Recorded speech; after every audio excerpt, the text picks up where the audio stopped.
My son got 3 girls pregnant but refuses to be in their lives because he doesn't want to be a dad. Now he's crying and begging me to bail him out. I have 2 children, George and Gabrielle. Gabrielle recently got engaged, and I am helping her plan the wedding in my spare time. The entire family is very excited about it, except for George. George recently divorced his wife of 7 years, after he said the spark had gone out. They have twins, 6, and are trying to set up a healthy co-parenting relationship. Susanna is a great mother to my grandkids, and I was disappointed in George for giving up so fast on their relationship without even trying couples counseling. But it wasn't my business or place to say anything. The drama started when George brought his new girlfriend to dinner at my house. He met his girlfriend Bethany through a work colleague and they have been dating for 4 months. At dinner, Gabrielle and I were discussing flower arrangements and Bethany felt the need to ask George if he'd ever marry again. George coughed before replying that he'd have to think about it, which Bethany seemed to deflate at. Well, this caused the two to cry about how she wants mommy and daddy to love each other again. George and Bethany just sat there while my granddaughter screamed. I pulled George aside and asked if he was sure about Bethany, which he told me was none of my business. I told him it was my business and he invited me into my home and my grandchildren's lives, since I've been caring for them in my spare time while he works. George got angry and said it was Gabrielle's fault for mentioning weddings in the first place. I told him to stop acting like a child and to be happy for his sister.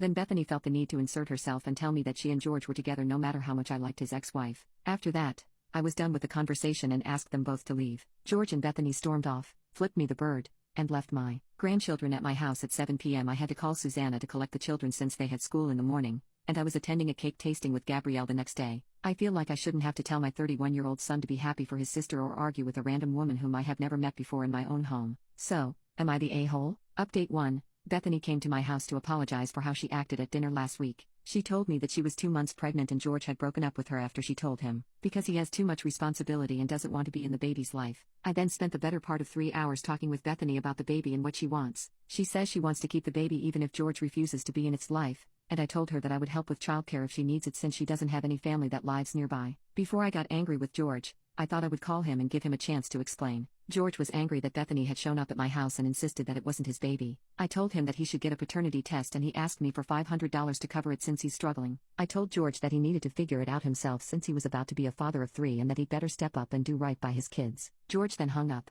Well, 2 hours later, his ex-wife called to say that George hadn't picked up the kids like he'd previously agreed to and that she could drop them off at my place because she had work. I agreed for her to drop Amy and Alice off and tried to call George again. I called 12 times, and they all went to voice messages. I don't know where George is and have called his place of employment to try to find out. However, they refused to tell me anything. I've agreed to watch Amy and Alice until Wednesday, and Susanna has reported this incident to CPS. I assume she plans to file for full custody, and I can't blame her. Right now I'm worried that George has run off somewhere or done something irresponsible. I am disgusted and will not be doing him any favors in the future unless he has a very good explanation and accepts some responsibility. Update 2. I give George some space and time to figure things out as a recently divorced father, but after he ran off around 2 months ago I ended up filing a missing persons report. I talked to George's workplace the day after I filed the report and they told me he had given his 2 weeks about a month ago. I then tried calling George again and he finally picked up. He told me he was okay but he had moved states and no longer wanted any contact with his children because it was all too much responsibility for him. I snapped at George and told him he couldn't just decide now he didn't want to be a father.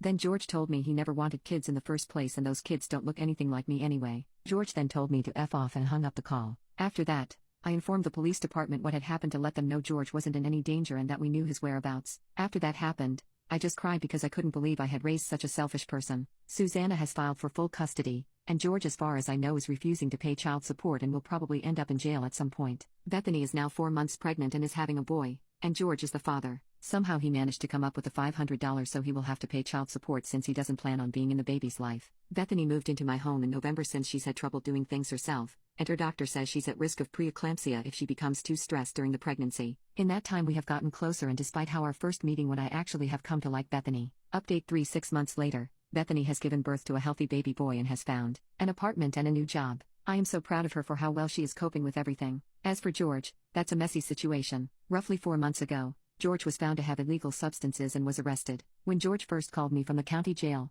I thought he was trying to get money out of my husband and I. However, it just got worse and worse. He asked me to pay for a lawyer, and I explained that because of his actions I couldn't afford to help him and that I couldn't trust him. George just sobbed and started apologizing for all he had done. I told him it was his kids he should be apologizing to. He kept sobbing and then told me there was another woman pregnant with his child. At first, I didn't believe him, but then he gave details, and I looked her up on Facebook. There was a picture of them as the profile picture. I hung up on him, disgusted yet still feeling somewhat responsible for what he had become. A few days later, we heard from George again, and he told us his trial was in 2 months. He sounded so scared. but part of me thought this was what he needed to learn, though I felt disgusted at my thoughts since he's still my son, whom I raised. My husband and I decided to attend the trial, even though it was in the next state. We felt we had to for our son and peace of mind. I told Susanna and Bethany and they were bewildered, declining to attend. At the trial, George was found guilty of all counts, including criminal damage, robbery, and failure to pay child support. The judge gave him 6 years with no plea deal due to evidence. I didn't know how to feel. My grandkids won't see their dad for 6 years. It's been 4 months, and I'm still confused. George calls daily,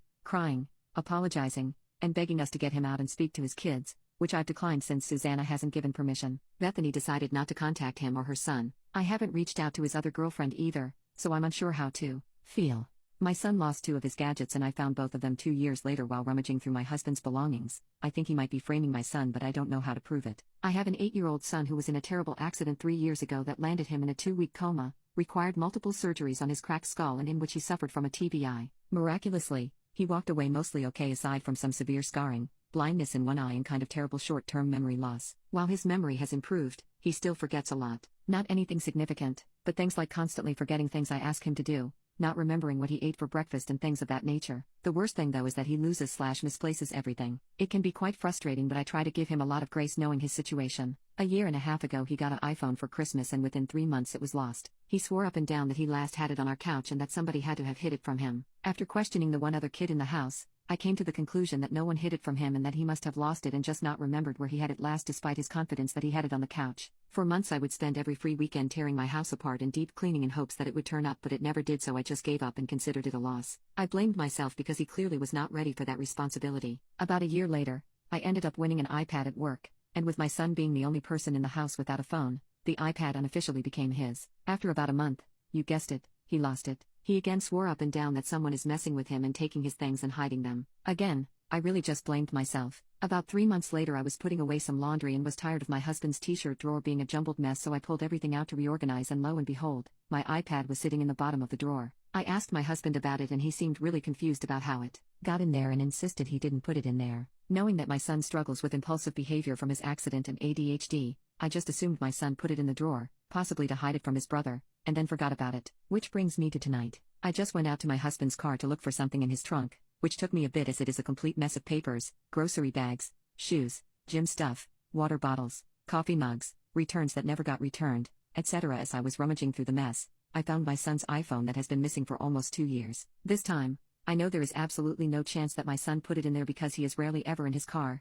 and absolutely no one ever goes in that trunk except my husband. Now it's 1 a.m., my husband is snoring away, and I can't sleep wondering if he was hiding these things on purpose and my son was right the whole time. But what would be his motive for doing this? Or does he just have a terrible memory and not remember doing this? He can be forgetful, but this is a little too much. For added context, if it matters, my son is my husband's stepson. I, of course, will talk to him in the morning about it, but can't stop thinking about it. What are your thoughts? Am I overreacting? Update. It's now the next morning, but my husband left to gym before I woke up, so haven't spoken to him about it yet. Both times that I found the devices, they appeared to be completely unused. They were both dead, which is why finding my iPhone wouldn't work. Once I got the iPad on, search history, etc. was all that of my son's. The iPhone immediately had the alert on the screen stating it was a lost device and to call my number as I marked it as lost after it went missing. Additionally, I would be amazed if he knew the password to either of these devices. He didn't monitor that sort of thing with any of the kids and wasn't involved in setting up the devices. He's pretty lax about that stuff. Both times that the devices were lost, my husband never once got mad at my son for losing them.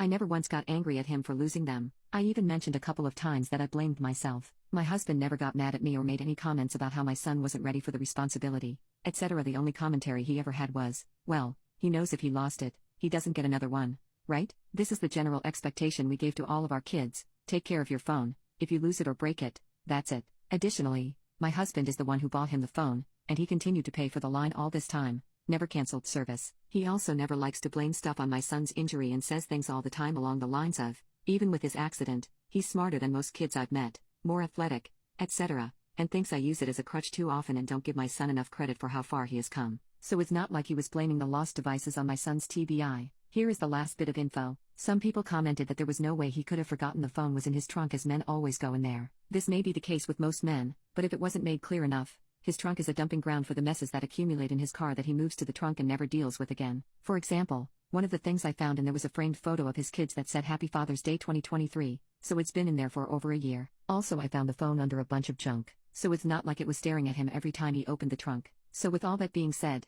hopefully now it is clear as to why I'm genuinely confused as to what the hell his motive would be if he did take them intentionally/maliciously. What would he get out of it? Do you all think there is any chance that his ADHD is so bad that he took them for whatever reason and genuinely forgot? This is why. I was wondering if I was overreacting. My son only eats food that I throw at him. Please send help. Just to be clear, I'm not whipping ham hocks at him. My 14-month-old son thinks it's funny to throw food from his high chair. So funny that he'll forget to eat it. He's got a pretty good arm too. For a baby. About a week ago he was eating blueberries and cut up pieces of strawberry and watermelon and he kept throwing them at me. Finally, I got fed up and tossed a blueberry back at him. It bounced off his chest, he looked down at it, then back up at me, and broke into the hardest laugh I've ever heard come out of him. I threw a few more pieces of fruit and he was cracking up, but then he reached into his high chair and ate a whole handful of it. Normally he would just eat one bite at a time. This went on until he had eaten everything that didn't fall on the floor. We've been keeping this up for the past week. Sometimes I try to throw the food right into his mouth, but so far I've missed every time. I'll be honest though, I'm a little worried about tomorrow because it's spaghetti night. Edit 2. I'm a really bad shot lol, but I also had to learn baby Heimlich and CPR because his older sister has such a sensitive gag reflex and choked on food constantly. Her gag reflex is so bad she has to have a warning on her chart when she goes to the dentist because she will throw up or gag if you touch the back of her mouth.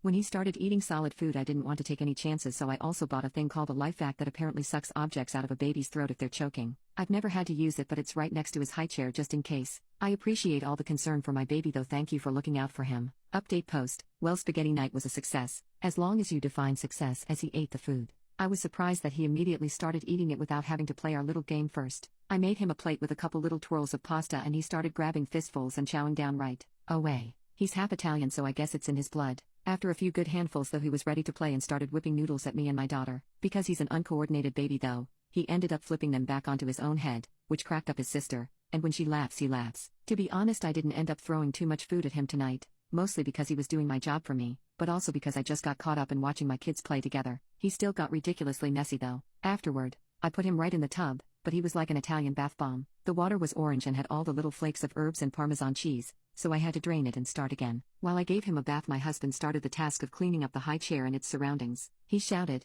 "How did he get spaghetti in the lights?" Apparently, there were noodles in the light thing that hung down above our table. I forgot what it's called. There were some on the wall, but mostly just on the floor, and on the baby. All in all though, it was totally worth it. My son passed out and had a large bruise on her face because his teacher refused to send him to the nurse's office and repeatedly yelled at him. So I gave her a dose of her own medicine and made her cry. Last Thursday, I got a call from my son's school telling me I needed to come and collect him because he had passed out during class. My son has passed out a good few times before, so we've made sure he knows what to do when he starts to feel faint to make sure he doesn't hurt himself. However, when I arrived at the school, my son was holding an ice pack to his head. When I asked about it, the nurse told me he had hit his head when he fell. I wondered why he hadn't laid down like we taught him. I brushed it off and decided to ask him about it later, as he was still kind of out of it. The next day, I asked him about it, and what he told me made my blood boil. When my son first started to feel like he was going to pass out, he tried to tell his teacher. When he stood up to talk to her, he was immediately yelled at to sit back down. The next time he wanted to tell her, she told him he didn't look sick and wasn't allowed to go to the nurse's office. Then, his class was doing an activity that required standing for practically the rest of the lesson. Before the activity started, my son, yet again, told this teacher that he felt like he was going to pass out and asked if he could sit the activity out. The teacher responded by yelling at him, claiming he was just being lazy and was making excuses. My son's friend was getting worried about him, so he told the teacher, who then started yelling at his friend, accusing them both of trying to get out of the lesson. Not even a minute later, my son passed out, and according to his friend and a couple of other classmates, she acted very shocked, as if she hadn't been ignoring him trying to tell her how he felt for the last 5 minutes. I'm extremely worried about the impact this will have on my son, as when the fainting first started, he didn't tell any of his teachers as he was scared that they were going to yell at him. This resulted in quite a few injuries from falling. It has taken a while for him to start telling them when he's feeling faint, and I'm afraid this incident will cause him to stop asking, and he will hurt himself. I wanted to go to school that day, but my son had stayed off, and my wife hadn't been home from work yet. The following Monday, I arranged an appointment with the principal. After I explained what had happened, he called in my son's teacher, who then tried to deny the fact that he ever told her anything and that he had just randomly collapsed. This is where I may be a TA. By this point, I was pissed. I began to scream at her, yelling about how my son could have gotten hurt. I was so pissed I hadn't even noticed that she'd started to cry. By that point, I was asked to leave by the principal. My wife and some of my friends think I'm in the right, but my parents and the other half of my friends think I went too far. I don't know about this one. What do you guys think? Am I the a-hole? My son thinks that our nanny doesn't deserve to be in the first class seat, so he's wailing throughout the flight after I bought him economy. My husband and I had our first child, Matt, when we were just 17 years old. We were struggling. We were barely eating and lived in a crappy apartment because no one wanted to help us. But luckily, my husband got a job. Through that, we were able to finish school, and he was given a promotion as time went by. After 9 years, we both work well-paying jobs, buy a spacious home, and have our luxuries. We had 2 more children, and as we could not always stay home, we hired a nanny, May, to care for the little ones. Matt had a complicated personality change at age 11. We put him in private school, and maybe the contact with other teenagers brought out a selfish and elitist side of him. We tried our best to improve it, but with the onset of adolescence and stubbornness, it just seemed to get worse. It got better when my husband and I decided that at age 16, he would work part-time to start taking financial responsibility, and that gave him a reality check as we cut our support on his perks. This year, after the worst period of the pandemic, my husband and I decided to go on an international trip. Instead of giving May a home vacation, we decided to take her, not going to work, and pay for everything. On a random day, Matt overheard me telling my husband that I was planning to pay for a first-class seat for May and her son so that she could enjoy it like we did.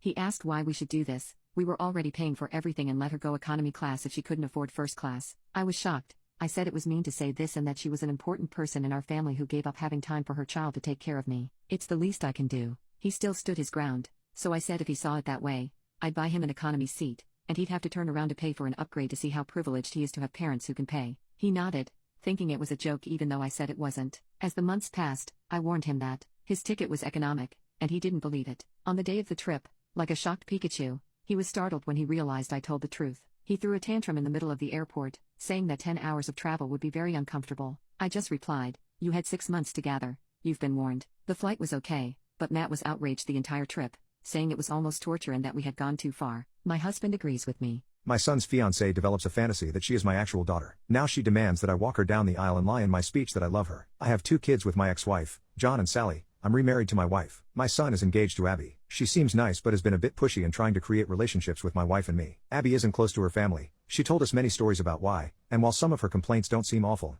it's not my place to judge, and I didn't live it so I can't know anyway. We've tried to be welcoming, but Abby has forced her way into some family traditions that she wouldn't have been invited to. She has been calling Sally sis since they were only dating a few months, has an odd sister/mother-in-law thing she does with my wife, and the one I'm not a fan of, wants me to be like father to her. Not because we've clicked or anything. We are very different people, not saying that in a bad way. Just saying it's not based on how we get along or anything. My kids and I have a tradition when they come over that we have a private catch-up in my office before they leave. Abby asked if we could talk, and after I explained the tradition, John later asked if I would do it, saying she'd never had a caring conversation with her dad. We compromised that I didn't include her in the tradition but did join the 2 of them for coffee and let her talk. Then she started calling me dad. They weren't even engaged yet. John pulled me aside and begged me to give her that. He laid this whole thing on me about me always being the dad she always wanted right in front of her, and she just wanted that. She told me she cried watching Sally and me together. I didn't like it, but I did feel bad. So fine, I gave her that. She wants me to walk her down the aisle in the father/daughter dance. I don't want to walk her down. I walk with a cane, so dancing is hard. At my wedding, I only danced twice. John is begging me to do one, preferably in the aisle. They came over on Sunday. John and I were talking, and I thought I would address it when Ab walked in without knocking,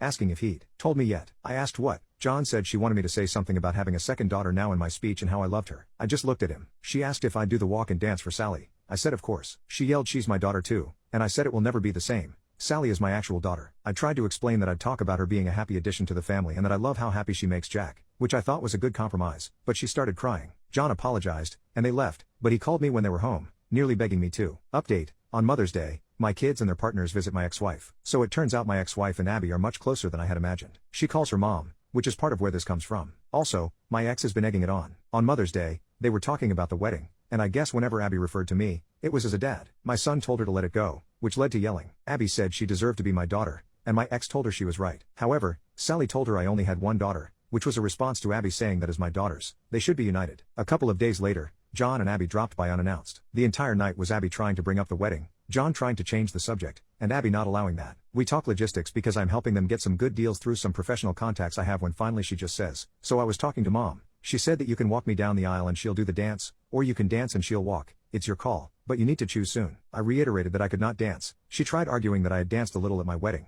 but I made it clear that it was different, and that I did not feel comfortable walking her. She got upset and said, "Mom loves me, why can't you?" My son and I were alone later. He looked exhausted. There was a new problem. Abby had decided in her head that I did not mean what I had been saying and was just doing it for Sally. He told me he would handle it. Ron Howard. He did not. So now I get text messages from Abby every couple of days acting like we have a secret relationship Sally doesn't know about. She even called herself my secret daughter and loved. She invited my wife to lunch, saying, 2 out of 3 of his girls going out. She has even started using the pressure of showing up at events like a recent barbecue to play a certain image. She hugs me more and holds it. She wants to take pictures with just me or my wife and me, but there are always a few with just me to post with captions I do not like. I asked him if he was upset with me, and he said no, he just wished it was different. He said we're good, but he's worried he and Sally aren't. I suggested premarital counseling. He said he would talk about it. Last night, They sent me an email with 3 styles of father-daughter dances and song options, so I'm not feeling any more respected or heard than before. We are supposed to meet on Friday, and Sally's partner and I have a bet about how bad it will be. So onward and upward. I hope your father's had a less dramatic day than I did, and by any chance, does anyone know exactly how bad of a crime I must commit to enter witness protection? Just curious. My spoiled sister keeps calling me an incel. So I took away everything I bought for her and moved out of our house. My M23 younger sister of 15 is currently in her phase where she thinks she's the most unique and special person in the world. Because of this, she's also developed some sort of superiority complex against other people's hobbies, especially if she doesn't like them. The problem started when she used the word incel to insult me and my hobbies out of nowhere. She seemed to notice that this word hurts and disturbs me, so she keeps calling me an incel just to elicit a reaction from me. When I am playing video games, she'll call me an incel. The same when I'm watching anime or whenever I'm building a Gundam, she'll call me an incel. I've talked to her about it and asked her if she knows the meaning. She knows it perfectly well and she thinks that I fit the description well. I asked her why she thinks so and she tells me that she just knows that I'm an incel. Because of that, I've just been ignoring her. This seems to piss her off because she began to annoy me on another level, such as pulling my headphones off just to call me an incel and even just using incel as a general nickname for me. I talked to my parents last night and told them that, if they don't do anything about her behavior towards me, then I will move out of the house. My dad and I pay 50-50 for everything because his salary alone can't sustain all of the bills. My mom is a volunteer worker in an animal shelter and refuses to seek a job because we come from a culture where men are expected to be the sole providers. My mom justifies my sister's behavior as just being a typical teenager and is begging me to be more understanding because I'm older and more mature. My dad, on the other hand, knew that I was serious and agreed that they needed to punish my sister. I don't like ultimatums, but I feel like I don't have other choices anymore. I don't want to yell at my sister or even fight with her. Because I know that it will simply make her attitude worse towards me. Shortly after I gave my ultimatum, my dad punished my sister by taking away everything that I bought for her, like her laptop, phone, PC, and Switch. He told her, "This is your life without your brother," and stored them away somewhere that even I don't know. My mom keeps making excuses for her and even freaking consoled her when she was crying over her things being taken away. That was when I fully realized and accepted that she was my mom's favorite. Since then, my sister has become even more aggressive towards me. She calls me daddy's boy, snitch, coward, and many other names whenever we PSS by each other, both in public and at home. She even started to throw things at me unprovoked even when I was not looking. One time, she threw her heels at me and it made a lump on my head. When I finally told my dad that I wanted to move out, he was understanding. He kept apologizing to me for not doing anything earlier because he was always at work. He's now making up to me by helping me look for an affordable rental space. My mom, on the other hand, didn't take it very well. She's extremely cold to me now. She told me that I was abandoning her. According to my dad, she cries every night because she can't accept the fact that I'm moving out. My a-hole fiancé constantly calls me a bookkeeper even though I am a successful bussiness woman. I broke up with him and he asked for money. I worked my way through college, paying as I went. Because of that, I graduated in my early 30s but with a double major in accounting and business management. I am very proud of that because I worked so hard for my degree. I went to junior college but then finished at a 4th year. I have been teased that junior college isn't the same as going 4 years at a major university. Well, I am proud to have done both and feel the education I received at junior college was excellent. After I finished my studies, I worked as an accountant for some large corporations. I felt like that is something I am good at, so I decided to build a small company. I started my company doing similar support to large and small businesses alike. I manage the contracts, kickoff meetings, sales, and consulting staff. I also do some of the consulting and most of the sales or contracts. My company flourished and is now very successful. I was dating my now fiancé before I started my company, and we recently got engaged. He is a retired military officer. Everything seemed to be perfect, except he kept introducing me as a bookkeeper. No disrespect intended to them or the profession, but my issue is that I have worked hard to get where I am. I am an accountant, a graduate with a double major, and a successful business owner. He could pick almost any other title to introduce me as, but he chooses bookkeeper. I have asked him many times in private to stop calling me a bookkeeper as it implies to my clients and business associates that he doesn't respect me or what I have accomplished. He said he doesn't see the big deal or the difference and continues to do so. Then, I was invited to a big event and I asked him to come with me so that he would be able to familiarize himself with my clients. The event came and I pulled him aside to remind him and asked him to introduce me as a consultant at the event we were going to. While there, we were talking to a prospective client for my company and he said, "She has come a long way for a bookkeeper." I know my face had a full blush at that. I excused myself and walked away. We had both driven there, so I got in my car and went home. I texted him to let him know I was leaving and would talk to him later. He thinks I am overreacting. I can't help but tell my family about what happened so I can also solicit some advice and opinions if I am really overreacting. My family thinks he is a controlling a-hole who doesn't respect me or women. I'm not sure what to think now. He seems so supportive when we are together, but not when we are around other people. He tends to treat me like a subordinate, nice kid, playing with the adults. Now that I've realized it, he also talked down to me in front of my family, but I always assumed he was joking badly. Days passed and I decided to talk to him. We met at a restaurant and I can see from the way he talks that he doesn't regret his actions. He said, "You are so lucky to have me.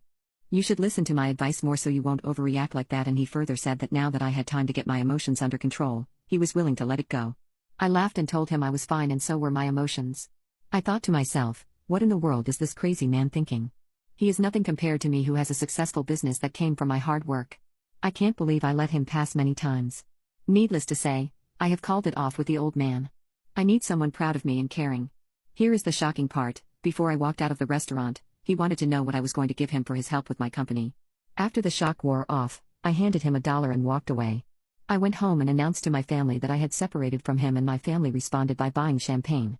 My stay-at-home dad husband will not keep the kids for an hour when I'm home because he says it's not his responsibility to give me a break, so I checked out of our marriage. I have a full-time job, usually working between 50 to 60 hours a week. My job is not stressful physically, but I'm a high-end manager, so I have a lot of responsibility on my shoulders, and it takes a toll on me. At the beginning of lockdown, my husband stopped working to care for our then 5-month-old and limit his exposure. At the time, we could make it work and knew it was a temporary struggle. When we became pregnant with our second in 2021, I told him I needed him to return to work. Since then, there has always been a reason why he could not, usually boiled down to the kids. He's miserable at home, and I've been begging him to go back to work, even if I need to change my working hours or work remotely more often than I do to accommodate a second shift job for him, that it would help our financial situation and he'd feel better, but there is always a reason why he can't. I work a minimum of 50 hours a week in the office and probably 5 to 10 at home sporadically through night and weekends, but I do my very best to take some of the burden off of him when I get home. I immediately take over with the kids, we play, I make dinner, I handle the bedtime routine, and I get everyone up and fed before I return to work the next day. I'm not perfect by any means and have much to work on, but I try my best. A lot of weekends, James and the kids want to go out and do something as a family, and even though I am far too tired, I usually try to push through for the kids' sake. I battle severe depression, and I've been in a low lately that I believe is caused by burnout. Last weekend it was the anniversary of my mother's passing, and I was feeling a little extra emotional. I was at the end of my rope after work called me asking for help and both kids were throwing separate fits. I snapped. I told James that I just needed an hour where I'm not needed, not as an employee, mom, wife, anything. Whether to play a video game or scroll my phone or take a shower where someone isn't jumping in with me, all I asked for was an hour. James responded to me that it was not his responsibility to give me a break, and I needed to figure that out for myself. I was taken aback and a little offended by this, because I feel like a partnership we should be helping one another, and not figuring it out for ourselves. He responded with, "I'm trying to teach you, no one is just going to give you what you want." Later that evening, my grandmother called to reminisce about my mom, and I was crying. James then told me he hadn't realized what day it was and apologized, so I thought that was that. Fast forward to yesterday. I was called into work for an 11-hour shift on Saturday, so I got a one-day weekend. I wasn't in a much better headspace, and my tipping point started by asking James to go to the store to get diapers before the kids woke up. He refused to get up, putting the responsibility on me, and then proceeding to spend 5 hours nonstop sorting through his Magic, the Gathering collection. Sunday is usually our big cleaning day, and I was a bit fed up doing the cleaning and keeping the kids entertained alone. I know it is such a small thing, but in my overstressed and depressed mindset, it was enough to snap a little. I once again asked for an hour, and he once again told me that wasn't his responsibility. I told him he was wrong this time. He then snapped back at me that he's always with the kids and he never gets a break. He called me selfish for asking. I told him about going through his cards for the entire day, and he said that's work and not a break. I then mentioned that every day when I get home, the kids are watching TV and he's playing video games. I have no idea how long he plays before I get home, but I know he continues until I have dinner ready. He said that isn't a break because he doesn't even like video games. I don't know what to do. I don't know if I'm being unreasonable. I feel crazy because I feel like I'm not asking too much. All I know is I'm so tired of feeling this way. Update.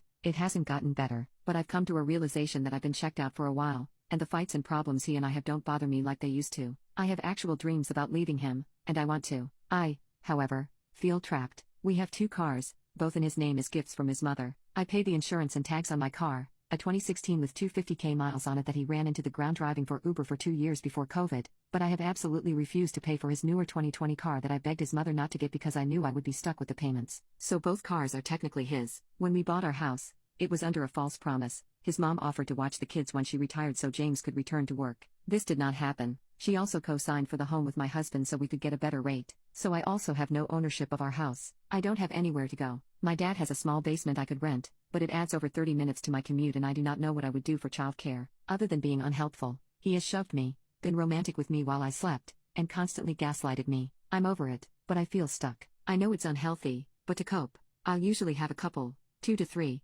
beers before bed, and he constantly berates me for being an alcoholic. There's probably more that I'm forgetting, but I'm just emotionally tired and unsure what to do. Update 2. I told him I wanted a divorce. I told him I was done. It obviously didn't go well, and he's trying his usual manipulative tactics of crying and taking steps to change, setting up a psychiatrist appointment to switch his medication, having a job interview lined up, etc. It is very hard and against my nature to not cave now that he's suddenly trying, but I'm staying strong. I'm reminding myself that this has happened before. I'm going to my dad's this weekend so he can see his grandkids, but he just got divorced a few months back, so I plan to talk to him about options and what I need to know. I'm scared as hell because I don't know what I'm going to do about the car, place to stay, kids, etc. But when I told him I thought him trying to have sexual relations with me while I slept because I couldn't say no, was grape, and he continued to do it anyway. Or when he went to a club with his friends and expected a pat on the back from me and all of my friends because he didn't get a blow from one of the girls. Or when he started nonchalantly telling people that he shoved me backward onto the couch or on the bed mid-argument to my friends like it was normal. These are the things I'm reminding myself to stay strong during. We live in a 3-bedroom home, so I've made him move into the guest room while I get my ducks in a row. My stealing stepfather used my inheritance money to buy a house. I shamed him by letting his family know that he stole my money. 2 years ago when my dad passed away, he left me an inheritance that I'm supposed to get on my 18th birthday. I'm also getting survivor's benefits that my mom uses for me when I need things. They basically don't need to spend too much on me since I also work part-time. I was planning to use my inheritance for college, but I don't think I could do that now. This is where the rift between me and my stepdad happened. Out of nowhere, they bought a house that we moved into. It was weird for me because we always lived in a 3-bedroom apartment. And it's not like they can afford a 5-bedroom house from their savings. My stepdad is a substitute teacher and my mom is a part-time receptionist. They never even had enough to go for a vacation or something, but all of a sudden they had a large house out of nowhere. My mom looked guilty about it until she finally admitted they used some of what my dad left me to buy the house. I lost my poop. They tried to justify that it was for me too, so I asked them, "Does that mean you are moving out when I turn 18 and the house is going to be in my name?" And they're like, "Absolutely not." That's what I thought. Supposedly the house was for me, but the time I would have lived there was a few months. There's still some money left if I went to a cheap college, but still can't believe they used my money for something for themselves. That amount could have helped me get my own dom house. My stepdad didn't like me because since I was spending more time with my dad, that meant my mom had to pay a little child support. Now, he doesn't care about using the money my dad left for me. I learned that the house was under his name. Last Saturday, all his family came to stay at the house. They went to check the house and planned to have a housewarming party. My stepfather was bragging about how good the house looked and how big it was. He said he was so lucky to own such. They stayed Friday night, so it was the next morning when I was getting ready to go to work. I made myself eggs in a hurry. Before I left, my stepdad asked why there wasn't more for his family. And told him it was because I was already leaving for work and there wasn't going to be time to make something for everyone. He acted like it's not a big deal if I'm a little late since it is rare they have people over at the house. We got back and forth because I'm not going to stop to make breakfast when he can do it himself. Then he yelled, "Don't talk to me like that in my house." By the way, there's no door in the kitchen and it leads right to the living room so they could hear all this.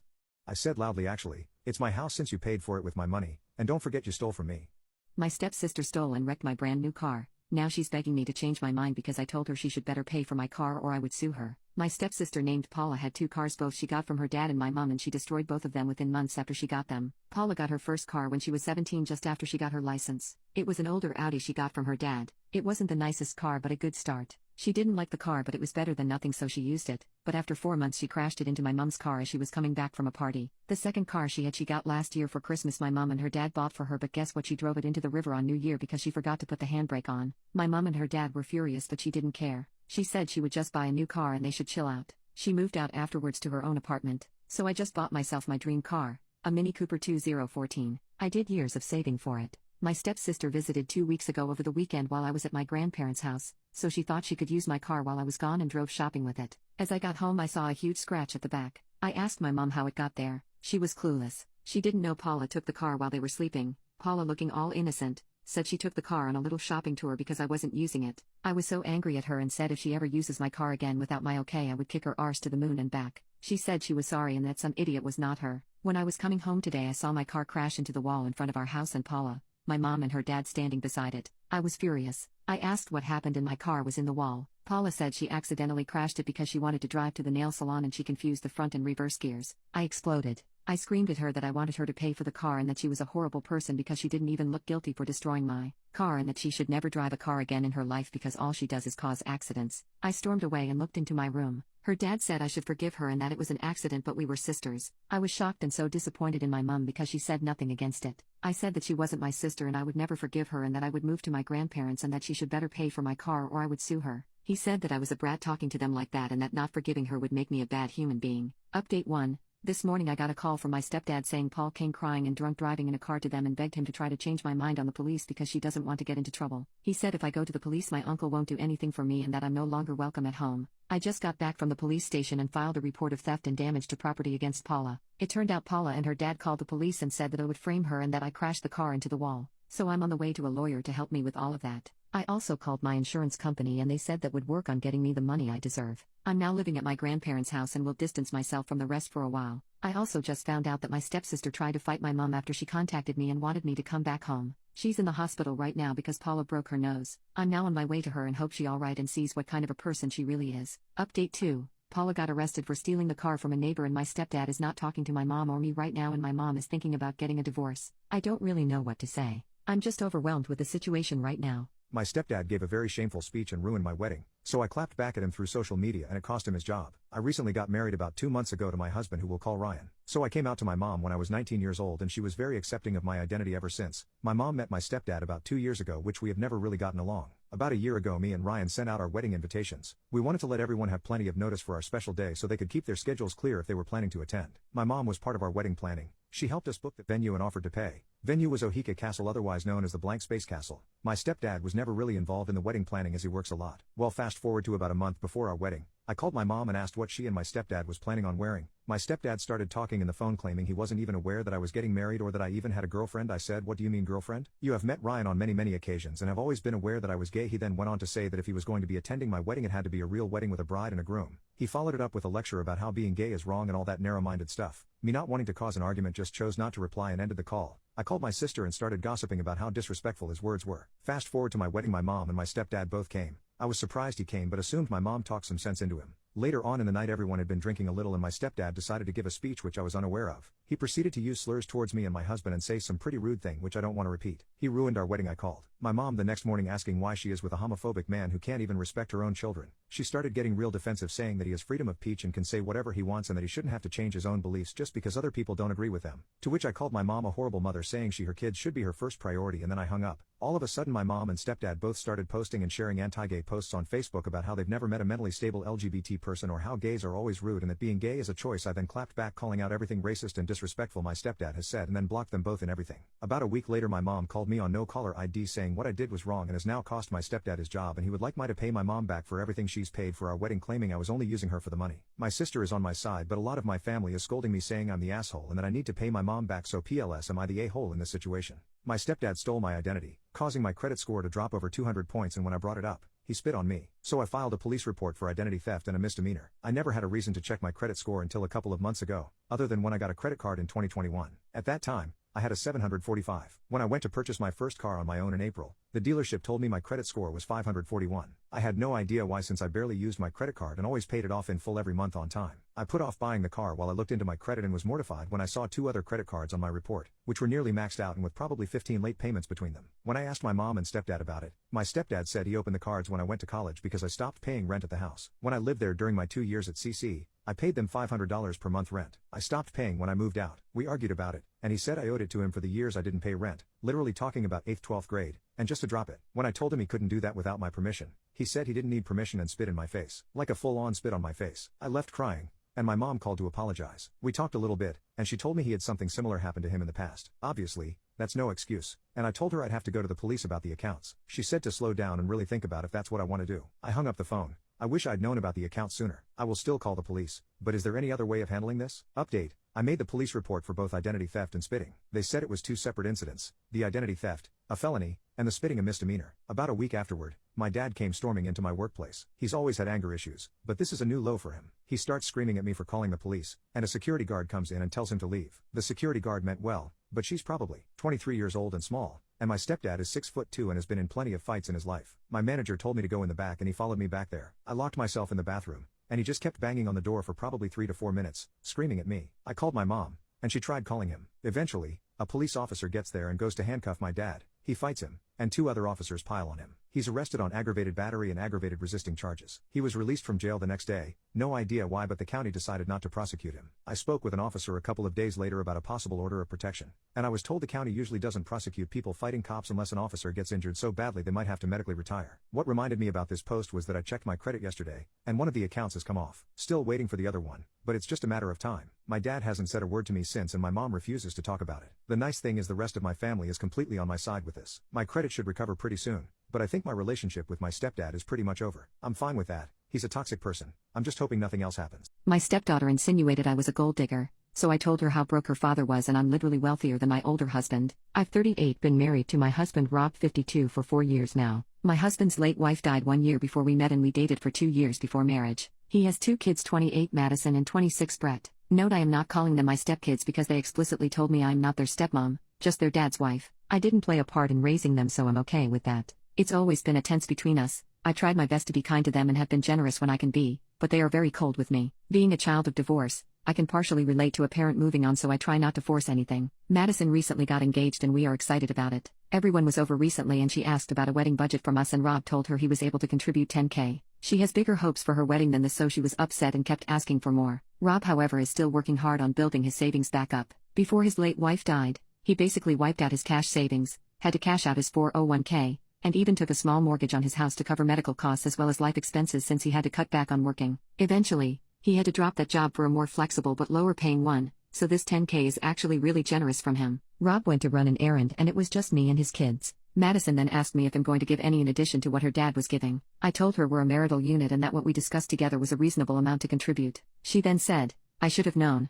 Obviously you married an older man for what he had, not for what you could give. I knew she didn't like me, but this is the most flat-out rude thing she ever said. I kinda lost it and said, excuse me, who do you think has been paying the second mortgage your dad took out to pay his debts? Truth of the matter is I make more than her father by a large margin. I have no debt, and have been paying 70% of the household bills the whole time we've been married. The $10K we're giving her is available because I've been able to subsidize her father's living expenses for the last few years. I made it clear that not only am I not a gold digger, I'm literally wealthier than my older husband. She called me stuck up after this and stormed out. Then she called her dad later and said that I told her that I blamed her mother for being sick for her not having a better wedding budget. I told him what happened and he was mad at her, but also said I shouldn't have shared his financial details with his kids. Addition, my name has been added to the deed since I've paid for so much of the equity. We have wills, and all family mementos are going to his kids, but besides that, all real assets are going to the surviving spouse for when either of us dies. There's really not much in his name though. His net worth is about flat now. We do not live in a state where kids are entitled to a percentage. The only person you can't disinherit here is a spouse. We haven't told the kids this, but we are likely going to move to downsize in the next year or so. We want to move somewhere warmer,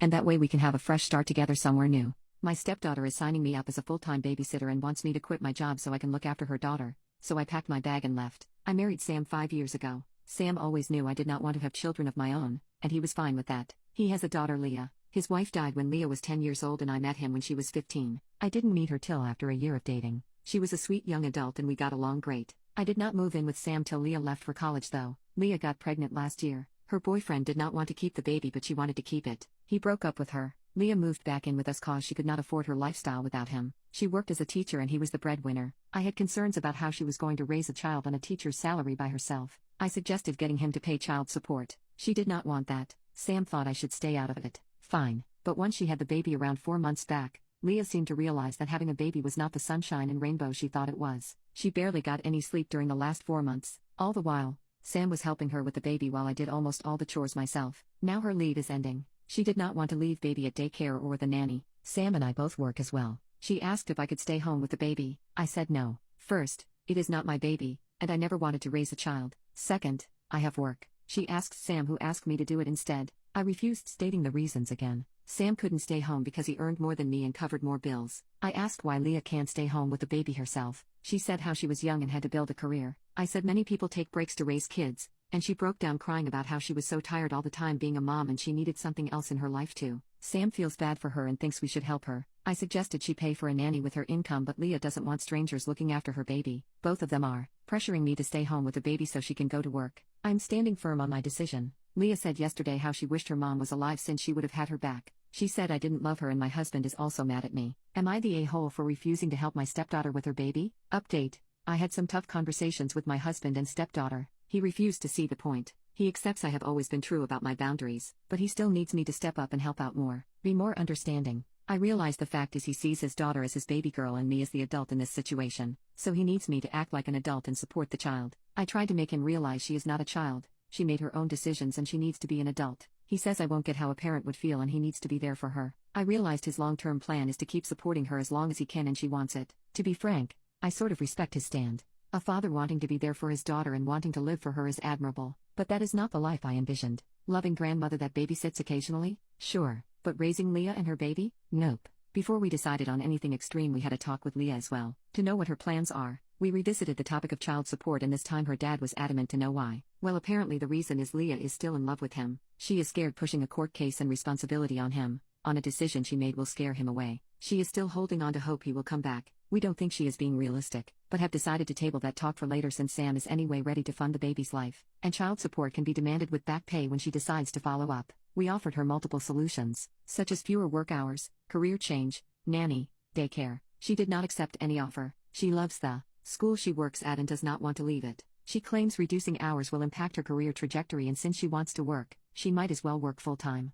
She does not want to leave the baby with strangers, nanny/daycare, and is refusing to hear it. She wants her baby to grow up with family and feel loved, but she can't be at peace unless she knows one of us is with the baby. Sam is refusing to cut down hours himself since he can't afford bills himself. Let me clarify. He had refinanced this house to pay for her college education and did not want her to have any loans. I had suggested we downsize from this 3-bedroom house to a 1-bedroom one, which we can both afford. He wanted to have space for his daughter. I understood that, but I couldn't afford to pay for it. We came to an understanding I wouldn't pay for it and wouldn't have any rights to the house either. That is his biggest payment. We split the rest of the expenses proportionate to our income till Leah moved back in. She doesn't help financially. I contributed to normal day-to-day expenses, but Sam is meeting all baby-related expenses. If Sam stops working or reduces his hours, he won't be able to do all these. I would take up being the breadwinner, but we would have to downsize, and Leah would at least have to cover all baby-related expenses herself. Neither of them wants that. The conclusion of all discussions was the same. They needed me to stay home with the baby. Sam wouldn't be putting anything into my savings or retirement funds because he won't have funds for that. He also thinks it isn't necessary since I can just go back to work when the baby starts school. Long story short, I left, packed all my clothes and stuff, out everything I have heard in my car, and is now crashing at a friend's home. I don't have any rights to the house or own any furniture there, so leaving was easy. I have booked an appointment with my lawyer. I think this is the best decision I can take for myself. Both Sam and Leah called me selfish for leaving. I guess it will have to be this way. My stepdaughter looked down on me for not having a college degree and called me a trophy wife to my face. Now she wants my wedding dress, so I have given it to someone else. I got married 24 years ago. I decided I would pass the dress and accessories on to her if I had a daughter. I chose a simple, elegant dress, rather than what was fashionable then because I wanted something timeless that people could wear for generations to come. I had my son Mark now a year later, and his father passed away when he was young. I raised Mark as a single mom for several years. I decided that when Mark married, I would give my dress and accessories to his wife. When I was 33, I met Rob.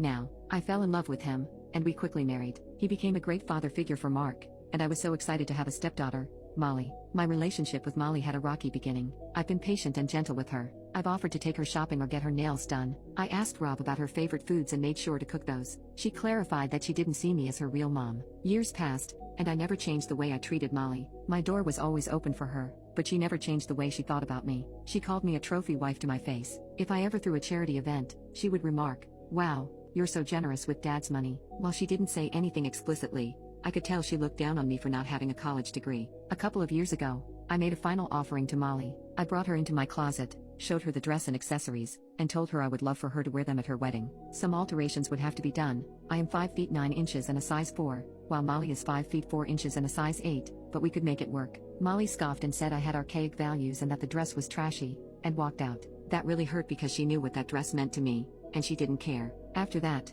I stopped making as much of an effort to build a relationship with her. 2 months ago, Mark proposed to his college sweetheart Lucy, with whom I have a great relationship. When Lucy mentioned dress shopping, I showed her my dress. Lucy tried it on, and it fit like a glove. She fell in love with it, and I told her the dress, shoes, and accessories were hers. She was so happy she literally cried. However, a couple of days ago, Molly reached out to me out of the blue to ask if the dress was still available. I told her I had given it to Lucy. She asked if I could get it back from Lucy since I offered it to her first, and I told her 1, she said she didn't want it, 2, it fits Lucy perfectly, and 3, Lucy is the only one getting married within the foreseeable future. Now Molly is saying I'm favoring Lucy over her because she's conforming to traditional standards of femininity, getting married and being thin. That's absolute baloney.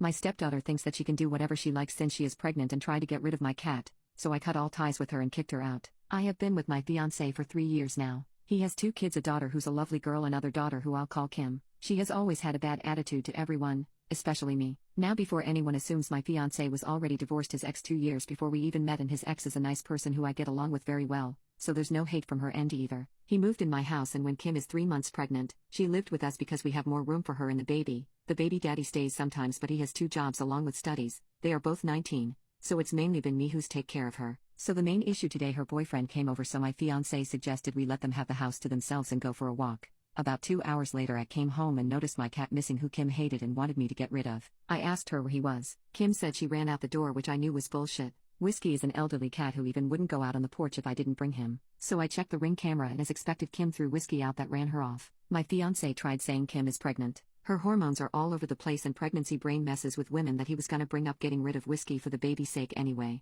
I was in tears till I looked over at Kim with a smug, satisfied look on her face. I effing lost it. I got up in her face and screamed that she had 1 hour to find my cat or all her poop would be in the dumpster, and I was done being her slave. She said she wasn't looking for my stupid cat and back off as she was pregnant. My fiancé told me to claim down and we'd look for the cat. I told him no, I would look for my cat, and when I got back his daughter had better be gone, and if he has issues he could go too, because I was sick of dealing with his little beach of a daughter who everyone including her own parents and boyfriend avoids. I didn't wait for them to respond. I did hear her crying though. As you know, I found my cat. He was hiding in some bushes. It took 20 long minutes to find him. When I arrived home, they were both in the living room. My fiancé said he wanted to talk, but first, he said I owed Kim an apology. I told him F himself and she better start packing. She's at her boyfriend's family home as far as I know, and my fiancé is not talking to me. Update. So my now ex-fiancé oldest daughter reached out to me to ask my side. I'll call her Kate. She's an animal lover like myself. Her father asked to stay with her for a few nights because he said I was having a breakdown over my cat. He basically made out the cat escaped, and I went after P or Kim for not trying to catch him. Her condition. Kate is a very smart girl. She can see bull poop from a mile away, and obviously she knows her own sister, so she called Kim to ask her side. Kim was more honest. Basically her and her dad planned it. The plan was for her baby daddy to take the cat out to a road dump, but he wouldn't do it because in Kim's words he was a pussy.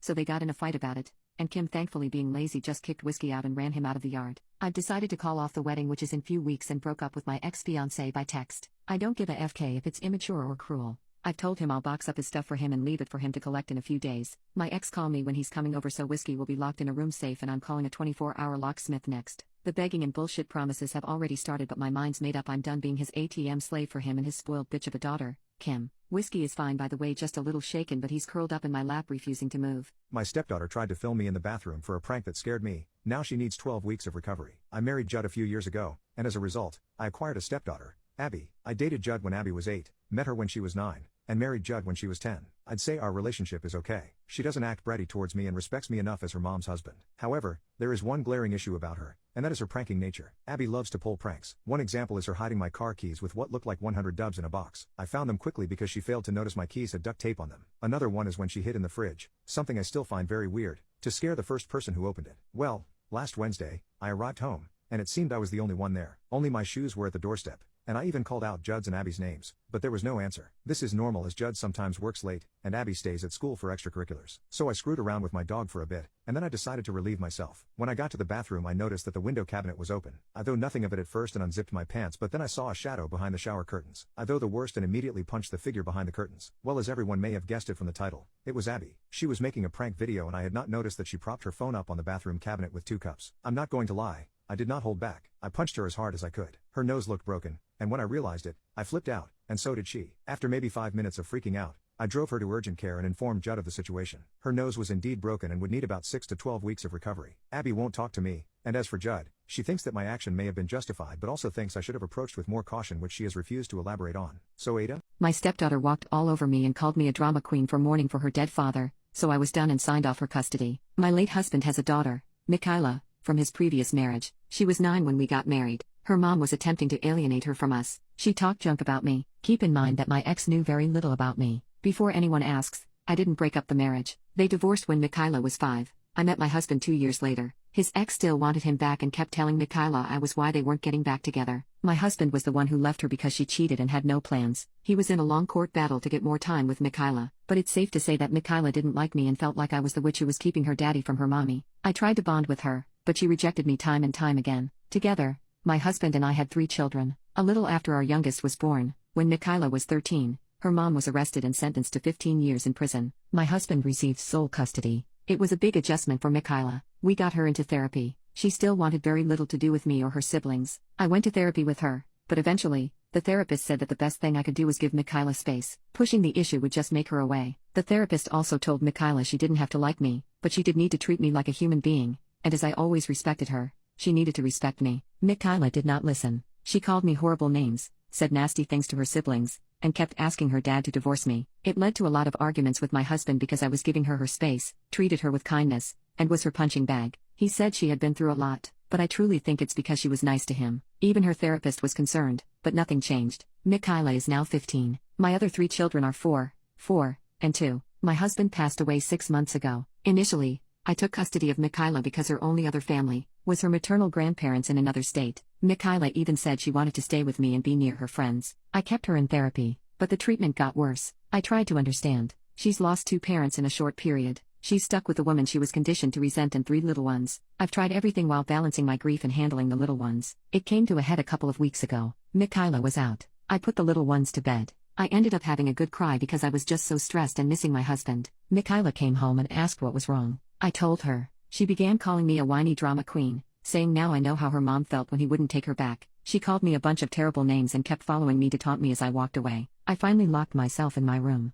After speaking to my therapist, I realized this isn't good for my mental health. I called her grandparents and said I'd sign custody to them. I asked them to get her sooner rather than later. When I told Mikhaila, she started crying. She begged me to let her stay. I said no, if I'm so awful or such a witch, she shouldn't be here. She said she didn't mean it. I looked her in the eye and said she's been saying it for 6 years. I'm finally setting her free. She won't have to deal with me or her demon-spawn brothers, her words, ever again. She said her grandparents have a lot of rules. I told her that's a shame, but maybe it will straighten her out. It was the harshest I've ever been with her, but I couldn't keep up the kindness. They came to get her within a few days. She didn't say goodbye. Her grandparents have maintained contact with me and told me they're getting her a new therapist, and she'll attend a new school in the fall. I said I hope she does better. My husband's friends find this all to be incredibly cruel. She says I should have tried more. That shipping her off won't do any good. They say it isn't what he would have wanted. My stepdaughter wanted her deadbeat father walk her down the aisle even though I am paying for her wedding, so I resigned as her ATM and refunded all money. My stepdaughter is getting married on August 3rd. The wedding planning has consumed most of her and her mother's life for the past 6 months. I say her mother because we aren't married, though we've lived together for 10 years. My stepdaughter graduated from university last December. I paid for her to go to college. Though it was a state school, it still cost $40,000. She does not have a job and has been living with us for the duration of her college career and since her graduation. I also bought her a car to return from school when she finished high school. From time to time, her deadbeat father would pop into her life, and she would fawn all over him. Although he has not contributed a cent to her education or paid any child support, though that is my girlfriend's fault as CS was not part of the settlement, she still loves him and wants him in her life. He stays long enough to break her heart by skipping town and breaking some promise that he made her. The wedding venue holds 250 people max. I gave them a list of 20 people I wanted invited.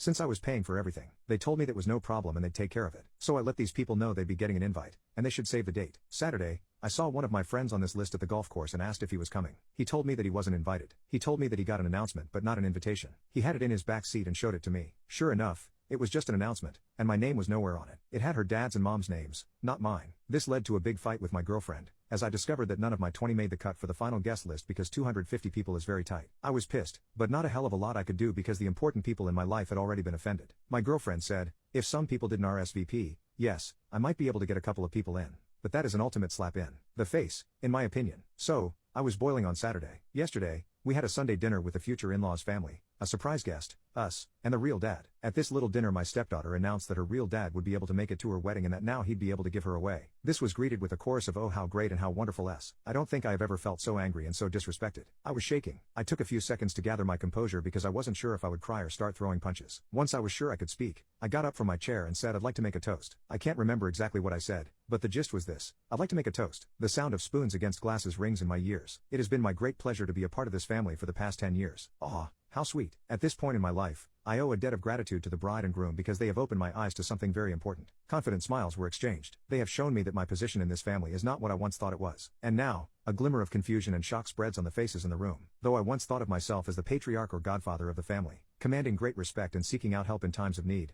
it seems that I hold the position of an ATM, good for a stream of money, but not much else. As I have been replaced as host, both on the invitations and in the ceremony, I am resigning my financial duties as host to my successor, real dad. So cheers to the happy couple and the path they have chosen. I finished my drink. You all can let yourselves out. Is this selfish? I'm supposed to shell out 40 to 50 grand for a wedding I can't invite anyone to, that I am not a part of? I'm so done with this crap. I'm done with my stepdaughter. I'm done with my girlfriend. I transferred the money out of our joint account last night. She has not had a job since she moved in with me. This morning, I called all the vendors I had written checks to for deposits to refund my money. I'll lose around $1,500 for the venue, but the other vendors have been great about refunding. Update: the immediate aftermath was a tantrum, and people sitting there mumbled while not saying anything to me but to each other. After much yelling with the girlfriend about me being selfish, I spent the night in my home office, and no one knocked on my door, not once. Today's aftermath is kind of depressing for me. Girlfriend brought me the bride's wedding planner to show me how much work I was ruining. I thumbed through it and found a page for father-daughter dances in the music section. All of the songs were catered to real dad's taste. So, I thought they were just being disrespectful. Still, now I feel like they never really gave crap at all, especially since the menu included 2 ingredients I'm allergic to, which made me laugh. Either way, I'm glad to be done. I returned the planner and asked her when she and the bride could move out. Also, I never promised to pay for the wedding. I offered them the use of my home when they were sure it was going to be small, but other than that, all I've heard is how it's the bride's family that should pay, so let it be the bride's family, then, also known as, not me. Final update: the girlfriend and bride have now moved out. They are moving in with the groom. It was very hard not to be petty with some of the belongings they took with them, but it's done. I switched out the locks, and now it's time for a brew. If I find out what happens with the wedding, I will let you know, but I can't guarantee that I will try to find out. I've heard they are trying to scale things back and get his parents to help. Girlfriend burned bridges when I found out she tried to write herself a check on our joint account the day after the unpleasantness. I had already moved money, so I guess I'm a bigger butt than her, but I could feel it coming. My stepdaughter wants to live in the beach house that my daughter will inherit and plans to make it a party house. Now she's not welcome in my house too. I inherited a beach house from my grandfather. I have been with my long-term girlfriend for 7 years after divorcing my first wife, which ended on good terms. She has a daughter from a previous marriage, and I also have one from my marriage. Kara, the oldest, will be 18 in May. Kara has been in my life for 7 years, and we have a good relationship. However, she has an active father in her life, so I did not fill that role. I have my daughter, Emmy, half-time as well, aside from summers, where I had her more due to my ex's lifestyle. Kara and Emmy have gotten along, and they are friendly. They have made plans independent of myself and my girlfriend, but they don't consider themselves sisters or best friends. Now to the issue. Kara will be going to school near the beach house and has asked if she can live there to save money, which would be significant. Emmy approached me and said she wanted to live there after the summer but wanted to live alone while also in school. The home is more than big enough for 2, but she pointed out that they have very different lifestyles and would be far more comfortable alone or with a friend if I insisted she lives with someone. It was a frank conversation, and she brought up the fact that the home would be hers one day, so it made sense, and she was right. The home would be hers by law in a few years as I will pass it to her. My girlfriend and Kara are very upset, calling it favoritism and pointing out that she will already be set for life between having a free ride to school via scholarships and housing while Kara will be using loans, and may have to take a gap year or attend another school altogether. They are asking me to reconsider, and I think I've damaged my relationship. Update: I spoke to Emmy and her mom and let them know where I stood, and that was beside Emmy, but I also felt that Kara and her mom deserved a genuine conversation. The conversation was this past Friday. The talk started okay. Obviously, there were some emotions, but I started the conversation by telling everyone that there would be no yelling and tears would not be used to influence anyone. After it was all said, and we began, I just proposed the situation as, this is a second home that I own fully and outright. It will be Emmy's fully legally and in name in a few years, but as of today, it is mine. However, like the house, Emmy is my responsibility. No one but us is entitled to it. Make no mistake, Emmy is indeed entitled to it. It may not be fair in your eyes, but it is what it is. Emmy, I can see why they may think it's selfish as the house can accommodate you both, but I will support whatever you want to do. This is not a discussion to change your mind but to better understand it. It started pretty bluntly with Emmy and her mom saying they didn't understand why she didn't want her to live there as this would dictate a huge part of her future. The answer was half expected and the other half hard for everyone to swallow. Emmy said she didn't trust Kara to focus on school and not make the home a party house. She point blankly asked Kara if she could actually accept not having guests over. Kara said something like, a few people 2 or 3 days a week wouldn't be a problem. The answer should have been yes. Emmy said she wouldn't feel safe with her bringing over strange men whenever she wanted to, and her dad would want to visit, but she doesn't trust him at all. She said school was her main focus and staying safe would be a worry if Kara was there. Kara and her mom got defensive, but I told them it didn't matter. She can't say she won't bring people over, tells me all I need to know, and my daughter's safety is paramount, and Kara's focus was blurred. Socializing is fine, but perhaps I was wrong, and it had gotten out of hand. I told my girlfriend that, as her mother, she would have to address that and that whatever the plan would be for Kara's schooling, had she not ever met me, would have to be her course of action. As everyone guessed, girlfriend is now an ex-girlfriend. She asked me to stay somewhere else for a week while she found somewhere to stay. I reminded her that this was also my house, but she was free to leave whenever. She ended up going to stay with a coworker, but something happened. She asked to return, but I told her it wouldn't be wise. Update 2. Kara is now in jail. She was picked up in a stolen Kia by some friends, and they used the car to break into a pawn shop. I couldn't tell you what or how much was stolen, but some football cards were taken and I guess they were worth more than the car and building damage. I understand people will say a lot about this, but I can honestly say she never did anything remotely like this. The worst I think I saw her do was intentionally break a dish when she was 13. My ex, well, she's living at a shelter now. She was not cheating on me, and I never thought she was. That was just people making leaps. Unfortunately, the woman she was living with asked her to join her and her husband for activities after moving in. She felt she had to do it for a place to live and she regretted it. She told people at work and was terminated after refusing a transfer. My daughter and I are good but mentally shaken. My stepfather made me feel like an outsider and never considered me as his son. Now they are flat broke and beg me to put a roof over their heads because we are family. My dad died when I was 5 and my mom married my stepdad around 3 years later. My mother was an immigrant. She was working a very low wage job when she and my stepfather met and could barely afford to get me food and clothes. He had 2 kids as well, a boy that was 3 years older than me and a daughter that was 2 years younger, and he always treated them better than he treated me. My mom was a stay-at-home mom and never worked. He held the fact that he saved us from poverty over our heads. Things didn't get really bad though until my half-brother was born. He's 8 years younger than me, and I think he was part of the reason why they got married in the first place. When he turned 3, they moved him into my room, and then when he was 6, they, really my stepfather, decided he deserved his own room. So he took my room and I started living out of the living room. I slept on the couch and all of my clothes were stuffed into a coat closet. Any clothes that didn't fit in the tiny closet were donated away. Then when I turned 16, my stepdad demanded I get a job and start paying rent. My older stepbrother was taking a gap year before college and didn't have to do that. The only one that was at all decent was my stepsister, who even begged her dad to let me stay in her room. He refused, which I don't blame her for because it would be inappropriate for a 17-year-old boy to share a room with a 16-year-old girl. When I graduated from high school, my stepfather told me he would not pay for my college. A year before, he had agreed to pay for my stepbrother's college entirely. I got a few scholarships and loans to pay for college, as well as the money I'd saved from working. I had enough for the first year, so I left. I met my now wife in my first year, and she's the only reason I'm where I am today. Her parents were also wonderful, and after our first year, they took me into their own home and then helped me pay for the rest of college. Her dad helped me get my first job and even initially invested in my business. My business has really grown since then,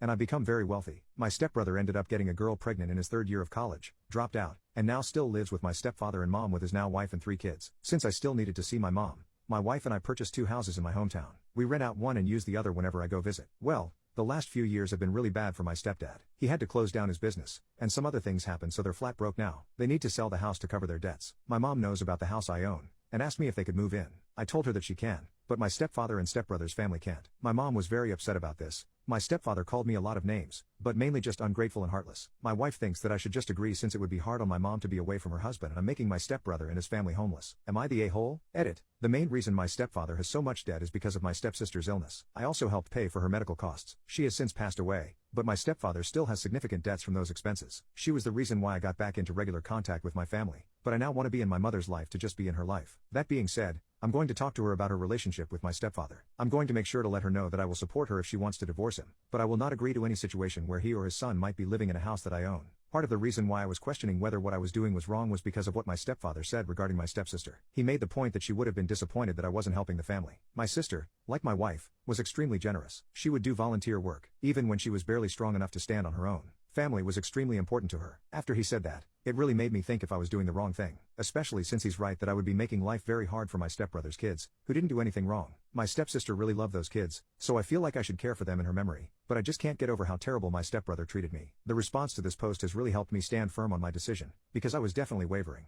My stepfather used me as a bad example, so I gave him a reason to call me one and got him completely covered in glitter. My mother is married to a complete twat waffle of a man who she has been with for 6 years. I can't stand him. He has an ego that can only be rivaled by alpha idiots. He has disrespected me in my own home, telling me I need to start dressing like an adult. I like to dress in what would be considered emo attire. When my son was admitted to hospital after a seizure that nearly killed him, I jokingly said to my mother over video call, "I'm sorry I ruined your honeymoon." And his response was, "Well, if anyone was going to, it would be you." This was not said in a joking manner. The audacity of this man. My flabbers were completely gasted that he would say something like that when my 2-year-old son was on a ventilator. But anyway, I digress. I will say that over the 6 years my mother has been with this man, he has made no effort to get to know me or my 3 children, and I've actually only spent time with him a handful of times, and during these times he was incredibly condescending and rude. I helped my youngest sister move out of their house this week after some boundaries were crossed and my mother devolved into what can only be described as a temper tantrum of epic proportions. She was shouting at me over the phone because I was not entertaining her bullcrap. My sister went back to my mother's house without me to pick up some more of her things. My mother was not there. Her husband decided this is a brilliant time to start berating my sister about how she is moving out and says this isn't something you do. This is something that X does, meaning me. Now, I was very mentally ill when I was younger, between the ages of 11 to 15. I'm now 33, going to university where I just passed my first year with distinction and got on the dean's list for excellence, but I've worked so hard on getting better and making sure my children have all the support I never got. I won't lie, I was pissed. This man knows nothing about me at all, including how effing petty I am. So I have sent him a glitter bomb full of as much glitter and shiny PP confetti as I could order, about 30 pounds worth, and have sent it to him with a note attached saying that you want to talk about what I do. This is what I do. I should also mention that my mom has repeatedly told me how much he hates glitter and how he thinks it the work of the devil. So I really hope he enjoys cleaning all the sparkly peepees. I really wish I could be there to see the look on his face when he realizes that not only do I know what he said but that he now has to explain to my mother why I sent it. It might not be the best petty revenge, but it warms the petty place in my heart knowing that he will be finding glitter and peepees for months, and every time he does he will remember not to use me as a bad example, because I'll give you a reason to call me one. Update.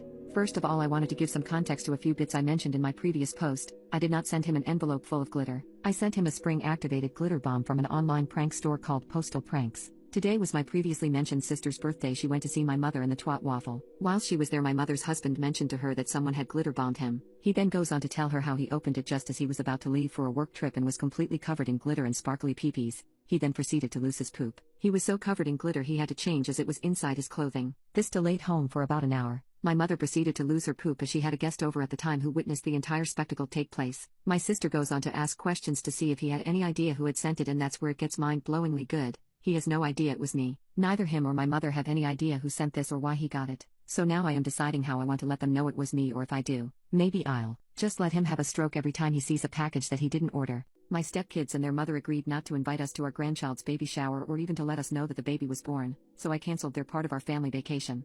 My husband, Randall, and I have been together for 14 years. Randall has 4 children, 2 sons, Kyle and Alex, and 2 daughters, Savannah and Cassandra. As we get into this, y'all must know that the oldest and the youngest are not his, biologically, but he's raised them as if they were. When Randall and I first got together, 3 of his children were in elementary school, and the oldest was in middle school. They didn't take to me initially because they wanted their parents to be together like any child. I completely understood and gave them plenty of time to spend with their father when we were with them. I'd busy myself with shopping or visiting my own family. Eventually, we bonded and began spending time together. I do birthdays and holidays big for them and got to where we to go and do things on our own when my husband had to work. And he's always worked a lot. Here's my issue. Over the last several years now, they've adopted this sense of entitlement towards us, but mainly their father. When we go into town to visit, we live 5 hours away, they rarely make an effort to spend any time with us, so we typically end up doing things on our own and then returning home. Lately, we have a mindset that we shouldn't have to drop everything and come to them every time. Especially when we know that they won't show up most time. And they're adults. If they want to see us, they can visit where we live. These days, their phone calls consist of asking for money for gas and groceries, to hang out with friends, or to help fund their trips with their mom. Randall used to send money for everything they would ask for but has now begun to say no and put his foot down. He's told them they must work for what they want and that everything will not always be handed to them. Anytime he says no or that we can't help right now, it's the silent treatment for weeks and sometimes months. We're coming to the part where I'm questioning myself and my decision to cancel their vacation. Early fall 2022, Kyle told us that he and his girlfriend were expecting a baby. We didn't even know he had a girlfriend. And he doesn't think he wants Randall to be part of the baby's life because he isn't Kyle's biological father. What the F? This man raised this boy from 8 months old and did everything a father should do, but he's not good enough to be grandpa? But he said he'd let us know. So we proceeded through birthdays and the holidays, and of course, I went out as usual. Right after the new year, I received a phone call from Kyle asking me if Dad and I could help fund their baby shower. It would go towards food, decorations, and the venue. I said yes.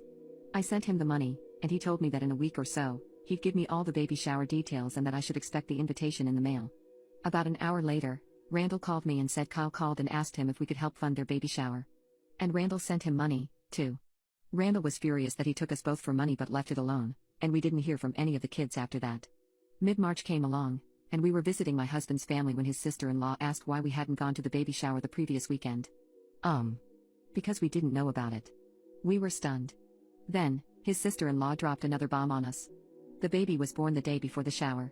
I came to find out that all 4 kids and their mother agreed not to invite us to the baby shower or even to let us know that the baby was born. They needed just the money. To say that I was livid would be an understatement. I sent Kyle a message a couple of days later and told him that it's one thing not to invite us to the shower, but not to let us know about the baby was heartbreaking. I hope they'd had a great time and were gifted everything they needed. I congratulated him on the birth of his son, and I hope he's healthy and adored. My husband sent a similar message.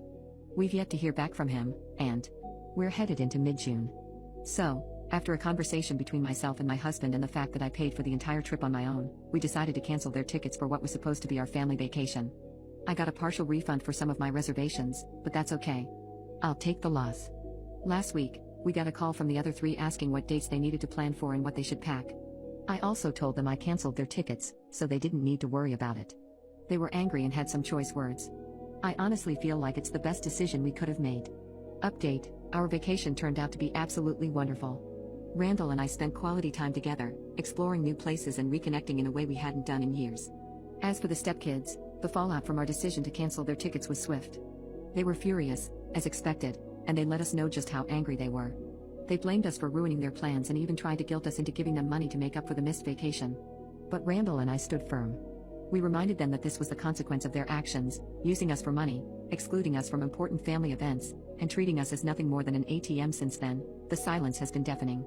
None of them have reached out, not even for Father's Day or Randall's birthday. Clearly, their relationship with us was conditional on what we could provide for them, and now that we've drawn the line, they've chosen to cut us off entirely. Randall and I have made the difficult decision to go no contact with the kids for the time being. We're tired of the manipulation and the emotional toll it's taken on us. Of course, it didn't take long before the requests for money started trickling in again. First, it was Kyle, then Alex, and eventually, even Savannah and Cassandra tried their luck. Each time, we politely but firmly refused. We told them they needed to stand on their own 2 feet and that we wouldn't be enabling their behavior. The reaction was predictable: more silent treatment, more anger, but at this point, we're done playing their games. We've learned a lot from this experience, and while it's heartbreaking to see how things have turned out, we're also relieved. We're no longer burdened by the constant stress and disappointment of trying to please everyone. Now, it's about us, our marriage, life, and happiness. And that's something we're not willing to compromise anymore. My stepmom constantly shares the story of how my father saved her while being married to my mother, so I laughed when she was brutally shamed in the conversation. 2 years ago, my father left my mother to go with his mistress, whom I will call Anna. My mother never had any idea about the infidelity. Anna knew that my father was married, and she even went to the house with him to take his things. One day, he simply told my mother that he was no longer in love with her and wanted to be happy with Anna. I was there when everything happened. Anna was depressed. She has many scars on her legs and arms. I don't go to my father's house. For obvious reasons, it makes me uncomfortable to be around them. Anna is overly nice, and it's really uncomfortable. A few days ago, it was my grandfather's birthday, and the whole family was together, including Anna. I have an aunt who suffers from depression and other heavy things like schizophrenia. She has tried to hurt herself many times. At one point in the night, only my father, my aunt, Anna, another aunt, and I were in the living room. For some reason, my aunt and Anna talked about some serious things. At one point, Anna began to say that depression made her do many things trying to feel fulfilled, that she could only overcome depression when she met my father. He saved her, and meeting him was the key to overcoming her depression, and now she's finally happy thanks to him. I know about that because Anna often tried to bond with me by telling me how much she suffered in her life and how my father saved her. She had always justified herself that she was depressed and was in a hard place in her life before my father saved her. It always makes me feel uncomfortable, and I don't feel empathy for her no matter how sweet she is. Talking about how many times you try to unalive yourself in front of my 8-year-old sisters is not something normal. Anna has always tried to paint her relationship with my father as a fairy tale that began differently but that she doesn't regret anything because her world is perfect now. At that moment my aunt said something like, "I tried to save myself by going to a psychologist, not by jumping on the PP of a married man," and then she began to say that depression made her want to jump off a bridge but not ruin a family. I just laughed. It was funny. My aunt may have her mind elsewhere all day, but it was crazy to see her make such a sly comment. But when my father was taking me home, Anna was crying, and he scolded me for laughing at what my aunt said, saying that no one knows everything that Anna suffered. I didn't apologize, but now I think, was I wrong to laugh? From my point of view, my aunt was right. Update: my aunt came home and told my mom what had happened. My sister is an 8-year-old girl, and she hates Anna. Anna once tried to get along with my sister and told her about the time she wanted to commit suicide and how my dad saved her. After that, my sister came home asking my mother if she had ever thought about committing suicide. That's not a question an 8-year-old girl should ask, and my sister even asked me questions about suicide after that. I don't really know what else exactly Anna said to her, but it affected her as a little girl. It's not even something you should talk about with a girl of that age. My mother was furious, and since that day she forbids my father to have my younger sister near Anna as she considers her a dangerous and unstable person around children. Since that day, things have been really tense between my father and my mother. My little sister doesn't want to visit our father, so she is fine with this. My aunt told my mother that Anna talked about it again, but this time in front of me. Apparently my father and Anna were totally forbidden to talk about these things in front of me too. I'm not a little kid, but apparently, that was the arrangement my mother made with my father when she set boundaries for them. My aunt told her what happened that day, and I confessed to my mother that Anna and my father talk a lot about those suicide attempts in front of me, which is something I should have talked about before, but at that moment, I didn't want problems and decided just to ignore them. I told my mom that for that reason,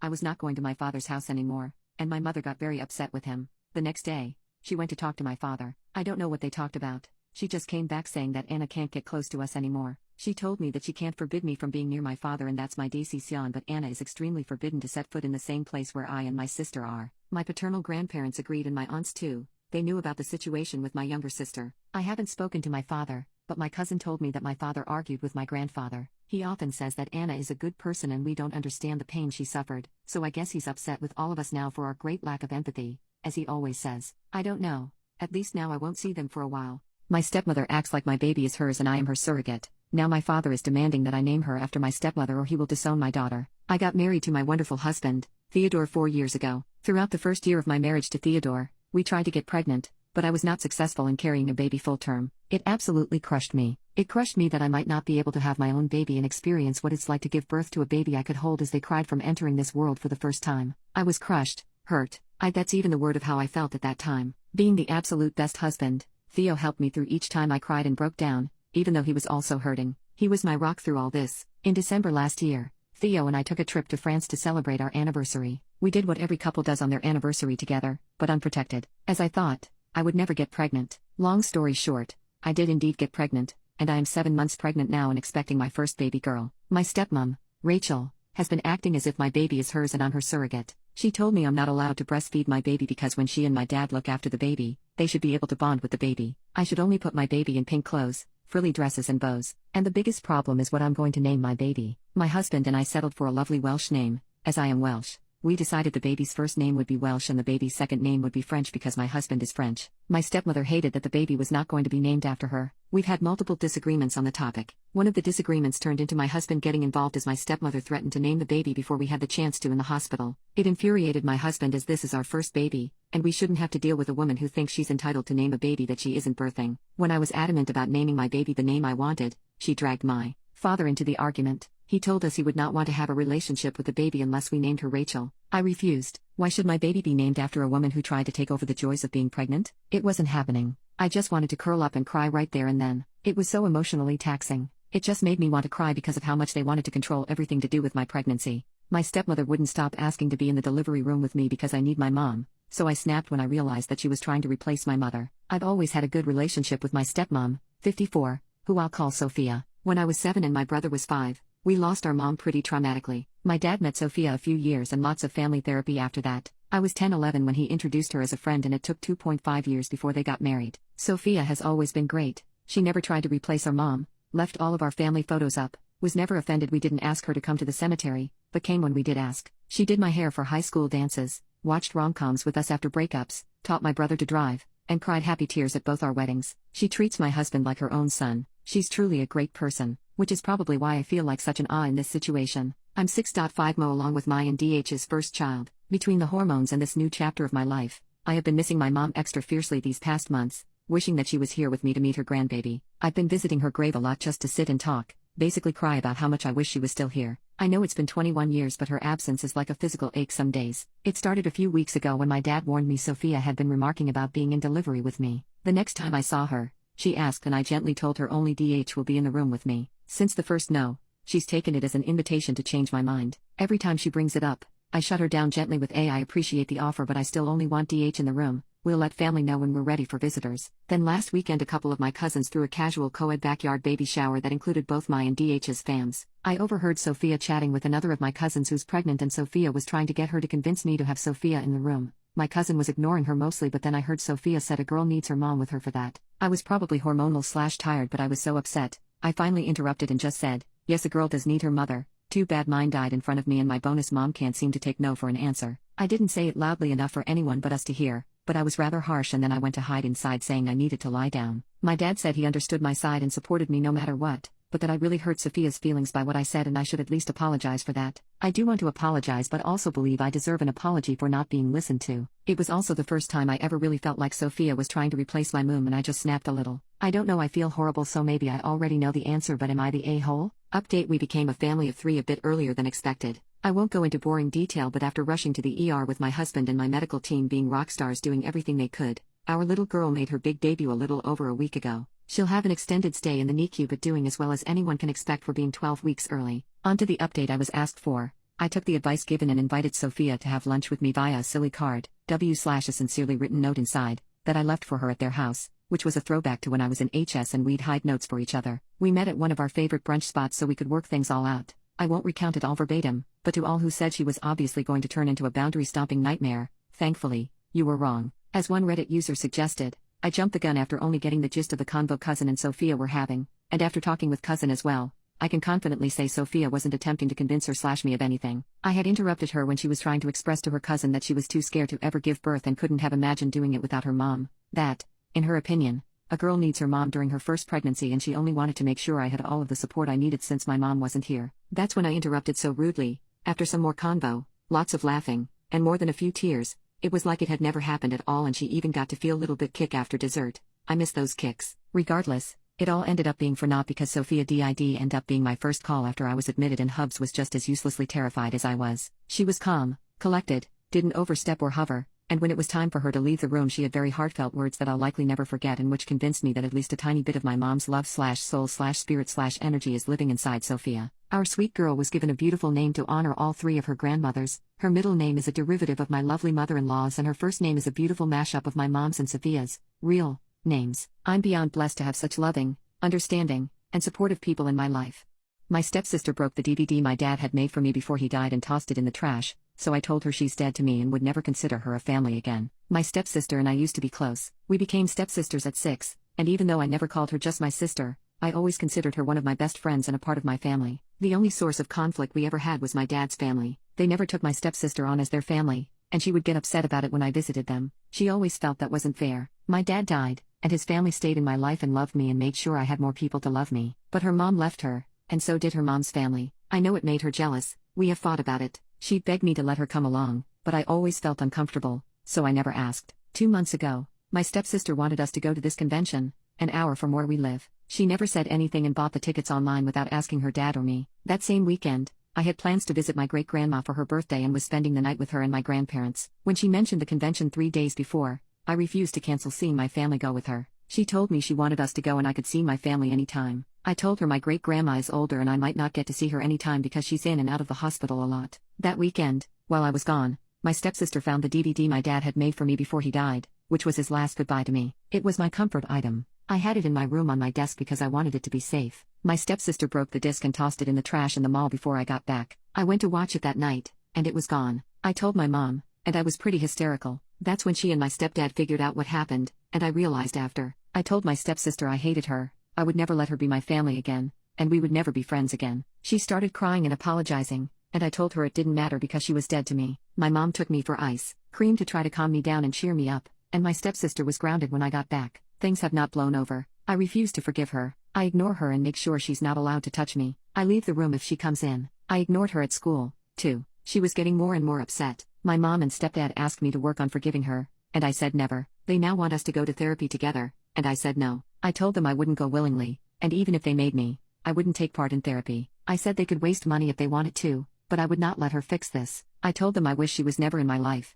that I hate her, and I hope she ended up miserable and never got over the guilt of what she did because I'll never forget. My mom and stepdad got mad at me for refusing and said I needed to learn to forgive. Am I the a-hole?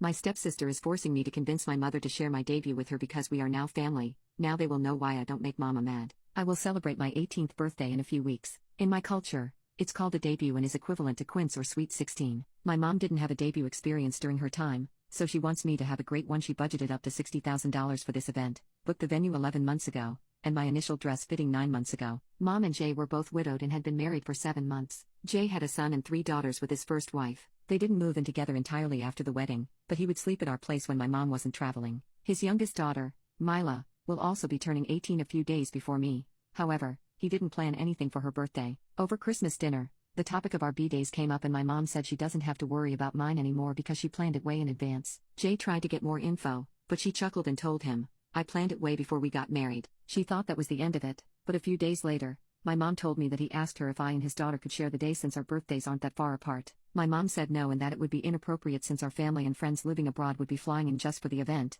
and she wanted the day to be about me. She instead offered to help him and connect him to her events coordinator so he could start planning for his daughter's party within his budget, even on such short notice, but he refused and said he was not wasting money for such extravagance. My mom stood her ground and told him that her offer stood but she would not change her mind about not sharing my day. Oh well. Step-siblings came over yesterday to enjoy the amenities in our apartment building and for a barbecue when they saw the invitations and stationaries on the table as I was sorting them out when they arrived. Mom, Jay, and stepbro were already at the pool.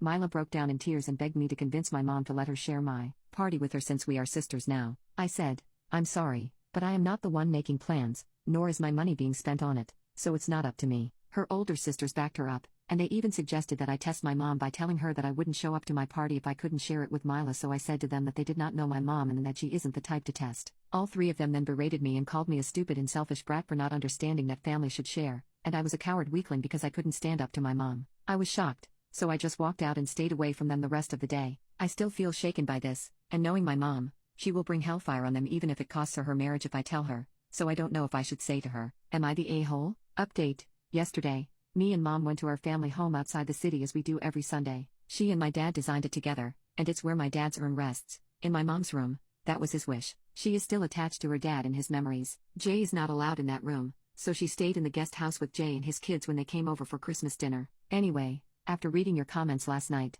I decided to tell her and waited until after dinner. I went to her room and told her I wanted to see Dad. I was standing in front of him when she asked me what I thought about having an all-girls bonding time with Mila and her sisters. Jay proposed it as a start to building our relationship. I remained quiet and tried to hold back my tears, and she noticed. She signaled for me to sit on the bed with her and asked me what was wrong. Not my proudest moment, but I hugged her, broke down in tears, and let everything out between sobbing and sniffling. When I was done, she took a deep breath and hugged me tighter. She said sorry if she ever made me feel like I couldn't talk to her and sad for putting me in that situation. She reassured me that no matter what, she would always be on my side even after I became an adult. She then told me not to worry anymore because she would take care of it in the morning. She said, I will put them in their place, as she grabbed a bag of Doritos. We chilled the rest of the night, watched Netflix, and cuddled like I did when I was a little kid. This morning, I woke up when I heard her yelling in the kitchen, repeatedly asking, did you put your daughters up to it? She told him that his adult daughters have no right to abuse me and try to manipulate me verbally, and now they are no longer allowed to be anywhere near me, especially in our place. She saw me,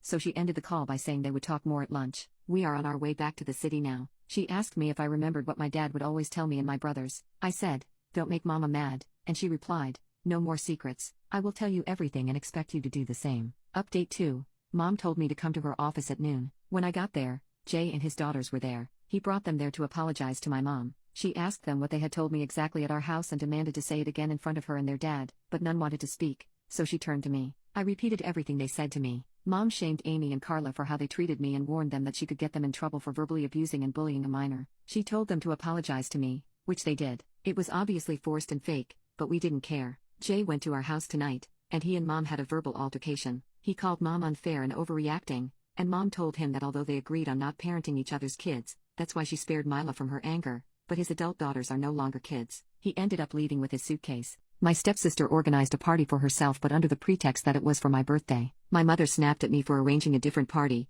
so I abandoned her after my birthday. A little background: my mom and dad separated when I was 6 and each went their separate ways. Of course, they had joint custody of me, but they both started new families. When I was 9, my mom married a man, let's call him Robert, who already had a daughter. Let's call her Kira, who was 2 years older than me. My dad got engaged when I was 8 to a wonderful woman, let's call her Layla, who he married when I was 12. My relationship with Layla is beautiful. She has truly been a mother to me. She basically helped my dad raise me. She takes an interest in my life. She comforts me. She advises me. We have common interests and we do many activities together. She and I recently talked about the possibility of having her legally adopt me as soon as I come of age. Doing so now would be a bit messy legally because of my parents' joint custody, because, for me, she is my real mother and I want it to be official. My relationship with my bio mother, on the other hand, is almost non-existent. Even though I was forced to spend specific days with her, we never managed to bond because she spent all her time giving attention and affection to Kira, who already have her own mother. Even when she tried to involve me in some activity, she always included Kira and we had to do only what Kira liked. At a certain point I started to decline her invitations and often asked if I could avoid going to her on the set days because I was almost always ignored or left aside and I preferred to stay at home with my father and Layla. My father always tried to understand me but he also had to honor the rules set by the judge. When I got more mature he admitted that he was afraid that my mother might make some mean move in court if he agreed to not let me go to her on the appointed days. Yeah, this is something my mother would do. After knowing this, I understood my father's reasons and I absolutely don't want to put him in trouble, so I didn't make such requests anymore and I respected my schedule. Now let's get to the point. In 2 weeks I will finally turn 18. I was lucky because my birthday falls on the days I have to stay with my dad, so he, Layla and I started planning my birthday a month ago. It will be nothing too crazy. Just a party with family and friends at my favorite pizza place. A casual night where I just want to have fun with the people I care about and do what I like. The place also has karaoke, and I love singing. Of course, after booking and setting everything up we sent out the invitations and this extended to my mother as well. Honestly, I didn't really want her there, but then I thought that this would actually be the last time I was forced to be involved with her because, once I turn 18 I won't be forced to follow the judge's rules anymore. So we sent out the invitations 2 days ago and we already had almost all the answers, so we could organize the precise number to send to the pizza place. The only thing missing was my mother, who saw the text and did not respond. I told my father that I would not insist, and if she did not respond, then it meant she did not want to come, and I was fine with that. I think my father was also a little relieved by the idea, even if he didn't say it openly, but I could see it on his face. Anyway, the drama started this afternoon. My mother called me, very angry, accusing me of being childish and that I shouldn't have planned anything without telling her first. This left me a little confused, and I reminded her that I always planned all my birthdays with Dad and Layla. Most of the time she didn't even remember, so complaining now was quite hypocritical. This made her even angrier and started attacking me because Kira had been crying ever since I sent the invitation to my mother because she had already planned a whole birthday party for me. And I was really speechless because the relationship between me and Kira is zero. She is the classic spoiled brat who always wants to be the center of attention, and my mother has always supported this behavior of hers, making it worse, and clearly she and I have never gotten along. I just didn't understand why the hell Kira wanted to organize a birthday party for me. It didn't make sense. I asked her why she did it, and especially why she did it without telling me. I mean, she didn't really think I wouldn't make any plans for my 18th birthday, right? It was ridiculous. My mother said it was supposed to be a surprise, and since I didn't tell her about my plans, she thought I didn't want to do anything for my birthday. And I mean, she could have asked? No.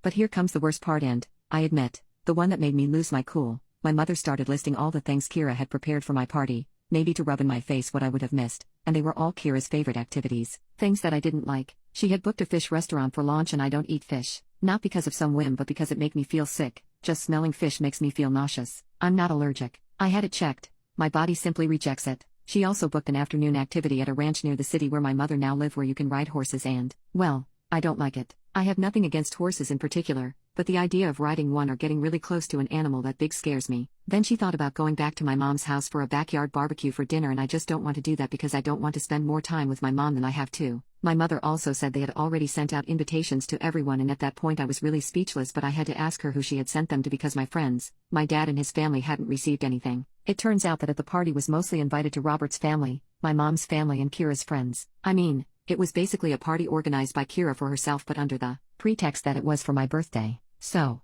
I didn't hold back anymore. I laughed in my mother's face and hung up the phone. It was all too ridiculous to be true. Come on. My dad came to me a little while ago, saying that my mom called him mad because I laughed in her face when she told me about the party they had organized for me, and he was very upset about it. He was starting to say that, despite all the feelings I had for my mom, they were trying to do a nicer thing for once, but I stopped him right away and explained in details how the party had been organized, a detail that my mom apparently left out with him. His expression changed quickly. He just said, "I'm going to make a phone call, and I've been hearing him yelling at my mother for at least 20 minutes by now." Layla came to me after learning about the situation and said that as much as she could relate to me, I was a little rude to laugh in my mother's face and hang up without explaining. For her, I should have spoken out like an adult despite my feelings and sort things out in a civil and mature way. She wasn't angry, just a bit disappointed about how I acted. As soon as she left, I thought about my actions, and maybe I was a little hasty, but I don't think talking to my mom about it would have helped, honestly. But maybe I could have handled it better? I'm starting to think I was a bit of an asshole in that moment. Update 2 days later. First of all, I talked to Layla about my reaction to my mother.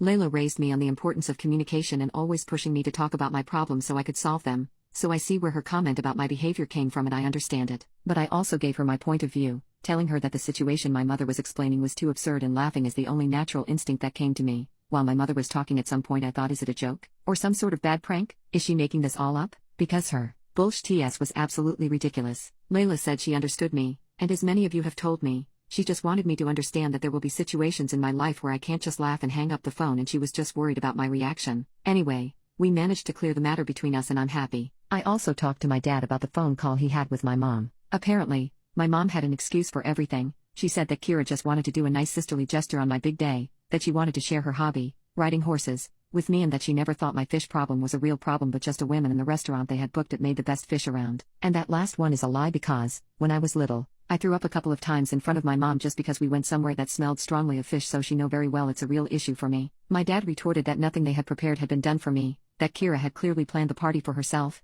and what kind of party was it for me if none of my important people were there? My mother didn't respond to this. She just started ranting that I was ungrateful and spoiled, so my father told her to go to hell and hung up the phone. After hearing this, I decided to follow another piece of advice you gave me and wrote a message to my mother. This time I decided to be mature and wrote the message in the most polite way possible. I apologized for laughing, but what she was saying was too ridiculous, so it was the only possible reaction from my side. I reminded her that she never put any effort into building a relationship with me, that she doesn't know me at all and has never cared about getting to know me, and since the birthday party Kira organized only had things that Kira liked, they could enjoy it together with their family and friends. I also told her that her invitation to my pizza party was withdrawn and she shouldn't bother showing up since she had already made it clear with the last phone call what her priorities were, and now I was going to do it too, and she was absolutely not on my priority list. I already have Layla as a mother and I can't be more happy with her. I concluded by wishing her well with her new family and asked her not to contact me again. She read the message but didn't respond, and I'm fine with that. If she were to respond, I'm sure it would just be more complaints about me being ungrateful and spoiled, because I know that talking to her is useless.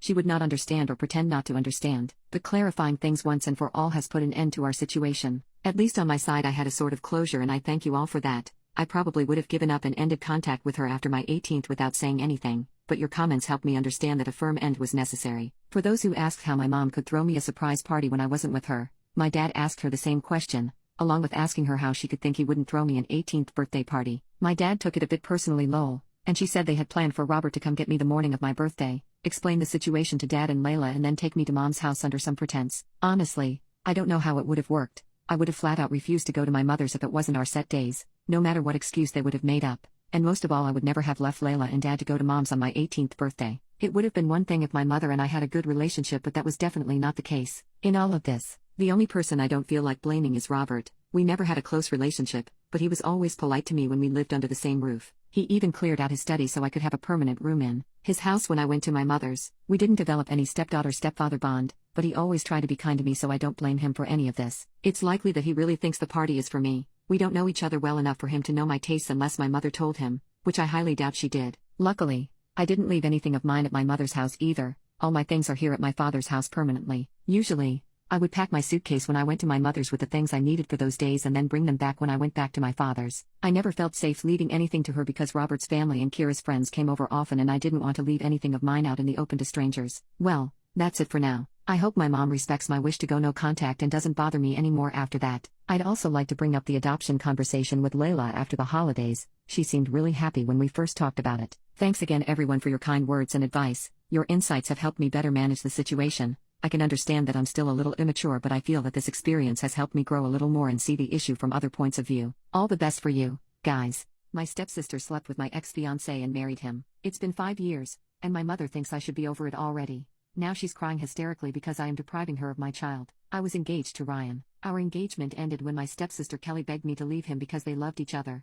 but Ryan was too afraid to break up with me because he didn't want to hurt me. When I confronted Ryan about it, he denied it. He said she had been trying to come on to him for some time, and he never mentioned it because he didn't want to ruin our relationship. He begged me not to believe her, and so we continued as we had been. Kelly grew resentful and made nasty comments about how I was forcing a man who didn't even love me to marry me because I had low self-esteem constantly. A month later, she sent me a video of them having intimacy in my bed and multiple screenshots of him telling her he loved her, how he wished she was the girl he was marrying, how he hated that I wouldn't let them be together. I was devastated and angry, but my best friend convinced me not to go nuclear on them and to quietly move out when Ryan was at work the next week. So that's what I did. I contacted my dad and my stepmom and asked them if I could move in temporarily. I removed the money I had contributed into our joint account for wedding expenses and transferred the rest to him before closing the account. Once I got settled in, I sent all of the screenshots she sent me to our relatives and his. Ryan tried to get back together with me multiple times, but I ended up blocking him when I found out he had proposed to her with the same ring he gave me. I left it behind. Now Kelly is my stepsister from my mom's side. I have another stepsister and stepbrother from my mom's second marriage and a half-sister. They all went to the wedding. Whenever I tried to express myself, I was hurt by the fact they were just supporting Kelly and Ryan as though what they did to me meant nothing. They would shrug it off and say they couldn't cut them out completely because they were family. I haven't spent a single holiday with my mom's side since neither has my older biological brother or sister. I only see my mom and half-sister when I invite them over to my place, as Kelly and Ryan moved in with my mom and my stepdad a year after they got married. Our relationship is rocky, but I've grown closer to my dad/stepmom and their children, who have all been very supportive since this all happened, so it's not all been bad. On New Year's Day, my boyfriend, now husband, proposed to me. We had a small engagement party, to which I invited my mom and half-sister. They never turned up because I was excluding half of our family. I never invited my stepdad or stepsiblings because they were pretty hurtful when it came out that Kelly and Ryan were sleeping together. They claimed it wasn't their fault I got in the way of true love and made me out to be some vindictive Disney villain for being angry with them. We were planning to have our wedding ceremony this summer, but in late February, my husband suggested we postpone until next year because he was concerned CUD would worsen. We would have to cancel/reschedule anyway.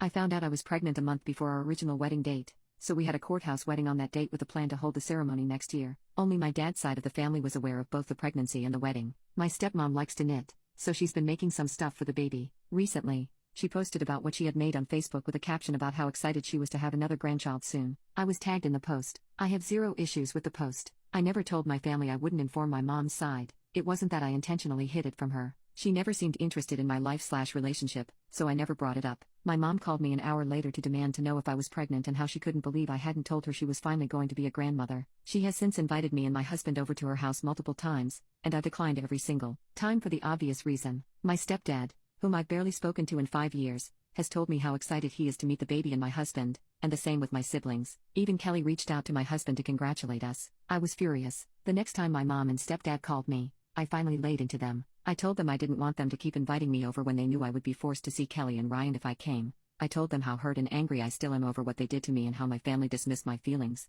I told them how they wouldn't throw Kelly and Ryan away, but they were so quick to leave me out to rot while I was going through the worst betrayal I'd ever experienced in my life. I told them I wasn't even sure I wanted people like them in my child's life. My mom was crying hysterically and kept saying I was being cruel and I couldn't deprive her of her first grandchild. The thing is, my baby isn't her first grandchild. My sister has 2 adopted daughters already, who my mom doesn't even try to bond with.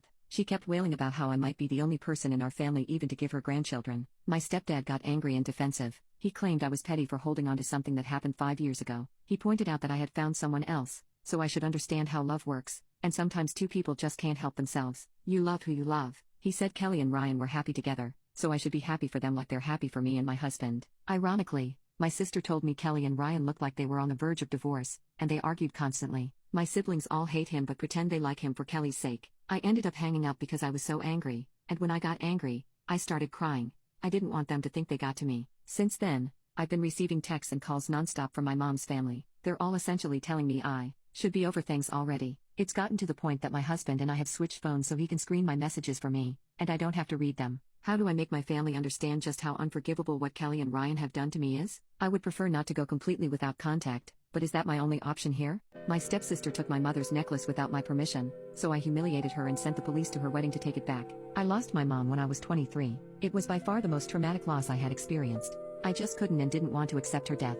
It was unfair, untimely, and preventable. I got into therapy and was doing better, but I had issues with my dad's new wife and her daughter, and just got married weeks ago. We do not have a close relationship, but we were cordial enough to sit at dinner tables. My stepsister treated me as a relative and was as much distant from me. But after my father got sick, we had to see each other a lot. I'm handling his care while my stepmom works full-time, and my stepsister doesn't do much though she's always visiting when I moved in to help my dad. Before that, I was living with my ex, so returning home was just in time. I brought with me all of my mom's belongings, and my stepsister showed interest in my mom's necklace and asked if she could borrow it to wear at her wedding. I refused, and she tried every method to convince me I had to put it in a place where I thought it'd be safe after my stepmother got involved. As the wedding approached, they both kept convincing me to let my stepsister have it. She bragged about affording a better one, but it was a matter of showing who was in control. I stood my ground and told them how serious I was, so they backed off.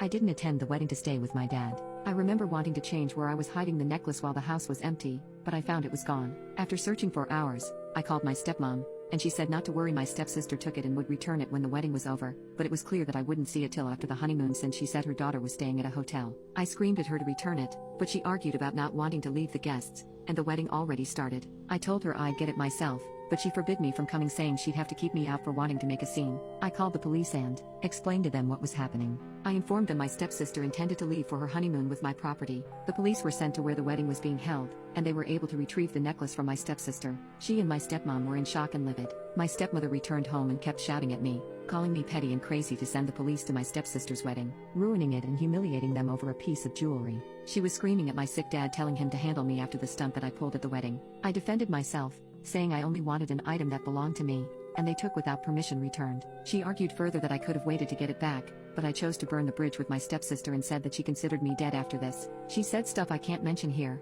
but all I can say is that it was a bad night. I might have overreacted by getting the police involved, but I had no guarantee of getting the necklace back since I had experience with them in the past. My stepsister was hysterically forcing me to stop hanging out with my brothers because she wanted them to pay more attention to her, so I got the police to take her away.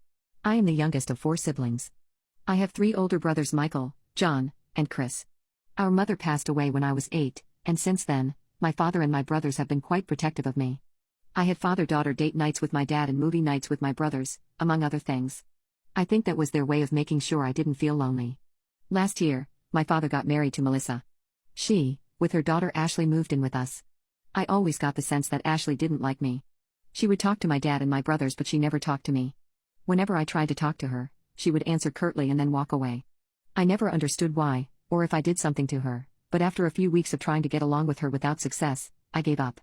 We were civil to each other and that was enough. My brothers were also on the fence about her. She kept insisting on being invited to our movie nights, but she would always demand to see a movie she liked even if none of us liked it, and she kept trying to cuddle with my brothers, which they find uncomfortable and weird because they don't know her. Chris told her to knock it off because he didn't like that she was so touchy with him. Recently I had my 18th birthday. It was fun and low-key and I got wonderful gifts. The next day Ashley came to me and told me that it was unfair that my brothers' gifts to me were better than their gifts to her for her birthday last June. For context, my brothers each gave her a $200 gift card to different stores so she can buy what she liked, because they didn't really know her. They gave her gifts to be civil. My brothers got me a personalized perfume, a signed copy of an entire book series that I've been obsessed about lately, and a personalized planner with messages and quotes on each page. I will admit that they put more thoughts into my gifts, but I think it's fair since they don't really know her. But then Ashley started crying, saying that I always got everything and she got nothing, and she then demanded I stop hanging out with them and said that if I didn't hang out with my brothers so much, then they would pay more attention to her. She also wanted me to tell them to treat her like they treated me because she was also their sister now. I told her that I won't force my brothers to do something they didn't like. She insisted that I call my brothers right that moment, to tell them that I would hang out less with them and that they should get Ashley better gifts. I refused. Apparently she told her friends and cousins, because I've been getting messages from them telling me I'm a spoiled, selfish kid, so I'm second-guessing myself. I did talk to my dad and brothers. My dad was angry and shocked. My brothers were livid. I told them everything and showed them the screenshots on the messages. My dad hugged me and apologized that I had to go through this. My brothers wanted to come home immediately and confront Ashley, but my dad told them all to calm down. He said he wanted to talk to Melissa first and he and Melissa can talk to Ashley tomorrow, but he promised that we will all definitely sit down and talk about this. I have a feeling things are gonna get messy when they talk with Ashley tomorrow, so wish me luck. Update: the day after I told my dad, we all had a talk. Contrary to what we all thought, Ashley didn't even deny it. She just basically repeated what she told me. She sounds like a broken recording at this point. My dad told her that while he understands that she might feel excluded because my brothers and I were so close, demanding that I spend less time with my brothers and bullying me through her friends and relatives were so wrong. Melissa started talking, apologizing for what Ashley did. She said she knows it was wrong, but she was hoping that we all could forgive her because she's just having a hard time with the changes in her life. Michael pointed out that they did want a good relationship with her. At first, but if this is how she was going to treat me, she could just forget it. All my brothers also opened up about how they were so uncomfortable with her trying to be so touchy with them. My father suggested therapy, but Ashley refused and started screaming. At this point I think my father had enough and said that she should go to therapy and work out her issues or she wouldn't be living in his house. That shut us all up. Melissa asked my dad if he was serious and he said yes. He said he loved her and he was concerned about Ashley, but he won't allow his daughter to be bullied in his own house. Ashley looked really shocked. She would be going to a local college and she planned to stay at home so she could save rent, so this must have bothered her a lot. She started blaming me and started to walk towards me and tried to grab me, but all my brothers got between us. John coldly told her that while our father was trying to be kind, that he would do no such thing, and if she touched me, he would throw her in jail faster than she could blink. He's a lawyer, so Ashley knows that this was not an empty threat. She backed off and walked to her room and slammed the door. The next day, Ashley went to therapy. I don't know if Melissa forced her or if she just didn't want to be kicked out, but oh well, at least she's going. She's been ignoring us this past few days, which is completely fine with me. As for my brothers, the day Ashley started therapy, she'd also started texting them, playing the pity card, but they all blocked her. As for me, I am doing very well. This whole fiasco kinda made us all forget that I'm going away to college in a few days, and now my father and brothers are kind of acting frantic and in mother hen modes, lol. Update 2, a little bit over a month ago, I turned 18. My maternal grandparents gave me a family heirloom. It was a pair of diamond earrings. It used to belong to my mother, but since she was unable to give it to me, my grandmother held on to it.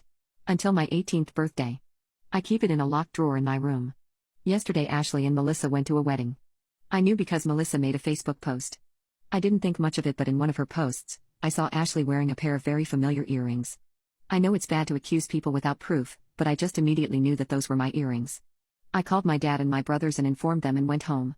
I called Melissa and told her about the situation, but she didn't quite believe me because Ashley had told her that she borrowed the earrings from one of her friends. When I got home, I saw that the drawer had been busted open and my earrings were gone. We checked the security camera in the hallway, and it did show Ashley going into my room and then coming out a few minutes later. I was a bit frantic. My dad called Ashley and demanded that she returned my earrings. She denied it at first, but when he told her that we had video footage, she began to get defensive, saying that she just borrowed them and that I wasn't using them anyway. She then blocked my dad and Melissa wasn't answering her phone either. I was debating whether to go to the wedding that instant, when my brothers, who were quite fed up with Ashley at this point, told me that we should go to the police station and file a report for theft. I was quite reluctant at first, but then I remembered that those earrings were something my mother had left for me and she had taken it without asking permission. We went to the station and filed a report and showed them the security footage. This morning, Ashley was taken to the police station for questioning. Ashley and Melissa are still at the station, and I've been getting calls and texts from her relatives that I was dramatic and that I shamed their family because a lot of the guests who were staying at the hotel saw the police officers. My stubborn wife showed her friends our sex tapes. She never apologized until I slept on the couch. My wife and I have a healthy and active sex life. One thing we like to do is just record ourselves, nothing fancy, just our phones at the moment. We have a shared cloud server that we send it to, that way we can watch it on our phones and other devices without it being saved on our phones. We sometimes like watching them together, or we both travel somewhat frequently for work and watch it then. My wife has a very active group of friends with whom she spends a lot of time just hanging out, chatting, and drinking wine, a typical girls' night. They usually meet at our house, so I just go downstairs to play games or sometimes go out with my friends. They tend to get loud when they get drunk, and whenever I don't have something playing in my headphones I can hear them. A common topic is their sex lives. It made me feel weird at first to hear my wife and her friends talk about our sex life, but I remembered I used to talk about my sex life with my friends when I was younger. However, the other night, I heard whooping and cheering, so I crept up the stairs to see the commotion. My wife was playing some of our sex tapes on the TV for all to see. I went back downstairs and stayed down there until they were ready for me to drive them home. Usually, there are some satirical cheers and such from her friends as I walk up the stairs and grab the keys.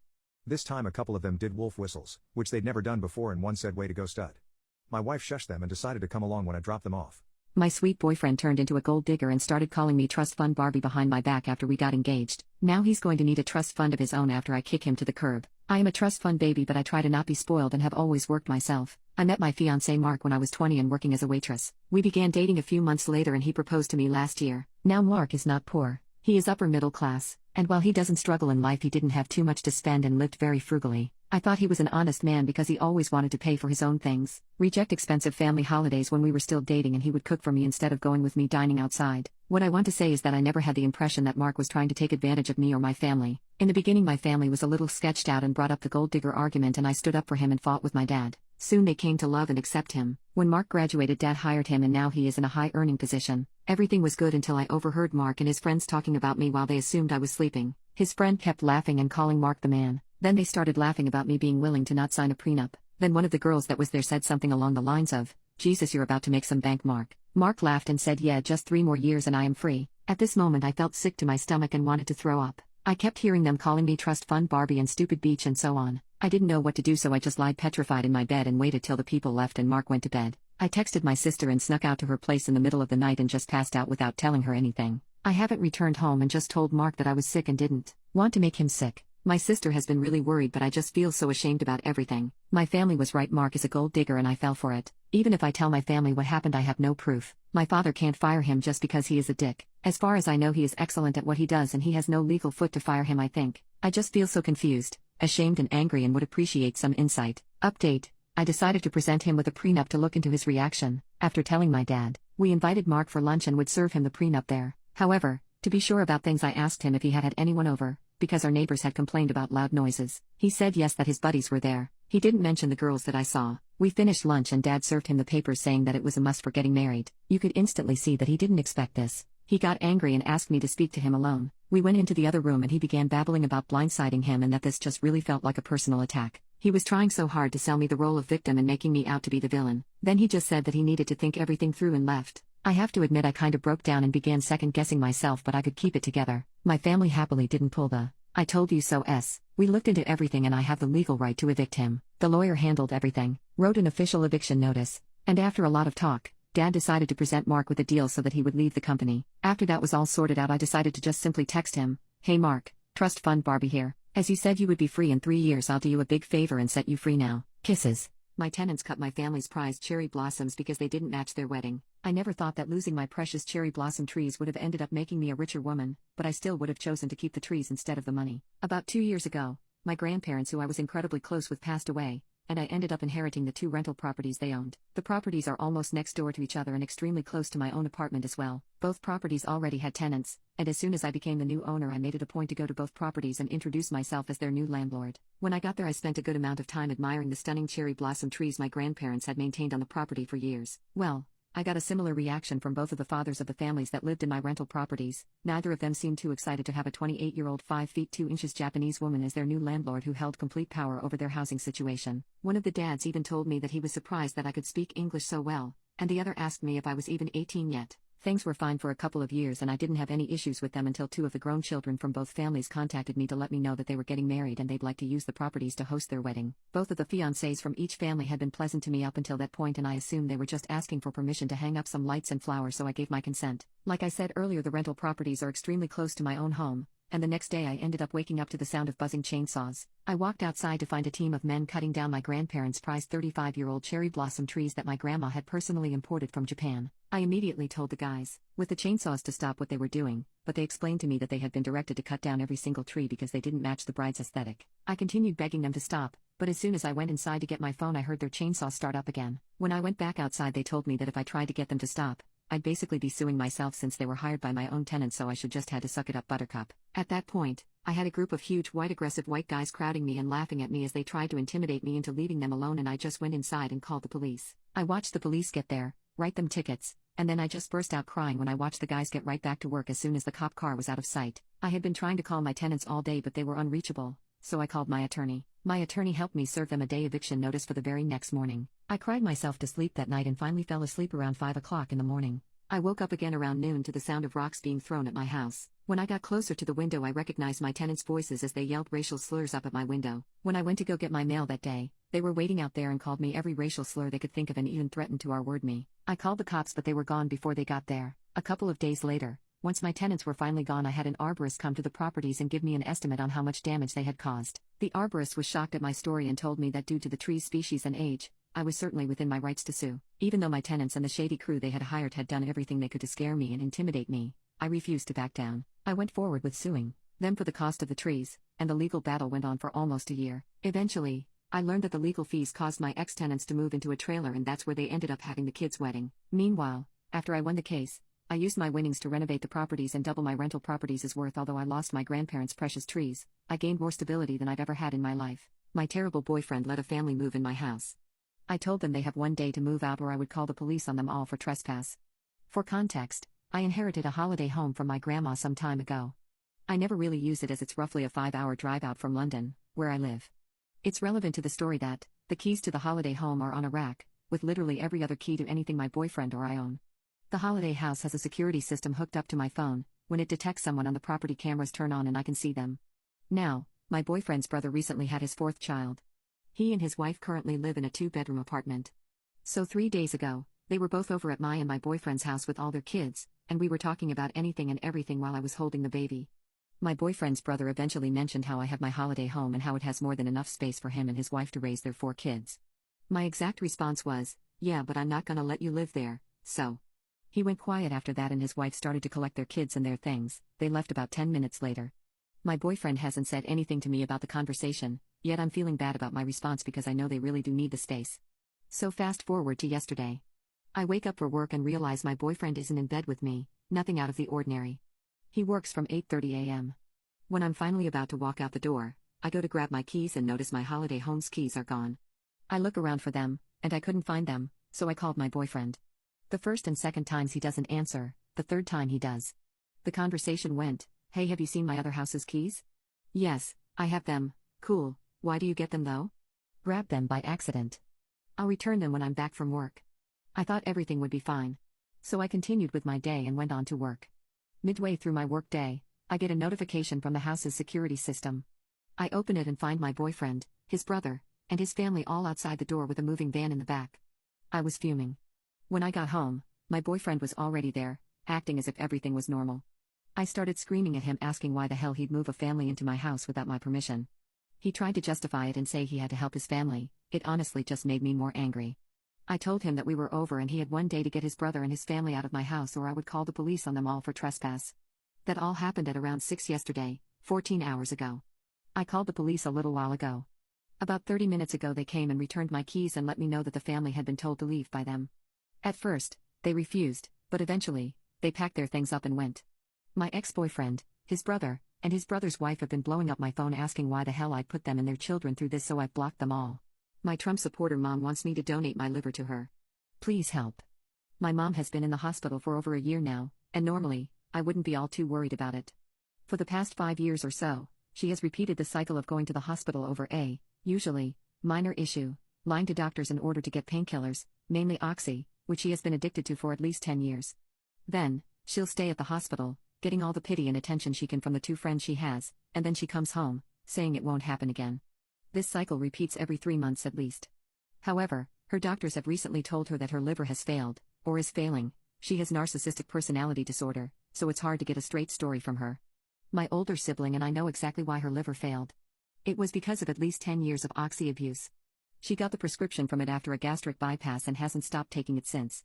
She's even gone as far as making my stepdad lie about his health in order to get a prescription for himself so that she could take it. My older sibling and I have tried to intervene. My older sibling has called the hospital and nurses where my mom is staying and told them about what my mother was doing. Even told them about the fact my stepdad has been sneaking her more oxy through food wrappers. But this only resulted in them moving to a different hospital. Basically, this is the sole reason for her failing liver. My parents are putting a lot of pressure on me to donate my liver to my mom, which will immunocompromise me for a long time. I don't know of the potential complications that could arise from this, given that I'm disabled, autism. My mother has also been pretty abusive towards me, causing multiple fights that ended in her threatening to end her own life, and shaking a pill bottle at me, full of oxy. She is a hoarder and has let me stay in the foster care system for years. She's also a Christian conservative and a Trump supporter, leading to her being very transphobic and not supporting me transitioning. And knowing that she will not get clean makes me think that giving her my liver would be foolish, and a waste. It'll just end up failing from all the oxy she won't stop taking. They've made me feel like it'll be my fault if she ends up dying, but I really don't want to give my liver, or a piece of it. I don't know much about the procedure, because they're intentionally keeping me in the dark, to an abuser who will end up destroying it by refusing to stop her drug addiction, despite the efforts of my sibling and I. My twin brother's girlfriend wannabe invited me as a guest to his birthday party, so I chose not to attend and told my brother how rude she was. Plus all updates. I'm a twin. My brother and I always hang out, and we are super close. In a few days, it's our birthday. We share the same friend group, are close, and have been since school. He has a close group of girlfriends, about 5, I have known for many years. In recent years, I would classify them as closer to him, but we are all still good friends and often socialize. I have been added to a group chat labeled Chris's surprise dinner. It was a surprise birthday dinner for my twin brother, organized by one of the girls in that group, and they invited me as a guest. One of them also said in the group that it would be nice to see me as well, so I felt like an afterthought. I wouldn't have minded if the girls wanted to organize a surprise birthday evening exclusively for my brother and themselves. Still, they have also invited my partner and some of my brother and I's closest friends. This feels inconsiderate and quite upsetting. I can't understand why I would be invited to my literal twin brother's surprise birthday dinner only as a guest, as it is also my birthday involving all of our friends. My girlfriend also found this action extremely rude and wondered why this girl didn't just reach out to her. Then they could have organized a surprise involving both of us instead, or just involved my brother and me and left the surprise element out of it. The chat clearly states that we are all to arrive at one time while my brother is due to arrive 20 minutes later. Attending makes me feel weird because it's just a celebration for his birthday when he and I are born on the same day. This isn't new information to the organizer. Also, every year, my brother and I do something together because we want to have the same friends. Last year, our friends and my girlfriend set up a massive dinner for our birthday, to which everyone was invited, including the girl group. So now I'm at a crossroads. I don't know whether or not to attend. On the one hand, if I don't go, I will feel left out, because our mutual friends are going. But on the other hand, if I do go, I will feel like I am letting myself be disrespected, and I will likely feel uncomfortable as it feels like only my brother is being celebrated. Edit. My girlfriend checked the chat, and the organizer booked the dinner for 10 people with a set menu. There are currently 11 attending, excluding my girlfriend and I. If we went, this would make it way over capacity. Now we aren't sure if we should go because what if we turn up and there is no room? This makes it slightly more awkward as we may be unable to pull up a chair and join. The dinner is tomorrow also. Update. I got a call from a friend on the dinner day. He said he spoke with our other close friend, and they agreed that it was extremely rude and strange to do. I asked him why none of them spoke up on my behalf, and he just apologized and said he didn't have any excuses. They still ended up going to the dinner. My other close friend rang up the day and said she was not attending because it didn't feel right to do so. Then, this close friend ended up texting one of the girls from that group, explaining why she wouldn't be there. The girl responded with excuses and said it's not that big of a deal. So, I spoke to my other close friends who are also twins. They weren't invited to the dinner, and just asked them how they would feel if they were in this situation. They pretty much said what most of you said. They were so angry on my behalf and said that it was extremely messed up and that they wouldn't go if this were them. They then created a new dinner plan with me, my girlfriend, my brother, and our closest friends so we could have a new celebration after our birthday instead. I didn't go to the dinner. It was 2 nights ago, so my girlfriend and I went to see a movie instead. We figured our absence would hopefully speak for itself if we took the radio silent route. I was considering saying something in that chat. Still, I also do not want them to paint me as aggressive. I also considered calling my brother the morning of and ruining the surprise because I wanted to tell him what was happening and just talk to him. Still, at the same time, I felt like an a-hole doing that to him. I wanted him to have his moment, too, so I decided to wait until the day after the dinner to say something. I spoke to my brother yesterday, and he recognized that it was very rude and stupid of her and said it felt weird for him, too. He explained he had nothing to do with it, which I already knew, and told him I never blamed him for it. He said that at the dinner, the organizer said that she invited my partner and me but that we just didn't come. So he wasn't aware that I was invited only as a guest until afterward. But he hasn't said anything to her yet. I'm not sure if he will mention something to her later or not, though. The organizer hasn't said anything to me either. But I don't care about hearing from her anyway. Yesterday my brother and I went to the new celebration dinner together, which was nice and we both had a really good time. So, this whole thing just highlights who my actual friends are. Update 2.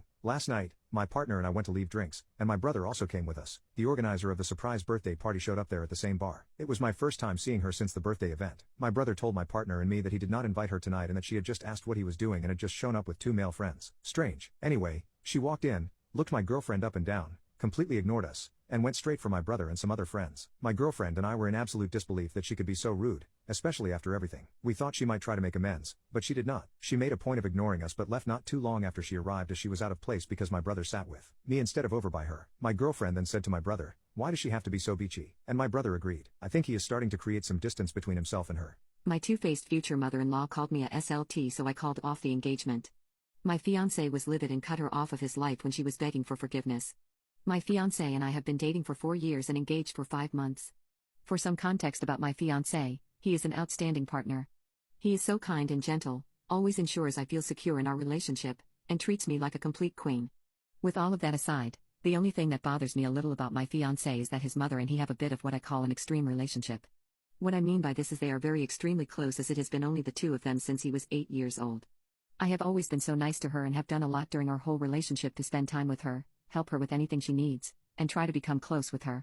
But unfortunately, no matter what I do, she always expresses she hates me and doesn't believe I will ever be good enough for her son because according to her, I am a gold-digging SLT. My fiancé on many occasions has stood up for me, but he isn't very stern or isn't really completely on my side.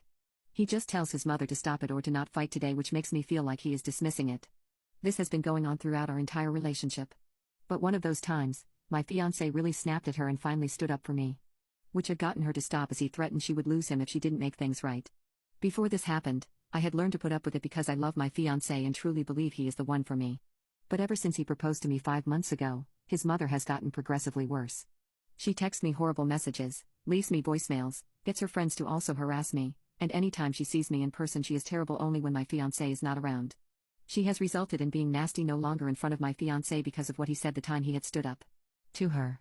3 days ago, I called off the engagement and broke things off with my fiancé without telling him what his mother had been doing. I was scared to tell him because I knew he loves her and I didn't want to come between them again, especially when he has been so happy that we are finally getting along because his mother fakes being friendly and loving in front of him. He understandably was devastated and so was I. My fiancé has been calling and texting begging for me to talk. His mother sent me one text, to sum it up, and said, "I am glad you are gone. If I had known treating you like this would have made you leave my son sooner than I would have been this nasty from the start. My son will realize you are just a SLT and move on easily." I ended up telling my older brother why I ended things as well as my fiancé's best friend, as he and I are fairly close too. They both understand where I am coming from but told me I need to tell my fiancé because he will handle his mother and has been a wreck without me. As I have been without him too. They also said that I needed to stand up to his mother myself. So here's where I feel guilty and think I may be the a-hole. I finally called my fiancé and asked him to meet up. On my way to meet him, I texted his mother a long paragraph calling her a vile, disgusting woman and going off on her about all the stuff she has done. When I reached my fiancé, he looked incredibly angry. Apparently, his mom immediately called him crying, saying that I texted her saying I was going to beat her up and called her horrible names for simply calling me to make sure I was okay. Which obviously wasn't the case. Once I had told my fiancé what really happened, as well as showed him all the proof of what I said and what she had been doing for 5 months, he broke down crying and so did I. We both consoled each other and he profusely apologized for his mother's behavior. He blew up on his mother and immediately made no contact with her. He also uninvited her from our wedding. My family, my friends, his friends, and his honor all were happy we were back together and proud of my fiancé for standing up to his mom and cutting her out of his life. My uncle left me a large plot of land, and my greedy family wants to use it for a trip to Europe. Now, they are all shaking in anger when they receive their hilarious inheritance. I live a very different life than the majority of my family. I didn't graduate high school but got a GED and started working as a welder and hunting guide. The rest of my family is pretty successful. For instance, my father is a lawyer and my mom used to be an RN. Brothers own companies. Sister got married to a lawyer, etc. I'm glad my family found a lot of success, but they can be very shallow and often put me down for what I do for work. My mom would comment, "When are you going to school to get a real job?" or stuff like that. They didn't want to pay for welding school, so I worked at an auto shop to pay my way through. They often go on vacations and cruises without me because I won't be able to appreciate the culture or food and other BS. I love them, but I have been slowly pulling away from them over the last few years since I can tell that we live different lives and they have no interest in sharing their lives with me. Now, my grandfather's brother Mike and I have always been pretty close. Mike and I used to go hunting when I was pretty young, and even though Mike was also working in law, he and I shared a love of the outdoors and nature. About a year ago, Mike was diagnosed with cancer and has quickly gone downhill in the last few months. I have taken a lot of time off of work to care for him since he is my oldest relative, and no one else wants to take care of a frail, sick old man for some callous reason. His wife died 15 years ago and he doesn't have any children. He recently asked me if taking care of him was hurting me financially, and I told him that I was cutting back on hours at work, but I loved him more than any of my other family members, so it was my pleasure to take care of him. The next time I went to visit him, he revealed to me that he was having his will changed and would be willing to his hunting cabin.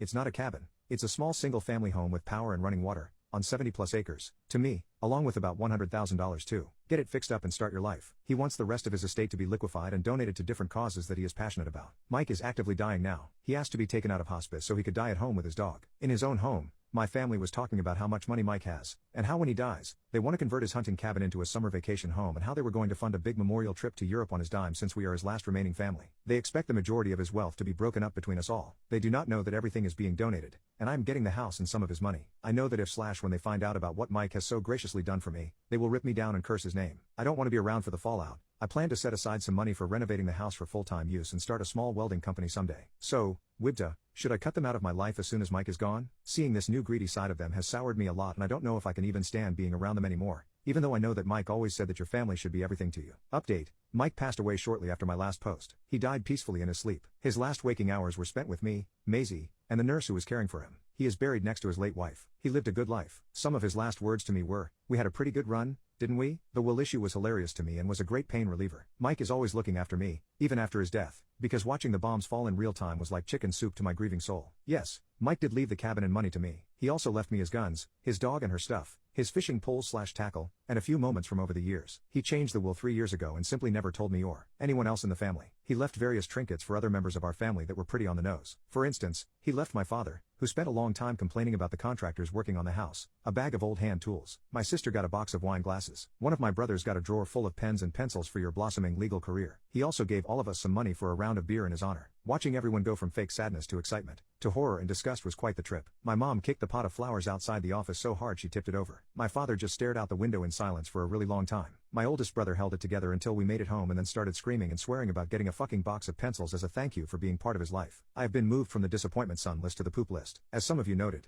they weren't exactly angry about the cabin and the money Mike left me, but more so about his larger assets being liquidated and donated. That drove them completely insane. The main target of their abuse was the primary organization that Mike willed the rest of his estate to, and other than an initial small explosion and some snide comments, they seemed to take it in stride. I haven't spoken to them much ever since Mike's passing and the will issue. There are still issues and such that need to be worked out, and I was told that could last up to a year. The cabin has been locked up. I set up some cameras and a gate alarm. I am moving in slowly, hopping between here and my apartment until my lease is up. It's definitely dated and I'm currently working through renovations and repairs. Because my phone number is tied to my work, I didn't want to change it. I just opted to block everyone except my mother in case something really bad happened. After a few days of her complaining and questioning why Mike left me something so nice, she quieted down. Last week she began calling and texting me again, telling me it was an emergency. I spoke on the phone with her, and lo and behold, it was not an emergency. They want me to donate the cabin and land to my sister since she's thinking about starting a family and wants to raise her future children holistically. I told my mom that my sister and her husband have a double income and a lovely house in a completely different state than me, and if they wanted to move out to the country they were completely able to do so, but I would not be giving them my land. She then suggested they buy it from me for $200,000, which is far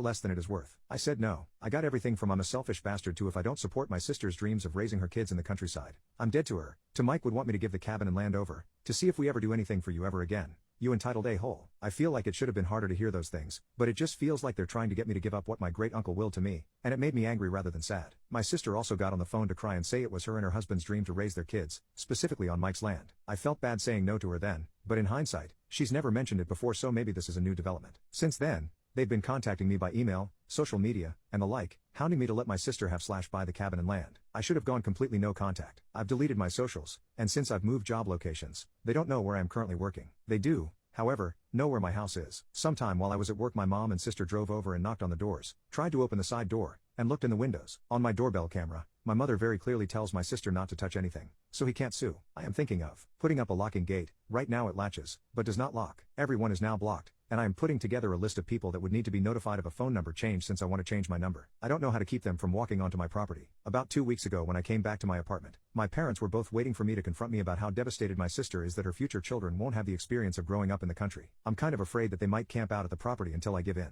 I put up no trespassing signs and I hope that's enough. I know one of my brothers drove by a while back because he snapped me a picture of the road my house is on. Other than that, I am well, Maisie is well, and Mike is laughing from the grave. I'll stick around a little longer here, and then I'll be logging out of this account permanently. My unemployed cousin tried to give me career advice, and I embarrassed her in front of our family. Now she has lost everything because she tried to get back at me by taking a PhD. I recently earned my PhD from a very prestigious university outside my country. Due to a learning disability, it has been incredibly challenging, to say the least. There were countless nights when I'd be left in tears because I couldn't wrap my head around a chapter or was completely stuck on an assignment feeling beyond hopeless. But I persevered, and it is such a relief to have achieved this. I returned home, and my dad proceeded to throw a dinner celebration at home, inviting the entire family to celebrate. He is incredibly proud of my achievement and wants to celebrate it with the whole family. I was looking forward to meeting everyone, but my cousin, let's call her Jane. Jane is 36, unemployed, and lives at home with her parents. She always has to be the center of attention, constantly giving her advice and input on things when nobody wants or asks. My mom and her parents always defend her behavior, which has only made it worse over the years. They claim she is incredibly talented and she needs room to achieve her potential. My dad and I have tried countless times to reason with my mom not to get involved with her, but she is way too stubborn. In our culture, we are expected to play nice with family no matter how awful they are, so nobody calls out her behavior. So yeah,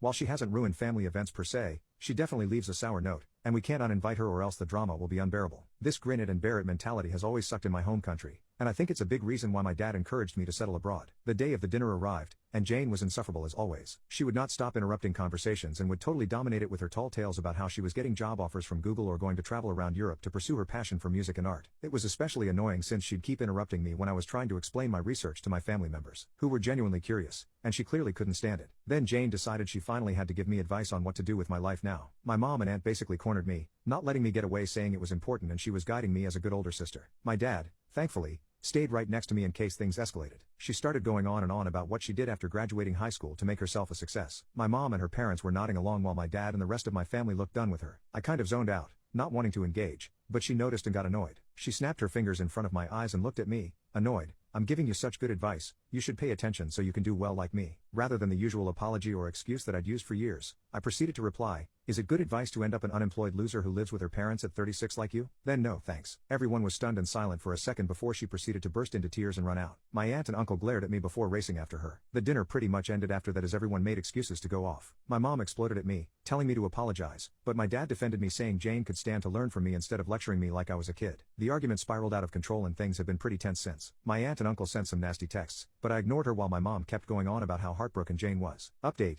Jane has been blowing up on social media calling me arrogant and saying I have no concept of respect. The irony is not lost on me. Fortunately, she faced backlash for needlessly airing family drama on the internet and has since taken down her posts. However, the texts from her parents have continued. They're rather entertaining to read. After mulling over things, I confronted my mom last night. She gets very obsessive about cleaning when upset, so I waited until she was done and knew she'd be too tired to keep up with her incessant demands. She wasn't in the mood to talk, but I didn't give her much chance to run away. I told her very bluntly how I felt about Jane's behavior, and then I said to her that I considered the fact that she was taking Jane's side a betrayal and that I thought I could always count on at least my mother to always have my back. It's probably a little manipulative. She tried to turn it around on me saying that I was being disrespectful and it was her job to tell me when I was doing something wrong. Except she wasn't expecting me to respond by asking if she cared so much about Jane then why she never bothered doing the same for her. She had no response and she proceeded to just walk away and ignore me for the rest of the night. This morning she came into my room early in the morning and apologized to me, saying she should have realized how I was feeling. I know people will say I should have rejected it and put all sorts of conditions, but at the end of the day, she still is my mom. She might have a terrible weak spot when it comes to Jane, but she's always been a great mother to me, and I cannot hate her if I tried. I forgave her instantly, which made her cry, and she hugged me saying how proud she was of me and she was sorry for not showing it. I think my dad must have said something last night that got to her. I decided to push and ask her why she was so defensive of Jane when she had nothing going for her, and she was constantly making up lies. She tried to defend her again,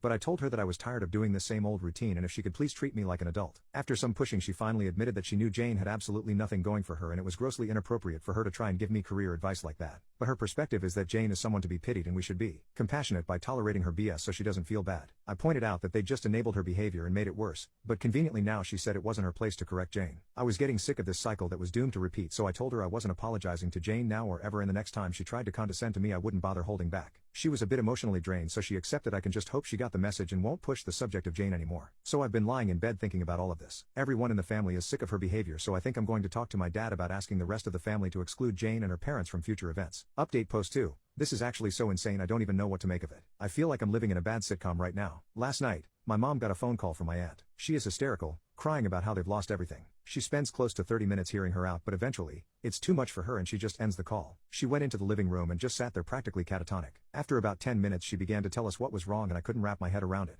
Jane decided that the best way for her to get back at me was to get a PhD for herself. No doubt she thinks she'll breeze by it and be handed to her on a silver platter. Her parents, being the enablers they are, were instantly on board. The details are a little vague here, but from what we could put together, somebody approached them promising they could get Jane into a PhD program at Harvard. No doubt there were red flags all over, but they dived right into it and the man asked for a hefty sum, which was most of their life savings. I can imagine Jane being all smug that she'd be the best PhD in the family. Her competing with me is a mixture of annoying and sad because she has no concept of self-awareness. I don't know who is worse here, Jane or her parents, but very foolishly they accepted it before the obvious scammer blocked them everywhere and ran off with their money. It just baffles me how easily they fell for it. Didn't they think even for a moment that it could be too good to be true? And these sorts of scams are incredibly common in my home country, so they have no excuse for not knowing better since it is common sense, but I guess expecting even that much from that narcissist is too much. I have no doubt they'll be begging the family for money now and I have a feeling my mom will bring up the issue. I'm anticipating more drama which I'll inevitably be dragged into. I'm just so exhausted with all this right now. I think I'm just going to ask my parents to visit me where I work from now on. The nostalgia visiting home is great, but it really doesn't seem worth the effort dealing with everyone. If any family member I like wants to visit, I will gladly fund their travel and stay, but I can't deal with all the nosiness and judgment anymore. It's getting on my last nerve. Anyway, I'm going to go sleep this off because my head is throbbing thinking of their idiocy. My ungrateful aunt called me a gold digger for throwing away my purity ring and marrying a rich man, so I cut her off financially. Last week, our daughter turned 10 and Miff 32, husband 56, and I decided not to have a party because I had a baby just 2 weeks ago and we don't want anyone around for now. Our daughter understood and was more than happy to celebrate with just her parents and siblings. But we wanted her to be able to celebrate with her friends, so he took her to a restaurant with all her friends and then shopping. When my family found out about it, they got furious because they say that we exclude them. The first to call when she saw the photos I posted was my mother, and although she was hurt, she understood why we decided to do that, but then my aunt called me and said horrible things to me. She is, or was, like my second mother, and I know she was hurt by not being able to celebrate the birthday of my daughter, whom she loves very much, but her reaction was inexcusable.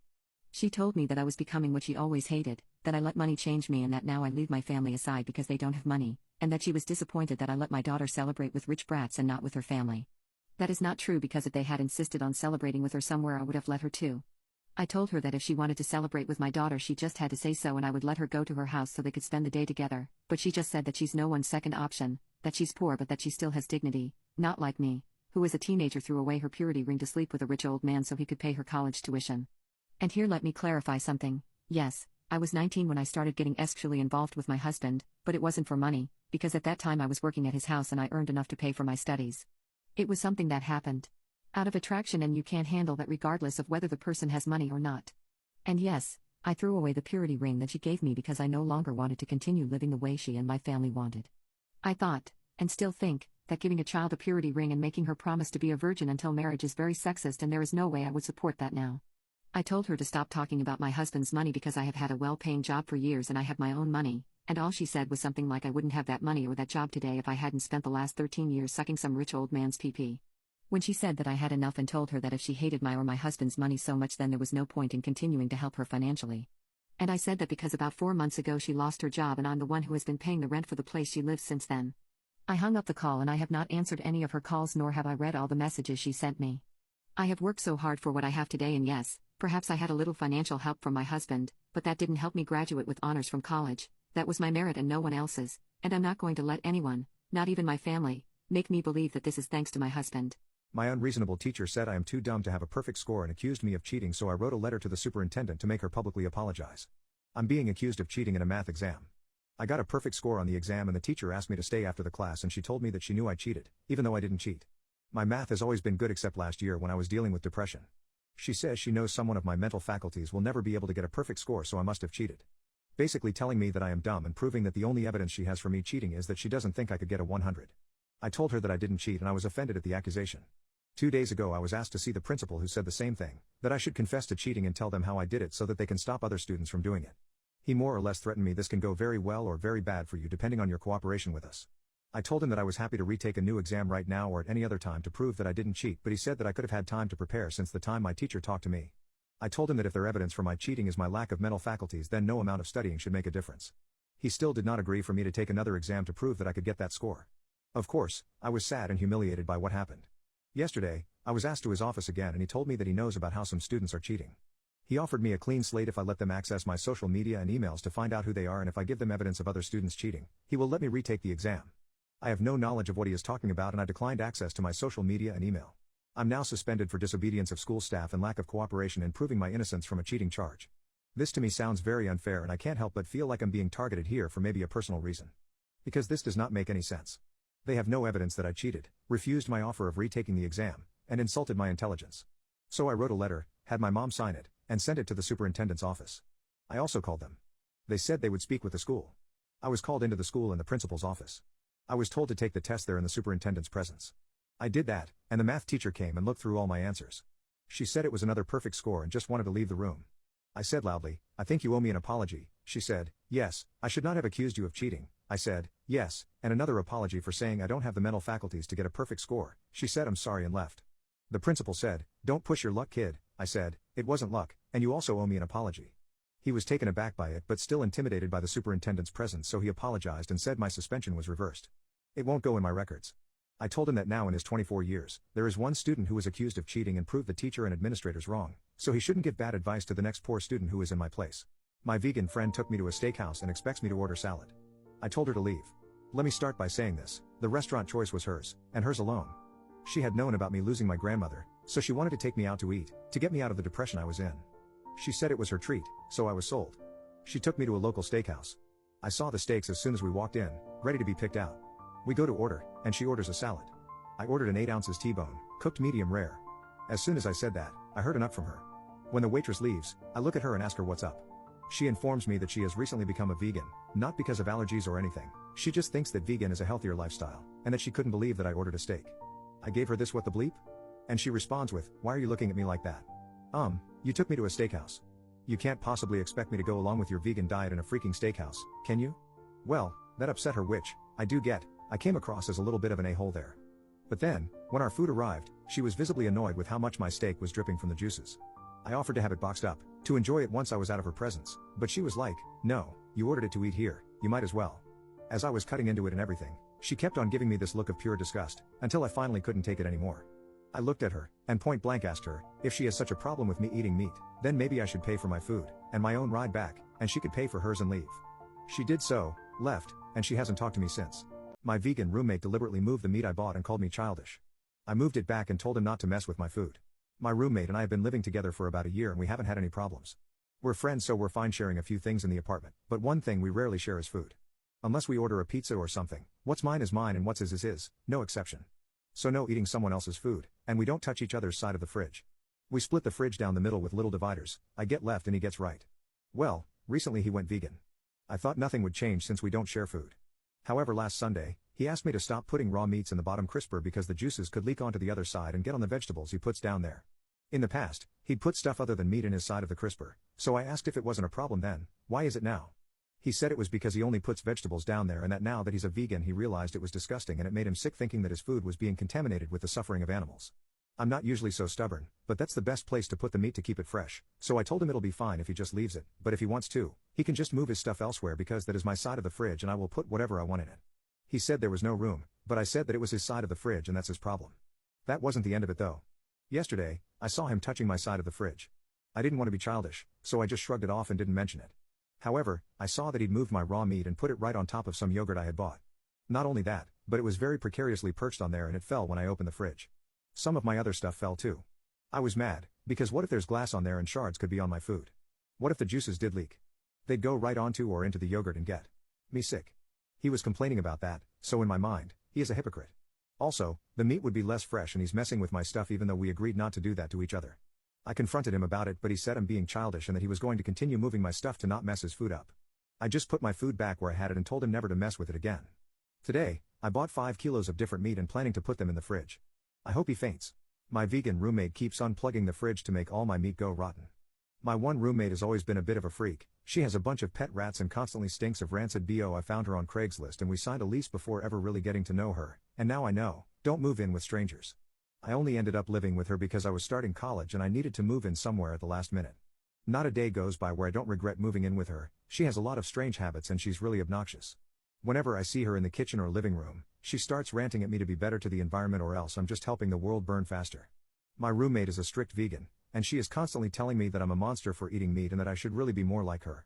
She stinks so bad and every day I get sicker of having her around. Things escalated recently and now things are super tense in the apartment. I've never been so pissed off at anyone in my life. Recently, we started having some issues with the fridge. I came home one day and found it broken down. I was annoyed since I couldn't find what the issue was and I had to throw away some meat and dairy stuff that had spoiled. Anyway, despite my landlord coming in and checking on the fridge, it kept breaking down and shutting off whenever I was out of the house. I was getting increasingly frustrated. I was throwing out a lot of groceries and the price of food is already so expensive these days. I lost my poop the other day this week when I came home and caught my roommate in the act of unplugging your fridge from the wall.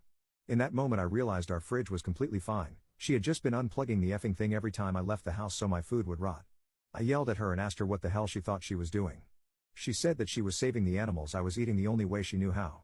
Since I refused to listen to her and do the right thing, I screamed at her and called her a freak and a thief, and I told her if didn't pay me back for all the food she had made me throw away, I would break our lease and leave her to pay the entire rent, which I knew damn well she couldn't afford. This is when she freaked out and started crying and apologizing. She said she had lost her job recently and she would be on the streets in a week if I left the lease. I told her she should have thought about herself before saving the animals and that I didn't care about anything except the money she owed me. After I went into my room I heard her wailing outside my door, begging me to drop the entire thing since she had no money for any of it. I'm so sick of this, and I'm getting the hell out of this lease whether she pays me or not. My vile daughter destroyed her dead brother's girlfriend's belongings. She was crying her eyes out when I punished her. My son unexpectedly passed away at the beginning of last year at the age of 19. It also hugely changed his little sister. She went from a sweet girl to a very mean-spirited person. She and her brother had been the closest of friends their entire life and suddenly losing her best friend was a very difficult change for her. Before my son passed, he met a girl. The relationship progressed very quickly, and he ended up getting this girl pregnant only a few months into the relationship. My daughter and my son's girlfriend were very good friends before, but when my daughter found out about the pregnancy, it was obvious she wasn't happy. She started ignoring his girlfriend and making rude comments about her.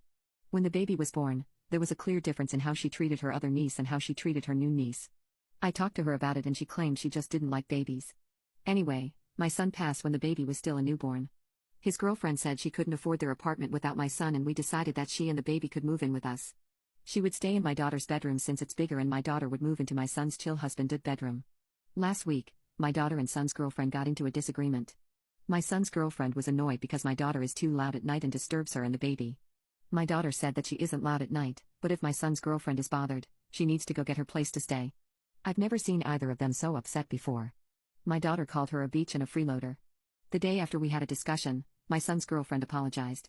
This morning, I took my son's girlfriend out to breakfast and left my daughter with the baby. When we got back home, my daughter was sitting there calmly feeding the baby. My son's girlfriend went upstairs to her room and screamed. I went up there and was shocked. There was a hole in the wall and stuff had been thrown everywhere. She kept all my son's stuff in her room and that had been destroyed also. The baby stuff, pictures of my son, her clothes, makeup. Everything. Some stuff had even been thrown outside into the backyard. It was obvious my daughter had done it and she admitted it. She said she didn't know why she had. I was furious with her. I could not believe my child had done something this vile. I went into my daughter's room, packed a backpack, and told her to get in the car. My daughter began to cry her eyes out. I drove her an hour and 30 minutes to her aunt's house and left her there. My wife admitted to having a one-night stand last week because she was curious. Now, she's desperately asking for a second chance, but I am not stupid to take her back. I have been married to my wife Kate for 4 years, together for 9. Our relationship has been amazing, loving, and supportive. We have good communication, hardly ever argue, and our bedroom life has gone from strength to strength over the years. We discussed cheating in the past and I was always clear that we would be over if it ever happened. Kate went home to visit her family last weekend, which was fairly normal. Before she left on a Friday night, we had a minor argument about keeping the house tidy, so our communication was limited on Saturday, but I knew she was going out to meet some friends at a bar. I trusted her 100%, so didn't think anything of it. Before I fell asleep, I texted her saying that I hope she had a nice night. When I woke up on Sunday morning, I had a missed call from Kate at 4 a.m., so I immediately called her to check if she was okay, but no answer. After a few hours, I tried again a few times but still no answer. Around an hour later, I got a message saying she was fine and was driving back soon. Kate got home late afternoon and looked awful. She had clearly been crying, was not wearing any makeup, unusual for her, and looked like a shell of a person. I knew right away something was wrong, but she wouldn't let me hug her and would barely speak. I sat her down on the couch and made her some tea. I gently encouraged her to tell me what was wrong, and she burst into uncontrollable tears for at least 10 minutes while I was trying to comfort her. She then proceeded to tell me, stopping every few words, that she had slept with someone last night after the bar. At that moment, something in my brain broke. I can't describe it any other way. I immediately got up and jumped in my car and drove off. I went to a park and walked around it for about an hour. Kate was calling my phone constantly and I turned it off. When I got home, I grabbed 2 suitcases from the garage and went to our bedroom. I threw some of Kate's clothes and shoes into them and left them by the front door. Kate was lying on the floor in the living room, curled up into a ball sobbing. I called her best friend who lives nearby and told her that Kate needed a place to stay and a ride to her place and that Kate could explain everything to her later. I told Kate I was leaving for an hour and that her friend was coming to pick her up. She grabbed onto my legs trying to stop me from leaving. When I returned home again, Kate was gone and so were the cases. On Monday, with a clearer head, I answered one of Kate's many calls and told her that I needed her to send me an email with as many details as possible of that night, and if she left anything out, there would be no hope of reconciliation. I received this email on Monday night but still haven't opened it. Since then, everyone has been trying to contact me, but I have just been working, exercising and sleeping. One of her friends turned up at my house with an attitude demanding an explanation. I told her to speak to Kate and close the door in her face. I have also been speaking to divorce lawyers, have moved money into separate accounts and blocked Kate and all of her friends on everything. Everything I have done since I found out seems like I've been on autopilot. I don't feel angry, upset or overly emotional, just numb. Kate posted a note through the door yesterday asking me to meet tomorrow, but I'm conflicted. Should I meet her? Update 1. Kate came to the house yesterday and when I opened the door she looked terrible. She tried to hug me and started mumbling apologies, but I stopped her and we sat down to talk. I started by telling Kate that I would be recording the audio of the conversation and she agreed. I then asked her to explain what happened and told her that I hadn't read the email she sent. Kate said she had been at the bar with 2 friends and told me what she had to drink. I was surprised at how little she drank because it was the same amount we would normally drink when going for dinner,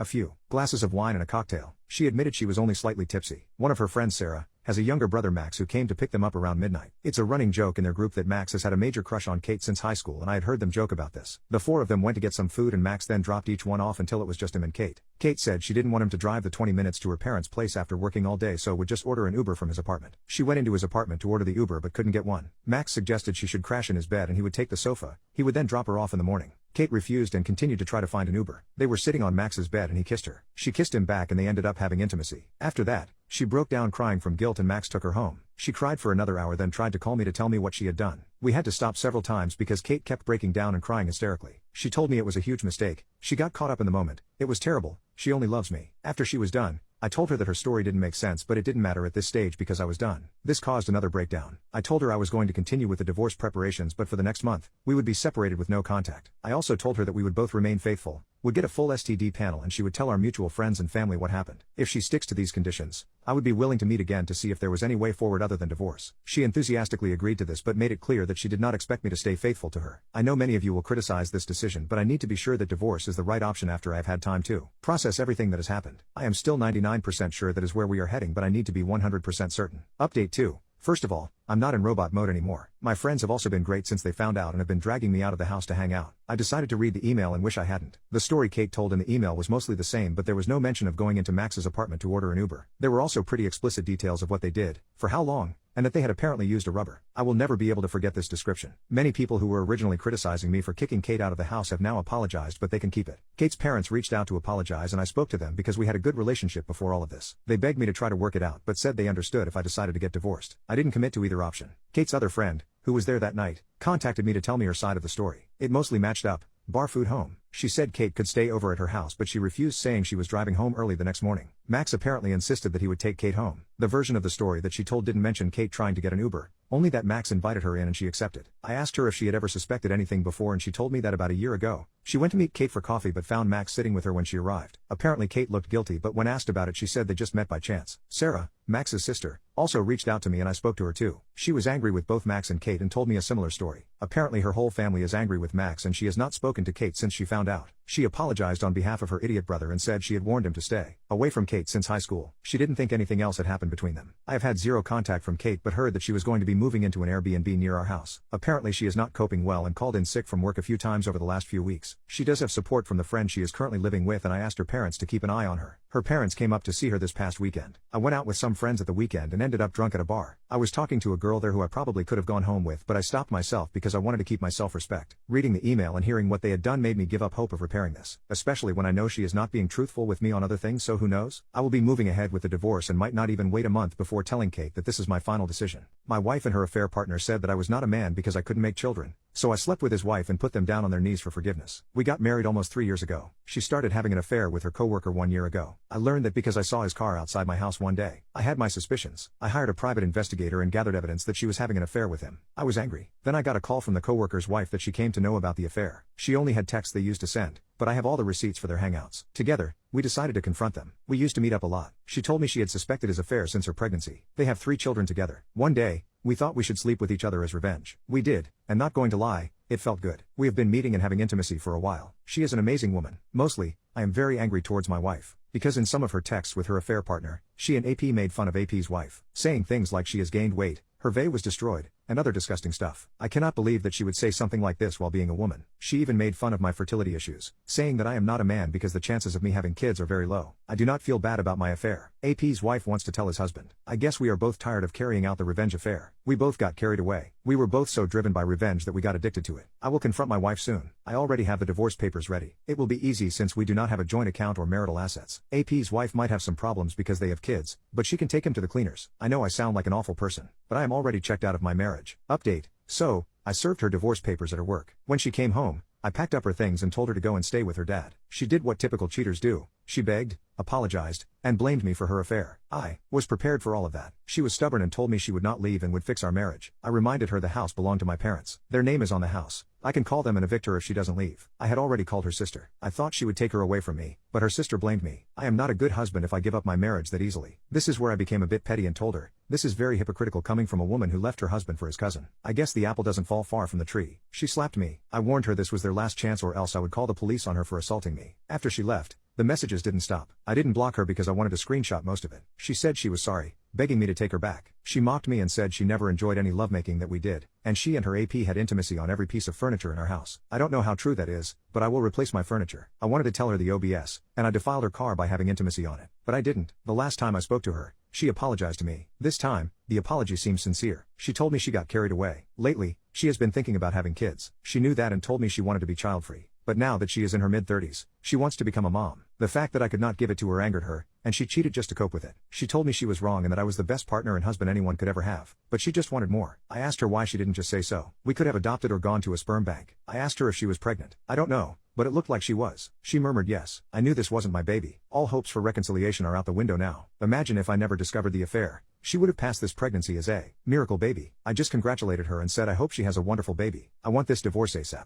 As for AP's wife, she also served her husband and took him to the cleaners. She is not backing down. I only talked to her a couple of times. She ranted a lot that she wasted her best years and youth on a disgusting man. She complained she left her modeling career just to be with them and whatnot. I think she still looks hot. We didn't have any contact for a while. One time she texted me with a sleazy picture asking me to come over, but I refused. She did apologize after that. We are not planning on dating anytime soon. Not unless all the divorce proceedings are over. But I do miss her a lot. Also, I got a cat. My soon-to-be ex-wife hated cats. Now my house will be a cat kingdom. My wife and I asked his brother to donate his sperm to us so we can have kids, but he wants me to be his human incubator and give him 3 babies to return the favor. My wife and I are both women. My wife and I want kids, and we would like it if they could be related to us, but obviously, there's an issue there as far as making babies goes. We were considering adoption when my wife suggested asking her older brother to donate sperm to us. I know this sounds batshit crazy, but they're siblings, so they look a lot alike and they're really close, and this is the closest we could possibly get to having a child that's biologically both of ours. The brother said he'd be willing to donate when we're ready and can't wait to be an uncle. Since the brother agreed to this, he and his wife have found out that his wife can't have kids. Recently the brother told us he wants to renegotiate the sperm donor situation. In short, he wants to make 5 babies with me. Again, I know how this sounds, and I wish this was fake. He and his wife want 3 kids, me and my wife want 2. He wants me to go through 5 pregnancies, and he'll provide the sperm for each one, so biologically all 5 kids will be full siblings, but raised as cousins. We get how big a favor he'd be doing us by donating, and we were honestly thrilled when he agreed, but the thing is the amount of time he'd spend creating 5 babies is about an hour or so, and the amount of time I'd spend is nearly 4 years, without recovery time. I was fine with 2 lots of 9 months when I was keeping the babies, but the idea of carrying those 2 plus 3 additional pregnancies where I didn't keep the babies is a whole other thing. When they asked my wife, I said no. They asked why not, and our response was that he was asking me to go through 3 more pregnancies on top of the 2 we'd agreed on.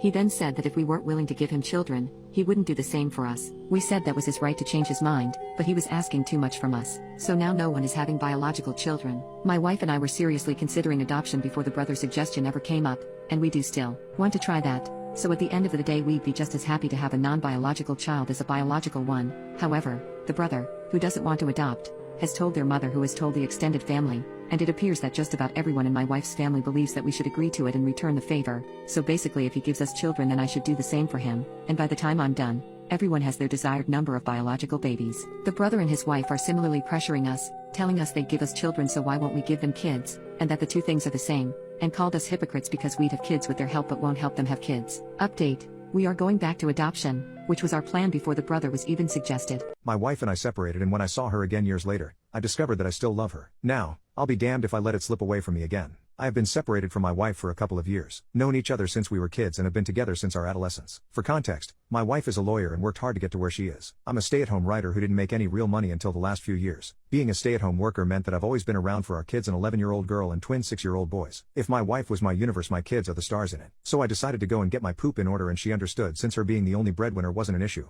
Until it was, and we went our separate ways. I went and upped my craft and have been getting more and more job opportunities, so I'm now financially better off. I'm still not making lawyer money, but I'm definitely good enough to handle things now. It's been a few years, and in that time I've come full circle with a lot of things, like the passing of my father and my own personality flaws. And amidst all the discovery, I discovered something that I think I've always known. I still love her. Big surprise, but bear with me, I can't shake this feeling in my heart that she's still the one for me. So I first felt this a year ago when I saw her at a family get-together. She brings my kids and obviously stays to chat with my family since they obviously enjoy her company. And I couldn't take my eyes off her. She was gorgeous. No biggie, I'm probably just alone and stupid. Thought nothing of it. A few weeks later I was dropping off our kids at her house after they had spent the weekend with me. She was in the same damn pajama bottoms she's had since college, and her hair was in a top bun. And she was still gorgeous. Now I'm worried. So I talked to my therapist about it, and over the next few months, I focus on other things. I get in better shape, change my hairstyle, and for the first time, I'm even growing facial hair. I'm working on me so that I can eventually tell myself that maybe I was just lonely and going through things. Well, 6 months later here I am to tell you that I still love her. Now I don't know how she feels, but I'm sure of it in my heart of hearts now that I love her with every fiber of my being, and truthfully I don't think I've ever stopped. Update: so I just got back from the date. We went to this restaurant that we used to like before we had kids. I didn't know what to wear, so I just went kind of business casual, and she was stunning as per usual. We ordered appetizers and talked about some lighter stuff, like how our daughter loves soccer, how the boys are starting to look more and more like me. They some little chunky things, but I love them. And she made fun of me for getting the same appetizer I always get. Why mess with perfection, right? So as the night went on and we finished out dinner, I worked up the nerve to just tell her the truth, and do it so I wouldn't overwhelm her. I told her that I was proud of her for everything she had done, especially in her career, and how she's always been a great mom and person. She immediately stopped eating, looked at me, and said, "Are you dying?" Needless to say, I laughed pretty hard. I was gonna say something corny like, "No baby, I'm dying without you," but I figured this wasn't the time. I just said, "No, I'm okay, I just wanted you to know that I appreciate you," and she in turn told me that while she appreciated it, she wished that she was around more. I told her that I'd never turn my back on our kids and that I wanted to be with them even more. But she said it wasn't about the kids. She wanted me to be around more for her. I asked her what she meant, and she just unloaded on me, telling me that she always believed in me and that when I left it made her feel like she wasn't good enough. I told her that I was sorry and that I never meant to make her feel that way. She said the reason we weren't divorced is because she didn't want to admit to herself that it was over, that the man she'd loved her whole life could up and decide that the relationship we'd built together wasn't enough. I stopped her right there, and I told her everything, and I mean everything, that she's my everything and that I couldn't bear to be a failure and let her down, and that I didn't do what I did out of some selfish desire, but because I wanted to make more out of my life so I could do more for her and our children. She said that it felt like I had changed everything about myself because I was ashamed of who I was when she always loved who I was. I asked her what she meant, and she pointed at how I'm dressed, how I've lost weight, even how I style my hair. It was like, in her opinion, the old me wasn't the real me and this person in front of her was just an imitation. I told her that who I am on the outside may have changed a bit, but the man I love, the one you truly love, is still here in front of me. She didn't say much after that. I paid for dinner and decided to take her home. Maybe it was all too much. So we're driving back and I look at her while I drive. She's still a bit emotional from dinner. I plug in my aux cable, and I play the song "Always Be My Baby" by Mariah Carey. She loves that song so much I must have heard it a million times. And I start to sing it to her. The chorus goes, "You will always be a part of me, and I'm part of you indefinitely. Boy, don't you know you can't escape me. No darling, 'cause you'll always be my baby." I'm singing the hell out of this song, guys. And she's smiling a bit, especially as I ruin the riffs, and I swear I meant every goddamn word. She's finally singing along with me, and when the car stops I open my door and get out to open hers. I walk her to the front door and tell her how much I enjoyed tonight. She says that she didn't know I knew all the words to the song. And of course I know it, because, well, it's about us in a way. I kiss her hand and ask her if she'd like to go out with me again. She said yes. Now we're home. Well, I'm typing this while she's sleeping next to me on her couch. I tucked her in and I'm just watching her now. I'm gonna go kiss my kids and get out here. I don't know how long or how far this is gonna go. But one thing is for sure, she's still and will always be my baby. Update 2. Since my last update we've gone out a few more times. And now we're thinking of telling our kids about us getting back together. Her parents know. And my mom does too. Truth is, since that first date I haven't come back down. I feel like it's gonna work this time. And I'll be damned if I let it slip away from me again. So I'm gonna talk to my kids about it. My wife and in-laws are excluding me from expensive family dinners and telling me that I stress everyone out for being boring. Now they are all leaving my house. I have been married to my wife for almost 3 years. 2 years ago, I moved to the other side of the country for my wife's job. She and her family are from the Middle East. Her sister lives in the next state over. Each visit, they go to dinner/brunch as a family at a nice place without me. It made me uncomfortable and disrespectful, especially considering they were staying here. This continued to happen with every visit. I expressed my increasing discomfort and anger with each occurrence. Cue the current visit. They are to be here at our home from Thursday to Tuesday. After work, at 7:45, I go out to the deck to smoke and decompress. 8:25 p.m. Mother-in-law comes to the deck and tells me the dinner reservation is at 8:30 and to get ready. No one told me anything. I go upstairs, and my wife is getting ready in a room. I asked her why she didn't tell me about dinner. She responded, "You could have asked, couldn't you?" I tell her this is incredibly rude. She said this was about father-in-law's birthday. I go to my desk for more work and ask my wife to let me know when she's done getting ready. Sister-in-law and wife both pass behind me while getting wife ready, not saying a word. I then hear them go downstairs and the front door closing. I go downstairs, and they're gone. I called my wife 4 times. No answer. I am seething. I drive to cool off and get a call from my wife 20 minutes later. I explain why she didn't say anything to me about how they all ditched me and how this is extremely disrespectful. She says, "Oh, okay, I'll tell them you said so." They get back at 11 p.m. Sister-in-law asks if I ate. I said yes, even though I didn't. Father-in-law looks at the TV and asks if I'm watching X. I curtly say yes. They say goodnight and go to bed. Saturday morning, I get breakfast. I took extra time because I wanted to be anywhere away from them. I get a message from father-in-law. "We are making brunch for everyone." My wife texted asking where I was. I didn't reply. Father-in-law and mother-in-law are in the kitchen saying brunch is ready and to please eat. I tell them, I ate, before heading upstairs to my desk to play for the first time in months. My wife comes and says something, but I can't hear her. 6:30 p.m. I go downstairs to heat food. Sister-in-law is on the couch. Wife, mother-in-law, and father-in-law walk downstairs. No one says anything to me. My wife is on the stairs when she yells, "Is everyone stressed out and quiet because of that rude, boring buzzkill? Don't let that fat poss ruin your day." I respond, "Oh, look, it's a talking garbage can. Hey Oscar." Sister-in-law looks at me and throws up her hands. I continue to eat my sandwich as everyone leaves. My wife texts me that mother-in-law is crying in the car because of how uncomfortable I made all of them. They are all leaving, wife included. I said their leaving was completely fine by me and that they were the ones who showed the disrespect first. They are all leaving tomorrow morning for a lake resort for the remainder of their time. Ada?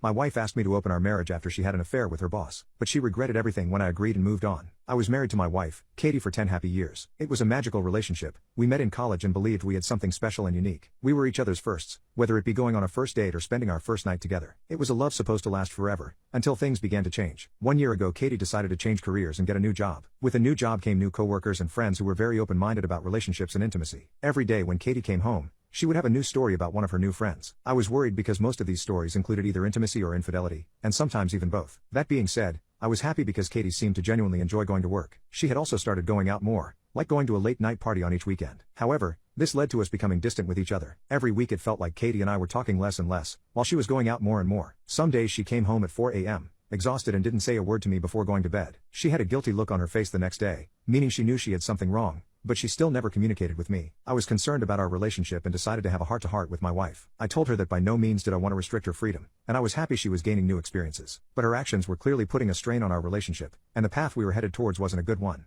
Katie was silent for a few seconds after hearing me, and then said something that haunted my dreams for a very long time. She said she wanted to try the idea of an open marriage. Before I could oppose, she said, "Just let me explain." Then she proceeded to tell me about how most of her friends are in open relationships, and that it is actually healthier than I think. Then she said that because I was her first boyfriend, she had missed out on her college experience. She wanted to rectify that by having an open marriage and exploring her own interests freely. By the end of her speech, my ears were ringing and I was barely listening. I knew that her new friends were influencing her, but to think that they had gone this far. My sweet Katie would have never suggested this. The fact that she was even thinking about being with other men was making me throw up. And when I thought about being with a woman other than her, that made me feel even worse. I tried saying that I was uncomfortable with an open marriage, but Katie kept on trying to convince me by saying we were living restricted lives. I even tried saying maybe we should go to therapy together to fix our marriage, but nothing worked on her. In the end, I was tired and reluctantly agreed to open our marriage just to end the conversation before I lost my cool. We agreed on some rules, like not bringing any partners into our home, but I don't remember the rest of that night. All I remember is waking up the next day and hearing my wife say, "I'm going on a date." It was as heartbreaking as I would have imagined. That week, I had to watch as Katie dressed up for other men and had several one-night stands. She would come home and try to tell me about the men she was seeing, but a single word out of her mouth would make me want to leave the room. Eventually,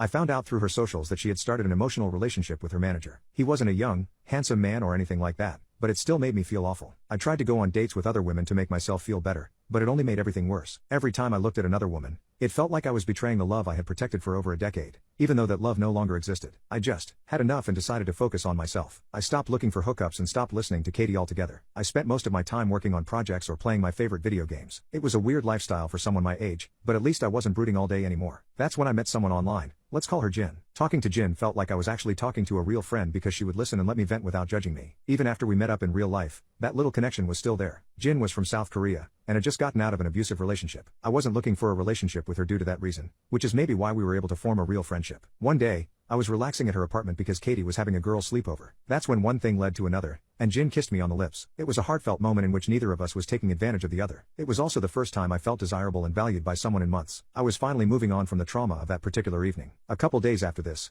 I was confronted by my wife. She complained to me that I had been completely ignoring her and not giving her enough attention. I didn't have the time to deal with Katie since I had a date with Jin, so I just told her to go get attention from her new boyfriend, the manager. Safe to say that things only went down from there. My words showed my wife that I was happy without her, and that made her insecure in some way. She told me she broke up with her manager, but when I didn't react she completely lost it. She said she regretted opening our marriage, and that watching me love someone else instead of her was breaking her heart. I had just returned from a skiing date so I was pretty tired, and told her that I haven't broken any rules so I have no idea why she's yelling at me. I think that flipped some type of switch inside her. The week after that, I saw her make an effort like she had never done before. She was doing things like cooking a full-course meal, cleaning the entire house by herself, and even initiating intimacy. But my priorities now lay elsewhere, and besides, I had no desire for her body anymore after listening to her constant descriptions of her one-night stands. One evening, Katie finally broke and started crying while stopping me from going on a date with Jin. She said that she has had enough and wants to close our marriage. But contrary to her expectations, I just laughed at her and said that she enjoyed her relationship with her manager, so why can't I do the same? She kept begging me to listen to her, and suggested that we should go to therapy. I guess I still held some type of affection for Katie because I agreed to sign up for couples therapy under the condition that she doesn't lie about anything. I told Jin about all this, and since she knew about my situation from day one, she said she would support whatever decision I make. That being said,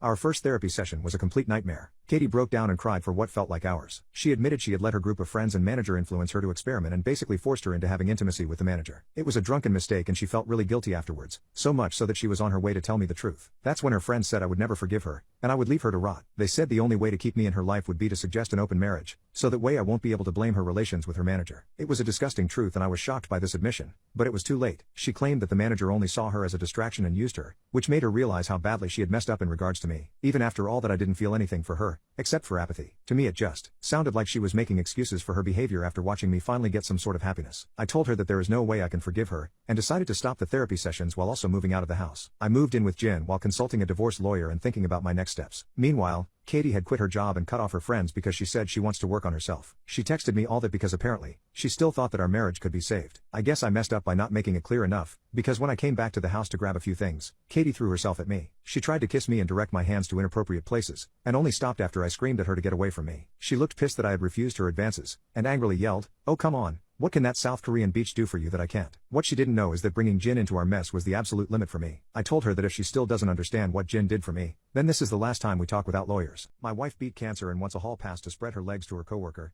Now she's in disbelief that I am throwing our marriage out the window. Plus all updates. My wife and I have been married since 2001 and have been together since 1999. She is the most intelligent, thoughtful, caring, and loyal person I know, and I have always thought of myself as fortunate to have met and married her. She is, even today, aesthetically beautiful, and men have told her this throughout our marriage. She has always shot them down. Earlier this year, she was diagnosed with uterine cancer, stage 1, and had a full hysterectomy. I was never concerned about the cancer, and although I am not an emotional person, it was diagnosed early, dealt with quickly, and she made a full recovery. I took time off work to look after her after the surgery, and all seemed well. There were some to be expected emotional instances on her part, and we dealt with them together. After her recovery, she insisted that we start living life to the fullest and took a 10-day trip to Europe, followed by a trip to Belize. We also have a trip to the UK and Spain/Portugal later this year. I am fine with these things, building memories and crossing bucket list adventures off our list. I was fully on board until last week. Last week, she came home from work and told me she wanted a hall pass. It was a one-time opportunity for her to have intimacy with someone else besides me. She said that since her cancer diagnosis, her outlook on life has changed, and she doesn't want to be handcuffed from doing things she wants to do. She explained that there is this guy at her work that she has always had some attraction to. He is leaving the company, and she will never see him again, so this is the perfect opportunity to sleep with someone else. She said that I could say no,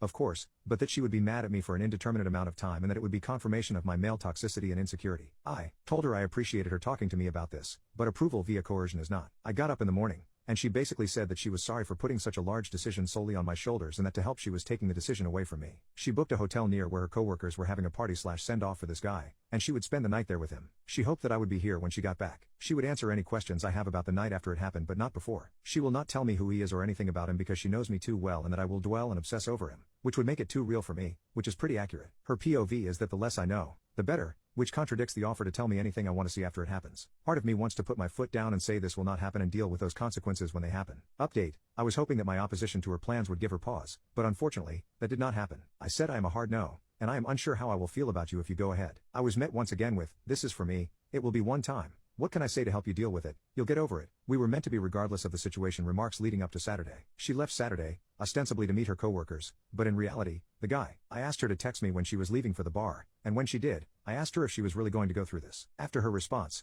I am not answering any more questions tonight. I will see you tomorrow. I blocked my wife. Then I did something either stupid or brilliant. I went to the bar where the get-together was happening. Well, not the bar but a transit bench across the street. I waited for a long time. It was running through my mind leading up to this event that I needed to know who this guy was. Maybe to compare myself against him. I want to see what he had that I do not. It was driving me crazy not knowing who he was and what was so special about him that she would ruin a marriage for. After what seemed like an eternity, a woman that I recognized from my wife's office left the bar and got in a cab. Soon other people started filing out and a whole group came out and people were hugging a man and shaking his hand. I assumed that I had my guy. I didn't see my wife and had a brief thought that maybe she called it all off. I unblocked her and there were no messages. Everyone said their goodbyes and left. Dude was standing outside for a few minutes, and then my wife came out. She looked around, took his hand, and started walking away together. Of all the emotions I went through, trepidation, sadness, anger, it was disgust that really encapsulated the event for me. This guy was short, fat, and bald, all the things I cannot compete with. Ultimately, I felt like a pervert for watching from a distance. I followed until they got to the hotel, turned around, and went home. I woke up Sunday morning and locked the master bedroom door. I moved her things to the spare room and left a note asking her to find other accommodations as quickly as possible. I visited another friend who is a lawyer,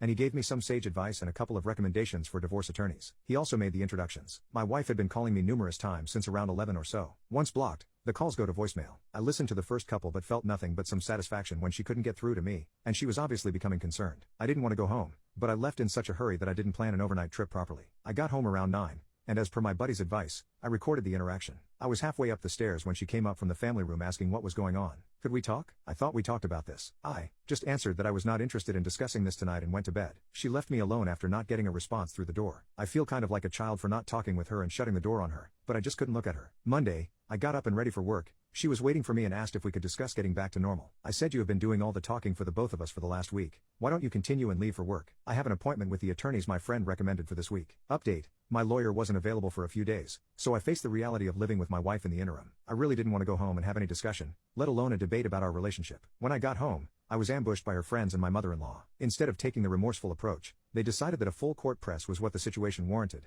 and they basically berated me. The BFF was definitely the ringleader, but all of them decided to say such things as, she's been through a lot, you don't know what she's been through, you have no idea what it is like to face something like this. This was a one-time thing. At least she told you she could have hidden it from you. She will never see the guy again. And my favorite, you are an a-hole for what you have been putting her through these last couple of days. I listened with a dumbass smirk on my face, and when there was a lull in their fury, I asked if they were all done now. Then I asked my wife if there was anyone in her circle of friends or anyone else that she forgot to tell about this. I quietly informed all of them that I was going to sit down with their husbands and tell them about how they verbally abused me, shaming me, and trying to coerce me into staying with a cheater. After I told them to leave, I said that I had no say in the entire event, so they had no say in whether I stayed or not. My STBXW sort of apologized. She said that she regretted the entire thing. I said there is a difference between regret and remorse. You regret what happened because of the cause and effect. You have regret because your life will never be the same. Our relationship will never be the same because you were wholly and willfully unconcerned about me and what I wanted. She asked if I had any questions that she would answer now, no matter how disturbing. I said that the one question I do have is why? Not necessarily why this guy, why this low-end unattractive, unfit guy, but why someone else in the first place. She said that the cancer scared her to her core. She felt like she was rushing toward mortality, and stepping out of that tunnel was appealing. She said that after all this time of being a wife and mother and worrying about family, this was just for her,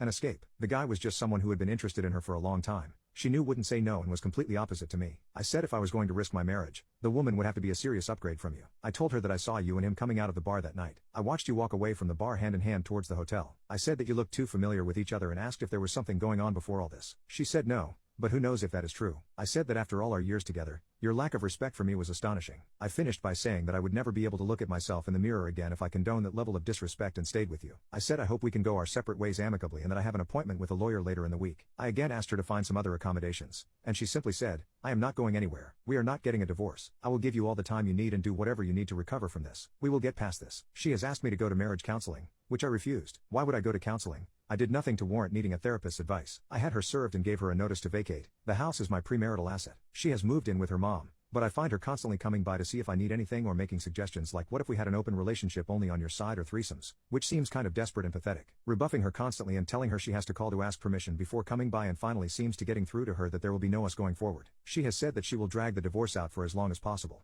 but so far has been compliant. The worst part of all this is telling my daughter that we are getting a divorce and why, followed closely by her begging me to give her mom another chance. I am not sure I would have been afforded the same consideration if I was the one who was cheating. My wife became unhinged for absolutely no reason and blew up on our kind landlord. Now we're about to live in a shoebox apartment and it is absolutely her fault. We are renting a 2-bedroom house from an older man. We'll call him Gerard for this. I don't know how to really describe Gerard, but older retired military is the closest. This man has been nothing but kind to us, far more than either one of our parents has been. We live in California and the average rent in our area is around $2,600 for a 2-bedroom. At first, we were a bit skeptical because the house was advertised, but Gerard wanted to meet the tenants personally before anything else. The listing stated $2,500 but was also stated negotiable. We met with Gerard and I don't know if he liked us or felt sorry because we told him our story, but he offered us the place for $1,600. Any problems we have ever had throughout the 6 years one and my wife have lived in the house was fixed within 48 hours. Gerard is the landlord everyone wishes they had. He isn't money hungry and if rent is a bit late he understands as long as you keep him informed. We haven't had an issue with him in 6 years. I have asked him why he is renting the house out to us so cheap and his story broke my heart. He bought the house for his daughter a couple of years before we moved in, but unfortunately, she and her fiancé died in a car crash and he couldn't find the heart to sell it, but also doesn't just want it to stay empty. During COVID when my wife lost her job and I had to take a pay cut, I called him and told him about the situation. I asked if it was possible for us to perhaps pay a couple of $100 less in rent and then I would pay everything back once COVID stopped. He came over and talked to me and my wife. After 2 hours of talking,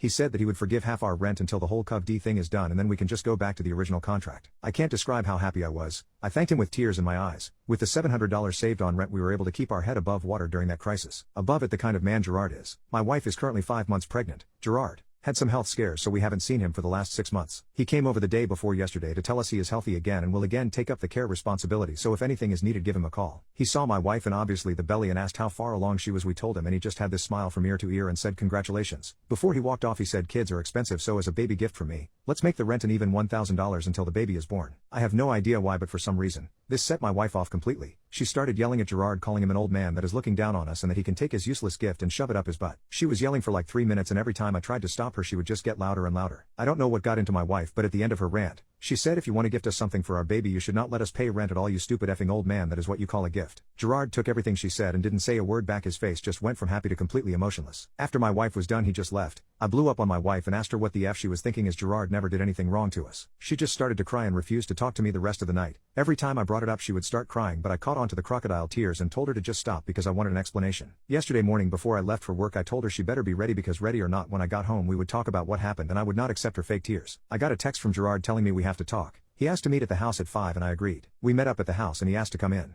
We sat in the living room and he asked if my wife could join us and she did. He didn't ask why, or what happened. All he did was lay out what would be happening going forward. He said the gift will no longer be happening and he will expect the full rent at the end of the month. No excuses. He said the rent will stay $1,600 until our lease is up for renewal, which is ending this year, and when the lease is over we are more than welcome to renew. Then he will be charging us the market rate for the house. That is more than a $1,000 increase. I tried to talk to him but he refused to listen and then just walked out of the house. My wife was white as a ghost in the coach and stammered what are we going to do because she knew a $1,000 increase and the rent would lead us back to living paycheck to paycheck. My paycheck is enough to cover literally every single bill until my promotion in 14 months. I blew up and told her this poop is her doing. She asked me to run after Gerard and talk or to call him and try and talk to him, but Gerard is refusing. The only message I got back was please contact me if it has something to do with the house, not for any personal matters, as our relationship will only be strictly landlord and tenant, that is it. My wife is frantically trying to call Gerard and apologize but he isn't answering her calls. She knows her part-time job paycheck might not be enough and I told her we will need to downsize. She is not happy. I am not happy with my wife at all and she is calling me an a-hole because I'm mad at her. $1,000 doesn't sound like a lot for some, but for me, it is a lot of money. My wife's paycheck would not have been touched for rent or anything, but now it has to, as I told her she will cover the $1,000 if she wants to stay in this house, as I refuse to take up longer hours or more shifts. She is devastated because her part-time job salary might not be enough and she will have to go back to full-time work. Edit. I have asked my wife if Gerard has done something or said something to her that caused her reaction to him wanting to give it as a gift, and she in tears told me no but can't or won't give me a reason. To me, in my mind, I took what she said at face value and I believe that she thinks Gerard was looking down on us as she said when he made the offer. More info. I know this sounds crappy of me but I am more sure that Gerard hasn't slept with my wife than I am that my wife has never cheated on me. I have never met a man more set on morals and principles. He still wears his wedding ring even though his wife has been dead for more than 10 years. When I asked him about a woman or girlfriend in his life he said no. His wife is waiting for him and he will not disappoint her. My wife bought our daughter a horse the day after I had just lost my job, so I threatened to divorce her. Let me just start off by saying that I love my family and I would do anything to support them, but I have always struggled with anger issues and I've always had issues at work with a-hole bosses. I'm not very good at managing my rage when I get pissed off, and I have come close to getting fired previously when I didn't handle conflict well at my place of work. Luckily I have managed to stay at my last job for almost 7 years, but we recently had gotten a new boss in our department, and he was a total dickhead. He was so condescending and didn't really understand anything about the department he was running, and eventually, I just lost my patience with him. He had gotten mad at me for missing a deadline for an important client and started berating me in front of the whole office. That's when I had enough and I got up and started yelling back to him in front of everyone. My boss doubled down, and we started screaming back and forth until I was eventually holding him by his collar and yelling at the top of my lungs. Now I understand that I lost my cool that day, but I had been managing my anger very well up until that point. If that man had never been hired by my company, this would have never happened. Unfortunately, I ended up being let go after that incident. I was extremely stressed out when I had to come home and tell my wife I had lost my job. My wife and I have been together for about 15 years, and it's not the first time she's seen me let go from a job because I flew off the handle on accident. We have a 16-year-old daughter together, and she is an excellent well-behaved kid. She is on the lacrosse team at her school and a brilliant student who I am so proud of. About a year ago, one of her friends invited her to her barn, and she rode a horse for the first time and fell in love with it. She started volunteering at her friend's barn, and she and my wife started saving up to buy my daughter a horse. When I was still employed, I was supportive of their plan, and I always wanted to see my daughter happy. But as my daughter continued to talk about the barn and horse care, I started to realize that this was going to be an expensive endeavor. Before I lost my job, I knew we could handle the expenses of owning a horse since my daughter is our only child, and we have a lot of extra income after all of our bills are paid. My wife and daughter had finished putting the money together for the horse my daughter wanted around the same time I started having problems with my new boss. My wife and daughter had started looking at horses and falling in love with one in particular. They started arranging the sale with the horse's original owner and set up a date to bring her to a local barn where she would live under my daughter's care. I had never seen my daughter so happy and excited about anything, but I assumed that after I lost my job that my family would understand the new financial situation we would be in. I just thought that it would be clear as day that there was no way we could afford the horse after I had just lost my job. I assumed they knew that they would have to cancel the sale as soon as possible after I lost my job. Apparently, the sale was almost final, and the horse's travel arrangements were already in motion the week that I lost my job. But I still found it absolutely infuriating and ridiculous when I asked my wife if she had canceled the sale yet, and she said that they were still going through with it. I'll be honest when I say that I immediately started screaming at my wife, asking her how she could be such an idiot. I told her that my daughter was only a kid, so maybe she wasn't understanding, but my wife should have assumed that we wouldn't be able to take care of the horse after losing my income. My wife reminded me that the sale was already taking place before I had lost my job and that my daughter had a part-time job herself and would be contributing to the majority of the horse's expenses. My wife also insisted she could pick up an extra day at her own job if we really found ourselves struggling and that everything would be fine. I kept insisting to my wife that we didn't need this new burden over our heads and that she needed to find some way to get rid of this animal, because we could not afford it. My wife started to get very upset, and she said that she wouldn't take this away from our daughter just because I was a grown man who couldn't manage my emotions in any professional environment. This only made me more enraged, and I yelled at my wife for disrespecting me while I was already dealing with so much stress. I told her that if she ever spoke to me that way again, then I would leave her, and she would be responsible for destroying our entire family. My wife ended the conversation after this, and took my daughter out for dinner for a couple hours. When they got home, neither spoke to me, and my wife has been ignoring me since that day and sleeping on the couch. I have enough on my mind without her bullshit, and I'm just going to wait until she comes to her senses and speaks to me again. I have already made a post on Craigslist selling the new horse, and I'm not budging when it comes to getting rid of it. I think most people would agree with me when I say that there's no way I should be expected to pay for this thing while I look for a new job. My wife demands that I take a paternity test for my sister's son. Now she's crying because I told her that marrying her is the biggest mistake of my life. My wife and I have been married for 10 years and together for 14. We are child-free. I also have a nephew who's currently 13, and I'm not going to lie, he looks a lot like me and has a lot of the same facial features as me. I am really proud of him and we have a close bond. I have played a father-like role in his life since he was a kid. He has a deadbeat father, and my sister divorced him long ago. A couple of my family members have commented on how my nephew looks a lot like me, and while I initially thought it was wholesome, my wife for some reason became very insecure and started getting doubts. She was questioning why I needed to play such a prominent role in my nephew's life, why my nephew had autism, etc. The insinuations just became weird and made me uncomfortable. I do agree that my sister has played some part in my wife's insecurities because of her dry humor. During family gatherings, my sister jokes a lot about how wholesome it is that her son looks like me and that she couldn't be happier. It's obviously a joke, but I spoke to my sister and asked if she could tone it down a bit because it was making my wife a bit crazy. However, last night, my wife asked if I could take a paternity test just for her peace of mind. That's when I finally snapped and called her crazy, and marrying her was the biggest mistake of my life. I did immediately regret saying it because I meant none of it. My wife is the love of my life. But my wife got quiet and started crying shortly after, and I had to console her. Was I the a-hole? Update. The gist of it is that I've agreed to take the test, but under certain conditions. I understand my wife is being paranoid and delusional, but I want to take the test just to ease whatever irrational fears she has. Sometimes these fears have no logic, and I too have had some irrational fears before, and there was no logic in them. I spoke to my sister about it today, and she was obviously pretty angry at my wife. However, my sister and I discussed it at length, and she agreed to the test under certain conditions. I spoke to my wife after and told her I would take the test under some conditions. My wife was very happy that I had agreed to take the test, and I then told her the conditions. The first condition was that she had to stop these insinuations immediately. My wife immediately agreed to it. The second condition was that there were going to be no more arguments on me spending time with my sister and nephew. My wife and I have had some arguments over the years where she asks why I spend so much time at their house. My wife agreed to the condition, although she took some time to think about it. The third and final condition was that I had the liberty to go on vacations with my sister and my nephew, without my wife being there. I told my wife up front that my sister doesn't want her to come on these vacations anymore. My wife was a bit more hesitant on this, but she ultimately agreed to it. My wife doesn't respect me and humiliates me in front of my friends. Now she can't believe that I've reached the tipping point in our marriage and called the lawyers. My wife and I have been together for almost 20 years, and our bedroom has been on a slow but gradual decline for the last 15 years. We sat down and had the talk a few months ago, where we hashed out the details of trying to rekindle the spark we once had. One of the main things we both agreed upon was the need for date nights as well as other things. Things seem to improve, albeit only marginally. Again, I'm the one initiating things, and 90% of the time I get shot down. The usual excuses followed, i.e. too tired, not in the mood, the child is awake, he's 18 years old, not feeling very well, and my personal favorite, we can't, as you've got to be up for work early in the morning. Anyhow, we persisted with the date nights. Out of 9 that I organized over the last 2 months, my wife canceled 7 of them, often without notice. Some were even planned weeks in advance, when she'd breeze in after her work shift and announce she was going out with her friends. When I mentioned the date night we'd had planned, she claimed she'd simply forgotten, despite it being marked on the calendar on the fridge. Again, her idea. So on to this weekend. I've spent the last 2 weeks setting up a date night, so picture this: a whole weekend away, a suite in a 5-star hotel, dinner at a fancy Michelin star restaurant, tickets to the theater, even shopping for some fancy clothes. So I pick her up after work. I've packed some casual clothes for us both, toiletries,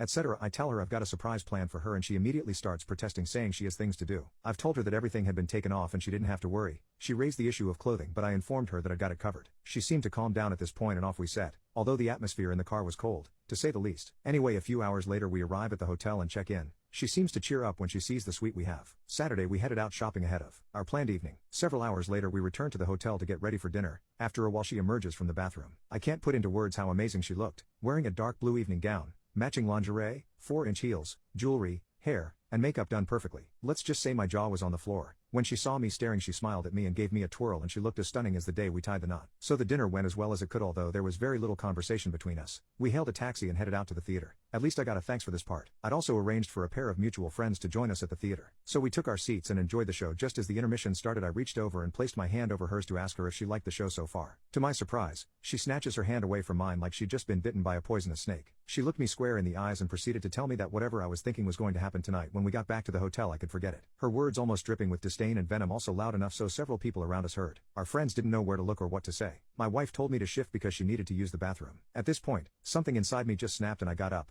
apologized to our friends, informing them I was leaving and I hoped they enjoyed the rest of the show. I'd received a text message from my friends just as I got back to our hotel room, informing me they'd told my wife that I'd left and that she just shrugged her shoulders. Still seething with mounting anger, I decided I was heading home. So I packed my clothes, caught a taxi to the nearest train station, and managed to get the last train home. This morning I made the decision to relocate to the guest room. I noticed I needed some new bedroom furniture, so I headed down to IKEA. I've given up building flat packs for the day. My wife, however, has asked what the new furniture is, but I think she realized when she noticed my clothes and other personal items weren't in the master bedroom. She didn't say anything to me until about an hour ago, when she asked me why I was being so childish. I politely explained the previous canceled date nights in favor of her friends, and she, in my opinion, completely unnecessarily outburst at me during the intermission at the theater. She just shrugged her shoulders again and asked if intimacy was all I was interested in. I brought up the issue of her attitude when I picked her up from work Friday afternoon with the intent of surprising her. She told me to deal with it. Update 1. My wife's best friend contacted me and asked what had gone on, as apparently my wife had told her only part of what happened. So I filled her in on all the gory details. To say she was shocked was an understatement. She proceeded to ask me what I planned to do, considering I was planning a trip to Paris for our anniversary later in the year. I stated that the trip wasn't going ahead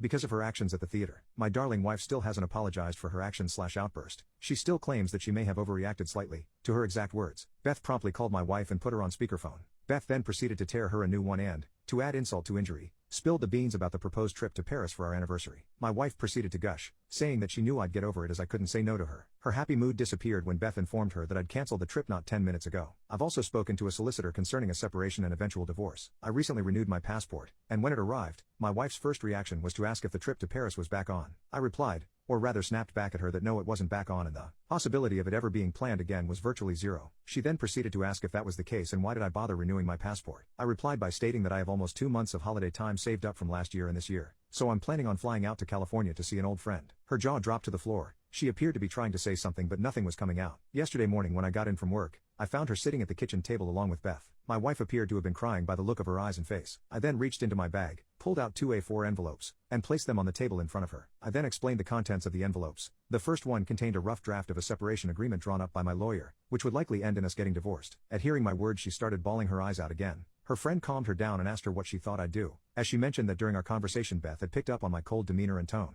Beth also suggested that my wife had pushed me too far when she humiliated me in front of our friends after I went to the trouble of organizing everything, which, it turns out, by my wife's admission, was something she'd wish I surprised her with. After my wife calmed down, I proceeded to explain that the second envelope contained a list of marriage/personal counselors and instructions for her to choose one. She was then given the ultimatum to choose one of the envelopes. I would be leaving Sunday morning to catch my first flight to the US, and she got until the time I returned to make the decision, as I refused to be spoken to and treated like I was that night. Add in the fact that she didn't see, and I'm still not sure she does, that her reaction was uncalled for and way over the top. Before she could respond, I told her in no uncertain terms that if she started screaming at me, that the second option would be immediately removed from the equation. I'd also reiterated that if I found out she was seeing someone else whilst I was away, option 1 would be selected by default. Update 2. I'm finally back home. I received messages, voicemails, emails, and missed calls, mostly from my wife and a few from friends and family. It turns out the friends we were with that fateful weekend had informed my parents of what went on, along with a few other mutual friends who had inquired about my well-being since I'd been pretty much radio silent since I left for my trip. The messages from my wife started with the usual empty platitudes, insincere apologies,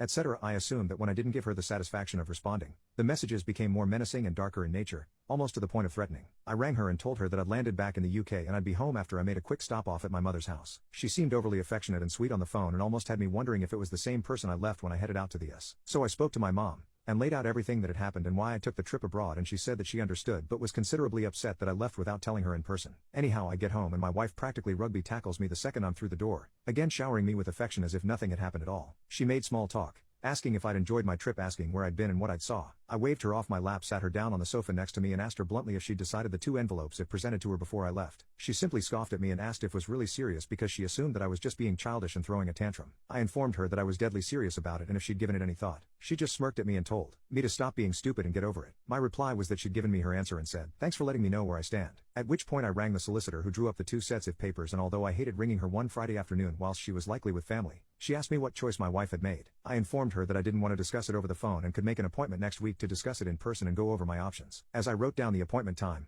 I caught my wife staring daggers at me and looking so red in the face that I thought she might be on the verge of either having a stroke, heart attack, or both. After I'd finished the call, I turned to face her, and before she had time to say anything, I told her she'd made her choice and that I was serious about it. Later, I heard on the phone sobbing to her best friend about the situation, asking for help on how she could fix the situation. I couldn't hear the other half of the conversation, but from the sobs my wife was making, I could only assume that the advice wasn't what she wanted to hear. My wife doesn't want me to be a parent and be involved with her daughter. Now she's dropping her daughter to me and calling me selfish because I refuse to babysit her. My wife Jane and I have been together for 5 years. She also brought my stepdaughter Emily into our marriage. We have her for 4 days a week, Monday to Thursday, while she's at her dad's Friday to Sunday. From the beginning, Jane told me Emily doesn't need a second father figure as she has her dad to fill that role. My wife was the one who wanted things to be this way. I was prepared to be a parental figure, but my wife explicitly told me on more than one occasion that I was not supposed to play that role. Whenever I tried to say or do something that I felt was best for Emily, Jane would tell me it was not my responsibility and not to get involved. I didn't mind and try my best to respect that boundary. She's a sweet child anyway and doesn't cause trouble, so it's not like I have to discipline her. Her father is also a good dad. Emily's dad recently got married, and his wife has 2 kids of her own who are at their place Wednesday to Saturday and at their dad's Sunday to Tuesday. Emily and her new step-siblings don't get along at all. They're always fighting and it's pretty toxic. Emily's dad asked Jane if they could change their custody schedule to match his stepkids to keep the children apart. It's not a big deal in and of itself because we don't live far from each other, so picking and dropping is no issue,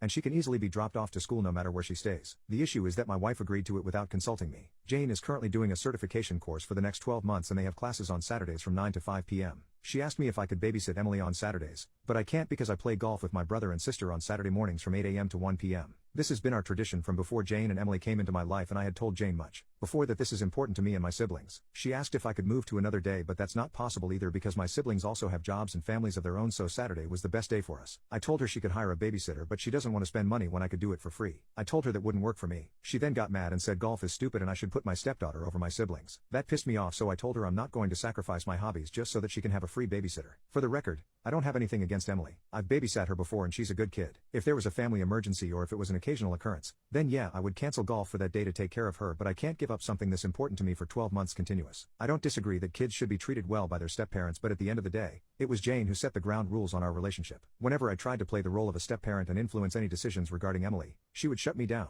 I have to respect her boundaries. At the same time, I don't think it's right for her to unilaterally change the rules now that it's convenient for her. If she wants me to be a parent now, then she has to want me to be a parent all the time. I'm not a parent on demand who can just turn a switch. I don't think it's fair to either Emily or me. I suggested a babysitter, but she doesn't want to do that. I don't think it's right she gets to pick and choose when I'm supposed to be a parent and when I'm not. I also have an emotional investment. She called me a selfish a-hole and slept on the couch last night. So am I the a-hole? Update: Emily deserves to feel cared for and not like a hot potato who no one wants. I spoke to my brother and his wife and they have offered to let Emily stay at their home on Saturday morning with their other children so that we can golf. My wife has also agreed, albeit reluctantly, to this arrangement. I have also told her that this arrangement isn't tenable anymore. If she expects me to have parental responsibilities towards Emily, she needs to treat me like another parent of her daughter. We are going to family counseling to see how we can make this work. My wife doesn't want me to start a house project in my own house without discussing it with her, so now I am turning our lives upside down. My wife, Amy, and I have a spare room in our home. We've gone back and forth since we moved in 2 years ago about what we wanted to do with it, but we never took the initiative to actually implement any of these plans. We already have a sufficient number of guest rooms and an office, so the room just sits there, unutilized. I'm not that worried about it, but my wife brings it up now and then. These mentions are just of the unused room itself, not anything concrete she actually wants to use it for. I made a new friend,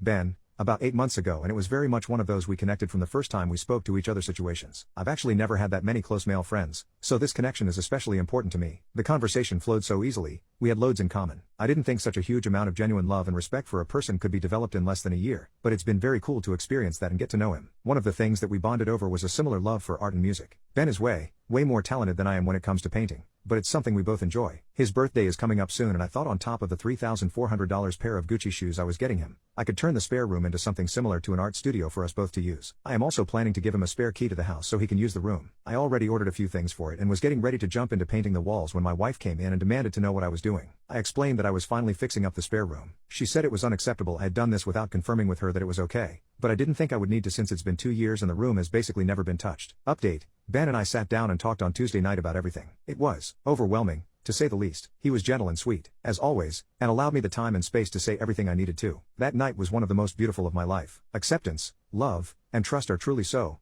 powerful. Life-changing. Amy and I had a conversation about the spare room last night. I had been putting it off since my post a few days ago and was hoping to wait until the weekend to talk about it all, but she insisted. I did as a lot of comments suggested and used the renovation as a lead-in to talk about the other things going on. I told her that her reaction to it brought up a lot of confusing emotions for me that I've spent the last few days working through, and things continued from there. I had toyed with the idea of couples therapy and it was something she suggested, but I don't think it's a viable option. I love her, but I've come to realize that I was never in love with her like I once thought. After getting to really and truly experience that, it wouldn't be fair to either of us if we tried to force something that I'm not capable of giving to her. I'll be splitting my time, staying in one of our guest rooms, with Ben in his apartment for the time being while we separate and work things out moving forward. Obviously that means the room renovations have been paused until further notice. I'm really excited for the future. I don't know if I'm fully prepared to confront this yet. While I subconsciously knew my feelings for Ben were a lot different and more intense than anything I had ever felt before, it was hard to even admit that to myself a little while ago. That's why all of the sexuality questions in the last post felt off to me. It was forcing me to be vulnerable. They also made me angry, in a way, because literal strangers were pointing out things about me from a simple post/few comments that I struggled to see about myself. In an attempt to answer your question, if this isn't what in love feels like, I'm kind of scared to experience the real thing with how all-consuming this level of fulfillment already is. My wife ended our 10-year relationship with a coworker. She loves both of us, but hell, I am not having a threesome, so I'm out. Well, my wife and I have been together for 10 years and married for nearly 7. She just told me 2 days ago she was seeing a guy and had been for about 8 months. I had my suspicions, especially recently, but I held her to a high moral standard and never thought she could be capable of doing something so hurtful and disrespectful. During this 8-month period, her and I had drinks, dinner, etc. with this guy because he is her coworker who conveniently had just gotten divorced and who I had considered a friend.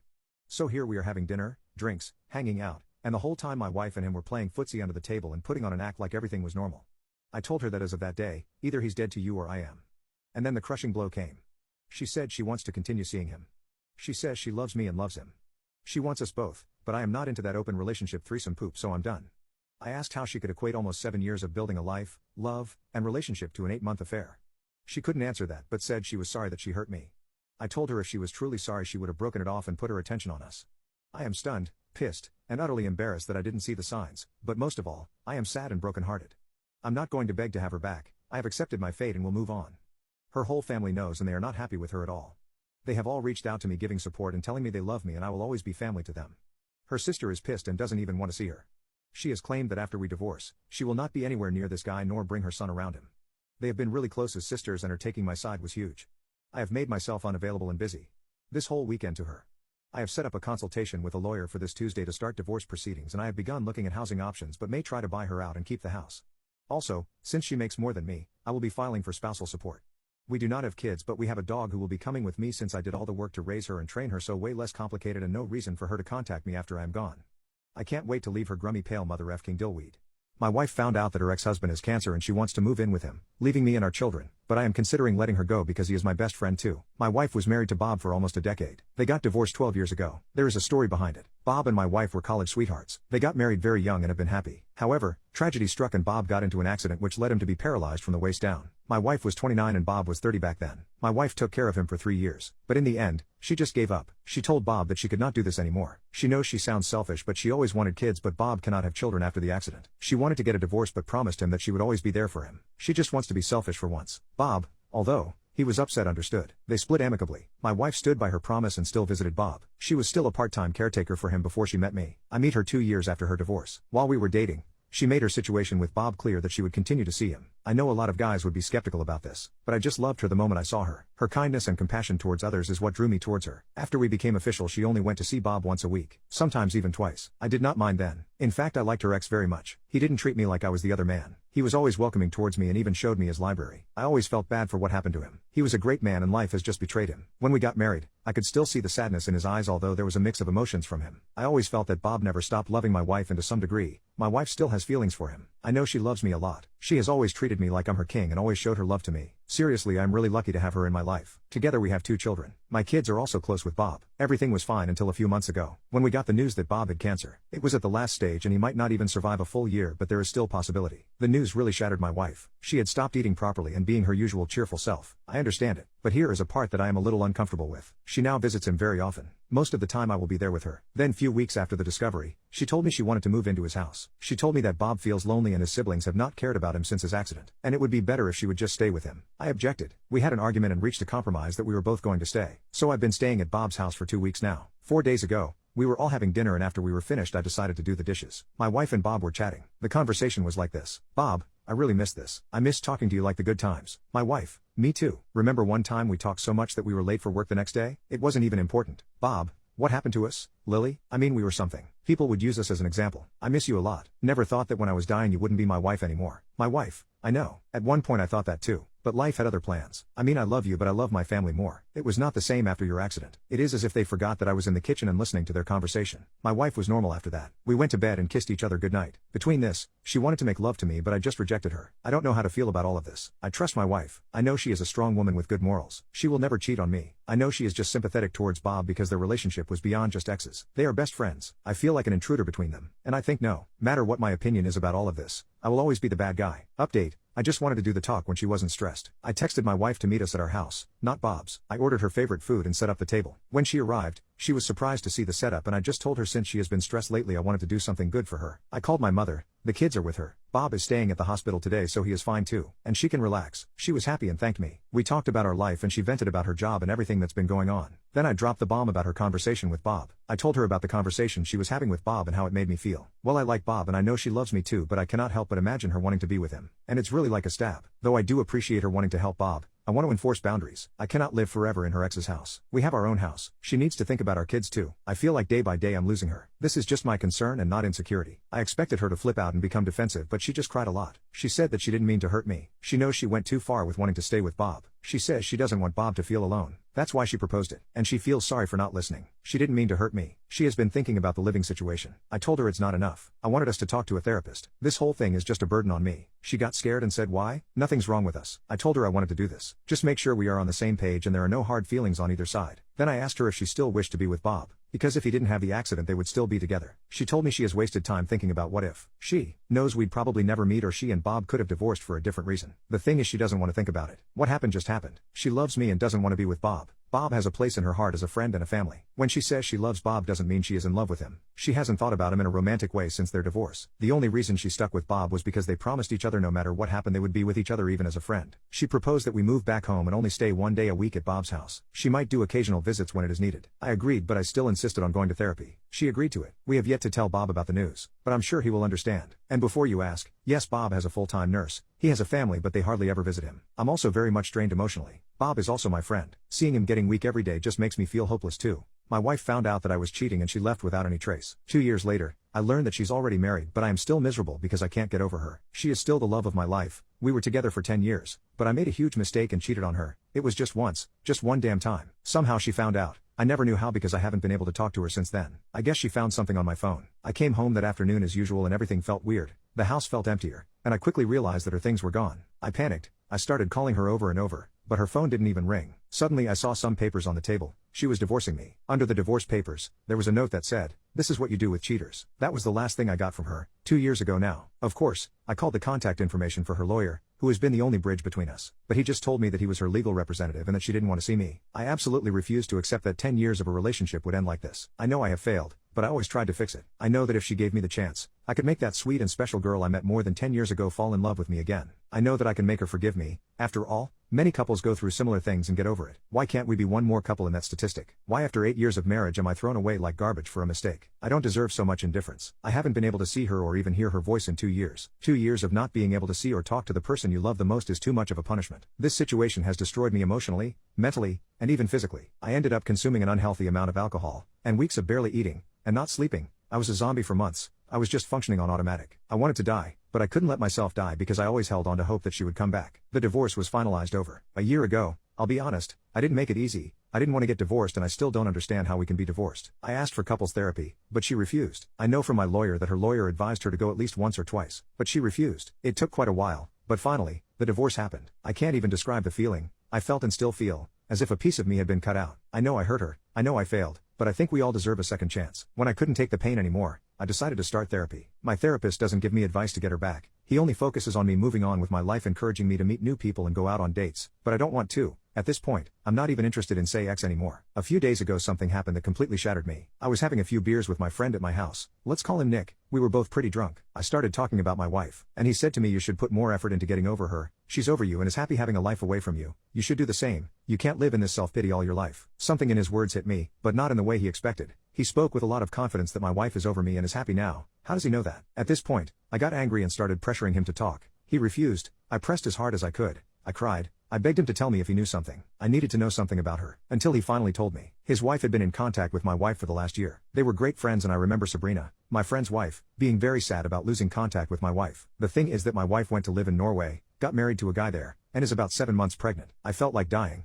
I literally felt like dying with this information. How could she do this to me? How could it be that, while I was crying, getting drunk, missing her, and wanting to die every day, she was happily on the other side of the world, getting married, effing, and getting pregnant by another guy? How could it be that she didn't have a child with me in many, many years, to the point that I thought she was infertile, but she got pregnant by this new guy so easily? Where did this guy come from? I have no answers for absolutely anything, and I feel like I can't go on with my life without these answers. The only thing I can think of is that she had revenge intimacy with the first Norwegian guy she came across and got pregnant and decided to keep the baby. Maybe she got married because she wanted to stay in that country legally, and I guess like in most countries, getting married is a good option for that. I don't know. These thoughts are unaliving me. I refuse to think that she is in love with him. I need to contact her. I need to talk to her. I need to know what's going on, because she acts like our 10-year history and 8-year marriage is nothing to her. I need advice on how to act. I feel the impulse to travel to where she is and look for her, but how could I do that? I don't know what city she's in. I don't know where she lives. I don't have a number to contact her. She closed her social media. Her family is small. They don't live in the same country as I, and all of them blocked me. I'm totally lost. I don't know what to do at this point. I still want her back. Yes, even pregnant. I feel like if this is a nightmare and I need to wake up now. Update: Sabrina could have given me my ex-wife phone number a long time ago, but she decided to prioritize her friendship with my ex instead of helping two friends mend their marriage. Meanwhile, no one cared about my feelings. I'm done with them at this point. Regarding my ex-wife, I've been thinking a lot. She can't just disappear. I convinced myself that if I searched hard enough I could find something related to her. I follow some of her relatives from a fake Instagram account, but I never found anything pertaining to her. I searched a lot, really a lot, and found a name that I had seen before, but that hadn't caught my attention until then. It was a lady with a name that is not typical in the United States or my wife's country. She is not American, and a very strange last name. I went to her Instagram profile and she had no pictures or anything, just a small profile picture that you can barely see. I decided to look her up on Facebook and found the same lady with the same profile picture. Only her Facebook profile is quite open. She is indeed a lady from Norway. I checked everything I could on this profile. I was convinced that it had something to do with my wife. How else would a relative of hers have this woman in their friends? I saw a lot of pictures, people, plants, mountains, gardens, lakes, flowers, and typical things that an older lady posts. Until I came across a picture where my ex was dressed as a bride hugging a guy. I had to translate the text. The lady was congratulating her son on his wedding. There were a few more pictures, but not many. There were even some members of my ex's family in the wedding pictures. The dates of the pictures were from a year ago. A year ago she married this guy. I don't understand. How could it happen so fast? When did she meet him? I honestly thought she got married after she got pregnant, not before. This baffles me even more. After that I found another picture. It was a group picture and she was far away, but of course, I recognized her. The same guy was with his hands on her shoulders, hugging her. This picture was from February 2023. To be clear, she left in May 2022. How is she with someone in February 2023? Only 9 months and she's already in a stable enough relationship that he's introduced her to his family? What the hell is going on here? I feel like I have even more questions in my head now. I know I shouldn't be upset, but I am. I know I lost her because I was an idiot, but it's hard to get this feeling out of my head right now. Anyway, for those who had imagined this fantasy that my ex is with some kind of Norwegian Chris Hemsworth, let me tell you, it's not like that. This guy is too tall, too blonde, too pale, and hair too long, and kind of chunky to be honest. He looks more like the old cartoon of Vikings and is definitely not a Chris Hemsworth. I managed to find his Facebook profile, but there is almost nothing there. His profile says he's an engineer who wears metal band t-shirts at 38. I don't know how to take this because I'm an engineer myself, just in a different field. Why would she look for a man with the same profession as me? My wife has always liked heavy metal, which I always found nasty, but I never complained. After all, your partner doesn't have to have the same musical tastes as you. I mention this because maybe that was the way they connected. She used to connect easily with people who like the same type of music. I don't know, but I honestly look at it and think, where did she get this guy from? I meant he can definitely do better than this. The pregnancy thing still messes with my head. I try not to think about it. I can't understand it. I'm not infertile like the comments suggest. I've been to the doctor and I know I'm not. But God, it kills me to think that she's going to have another man's child. I don't get it. I feel like this is beyond anything I ever imagined. And no, I'm not going to go to Norway. I'm not going to try to contact her. I still want to see her and talk to her, but I obviously can't force her to do that. I have too much to deal with right now and too much to talk about in therapy. If by any chance this post reaches my ex, I want you to know that I still love you. You know where to contact me. If by any chance this post reaches the new dude, I want you to know the only reason you have a chance with this woman is because a big idiot halfway across the world completely ruined it. You most probably met a woman who was probably very broken from her divorce. You took advantage of her situation and trapped her with a baby. You don't know how to play fair. My wife found out that she's infertile and turned herself into a monk. Now she's acting all shocked when I granted her wish to get it elsewhere. Basically, my wife has decided unilaterally that we are done having intimacy. She found out that she cannot have kids due to a choice she made before we met. And kids, apparently, are the only reason she was willing to have intimacy. I love my wife and I enjoy being intimate with her, but it was making our marriage untenable after 2 years of this. So I posted for advice. I started going for counseling for myself as well. But no matter how I approached her about our situation, she would not try and see it from my point of view. Every discussion would end with her crying and screaming in my face that I was trying to manipulate her emotionally. I then wrote her a letter outlining my feelings and asking her to come with me for counseling, to seek it for herself, perhaps to see a doctor. I was kind and loving in the letter. The last thing I wanted to do was set her off. I worked on the wording with my counselor to make sure I wasn't saying anything aggressive that could be misinterpreted. She read the letter. Then she scrawled across it with her red Sharpie, "Go get it elsewhere because you are not getting it from me." Then she walked out. I sat there for about an hour doing nothing. Then I told myself that was what I was going to do. We are both fairly successful in our jobs. I'm not super attractive but fit and a good talker. It took a while, but I met someone. We started as just friends, but it became physical. I made sure she knew I was married. She is not interested in a relationship, so I guess I am a safe option. My wife found out because I did not try and hide it. She was crying when I got home one night. When I came in, she asked if I was going to leave her. I said no. She asked if I was cheating on her, and I said I was getting intimacy elsewhere. She said that was cheating, and I did not disagree. I asked her what she wanted to do. She said I had to stop. I asked her if we were going to start having intimacy. She said I was an irrational asshole if I thought that she would have intimacy with me after I cheated. I went to my desk and pulled out a photocopy of the letter I had written with her answer in it. I went to have a shower and go to my room to sleep. When I woke up, she was sitting on the couch waiting to talk. She said that she had reread the letter and realized she had not before. She assumed it was just a letter begging for intimacy. She said she would go for counseling alone and with me. All I had to do was stop having intimacy elsewhere. I said I would be willing to pause my friendship until we saw a counselor, and that if I saw progress in our relationship I would break it off. She said she would not agree to counseling without me leaving the other woman. It almost turned into a fight, so I just went for my run. Before I left, I asked her what would compel her to go to counseling if I stopped having intimacy elsewhere. When I got back, she still did not have an answer. She couldn't even say that our relationship was worth saving. I don't want a divorce, but I am willing to leave over this. I am 28, and I am not going the rest of my life without intimacy. She refuses to see my side. Update. I told my wife that I broke off my relationship with the woman I was having intimacy with. I did this because she said she would not agree to go to counseling unless I did so. She refused to go for counseling after I told her I broke off my relationship with my friend. She said I was her husband and that I didn't have the right to her body or to get intimacy elsewhere. Since I lied as a test, I think you can guess I knew she was lying. We are getting divorced. She deserves to be happy with someone who is okay with no intimacy in the marriage, and I deserve a life. I have moved out and am moving forward with my life. My wife got pregnant from her affairs and told people I was a deadbeat for not being there during childbirth. So, I made a shocking post and exposed her lies to everyone. My wife Cynthia, 40, got pregnant against my will after we had discussed and agreed on not having any more kids. We already have 4. I was scheduled for a vasectomy. She claimed she was on the pill, but I was using condoms because I wanted to make sure nothing happened. I had my vasectomy, but she was pregnant a few weeks later. She was overjoyed and I wasn't. I didn't want to be an old dad. She claimed the pills didn't work. I never pushed for her to get surgery because I know it's harder for women, and she said injectable contraceptives hurt her health. I checked all my condoms, and all of them had been pierced. We had a huge argument that ended with her crying. My trust has been destroyed. I assume that nothing she says is true. She also got fired when she was 3 months pregnant. I found it weird that she didn't fight it. Then she said she needed to stay home, which I dreaded. She said morning sickness was too bad to go to work. For 18 years of marriage, she has pushed to be a som. We can't afford it. She gave me the silent treatment for weeks after our second was born when I said she needed to find a job. I never heard the end of it, as she calls it, when I made her leave our baby and sent her to get a job, like I had ripped her away from our kid. I got suspicious thinking that perhaps she had resigned and was lying. I know it's wrong, but I got into her phone. Long story short, she had a workplace affair, and she and her AP both got canned. She slept with him during her training out of state and eventually scheduled every assignment out of town to cheat on him. He is in his late 50s, married. She also slept with my cousin's son, Nelson, 29. I saw and heard messages between them. He would come to my house when I was out. I have asked the neighbor and they confirmed.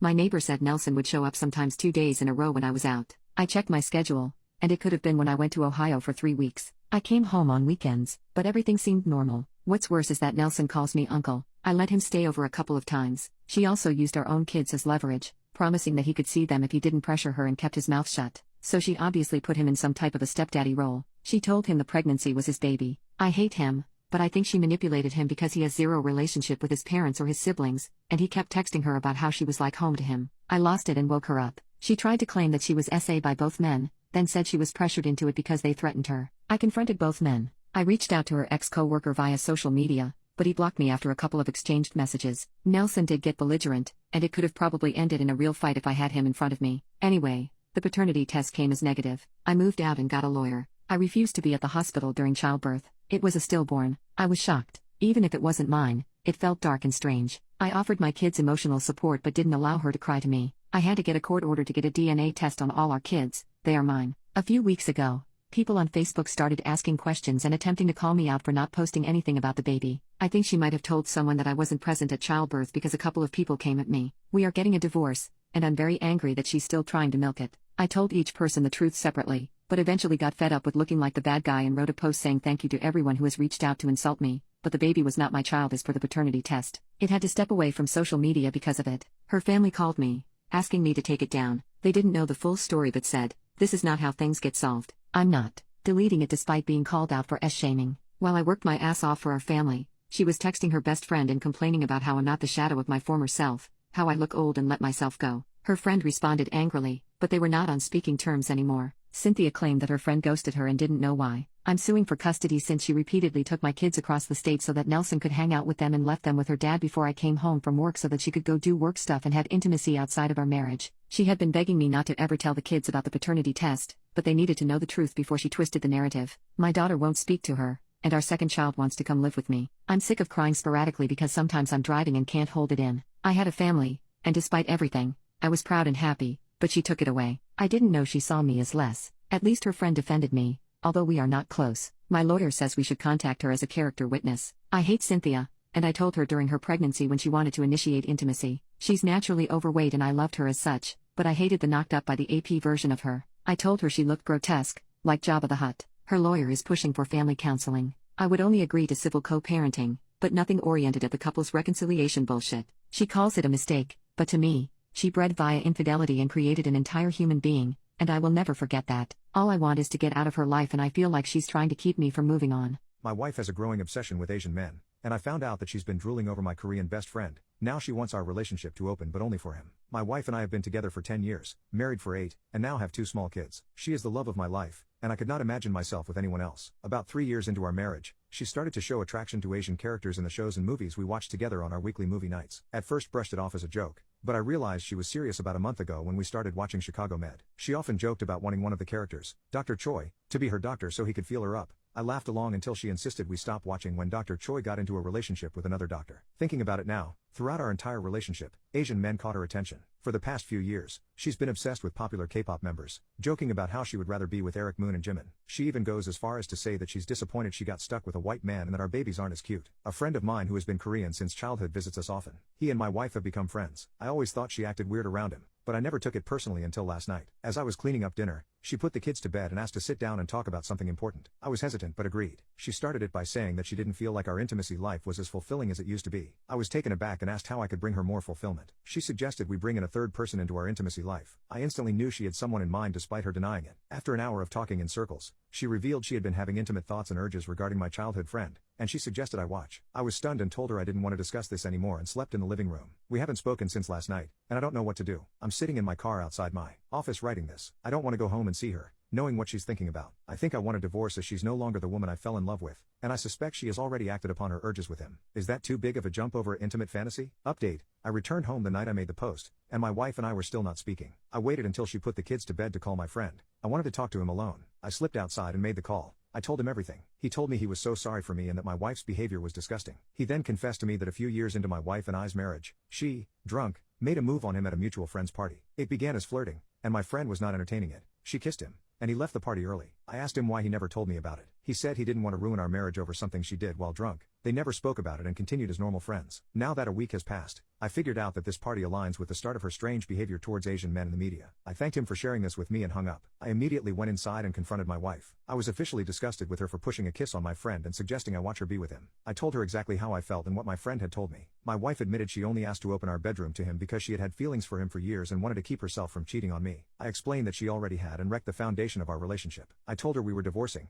not to try and stop me. I was not changing my mind. In the last week, I have been staying with friends and family. She has done nothing but harass me via my number. I am proud to say I have given her no attention. I see her still while stopping by my house during the day for my kids. They are too young to understand what's happening. As I mentioned in my last post, they attend a daycare/schooling program for young children during the summer. As a result, I never spend long in the house and typically leave while taking them there. She won't mention it before them, so it hasn't been an issue. I have been seeking a lawyer for divorce proceedings and looking for an apartment in my kids' school district. I feel freed. Many of you were right. Our marriage has been dead for a very long time. I'm not sure if I can ever see my friend the same way. I want to start therapy and try to work on it. He's been a close friend since childhood, and I would hate to lose him. My wife has been peeking at me from around corners and behind furniture. It's gone from weird to terrifying. My wife Lynn and I have been together for 6 years and married for 11 months. Our entire history together has been very normal and never once have I noticed any weird behaviors or red flags. I can't stress enough how out of character this whole thing is for her. Lynn is very kind, intelligent, and thoughtful. She's always been the no-nonsense type of person. Being childish, or trying to scare me is not something she'd normally do. She doesn't even like watching horror movies. When we first started dating she agreed to watch The Shining with me because she knew how much I loved horror. She was so scared that she didn't even make it through half of the movie before we had to turn it off. She isn't into anything creepy and has never been into pranks. It's just not her cup of tea. And that's fine. But that's what was so strange about this. It's just so unlike her. I should also add that she never had any mental health issues and as far as I'm aware it doesn't run in her family. I know some people can hide their mental health problems, but in the 6 years we've been together I think I'd have seen some sort of sign. 2 months ago, I was in the kitchen making myself some coffee before work. I was running a bit late that morning and knew I wouldn't be able to make it to Dunkin' Donuts for my usual morning fix. I took a sip of my coffee as I hurried down the hall towards the front door when I happened to notice Lynn peeking at me from around the corner ahead of me. I could only see her eyes, and a strand of her long dark hair hanging against the wall. The rest of her body was concealed behind the corner. I nearly spilled my coffee when I saw her. I did burn the poop out of my lips. "Geez, Lynn," I said, wiping a few drops of coffee from my pants. "You scared the poop out of me." She immediately popped out of view like a little kid who had been caught. I heard her scurry off towards the living room, and by the time I got to the front door, she was out of sight. It was really weird, and just totally out of character for her like I said, but I also found it kind of funny that she was being more playful and a little less serious. I shouted that I loved her, and called her a weirdo. As I shut the door behind me I heard her laughing. Her behavior was a bit odd, but it certainly wasn't something to call a priest over. I forgot about it by lunch and by the time I got home she was her normal self. I didn't bring it up and neither did she, and life went on. The next incident happened 3 days later. It was around 2 a.m. and I had woken up to get a drink. I was standing at the kitchen island, jug of OJ in hand, When I felt a strong feeling that I was being watched. For whatever reason I looked down at the floor and saw my wife's smiling face staring back. She was peeking at me from the other side of the island, staring up at me with wide unblinking eyes and grinning. Grinning like the Cheshire Cat. I screamed, I'll admit it. Not out of irritation but fear. For some reason at that moment, I was scared. At the sound of my scream, Lynn scuttled backward out of my view, her hands and feet smacking the tile floor as she hurried out of the kitchen on all fours. I didn't run after her, or even yell after her.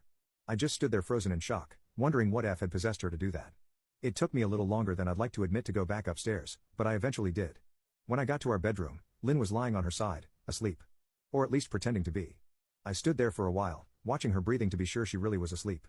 I had the feeling she might jump out at me the moment I got into bed. But she didn't. I climbed into bed and she didn't even move. Her breathing was soft and deep and I was starting to wonder if I'd dreamt the whole thing. The next morning I waited for her to come down for coffee, and after handing her a mug and kissing her cheek I decided to ask her about it. What was that about last night? I asked, keeping my tone light so I didn't offend or embarrass her. She frowned over her cup of coffee, shaking her head like she had no clue what I was referring to. You were peeking at me again. From over there, I said, pointing to the spot on the floor by the kitchen island. She followed my gaze, and when she looked back at me she burst out laughing. She laughed so hard that I couldn't help but join her. You creep me the F out sometimes, you know that? I said. She giggled and set her cup on the counter and wrapped her arms around my neck. You creep me out all the time. So I guess we're even, she teased. We said our goodbyes and left for work. As I drove I kept thinking about how creepy it had been seeing her grinning at me from behind the island like that. The sounds her hands made on the floor as she crawled away. I told myself she was just trying to be silly. Just trying to join me in my love of all things horror. It's not like I was afraid of her. But it still didn't sit right with me. I started seeing her peeking at me more and more. Sometimes she'd be peeking out from behind the couch or living room curtains. Once she even managed to get inside her grandmother's old trunk that sits at the foot of our bed. I might not have even known she was there at all had the trunk's old hinges not given her away. She'd had the lid propped up just enough so that only half of her face peeked through. She'd been grinning like an excited toddler. It was unnerving. I didn't even know what to say to her. All I could do was stare. When I finally found my voice, I asked her why on earth was she doing this. She didn't answer, but she slowly closed the lid, shutting herself inside the trunk. I just walked away, feeling disturbed. I didn't understand why she was doing it, but it clearly made her happy. I just hoped she would tire of the game quickly. Lynn didn't peek at me for the next 2 weeks. I started to think she was done with her weird prank and I was relieved. We were watching a show on Netflix one night and I jokingly said that I hadn't seen her peeking at me lately and that she must have given up on her spy game. She looked up at me with a small smile and said, maybe I've just gotten better at it. I didn't say anything but I wondered whether or not she was joking. For the next few days, I couldn't stop thinking about what she'd said. Was she still peeking at me when I wasn't looking and I just hadn't noticed? And if so, what the hell was she getting out of this? I started to feel paranoid, constantly checking whether she was watching from around the corner, or behind a door. I was jumpy whenever I was home and she wasn't in full view of me. I felt stupid and a little crazy. But after a few weeks without another incident, I began to relax. I stopped checking behind furniture and walls and told myself it was just a bad memory. Then a few days ago things got so much worse. My wife hates washing dishes with passion and cries when she sees them in the sink, but I snapped when she bought disposable dishes and clothes so she won't clean forever. I married my wife for 2 years and have been together for 5 years. We were going to start trying for a baby, but that got put on hold and might not happen anymore. My wife and I work, and we work about the same hours. My wife and I originally had a chore system where we rocked paper and scissors and edited the calendar for our days off. I want to say we got a pretty fair cut, but she got more dish days. I got more, if not all, the laundry. My wife hates washing dishes. She hates it so much that she sometimes just shuts down and cries when she sees them in the sink. Before I caught her crying, I immediately went to help her, switch chores for the day, calm her down, and then it was fine. But because I was doing this, I noticed she was crying on purpose, so I washed the dishes. I knew she was faking it because the second I took over, her tears stopped, and she'd do something fun that she liked without a care in the world, laughing and smiling. No wind down like before. Because of this, we changed our dishes to whoever makes the dish washes it, like children except for cooking. Whoever cooked doesn't have to wash the pots and pans because they put all the work in for dinner. This worked out for a while until I noticed that my wife made many more dishes than me and didn't want to wash them. I asked her when she planned on washing dishes after I made dinner at her request, and she blew up on me, telling me to quite literally F off. I did as she said but left the dishes. The next day, she asked me why the dishes weren't done, and I told her because she didn't do them. This started a fight, and I washed them but was unhappy. I do most, if not all, of the laundry because she just won't anymore, and I refuse to wear dirty clothes. The only thing she has to do with the laundry is put it in the basket. That's it. We have a basket for darks, colors, and whites. She insists on her basket for underwear and whatnot, so that's its own thing, and I hand wash it. She's been not putting her clothes in the basket. At first, I picked up all of her clothes and washed them because it was no big deal, but when I watched her take them off and just leave them on the floor because I always pick it up, I chose to leave her clothes there. She asked me why her clothes weren't done, and I said it was because she hadn't put them away, and she blew up on me. Same story. Recently, this all came to a head with all the fighting. My wife has been getting lazier and lazier to push back because of our fights, and at first, I was doing all of her chores on top of working, but I had a little moment of why am I even doing this? And just stopped. The dishes were piled, her clothes were dirty, and crumbs were everywhere on her days. On my days, everything was spick and span. She decided that she was going just to start buying more dishes and clothes to combat not doing her part. I cannot tell you how frustrated this made me. She was buying plastic spoons and forks, paper plates, Walmart t-shirts, and other cheap alternatives to the nice ones she had at home. I just decided to start tossing them. When she noticed that I was tossing her cheap alternatives, she blew up at me again.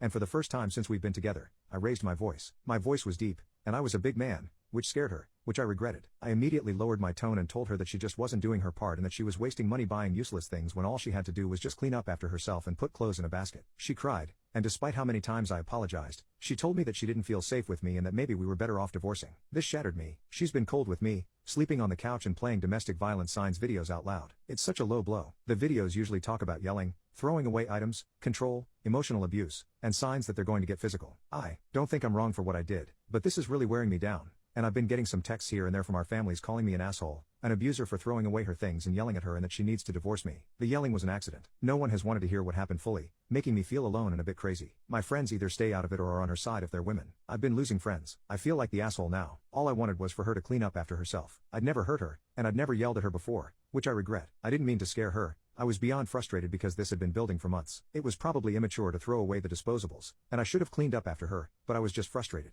My wife is choosing her friend's bachelorette party over our first anniversary, and now I'm considering ending our own marriage. The woman my wife is missing our anniversary hates me because I drove a wedge in their friendship since my wife obviously spends a large chunk of her time with me. I also see through her bullying bullshit and do not have patience for her. Anytime my wife tries to include this friend in our plans, the friend whines about nearly everything. Yesterday she was car sick when we had to drive an hour and a half to and from the place we went as she sat in the back. She tried to solve the problem by eating potato chips and 2 cans of soda, only to keep complaining she felt sick. She was clearly hinting I should have been the one sitting in the back, but I'm recovering from an injury and the extra room in the passenger seat is helpful. She made very obnoxious digs into my home country and background to the point where I almost took the train home leaving my wife with her friends. Living in a new country has already been exhausting. Having to hear things like that from my wife's friend wasn't pleasant. My wife didn't stand up for me against the friend, which hurt my feelings. We spoke at length last night and today about it, agreeing I would never go out with this friend again. My wife also said it was only a matter of time before the friendship ended because she couldn't deal with the negativity and self-centered attitude anymore. On to the problem. April 17th is our first anniversary. My wife is the maid of honor at her wedding and got to choose when the bachelorette party is. She chose the week of our first anniversary, meaning we would be flying home from my home country to a very private getaway I had planned on our anniversary, and my wife would leave me that night to go to this bachelorette weekend. I'm upset because my wife knew when our anniversary was. She knows this friend doesn't like me at all, and the friend has made digs and comments about my wife getting married before her. I understand my wife is between a rock and a hard place, but I'm tired of having to be understanding at the expense of my feelings over the friend. Edit.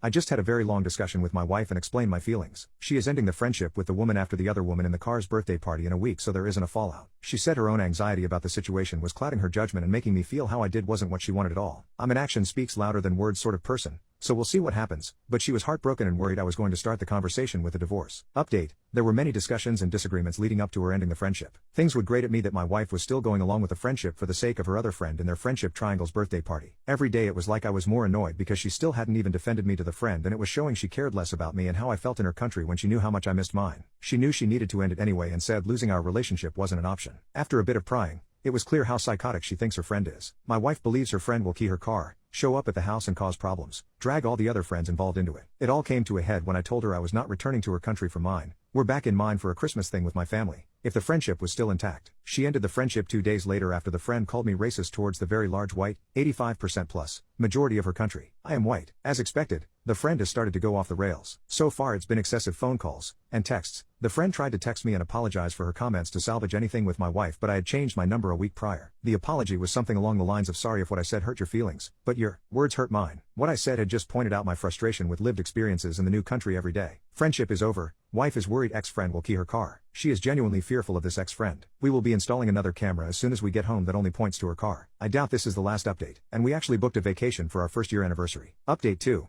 My wife had an exchange of bachelorette party information with the new maid of honor at a cafe. The new maid of honor and her are old friends. She knew exactly why my wife was doing what she did in ending the friendship. The ex-friend requested the maid of honor that she wanted my wife to delete all pictures and videos of her from her phone. It was a bit of a head scratcher with how paranoid the ex-friend is because my wife would never even think to do anything negatively with them. It makes me think what the ex-friend does to all my wife's images and videos from over the years if she's thinking my wife would ever do anything with hers. It just seems like another odd bit of controlling behavior. The only real annoyance other than that is I've had to spend out of pocket $500 for my wife's dress, makeup, and hair, which was paid for already. The dress was $40. She hadn't had hair and makeup done and someone had already filled her slot as the missing bridesmaid. My wife spent $400 on the hotel room we won't get to use for the wedding days. Nearly $1,000 out of pocket. Worth it though. The biggest upside has been my wife is much more relaxed over the last month. She doesn't get sucked into drama via text when looking at her phone now. She isn't on Snapchat having to hear the ex-friend talk horribly about her friends, her fiancé, etc. so the messages disappear. I have always said to her the way she talks about all those others to you, she is talking right back to them the same way about you. We've been enjoying the last month of peace and quiet, and hope it stays that way. Update 3.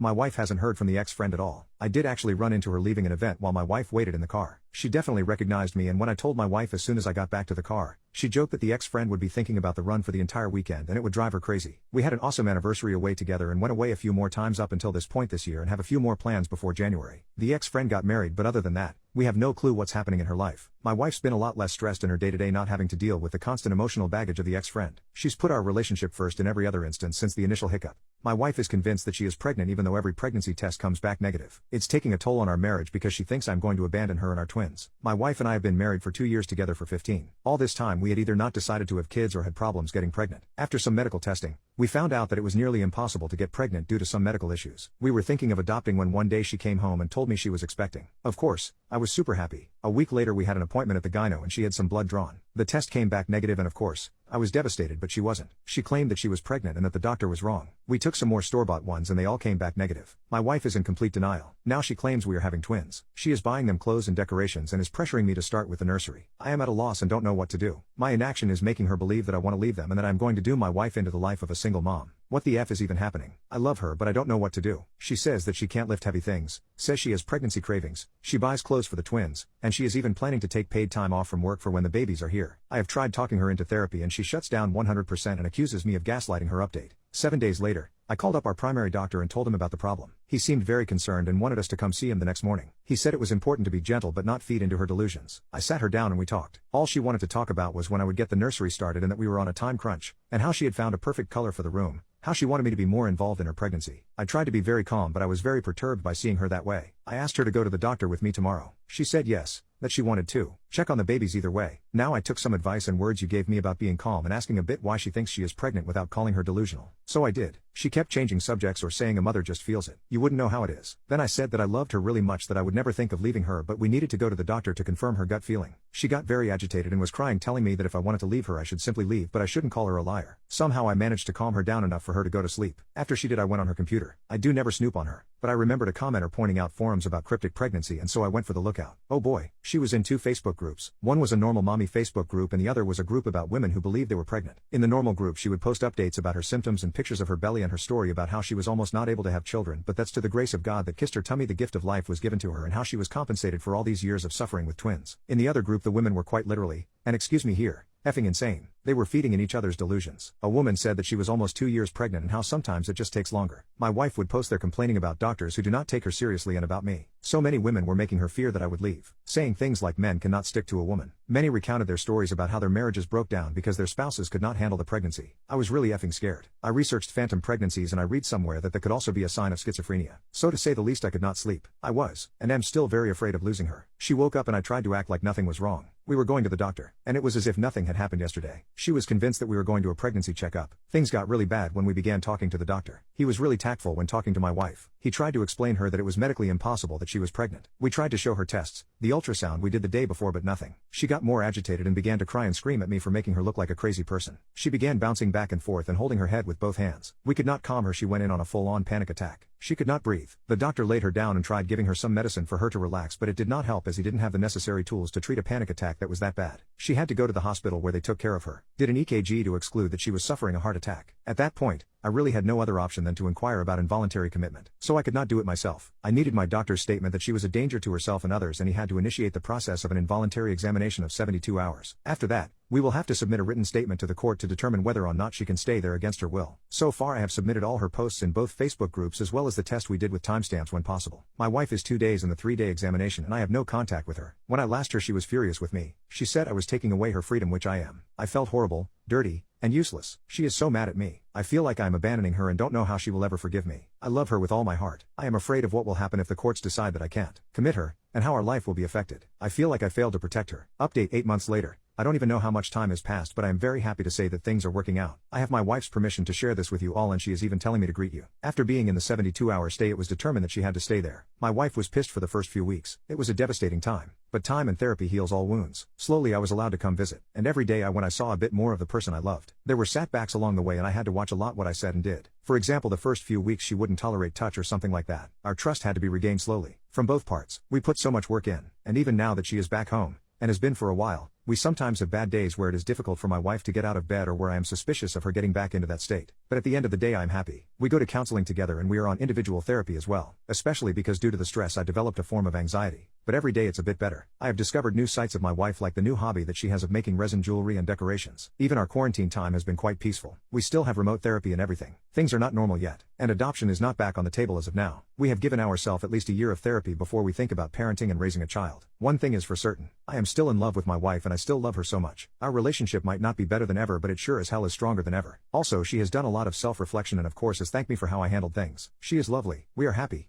My wife is emotionally sucking me dry and spends my money all to herself, so I am leaving her tomorrow and I couldn't be happier. My wife and I have been married for 10 years. We dated for 6 years before that and I got a lot of pressure to get married from my parents, her parents, her. Something in my gut said that this wasn't right. I called it cold feet and did my best to ignore it. We got married. Pretty much the moment the ink was dry on our marriage license, things went south. On our honeymoon, she did nothing but complain I hadn't booked a nicer hotel. In the following months, she wanted a new apartment, a new car, gifts, jewelry, and handbags. It was never enough. It's like the moment she got the ring, it stopped being about me and became about what I could give her. I am a doctor. I make good money. Not good enough to support the kind of lifestyle she wants though. We don't have intimacy anymore. We don't laugh. We don't talk about anything but money. We have no kids. She said she wanted them before marriage and then changed her mind. And our home looks like a showroom. There is no warmth, joy, or even comfort here. I hate it. I hate her. I am a 45-year-old physician and I have barely enough savings to sustain us for 3 months. I want to retire someday. I want to enjoy my life. I rented a cool apartment across town, in a less desirable neighborhood, and there's a stack of IKEA furniture waiting for me to set it up there. The lease is up on the Mercedes my wife pushed me to lease next month and I will be replacing it with a used Prius. I'm starting therapy next week. I have a divorce attorney who has assured me that the prenup we signed before marriage means I won't have to pay alimony. I hope to leave the higher paying job that my wife insisted I take for something with fewer hours, sometime in the next year. I am going to ask out the pretty barista who flirts with me every morning. I'm telling her first thing tomorrow. I'm expecting her to cry and beg and demand we try therapy. I don't want any of that. This was never right, and I'm only sorry it took me so long to realize it. I'm sorry I've wasted so much of my life being married to a woman because I thought it was the right thing. I am so excited. Update 1. Usually when I wake up, I go for a run or a bike ride. While I'm gone my wife gets up, gets dressed, gets a smoothie going. Whatever. This morning I paced the kitchen, rehearsing what I had to tell her over and over again. When she finally came down, I felt oddly calm. I wasn't expecting to be panicked exactly, but apprehensive at least. I told her I needed to speak to her. She gave me an and didn't look up from the coffee machine. Then I just came out with it. I told her I was leaving and that I wanted a divorce. That we hadn't been happy in a long time and I felt as though she didn't care about me or my emotional needs. Pretty much instantly, the gaslighting began. She cried that I never get her flowers anymore, that I don't do enough to support her, that I don't care if she's happy. I brought up the fact that I suggested therapy over a year ago and she agreed, but then made excuse after excuse not to go. I brought up the time she completely ignored the budget we worked on. I told her how it made me feel when she dismissed me when I tried to tell her how I was feeling. The crying escalated then, along with begging for a chance to make this right, to go to therapy, that she would be better. It went like I thought it would go, and I felt absolutely nothing. I don't care anymore. Whatever I once felt for her is just dead and gone,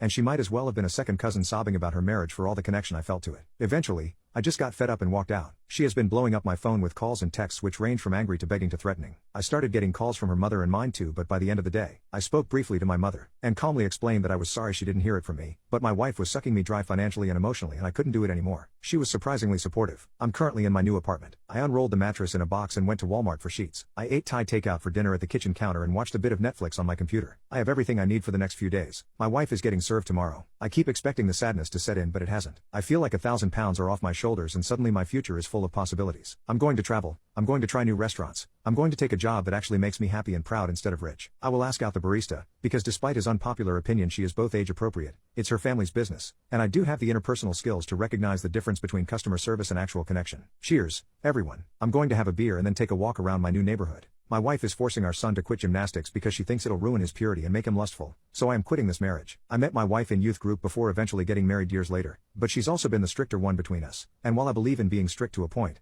I believe there are some times when she's been unreasonably strict, times where I've had to step in and put my foot down. I remember when our son asked to skip youth group on a Friday to go to a friend's birthday party. Still, she said no because God is supposed to come first. While I get that, I told her she was being unreasonable, along with how missing an occasional Friday wouldn't hurt. A similar conversation occurred on one of his birthdays when he wanted to sleep in, but she wanted him to come. I again chose to tell her that it wasn't a big deal, and although he was allowed to stay home in the end, She was upset in the car and most of the time at church. In addition to this, she doesn't want him to have friends who aren't Christians either. And that was one of the bigger arguments we had. When I asked her why she felt like that, she pointed to many mistakes that she made after drifting from God after graduating high school. She thought she didn't need him and was trying to help him avoid doing the same thing. I told her that while I understood where she was coming from, forcing him to do/go to something he doesn't want to do will not help him long term and only make him resentful later on. Still, she's convinced that he'll turn to drink and other stuff like she did, and she often says those memories stick with her to the point where she doesn't want him ever to have to live her mistakes. The reason I'm writing this is because of our latest argument. She wants him to quit gymnastics because she thinks that being around a bunch of girls in tights is unhealthy, along with how God wants us to shield our eyes from things that could distract us from him. She also says the sport provides a lot of easy opportunities for him to become lustful in an environment that seems completely normal, and I already knew that trying to talk her out of this one would be almost pointless, but I tried nonetheless. I told her that while she can think whatever she wants, it doesn't mean others will think the same way. I also told her that there's nothing immoral about doing gymnastics, and especially since he's passionate about it. Still, she said she didn't want him around an environment that often harbored girls of different ages and that the last thing she wanted was for him to start looking at younger girls. This is where I snapped and told her that while I supported her desire to talk to him about purity, she is wrong for putting her religious bias in everything and assuming the worst for our son. I also told her that she is wrong for assuming our son would think like that and that she was wrong for viewing gymnastics in that light. She then told me that she'd no longer drive him or allow him to go at the end of his current class, and I told her that she's wrong and constantly over the top about everything, along with how she's presenting a demented example of Christianity to him. I then went to bed, since I had work in the morning, and the conversation took place right when I was heading to bed, but she said wanted to talk to me first. When I went to work today, my son called me and told me what she had said, that this would be his last semester in gymnastics and that she must protect him while he lives under our roof. When I came home today, I wanted to talk to her over dinner, and I told him that he could take his food upstairs. Still, she told him that we were going to eat at the table, and when we were done, she said that her decision was final since she is the one who has to drive him in the first place, and when I tried to talk to her, she didn't want to hear it. Eventually, I told my son that I would talk to her and not to worry about anything, and he looked a bit better after I said that, probably because he knew I usually sided with him, but I'm slightly torn on this one. She's the one who drives him, and she's the only one who can while I'm at work. I'm considering asking someone else to carpool him, but I'm disgusted by the fact that I even have to do that. My main issue is how she doesn't want to renew him at the end of the semester, so I'm considering using my own money to pay for it myself, but since our finances are combined, I know she'll throw a fit about it, and there's still the issue of how he's getting there. I'm open to any advice to make this work. I believe that she's wrong and that he shouldn't have to quit because of her assumptions, but I also know that the real issue lies in our marriage. I've suggested counseling to her, but she refuses to go, so I went by myself for a while, and it did do some good. I want to make things work, and I understand that she's been through a lot, which is why she's so adamant about him staying close to God, but I disagree with the way she's going about it, and I'm questioning if I'll ever be able to get through to her fully. Update: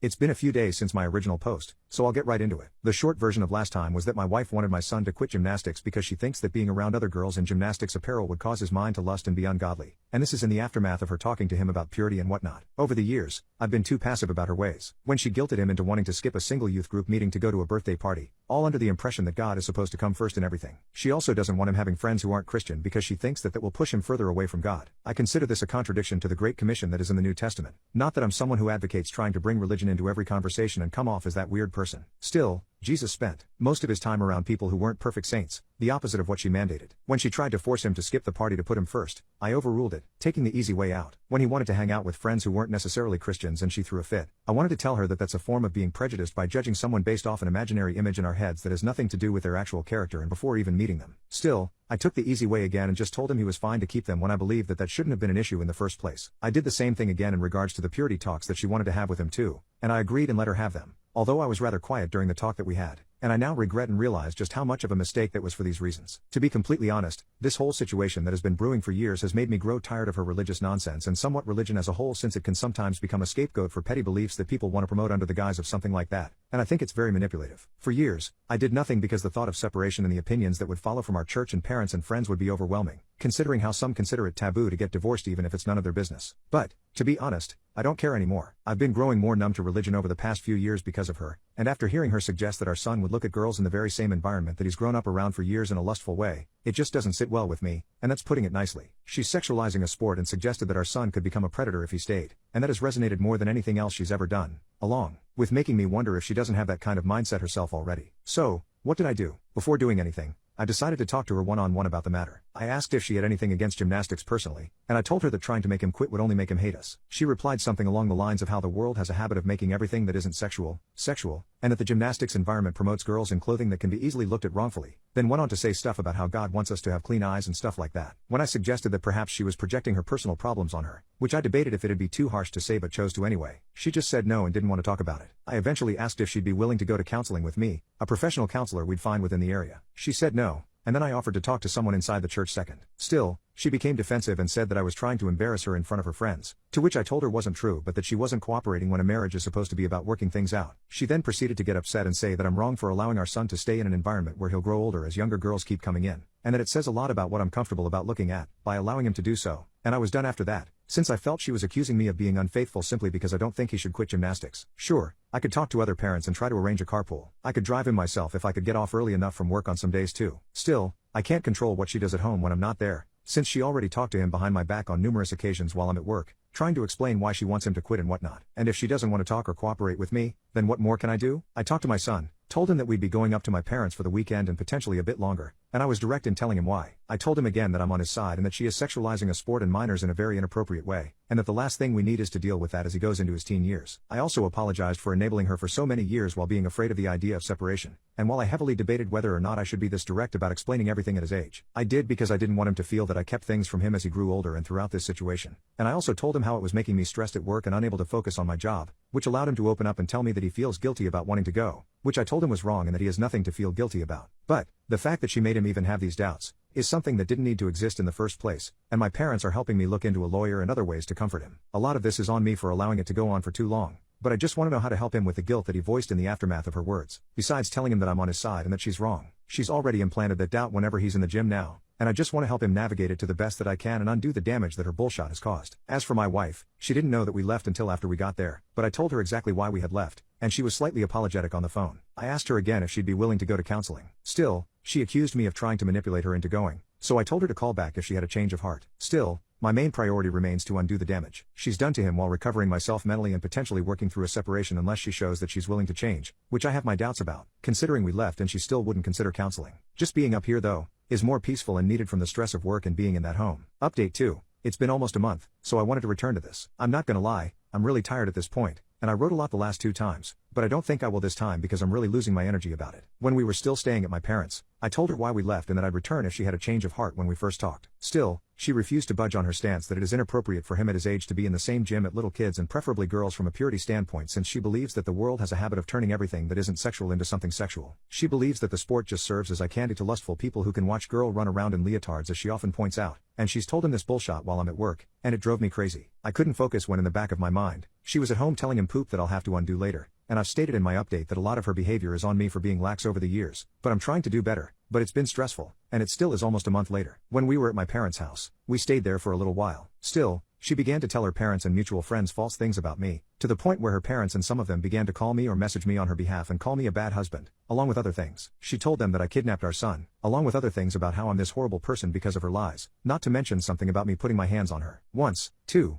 which I swear never happened once in our life or even when we were talking about going to counseling. My parents told me that she was trying to guilt me into returning under her terms and that I should continue to stay with them because she has truly gone off the rails. And we've been here ever since, but I've taken a leave from work because my mind hasn't been in a good place for over a month. And that's from everything that happened at our house and the new lies and the stress my son feels and finding a lawyer and researching other legal things with my parents. And it's taken a lot of time out of my parents' lives too. But they've been amazing and I want to thank them when it's all over and even before then. From talking to the police and organizing documentation for them and my lawyer, I'm tired right now, and my parents are too. However, we're still trying to figure it out and know that this will probably be a long process. And I don't care how much it costs to debunk her lies and get us both into therapy. My son, however, does not want to go. I told him alongside my parents that he could go with me or alone only if he wanted to and that we weren't forcing him. Still, he said he didn't want to then, so we've left it for a bit instead of forcing the issue. I've begun talking to one person online in my spare time, and my parents are helping me pay for it a little. However, my son doesn't want to do gymnastics anymore, and he's still hard on himself for everything that's transpired despite the many times me and my parents have tried to assure him that nothing is his fault. All of it is mine for letting her go down this slippery slope for so long.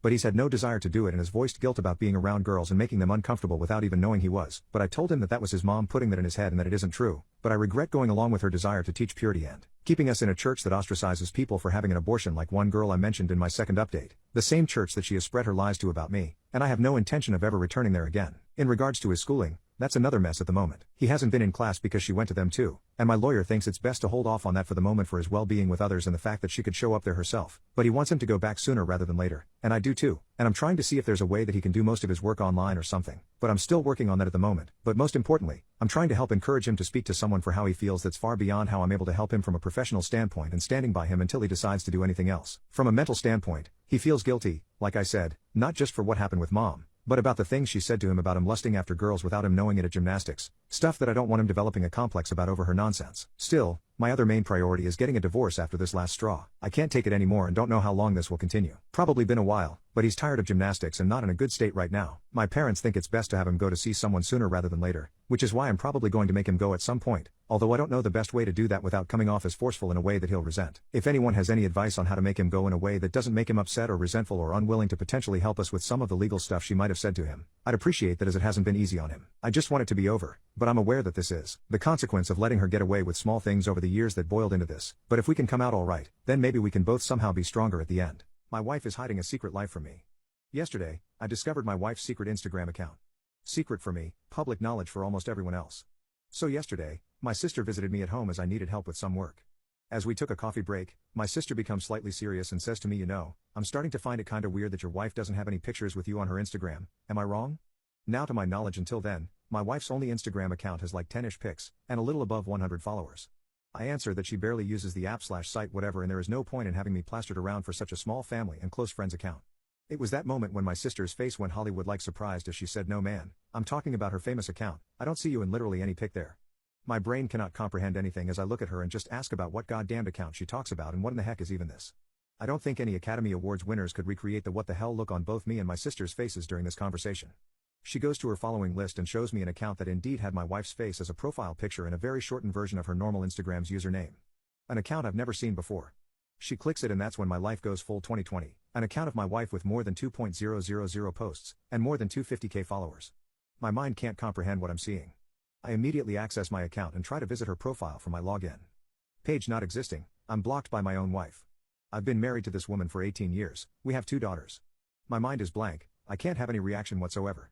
We scroll and scroll, from those posts, about half of them are sexy pics of her either at the beach, pool clubs, or backyard pools at some of her friends that I know and get along very well with personally, you name it.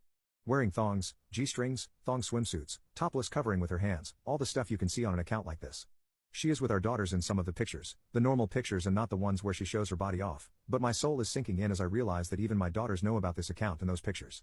Even in her clothed pictures, she is braless most of the time, and is not shy in showing that for the picture. I admit I am a slightly prude person in public. I don't enjoy being too much half naked at the beach, and standing in the sun. But man, during almost 20 years of relationship, my lack of beach-going passion was summed in probably 15 minutes of discussion in total.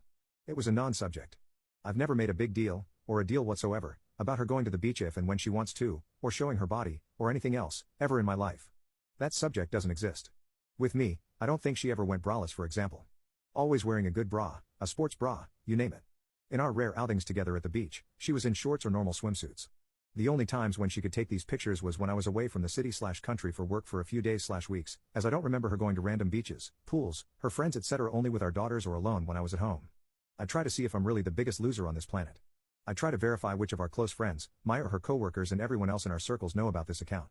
In our age group, no one, well almost no one as we can see, acts like an Instagram star, so we have small accounts with a bunch of pics and small number of followers/following, so it was easy to search. None of my coworkers or the men in my family have her at follow, but I check some of her coworkers, guys and girls, and those friends from her girl group or whatever that I don't really hang around much with, and they do have her famous account at follow, they know about this.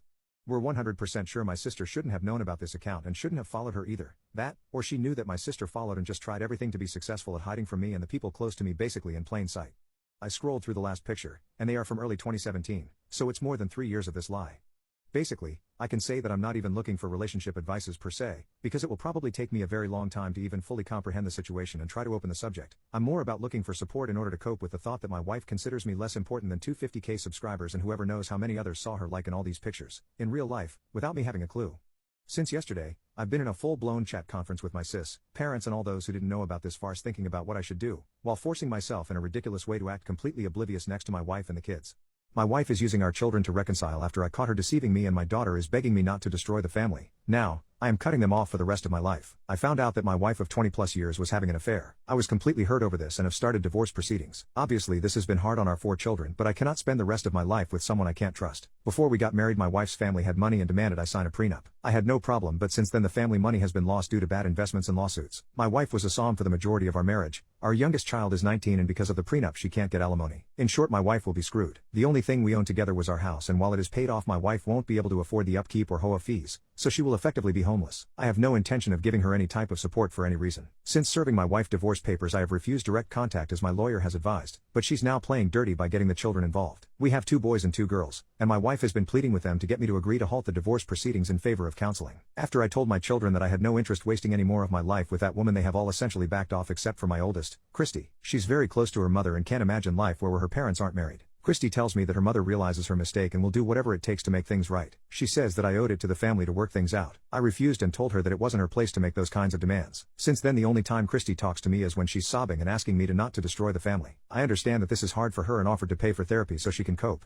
but she said there wouldn't be anything to cope with if I wasn't trying to divorce her mother. Since Christy is being too emotional to act within reason and refuse therapy, I have been resolved to limit contact until after the divorce. Update: I scheduled a sit down with her to explain that what goes on between her mother and I is not her fault, and that I simply can't ever go back to a woman who deceived me in such a big way. I told her that I try to be as forgiving and empathetic as possible, but I will not ever tolerate people who lie with malicious and selfish intent and try to cut them out of my personal life as much as possible. I was very calm when I said this and tried to be as loving as I could to my child, but it didn't work. Christy ended up breaking down and again tried to get me to convince me not to divorce her mother and just forgive her. I refused and in the end went NC with Christy for a little bit. I only spoke to her again 2 days before my other daughter's, Jane, birthday through a text asking her to not bring up the divorce since this was going to be the first time my wife and I would be in each other's presence since I filed. I sent the same text to her mother, and I didn't hear anything from either of them. On Jane's birthday things were a little tense and awkward, but I thought it was going good, until my wife decided to be passive-aggressive with a speech about how good it is to have family together during important events. Everyone saw through her crap and my son, Jack, called her out on it and said that she was selfish to bring this up on Jane's birthday. Christy started defending her mother and Jane,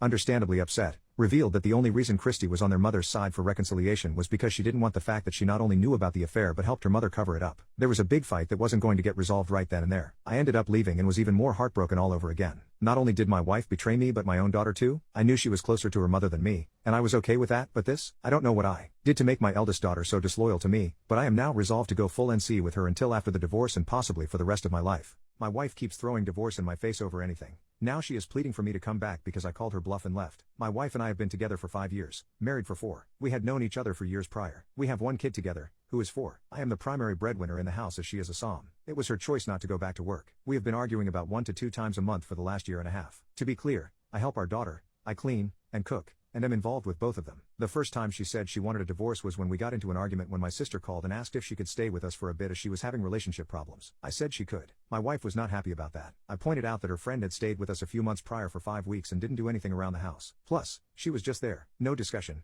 No nothing. She was a stranger to me and my daughter. My sister is lovely and has a great relationship with our daughter, and I thought my wife was as well. She stayed with us for a week, helping around the house, cooking, cleaning, and watching out for our daughter when needed. I thought we both forgave each other and moved on. The fights are usually over something small. I do not start 90%. I have suggested therapy and counseling, but she always said we never needed it. Well, I had it last night. She picked a fight, saying I was spending too much time at work, and that she feels abandoned and that I'm not a good father. She ended her rant with I want a divorce. I stood up and told her that I only work so much because she can't stop spending my money on things we don't need or use. She refused to get a job or go to school to help her out. I provide for the family. For my daughter, I'm always at her important dates, functions, doctor's appointments, and anything she needs. She refused to get help through therapy or counseling. I don't want this anymore. I'll have my lawyer send her the papers when she writes them. I got my daughter's things and left with her to my sister's. It has been 2 days, and she keeps calling and texting, saying she is sorry. She didn't mean it. She wants to go to counseling and therapy. She needs me. She misses me. Update: I decided I had to ensure she knew how serious I was. We sat down, and I told her I couldn't do this anymore. The fighting and threat of divorce have to stop. She agreed and said she would not say it. I told her the next time it was thrown out, it would be the last time. We agreed to go to couples therapy. It was eye-opening. Things were said, feelings were brought up, and outside professional views helped us understand the other better. After a few sessions, I thought we were doing better. She started to apply herself more. She looked and obtained a job. I made some friends and got a hobby. That was until an argument started because we had plans regarding our daughter that she overlooked and couldn't cancel her other plans with some new coworkers. At what I considered the end of the argument, she said under her breath, I knew marrying you was a mistake. I looked at her and remember most how I did not recognize the woman standing there. She looked different in my eyes. I didn't know who the woman in front of me was. I asked her to repeat herself. She said, I should have divorced you years ago. I walked away and took my daughter to the plans alone. Just us two. I ended up filing for legal separation. Under the terms we both signed was something along the lines of while separated, we are still legally married and will not get involved with anyone during this period. Finances will be separated, but bills will stay as they are currently split. I would still pay for insurance through work. Other things that were in it were therapy sessions would continue both as individuals and couples. I would move in with my sister, and we had shared custody of our daughter. One day, when I had my daughter, I needed my wife to take her. I let her know a week before, and she agreed. The morning at 7:30, I went to drop her off at the house and noticed an unfamiliar car in the driveway. My first thought was, she must have a girlfriend over. I ring the doorbell and wait with my daughter when a shirtless man, about 20, opens the door and asks who am I and what do I want. I asked for my wife, and he called her. She came around the corner in a robe, and her fave went from curious, shocked, horrified, sad. Needless to say, in 3 months, when the legal separation ends, I'm filing for a decree of dissolution of marriage. My daughter is safe, she doesn't understand what's going on other than daddy and mommy are unhappy. As stated above, she is my priority. My wife left me at the worst part of my life to be with the person I hate the most, so I told her that there was no salvaging our marriage and I filed for divorce. My best friend, Ben, was my ride or die. We met when we were 5 and have been inseparable since then. We were there for each other during life's big moments and turns. His place turned into my second home when my parents went through their explosive divorce when I was 11. I was there for him and mourned with him when his younger sister died of cancer when we were 15, and she was only 10. You name it, we worked through it. He was the only one not to freak out on me when I decided to drop out of college to pursue a trade. There was never a moment when we were worried about the other's reaction or what they'd say or think. Ben was the type of guy people knew could make anyone feel better, regardless of the situation. He always knew what to say and what you needed, even if you didn't agree. He's the best person I've ever met, and the world was a better place with him. Ben met his wife, Sally, in his junior year of college, and I knew Sally would be the greatest love of his life. She was so open, warm, and adventurous. Like Ben, she had a smile that lit up the whole room and it effortlessly made everyone feel like her best friend. Everyone, including myself, looked at them as that perfect couple everyone knows. They got married 2 years into dating. Ben always told me how excited he was to love, hold, and protect her forever. All the ways he wanted to make her happy. He showed his love for her every day in his words and actions. I was so pleased for him because I thought she did the same. I helped her plan his surprise 30th birthday party, where he was reduced to tears upon seeing she spent hours making him a Mario Kart Rainbow Road-themed cake. They talked about children, holidays, rescuing animals, and growing fruits and vegetables. Sally quickly became my sister and became very close friends with Mary, my wife. The 4 of us went on countless holidays, helped each other through life's challenges, went on at least one double date a fortnight, etc. About 5 months ago, I woke up to 5 missed calls from Ben between the hours of 11 p.m. to 2 a.m. the night before and I just had a feeling something really bad had happened. I called out of work and drove straight to his place. Sally had been cheating on Ben pretty much their entire relationship. When I confronted her and asked how she could do such a thing and why get married in the first place if you're going to cheat the entire time, she broke down and told me it was more like living a double life. Sally is fruity. She'd known since she was a teenager but never felt like she could come out because of her conservative family. She met Ben and fell in love with him, and counted on her feelings for women just somehow going away. She said she genuinely loved him as a person and life partner, but that secret part of her grew stronger and louder over the years. She casually dated and hooked up with women, telling Ben she was hanging out with friends from her friend groups. He only found out the night he'd called me because one of the women Sally was seeing wanted to take their relationship further and freaked out when Sally broke up with her instead. This woman showed up to their house late at night and told Ben everything. Ben was shattered. He gave everything to Sally and loved her wholeheartedly, but it wasn't even with her real self. She claimed to love him, but I can't help but think she was using him. She lies to everyone, letting us believe she loves and adores Ben as much as he loves her, all so that she could have her cake and eat it, too. I quickly told Ben he deserved better, but Sally begged on her hands and knees. She told him she did love him and was willing to do anything to improve it. She would never talk to any women ever again. They could move somewhere new and start fresh. All that bullcrap. Ben fell into a deep depression because he realized he never knew the real Sally, but he did love her. He agonized over what to do until he got hit by a drunk driver while out on a late-night walk 2 months ago. I won't go into how it felt to lose him. I'm sure you can all imagine. It was made worse by having that beach crying at his funeral, crying like he was the love of his life and she was the perfect wife. It was the first time in my life I ever wanted to hit someone. I couldn't believe the audacity she had to show her face around Ben's loved ones, especially the ones who knew the truth. Mary knows how I feel about Sally. I thought she understood that Sally was dead to us. I know I can't dictate who a person should/can be friends with, but if I had a mutual friend with Mary that shattered her as much as Sally did to me, I'd cut them off with no question. I can't be friends with someone who hurts my loved ones like that. About 2 weeks ago, I came home from a work trip early, and Mary was consoling Sally in our living room. I lost my poop, asked them if they were having an affair, screamed to the point of crying. I asked Mary how she could have Sally in the living room, where we had a photo of Ben hanging on the wall. Sally tried to apologize to me. I looked at her crying face, and it was like a switch flipped in me. I immediately stopped crying and yelling, and I just looked at her and said, "The biggest injustice here is that you're here while Ben is on the ground. If the world were fair,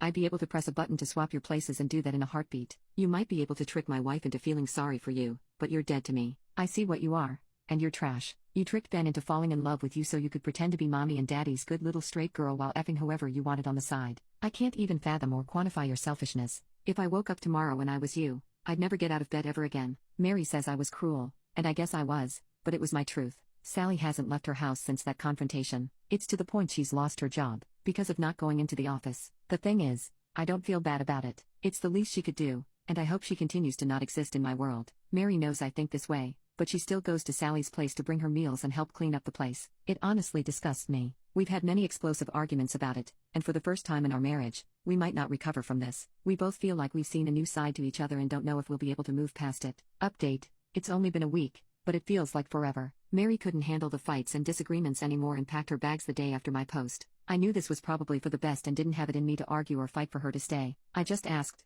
"Are you going to Sally?" She sighed and shook her head at me before leaving. Her eyes had nothing but exhaustion and disdain inside, and to be fair, I'm sure mine were the same. The town I live in isn't that big, so a few friends told me they saw Mary at Sally's place or were grocery shopping together. I wake up every day at an empty house, knowing Mary is at Sally's looking after her, asking if she's okay, cooking her meals and cleaning her house. She hasn't called or texted me at all, other than to answer my call last night with, "I'm not going to talk to you until you apologize to Sally," and hanging up when I try to explain myself. I know I'd be lying if I said I felt bad for what I said to Sally. There's no point in hollow apologies, and I don't think there's a point if there's nothing left to fix in my marriage. Mary has made it clear where her loyalties and priorities lie. I just don't understand how she can go from holding me while I cried in her arms to choosing Sally over me and ignoring me. My therapist is advising me to let myself just feel my feelings and process them before making any big life choices, and she's probably right, but I've lost all respect for Mary. I never would have thought she'd betray me this way. I lay awake last night when I suddenly thought, what if Mary came back on her hands and knees, begging and apologizing? What if she gave me the best apology she could give me for this situation? What would it change? It breaks my heart. Still,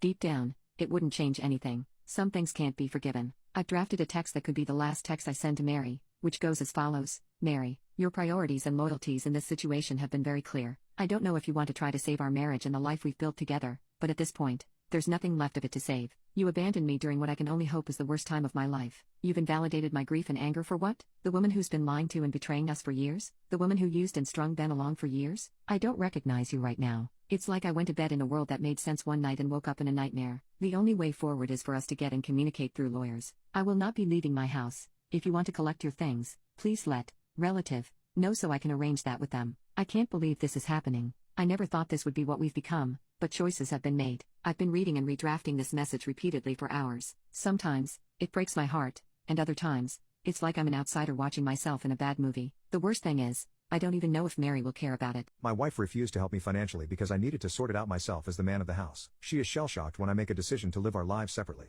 I work in a very niche industry and last year or so has been really difficult due to market conditions. Many of my colleagues got laid off and so was I. At the time, I had just refurnished our home, so I was in debt. My wife also works, and she earns more than me back then. I went to her and asked if she could help me while I searched for work. I proposed that we sell some of the gold that was given to us at the wedding. We live in Turkey, and there is a tradition of giving gold to newlyweds to help them financially. These are meant to be used during difficult times. She rejected the idea and said, "I do not want to sell my gold." I tried to reason with her by saying closing the debt would greatly help us to have more stable financials. She refused and told me to sort it out myself somehow because I am the man of the house. I asked her to at least use some of her savings, and I can pay it back. The context here is that I let her save most of her earnings while paying for most of the things myself because women are more vulnerable to financial changes than men here. I wanted her to build her own savings and made sure to help her with the retirement account as well. I asked her to give me some of her savings for debt, and I can pay her back once I sort myself out. She refused that, too. This period had been extremely difficult for me. I fell into depression and contemplated my choices in life. The interest in loans is already piling up. The funny thing is everything was going great before this, and I thought we would stay together through thick and thin. Sometimes, the banks are calling her and she would call me screaming that I have to fix everything because I should not let my problems be her problem. My older sister helped me to pay the monthly installments during that time. At the beginning of this year, I found a great job in the same industry and am thriving. My wife was all smile when she found out that I can now fix my mess. I could not look at my wife in the same way after what happened and started divorce talks with a lawyer friend of mine. Last month, I let her know my decision, and she was served with divorce papers soon after. For her, apparently, it was an unexpected thing, and she was shocked. She tried to talk me out of it, but I was firm in my decision. Families tend to be involved with each other here, which was the case for us too. She put families in between as meditators, but I do not want to marry someone who'll not help me during difficult times, especially when considering their financial well-being. Most of my family supports my decision, though they would like me to reconsider it. I know everything is without a problem, but I cannot get over what happened. Update: it has been a rough 3 months, but in the end, we managed to come to amicable divorce terms with my soon-to-be ex-wife. At first, she tried to fight to stop me from divorcing, but I didn't change my mind. These are the terms we agreed on. She gets to keep the gold. I'll get only 20% of her retirement savings instead of half in return for not paying monthly alimony. I get to keep the furniture and own our marital debt fully. Rest of the assets are 50-50. House is not shared because it's my dad's. Her retirement savings became so much that even 20% of it values more than all of the golds. Overall, my lawyer says it's a pretty good deal, considering many spouses prefer dragging the divorce and try taking everything they can in Turkey. For my future plans, I have no idea what to do. I've always wanted to travel to Asian countries. My current role is work from home, so I might have an Asia trip this year. There were some issues at the beginning of the divorce between her and the family, but it cooled down after a while. She accepted that our marriage is over, and I am glad she did not try to drag the divorce process. A court hearing is scheduled for September, and after that, we'll be done, hopefully. My wife refuses to let my daughter move in with us because according to her she is not family. So I told her that my daughter is a priority and the door is open. My daughter Anna is 16 years old. Anna's mother and I were never together as a couple because it was a one-night stand, but we have maintained friendly and healthy co-parenting since she was born and have become good friends. My daughter has been living on another continent for a few years with her mother and stepfather, but she wants to return because she feels uncomfortable there and misses her family and friends. Anna doesn't know their language well, and it's still hard for her to learn it fully, so she feels lonely there since it is different to speak your native language than to make friends by speaking a foreign language from zero. I spoke with my daughter's mother, and we thought it was a good idea to let Anna live with me. Her room is now my home office, but I can easily put together a room for her again. We didn't confirm anything. I talked to my wife about it first, and I was sure she would be okay with that because we discussed that possibility before. The problem is that my wife doesn't want that to happen. My wife and Anna have never been close because they only met in person for our wedding when I could pay for a ticket for my daughter to come, but they do tend to talk a little bit when I make video calls with Anna every day, but not too much. Anna also talks to her brother, who likes her a lot, even if they just see each other in video calls. My wife says Anna will feel uncomfortable in a house with strangers, and I told her we are her family. She said no. She and our toddler are not Anna's family because they barely know her in person. It hurts me that she thinks that way, but I understand her point of view, although our toddler is Anna's brother, and it annoyed me that she said that because our little one loves his sister even if they just see each other online. I argued with my wife about it, and I told her that my daughter will always come first of all because it's true. For me, my children will always come before any other person, and she knew very well about my daughter when we married. My wife got angry and said that bringing Anna home would change how we handle ourselves and that she doesn't want to be a stepmother. She said that Anna lived with her mother on another continent, so it's not the same as having her right here every day. I told her that no one was asking her to be a stepmother because I would be the one who would take care of her as always, but that if she didn't respect my daughter's presence in the house and hated it that much, then she had all the freedom to go to a hotel room. I was a big idiot because those words ended badly, and we had a worse argument. My daughter has every right to live in my house, but my wife doesn't want that. I love my wife, but my biggest focus is giving my children the best, and I would love to have my princess here after years. My wife hasn't been talking to me at all, and she's very angry, but she does continue with the same stance that she doesn't want Anna here at all, and I know I will get angry, and we will end up arguing again because I'm not going to leave my daughter alone either. Update: I don't think it was right to say that to the woman I love, even though I was angry. I apologized to her for what I said, the way I said it, but I told her that I don't like it when she ignores me and gives me the cold shoulder when I try to talk about our issues, and the fact that she denied the familiarity between our son and daughter was just cruel. She apologized for it and said she was angry and said things she regret. I made it clear to her that Anna was coming because no one could forbid any of my children from living with me, not only morally, but legally. I was obligated to give my daughter and son a house. She tried to argue, but I asked her how she would feel if we divorced, and my new girlfriend refused to let our son live with me just because she didn't sign up for it. I asked her if she would appreciate a man who abandons his children for a woman more than a man who cares about his children, and if she would feel confident knowing that she is married to a man who abandons his children that easily. My wife said no, that she knows how much I care about our children and hates the kind of men who abandon their kids, that she knew she wanted to have a child with me because she saw how even though my daughter was so far away I made video calls to her every day. We always help each other with things around the house. Then I asked her why she rejected the idea of my daughter being here, and she admitted to being jealous of Anna, which I had noticed in the past. For example, for one of my daughter's birthdays, I sent money to her mother to buy her a dress that was quite expensive, and my wife just said, "I guess you will buy our son something just as expensive." It was my mistake to let those comments pass and think they were just a weird joke. She said that she didn't want my daughter to come and that it took time away from our son. That bothered me, so I told her that if we had 2 children,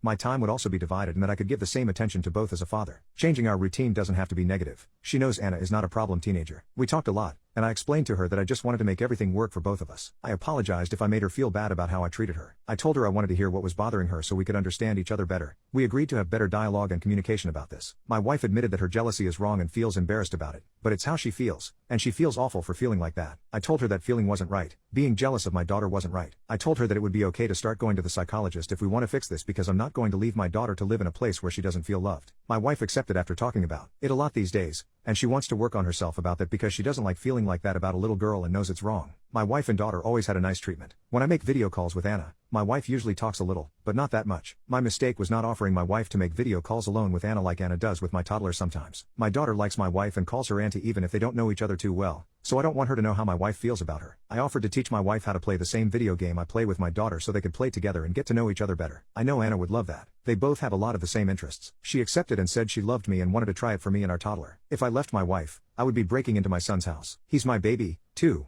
and the last thing I want is to let adult matters affect him. I don't want to do that, and I love this woman. I want this to work, and I will do my part for it, but but the first moment she treats my daughter badly, I will end things with her. I clarified that to her, and she was right about that and promised me to work on this. I still haven't confirmed anything with Anna's mother about the date our daughter can come since I must fix the room for her first. I want my wife and little girl to get to know each other better. I talked about it with my psychologist, who told me that the best thing is always to get them closer little by little before Anna comes to live here. These last 4 days, my wife and Anna have been talking longer, and I told Anna that we could teach my wife how to play with us. Anna felt comfortable talking with my wife, and they started talking about random things, which I fell out of because I didn't understand what they talked about. Still, I'm pretty glad to see that they have things to talk about. Update: my daughter and my wife's relationship is going very well. They both make video calls to watch some series they like together. They have even started to have inside jokes that I don't understand, but I think that's something good, although, to be honest, now I feel a little left out. My wife has been going to the psychologist to work on her insecurities and problems because she knows that feeling jealous of my daughter is not good at all. A few weeks ago, she talked to my daughter about her feelings towards her and apologized. My daughter was quite surprised to learn that my wife felt this way, but she accepted the apology and told her she understood. I left them talking alone that day so they would have privacy, and after that, they would have a closer bond. My wife said my daughter told her she would always respect someone sincere and wants to be better. My wife started to talk about how she wanted to decorate the bedroom and rejected all my ideas because they were too boring for a girl. So she's having fun redecorating the room with our toddler, who's happy to see his sister in person. We still haven't arranged a date because my daughter's mother has to talk with her high school about the problems there and everything.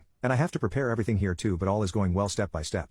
My wife thinks our son isn't truly fruity and that I am enabling our son's confusion. Now she wants him to be sent in a conversion camp, so I am calling CPS. My wife and I have been married for 14 years. We have 2 kids, a 16-year-old son, Noah, and a 12-year-old daughter. We've had our fair share of disagreements over the years OFC, but things have generally been smooth between us. Now for the context: Noah came out as gay about a year ago. It was a surprise, and as hard as it was to accept, I love my kids more than anything and just want their happiness. My wife visibly didn't take it well though. She was upset and seemed to go through a grieving period where she didn't really talk about it. I tried to support Noah in every way I could, telling him that I loved him no matter what, etc. My wife, though, I could tell she wasn't on the same page. She would say things like this is just a phase or he needs help, but I brushed it off as her needing time. Fast forward to last week, and we were having a conversation about Noah's future. Out of nowhere, my wife casually mentions that she's been looking into conversion therapy camps and thinks it might be the right solution. She said that Noah isn't truly gay, that he just hasn't been shown the right path and that this could fix him. My blood ran cold. I was in shock. I immediately told her I didn't agree and that this was not something I could support. She got upset and said I was enabling Noah's confusion and that if I really cared about him, I would help him get better. What the F is wrong with her? She was persistent, and no matter how much I tried to explain that conversion therapy is harmful, like I know those kids get abused, roped, and often end up either traumatized or deleting themselves, and that I would never send our son to something like that, she wouldn't back down. If I'm being 100% honest, I don't even think I love her anymore. The fact she could be so heartless disgusts me. I know being gay is not easy and people like her just make it even harder. I'm considering staying, only for our daughter's sake, but would it be okay if it means hurting my son? It feels like a betrayal to Noah. I just don't think I can keep living with someone who thinks this is okay. Update: so yesterday I took the day off and went to see an attorney just to get some info about divorce, etc. But after what happened, I'm 100% sure I want a divorce ASAP. Yesterday I went to pick Noah at his school, and as many of you suggested, we had a long discussion. I basically told him his mom and I may be getting a divorce because she wants to send him to a conversion camp, but I can't accept that. I've talked with her many times and I told him I'll probably go through with it. He looked really hurt. My heart broke all over again, but was very understanding and thanked me for standing up for him. I pulled him into a tight hug and told him I'll always love him no matter what and that nothing's his fault. At that moment he started crying because he was so glad at least I was on his side. And I'm very pissed, so sorry if I don't make sense, but apparently his mom had been pressuring him for months. She planned dates with girls to try and fix him and he had to lie by saying he was going at a friend's instead. She was saying he needs help and as much as she loves him he needs to get his condition cured, etc. I feel so bad because I've been so oblivious to all that and I failed to protect him for all that time. How do you make your 16-year-old son go through that? So when we got home yesterday, I can't lie, I was furious and confronted her right there and then. At first she was trying to explain she was doing it for him, but her speech quickly turned to slurs and it was clear she was just ashamed of having a gay son. In the end I told her I went to see an attorney and that learning all that just confirmed that I want a divorce. She got really angry, calling me a delusional disgrace. We argued a lot and at some point Noah tried to separate us, but my wife punched him multiple times. She was saying disgusting things like he is a dirty fag T and that it's all his fault we're getting divorced because his filth corrupted me. My daughter, who was prob in her room, came to see what all that commotion was about and was rightfully horrified and quickly called 911 when I told her to. Long story short, the cops got there and took her away.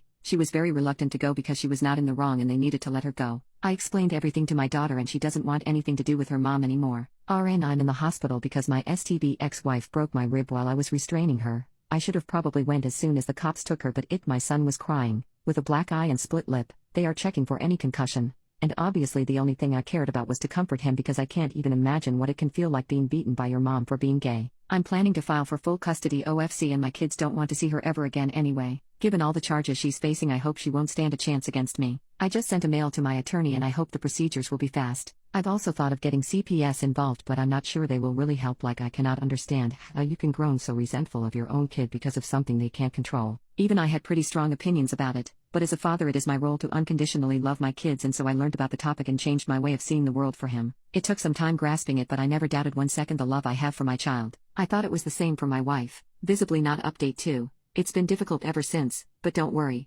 this is not a bad update. First of all, I was able to get an emergency custody order. I'm very relieved because many of you warned me about how people can have their kids forcefully taken by those conversion camps, and I'm relieved that she can't do that anymore. I'm still overly anxious and only leave my son alone when he's at school. I've instructed all the teachers to make sure no one but me approaches him. Thank God my boss has been understanding on the matter. I've been granted the exclusive use of our house as well, so I've changed the locks and installed security cameras. Many friends and family members, from my side of course, have been visiting often, to give us both emotional support and safety. Many of you also advised me to document every injury that my son and I sustained. Fortunately my son didn't suffer a concussion, so I took plenty of pictures and gave them to my lawyer, and she has also taken my son's and my daughter's testimony. Given all the charges my wife is facing, child abuse both physically and emotionally / neglect / endangerment, assault and battery, hate crime and domestic violence. Yeah, it doesn't look very good for her. Our lawyer is confident that I will 100% be granted full custody. She also said that it's likely his attorney will recommend that she gives up her parental rights, given the overwhelming evidence against her. Also, it's very likely that my son and I, possibly even my daughter if she asks for it, will be granted a restraining order against her. My lawyer has told me CPS involvement will only strengthen my case,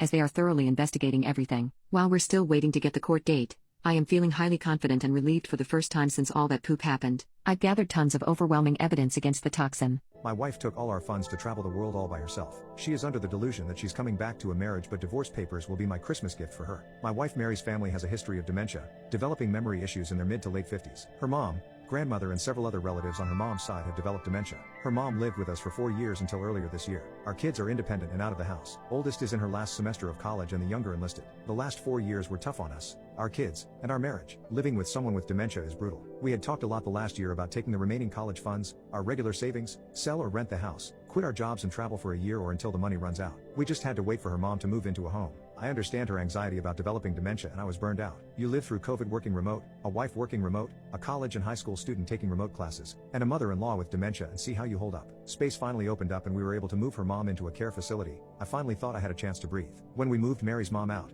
Mary's mental health took huge downward spiral. I went from caring for her mom to caring for her. She felt guilty about putting her mom in a home and had lots of anxiety about developing dementia. Our plan was to start our traveling summer 2024. 2 months ago I get home and she's left a note. Basically she was going on our trip without me. She had quit her job, took most of the savings, and wasn't sure when she'd be back. Maybe a year, maybe sooner. She knew I'd understand. Her location is turned off and my calls go directly to VM.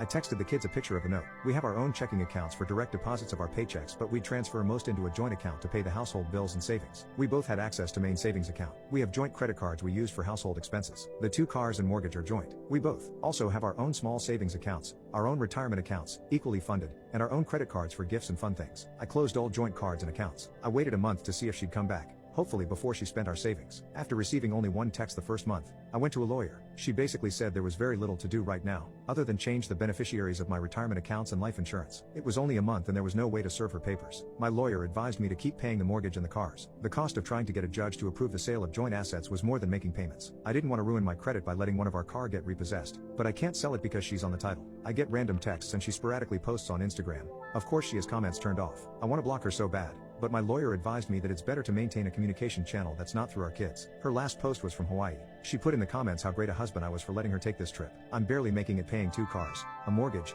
household bills, insurance, hoping there are no emergencies because I have no savings, and she's enjoying our trip. Fair. I'm so pissed at her. I helped take care of her mom for 4 years, and her when she fell apart after her mom moved into a memory care home, and she returns the favor by abandoning me. I'll never get to take this trip and have to put off retirement. My only solace is the kids are pissed at her, but they'll probably forgive her eventually. Double F her. I'm no fool. She's hooking up with guys. She looks good. She'll have zero problem getting men. I texted her and asked if she was sleeping around, A week later she responded that she wasn't. So, I'm drinking alone on a Friday night and she's somewhere, probably on a beach, enjoying life. Triple F her. Update 1. My friend's wife gave me some good advice. Don't go from being a hero to a villain in your kids' eyes. How I talk about and treat my wife will determine my future relationship with my kids. I don't give a damn about my wife, but I don't want to make her a sympathetic figure or drive them away from both of us. I followed up with a lawyer. Basically she said we're going to have her pay back the savings she took through a reduction in her share of the assets. Any division of assets will include the savings she took. She'll also have to repay the money I spent maintaining the household while she was gone. There is plenty of equity in her share of the house and her retirement plans to cover that. She said that our finances are so intertwined after nearly 25 years of marriage.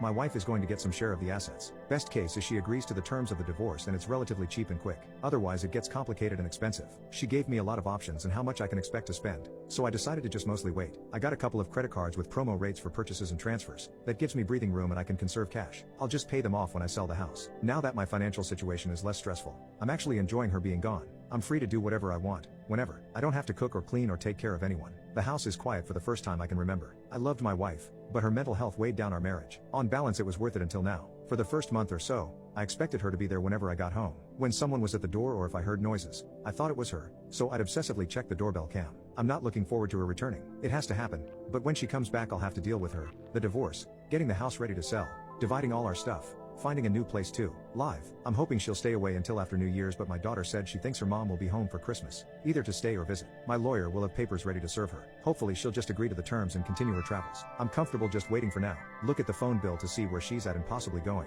I did look at her usage and did notice that she doesn't post on social media until after she leaves a place. Like when she posted about Hawaii, she made a call that day that originated in Los Angeles. She posted about a cruise and I figured out the dates, trying to serve her at the port possibly, but it ended a couple of days before she posted. She tried adding international calling to her line but I blocked it, so she removed her phone from our account. Update 2. Nothing much has changed. Went to the in-laws with my daughter for Thanksgiving. It went well. Everyone was nice and tried to apologize for her. I told them it's not their responsibility, I just appreciated them taking us in. It meant a lot to my daughter to be there. I got a text from the wife that she'll be in town for Christmas. Lawyer said the papers are ready so she can be served. It's like early Christmas gift. My wife tossed me aside after she found out that she was pregnant, so I am granting her wish and leaving her behind. Now, she's going to regret it for life. I have been married to my wife Jennifer for 2 years. Jennifer has a daughter from previous relationship, Emma. She is 7 and lives with us. I have a great relationship with Emma. She calls me dad and I'm in the process of legally adopting her. My wife and I both wanted a baby, so when she told me she was pregnant I got so happy. Since she found out she was pregnant she lost interest in me. She is so excited about the baby but she can't stand me. Intimacy is non-existent. I try to be understanding. Her intimacy drive is probably low due to pregnancy. Even when I try to cuddle or kiss her she pushes me away and says don't touch me. I buy her flowers, her favorite snacks, or simple little acts and she doesn't even care or acknowledge. I asked her if I had done anything wrong because she is constantly yelling at me and telling me to F off. She said no and am overthinking. I tried to hug her the other day and she said no. Even Emma said,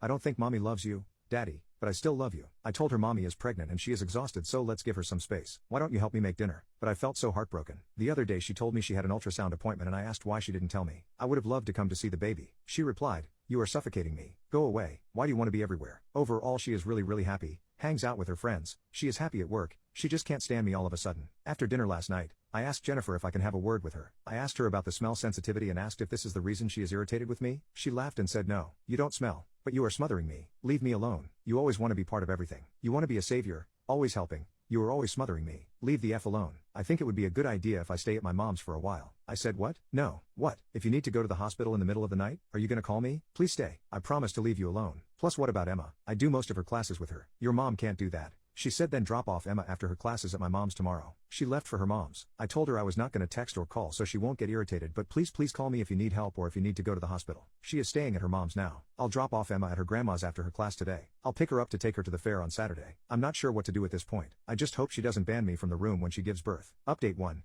Jennifer filed for divorce. She says she just can't stand me anymore. She said she does not find me attractive anymore, and everything about me irritates her. She also canceled the whole adoption process so I can't adopt Emma. I still care for Emma half of the time and drop her off at her grandma's when it's her turn. I suggested counseling but she said there is no point. I asked her if I can still be in the room when she gives birth. She said no. It stresses her out. I basically begged her but she said no. I told her to please call me when she goes in labor so I can at least take her to the hospital and watch Emma. She didn't reply, so who knows. Can she take full custody because newborn needs the mom? Will I still see Emma when divorce is finalized? I feel so helpless and depressed. I was so excited to be a biological dad. I even told my work about my paternity leave so I can be home helping her with the baby. I was excited for Emma to be a big sister. Now she doesn't want me near her or the baby. I really don't know what happened. I wish she at least communicated with me. Update 2. My stepdaughter told me yesterday that she wants to stay with me and doesn't want to go to her grandma's house with her mom. I asked her if everything okay, if something is bothering her. She said she doesn't like mommy's friend, Josh. I asked who is this friend? She said her mom and Josh take her and Josh's sons to the park and stuff. Her sons are mean to her. I know I shouldn't have asked more because it sounds like I was spying on my wife. I asked about Josh. She said mom is so happy with Josh. They are kissing. Mommy always laughs but I don't like him. I called my wife and said Emma said she prefers to stay with me. She asked why? I said something about some guy you were kissing called Josh. She lost it. She said I was being controlling and toxic. She said we are separated so what she does is none of my business. I asked how long this has been going on? She again said none of your business. I said it's actually my business because I'm not even sure whose baby are you carrying at this point. She screamed that I'm disgusting for accusing. Anyways,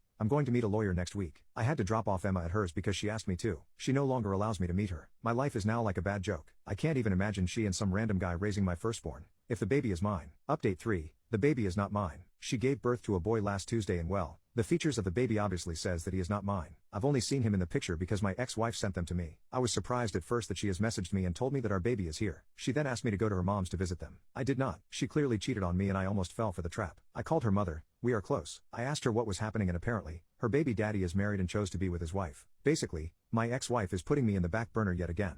She wanted me to take responsibility of her foolishness. I messaged her that I want a paternity test, although the baby is clearly not mine. She called me effing stupid and entitled to ask so. She even told me that I should be thankful that she is allowing me to be a father of our baby. I blocked her. My wife treats me like an outsider in my own family. I have no one. I have been married for 15 years. I have known my wife since I was 8. We have 3 daughters together. 17, 14, and 11. I'm tired of feeling like I'm an outsider in my relationships with all of them. I'm just an ATM and taxi service to my kids. My wife hasn't kissed me in 6 months. She has not said that she loves me in 1.5 years. No matter how much I communicate, try to plan anything or do anything, it is always shot down, forgotten, or dismissed. I don't get angry and don't yell. I don't get physical. I like to splurge during birthdays and Mother's Day. I throw parties and give gifts and try to show how much I love them. I get a lukewarm, thanks, and if I'm lucky, a side hug that lasts 0.0001 seconds. This week was the breaking point. Father's Day. I wake up to an empty house. Odd. No note, nothing was written on the calendar, and nothing said beforehand. I sent a text, and I get back. I took the girls out for a spa day, don't wait up. Then nothing, literally nothing. Dinner time comes around, and they get home. How their say was, it was fine. I ask what they would like for dinner. Nothing, we already ate at one of my favorite restaurants. Cool, whatever. There is no mention of it being Father's Day. No, I love you, how are you? Nothing. Fast forward to Wednesday. Which was my birthday. Nothing. Literally again, nothing. I suggested plans. They get shot down. I suggested food. Nope, shot down. Ask about watching a movie, they are all too busy, they just sat on their phones doing nothing. Now to Thursday night. I'm in bed. My wife is next to me. She rolls over and says in a crappy tone, "Oh, your birthday was the other day. I guess you expect to have intimacy." That broke something in me, best of my memory of how it went down. I said no, I don't expect intimacy. At this point, I don't expect anything anymore. Her what is that supposed to mean? So I started asking her questions. When was the last time we shared a kiss? Like a week? Nope, it was in December, and it was during her parents' holiday party. When was the last time we had intimacy? The beginning of the year? Nope, wrong, it has been over a year. She was adamant that we did it in February. I was dealing with my mom's health and her passing. So I said something like, you may have had intimacy but it wasn't with me. When was the last time you said you love me? I say it all the time. Not to me, check your messages / you don't say it to me face to face. Well, you should just know I do. When was the last time we went on a date? Long pause. Her, you're being unfair. Emotions turned on fully.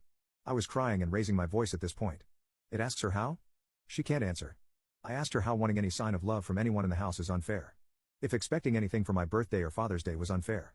She got an oh shit look. Yeah, you forgot that as well. I'm not an ATM, I'm not a taxi service, I'm not a punching bag.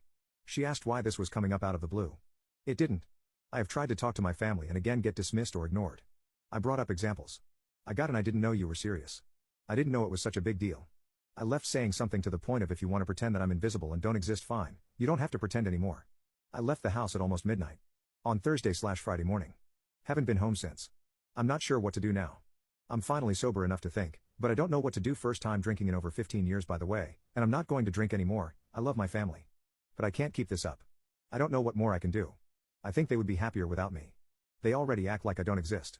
I can't be the one who is blamed for everything. If I truly am the problem, then me not being there should fix it. I can't do it anymore. I have tried to be a good provider, a good partner, and a good dad. Never missed an event of our kids. Never prioritized work. I kept good hours so I could see them more. Took on more responsibility to better our life and future. But, it is never appreciated. It is never enough. I am never enough. I only have one message from my wife: I'm sorry for making you feel that way. We all love you, and we are here for you when you want to come home and talk. That is it. No other messages. No calls. Nothing from the kids. I feel like if they really wanted me there, they would try reaching out more. All of the kids have their own phone. I don't know what she told them. I'm sure they heard me raise my voice. Me raising my voice would have definitely got their attention since I never do. I'm sure they heard me leave. I just don't know. My wife wants the aesthetically pleasing life of a housewife after years of studying to become a doctor, but I'm totally against it. I have been with my wife since our second year of high school. From what I remember, she has always wanted to become a doctor, a pediatric doctor to be exact. While I kept changing my mind and was continuously unsure about what I wanted, my wife was extremely dedicated on wanting to be a pediatric doctor. I've seen her study her butt off in college and cry from frustration as she studied. Seeing her work so hard gave me the motivation to finish school and become a lawyer. We've been each other's biggest supporters throughout this journey, from working odd jobs to support ourselves, having cheap dates at the park and crying from stress and frustration. It was like finally seeing the end of the tunnel with my partner next to me the entire time. We got married right after I graduated from law school and started living in a bigger place with the money we had saved together. She finished her internship this year and is about to legally become a licensed doctor. However, her happy tune about becoming a doctor suddenly changed. I'm not really sure when her obsession with becoming a housewife started, but seeing her go from being a career-oriented woman with hopes and dreams to wanting to become a housewife gave me severe whiplash. I just couldn't understand what could make her change her mind so suddenly. I tried asking about it and she said something along the lines of, "I just want to cook and clean for you. Live a simple life." I assumed that maybe she was feeling lonely since I've been working a lot, so I told her that we'd go on more dates and spend more time together, but again she insisted that she wanted to be a housewife. Don't get me wrong, I don't think there's anything wrong with being a housewife, but to give up your long years of studying and hard work to stay home and cook is absurd. We're already splitting the chores at home and we've just been on very equal footing since forever. I just can't seem to read her. Maybe being a doctor just isn't for her, or perhaps she got bored. I just don't get it. I want her to do what makes her happy because I truly love her and she's my entire world, but is stopping everything and throwing away the chance of having one of the most respectable jobs on earth just to stay home and do chores really worth it? Maybe I'm asking the wrong questions. Maybe she's trying to tell me something and I'm being dense. I wish I could read her mind. I just don't get it. At the end of the day, I just want to know why and maybe convince her otherwise. As much as I think that it's a bad idea, it's still her life, but I don't think I'll ever be able to forgive myself if I let her throw her career away. Update. For one, she's working to finish her residency. I'm so incredibly proud of her for pushing through, even with all the odds against her. She's incredibly hardworking and I'll always be there for her. Through the past few months, I had to revisit a lot of areas within our relationship. For one, the status of our relationship was worse than I imagined. There were major life events in her life that I would have never known about if I hadn't broken the growing wall between us. My wife has always been a hard worker, and because simple encouragement always seemed to be enough to boost her morale, I assumed that this was still the case. I was terribly wrong. My wife needed a friend, a shoulder to lean on, a confidant and a lover. But during her very difficult year, I was none of those things. As her wife, I failed to give her the proper love and support she desperately needed and deserved. Not only was she burnt out, but because I unintentionally put work before her, I wounded her deeply. Our intimacy was practically non-existent. Our conversations never went beyond surface-level subjects, and sometimes, the only time we'd see one another was when one of us was already long asleep. Whenever I would ask her if she was okay, she always told me she was fine, which I doubted. But since I didn't want to push her, I stopped asking. That's where I made my mistake. Asking wasn't enough. I was foolish. We barely saw each other, did anything together, shared words of endearment, or basked in each other's presence. Intimacy just seemed so foreign between us. Like a fool, I thought, "Hey," I asked if she was okay and she said she was fine. My job here is done. I never once tried to give her the reassurance that I was someone she could depend on, that I was ready to sit and listen, that she could complain to me about the same thing over and over again and that I'd still listen with just as much attention. During a time of great stress, I was everything but helpful. The distance between us was growing pretty rapidly, and it's only after her insistence on becoming a housewife that this veil was lifted. Thanks to my initial post, I received a lot of helpful criticism both online and in real life. It took a lot of personal reflection. Initially, I thought applying what I was told would be a piece of cake, but seeing myself struggle to approach her made me realize how much we had truly grown apart. Little things like her hair, the bags under her eyes, or even her choice of clothes all changed. My wife has always been someone who enjoyed dressing up. Pastel colors are her favorite, and weird earrings she finds from God knows where, shoes, makeup, and sweets. Little things that made her suddenly stop appearing. Again, I tried to argue that because she works in a hospital, her style of choice was most likely limited, but even when she was home, it was different. Guilt was eating me alive. My hands would tingle in pain just thinking about the burden she must be carrying all on her own. I decided to stop acting oblivious. Even if I had to do something I deemed as awkward or unnatural, I was going to push through because she deserved better. I began to initiate simple intimacy. If it meant simple hand-holding, or working in the same room as her, I did it. I no longer asked if she was okay, but instead let her know that I would always be there for her whenever she needed me. She's my priority. Although it took some time, I was able to coax her into confiding in me again. We did revisit the housewife thing after a few months. She admitted that this feeling came from a deep sense of loneliness, stress, feeling burnt out, and the witness of a child's death. It was her first time witnessing a gradual, inevitable death, and had grown quite attached to both the child and the mother who happened to be our age. This made the entire tragedy even more painful. However, my wife is still a doctor and things move quickly. She tried forgetting about it and moving on, but the realization of the weight she carries as a health professional kinda became burdening. She began questioning her years of study, her skills, and her abilities, things that she took great pride in turned into insecurities. Eventually, she came across some aesthetically pleasing life as a housewife content on YouTube. The idea of never having to go through such stress and heartbreak seemed so freeing to her. She no longer has to see children in poor conditions, focusing on herself, her home, her own personal life, and our relationship. To be completely honest, I didn't know how to comfort her. For one,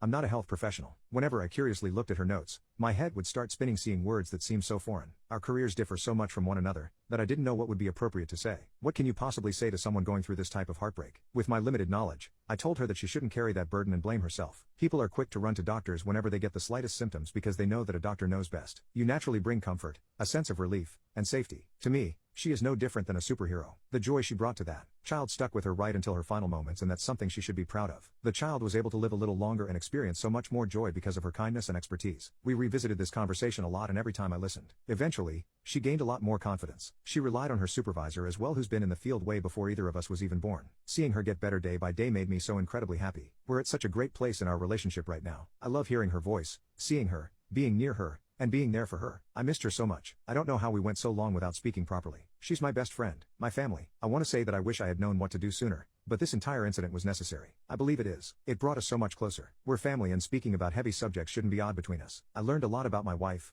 myself, and our relationship. I'm very happy with how things are going. Although we're still busy, we always find some time for ourselves. We also recently adopted 2 cats. I know a lot of people suggested that perhaps my wife was getting baby fever, but I assure you, our kittens definitely taught us that kids probably aren't meant for us. Not anytime soon anyway. I'm excited to learn more and deepen our emotional connection, and I can only see a brighter future ahead. My wife wants to give our baby her ex-husband's last name and is calling me manipulative, so now we're getting a divorce. 3 weeks ago my wife and I had our first baby, but instead of celebrating she kicked me out, and now we're gearing up for divorce because she has a habit of making everything about herself and wants to give our newborn her dead ex's last name. So, my wife was previously in a long-term relationship with her ex, who committed self-destruction due to PTSD after he returned from Afghanistan. Since I've been with her, I've bent over backward for years, raising her 12-year-old son like my own, and somehow I'm still the villain. Now she says our baby needs her ex's surname so her son won't feel alienated, but here's the kicker. I even asked her son how he felt about it, and he said, "I don't care. I know you're my dad, even if my name is different." He's a smart, level-headed kid who just wants everyone to be happy. When I told my wife what he said, she flipped and accused me of manipulating him. She even said I was using her son as a pawn to win this argument, as if I'm some kind of evil mastermind instead of a guy trying to keep this family together. She refuses to take anything except an enthusiastic yes for an answer,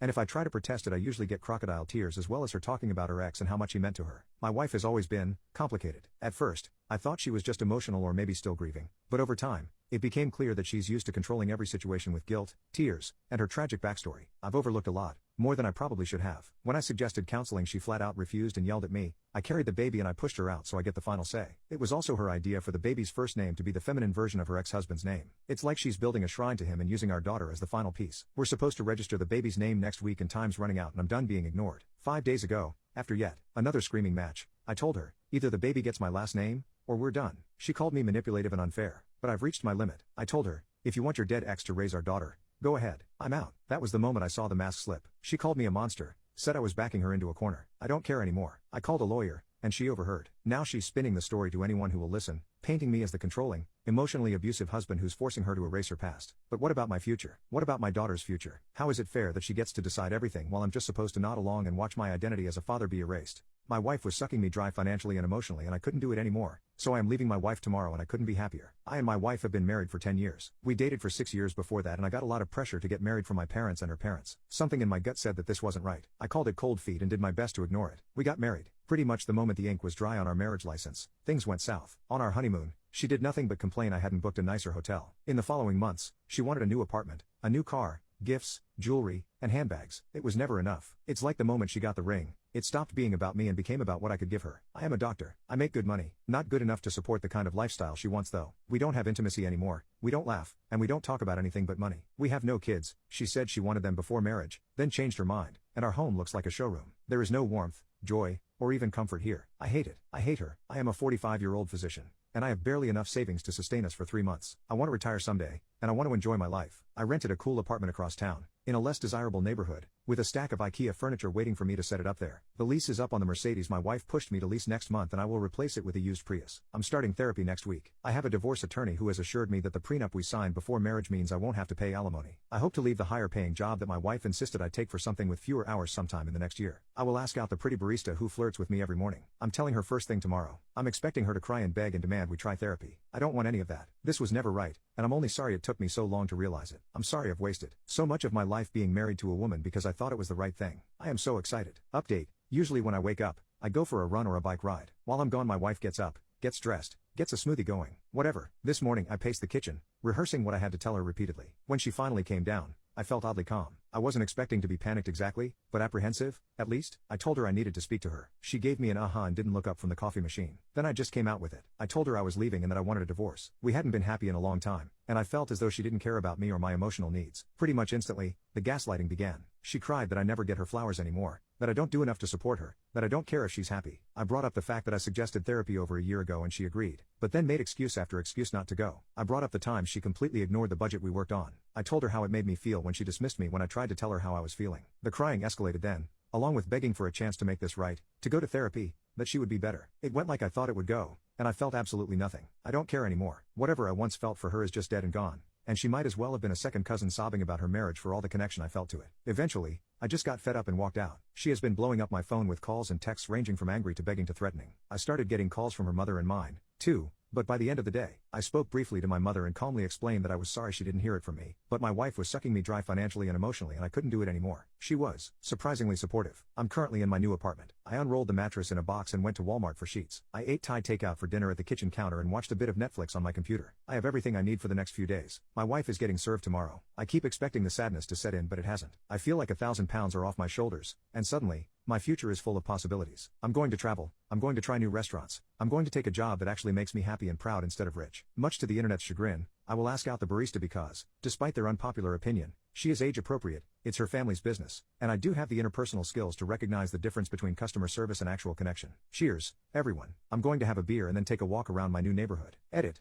Alright, folks, I've gotten a lot of comments begging me not to ask out the barista as it's her job to be nice to me. I didn't get into my relationship with her because I didn't think it was relevant to the divorce. But here goes. I met her about a year ago. She's 30. I don't usually wear a wedding ring because my job requires me to scrub regularly. She actually asked me out, invited me to a food truck festival in town, a few months into knowing each other. I said I was married, and she was embarrassed. Since then, we've had a bit of a running joke going where she asks me, "So, still married?" My current plan is to reply not for long and see what happens. My wife went into labor early, so I rushed to get a flight home. Only when I got to my seat a man was sitting there and refused to move, and we both ended up in a cell. My wife, 32F, was 8 months along carrying our child when I, 34M, was sent out of town for a business meeting. My wife told me it would be okay to go as we needed the extra money anyway, and the baby wasn't due for another month. Apparently my son decided he wanted to come out a bit earlier though, because I was more than 6 hours away by plane, when my sister called me in a panic saying my wife was going into labor. I started freaking out and she told me to calm down and get back as soon as possible. I didn't want to miss the birth of my son and just not be there for my wife, so I told my boss I had to fly back home. I booked a ticket on the very next flight I could make, and literally had to run to the gate. I barely made it before they closed the doors. I was completely out of breath and trying to squeeze by everyone else to get to my seat, when I saw someone already sitting down. I checked my boarding pass again to make sure before I asked the man to please move as this was my seat. He told me he liked this one and wasn't going to move. At this point I didn't care, so I asked him where his seat was, but he wouldn't give me an answer. The flight attendant came over and told me I needed to sit down, so I explained the situation to her. She saw my boarding pass and asked the man to show his. He just shrugged and leaned his chair back. She got more stern and asked him again, but he just pretended to fall asleep. She had to call over another flight attendant to shake him awake, but he refused to move. I told them I'd be willing to sit in his seat, but the flight attendant told me this was a full plane and there were no seats left. That's when my stomach dropped and I realized that I might miss this plane completely. The next one didn't take off until tomorrow morning, which meant I would miss the birth of my son. I asked the man to please let me have the seat as my wife had gone into labor and I needed to get home. He said it wasn't his problem and put earbuds in. They literally had to call security because this guy refused to say his name or show any kind of proof he was supposed to be on that plane. At this point everyone else on the plane is grumbling, and I'm getting dirty looks as they probably thought this was all my fault. When security came, the guy refused to move and they tried to physically lift him up. That's when he had a fit and went off on everyone. He called me a jackass for trying to steal his seat, and the flight attendants bitches because they wouldn't stop bothering him. They asked again for his name or boarding pass, boss, but he just told them to F off. It turned into a whole scene as he forced himself back into the chair. For safety reasons everyone had to deboard before they could try and get him out. After we got off the plane, I was all antsy, biting my nails and worrying about how long it was going to take. Another security guy noticed me and asked me if I had anything to drink or was on something. I told him no, I was just eager to get home as my wife was in labor. He looked me up and down, then asked me to step off to the side. He claimed I was acting suspicious and I needed to come with him to check my bag. I asked if I was going to miss the plane, and he said that didn't matter anymore, and I needed to go with him. He brought me to the security room and did a search of my bags and myself. When he was done he put me in a holding cell, saying he was waiting to hear back about confirming my identity. I was so frustrated and confused and told him I had to leave, that I had a plane to catch. That's when I heard laughing behind me. It was the same dude who was in my seat on the plane. I asked why the hell he was laughing, and he said justice. Then he continued, I didn't think they were actually going to believe me, but better safe than sorry I guess. I asked what he meant and he shrugged, saying he gave the security guys a little tip about a suspicious black man that might be carrying something illegal. He said it wasn't his fault, they thought it was me and brought me here. At that moment I just really wanted to hurt this guy. Because of him, I was going to miss the birth of my child. When the security guys finally came back they said I was free to go. I asked if my plane had left yet, and he said that the entire flight was cancelled as too many suspicious characters were on it. I called my wife and told her the bad news that I wasn't going to make it back until tomorrow. She asked why and I said the plane got cancelled, as I didn't want to worry her. She said she hated that I wasn't there and my heart broke. She started hyperventilating and said she didn't think she could do this without me. I did my best to calm her down, and promised to stay on the phone. But when she went into labor my sister had to take the phone and hang up so she could focus on my wife. I couldn't believe I was so far from my wife when she needed me, and I would have made it in time if only I could have gotten on that plane no problem. My wife went to the gym,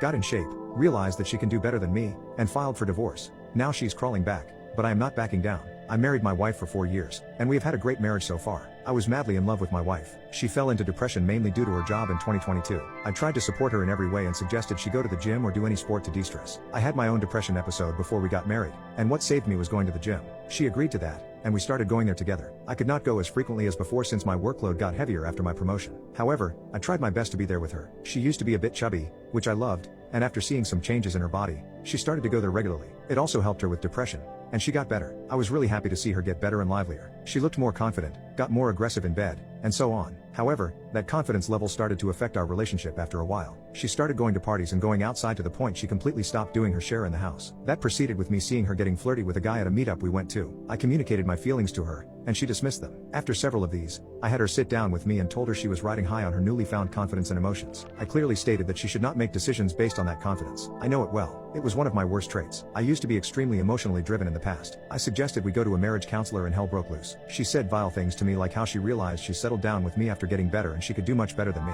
She said I am insecure and other things. This woman used to be the sweetest person on earth, and I was shocked when I heard what she said to me. She filed for divorce the following month, and I did not hear much from her besides some lawyer talks. Our court seeing is scheduled for next month and my lawyer told me there is a high chance it'll be concluded then. There is not much to share. We have similar income, the only shared asset is our joint account, similar savings, and no kids. The house is my mom's so it's out of the division. I accepted my marriage was going to end like that. Last week, she called crying and told me she regrets everything. She apologized over and over again, but I felt disappointed. I am not angry or sad, but I am just disappointed. She did not text me or call me even once since the divorce started. I did not know where she was since she just left the home. I told her there is no going back now. She has been messaging me non-stop. My family supports my decision and tells me I should not back down. My in-laws were shocked when they heard about the divorce. They are now telling me to rethink everything. I will 99.9% not back down. But as I said, I'm just looking for validation and maybe wanted to vent. Update, we are officially divorced. According to my lawyer, there was not much to share, so it went smooth as butter. I've never talked to her other than through lawyers as much as she wanted me to. She tried talking to me one-on-one and getting closure, but I did not like that. It's not that I do not care why she left me or what she did during that time. I just do not want to know. I've been living without her for months now. At first, it was difficult, and I cried all night some days, but after a few months, I felt like I had come to accept everything. What peace will it give to learn what and why when I already accept everything other than hurting me? For once, I want to prioritize my peace of mind in this whole process. My parents and friends are here to support me, and I'm glad I have such a great support circle. As for my plans, renovate my office room, return to the gym, and live my best life. My wife's dog attacked our daughter and left her traumatized. I protected our child, but now my wife is threatening to leave me. Don't get me wrong, I love the dog, but I made a choice between my daughter and the dog, and obviously I choose my daughter. But everyone is pissed at me. It is at the point where my wife has been staying with her parents the last week and not talking to me. The same with the rest of the family, my side included. 2 weeks ago I came home from work and my 6-year-old daughter came running out of the house to greet me, like she does every day. My wife had a 4-year-old mixed breed that came running up behind my daughter, grabbed her on the leg, dragged her to the ground and basically started to maul her. This was not playing at all, he was attacking my daughter. I grabbed the dog off of my crying and screaming daughter and threw him to the side. He again started snarling and barking at my daughter, ready to attack her again. I pulled out my pistol, grabbed my daughter's head, pushed it into my chest and fired 2 shots, deleting the dog. My daughter is fine at the moment and was cleared as we did call an ambulance and she was taken to the hospital. Bite mark on the CAF, shoulder and neck that pierced the skin and a bunch of scratches. Luckily nothing vital was hit, so she will physically make a full recovery. Therapy will be ongoing,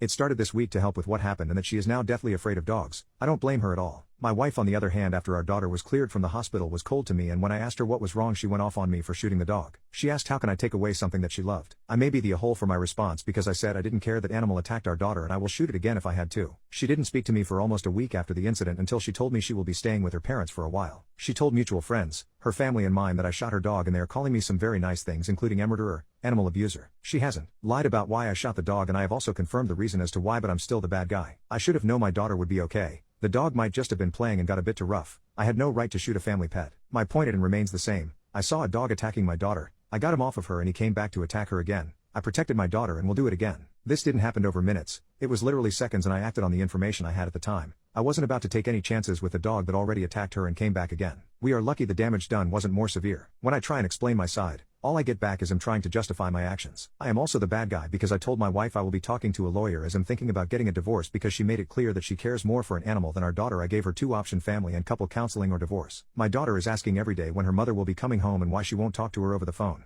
The questions of if she did anything wrong and if her mother hates her has already started as well, but my wife still refuses to talk or come home just to see our daughter. All of my communications between my wife and me has gone through her mother because my wife is refusing to answer her phone or text. I have also told her that I will be going for full custody of our daughter if I go through with the divorce because she is making it clear that our daughter doesn't actually matter to her. Still no answer received from her, but all third parties calling me a monster for not seeing my wife pain and going nuclear. But I can't get an answer about when I ask what about our daughter's pain. Why isn't she here? Why is she ignoring her own daughter? Edit. I read through my post and noticed I made my wife sound emotionless about our daughter when she got attacked. That isn't fair to her as she was freaking out when she came running out the house seeing our daughter covered in blood. She was crying and kept asking if our daughter will be okay. Her behavior only started after our daughter was cleared from the hospital. Police was called as a firearm was discharged, but I was cleared and no charges will be filed against me for deleting the dog as I only did it to protect my daughter. I have cameras and that confirmed every time I told the police. If you are interested, it was 21 seconds from the dog attacking to me shooting. My wife's ex-boyfriend told his friends that he broke up with my wife because she spreads her legs easily, so I dropped the bomb in front of his family. My wife Catherine went to Catholic school her whole life, but she was never especially religious. I didn't meet her until our early 20s, but she told me high school was difficult for her. She had a serious boyfriend named John who was popular and came from a prominent family in their hometown.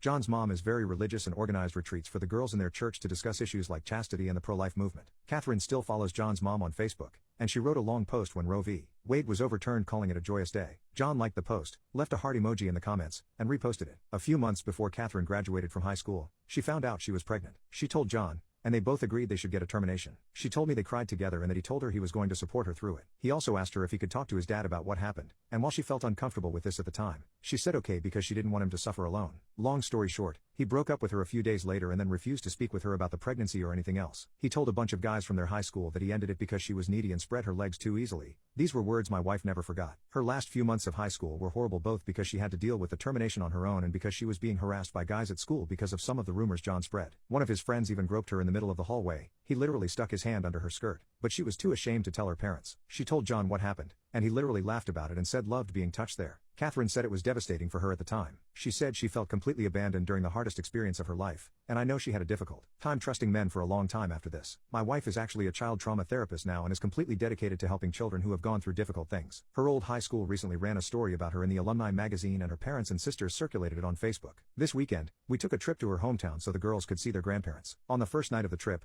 we went to the family's favorite Mexican place. Her parents took the girls to the park beforehand, so Catherine and I got to the place a bit early. We were waiting for our table when Catherine spotted John and his parents. Everyone hugged her, and John introduced Catherine to his wife. My wife was polite, as always, but I could tell she was a bit shocked and uncomfortable. John's mom mentioned the article about Catherine and said how wonderful it is that she does such important work. I probably should have walked away, but my blood was boiling and I felt the need to stick up for my wife. I looked at John's mom and said it's inspiring to be married to a woman who does work that actually helps children. I then looked at John and said that some kids go through a lot, like getting pregnant and then being abandoned by the person who put them in that position. I don't know if his mom or wife knew about the termination. I'm assuming his dad did because he told Catherine he was going to talk to him, but you could literally hear a pin drop. I then told John that I wished he had never met my wife and that I hoped my girls never date a man like him. John then apologized to Catherine and said he was young and scared at the time and didn't know what to do. Catherine accepted his apology and said she was past it now. John's mom kept asking what was going on, but neither of them said anything about the pregnancy or termination. My wife was not too happy about the situation when we got home. She said he was also young at the time and while she was pissed about what happened, I didn't need to humiliate him in front of his wife and parents. I told her that I lost my cool when I saw him and thought about all the pain he caused her. I also said he should be humiliated because of how he treated her. She said I stooped to his level, and I said I was only trying to defend her.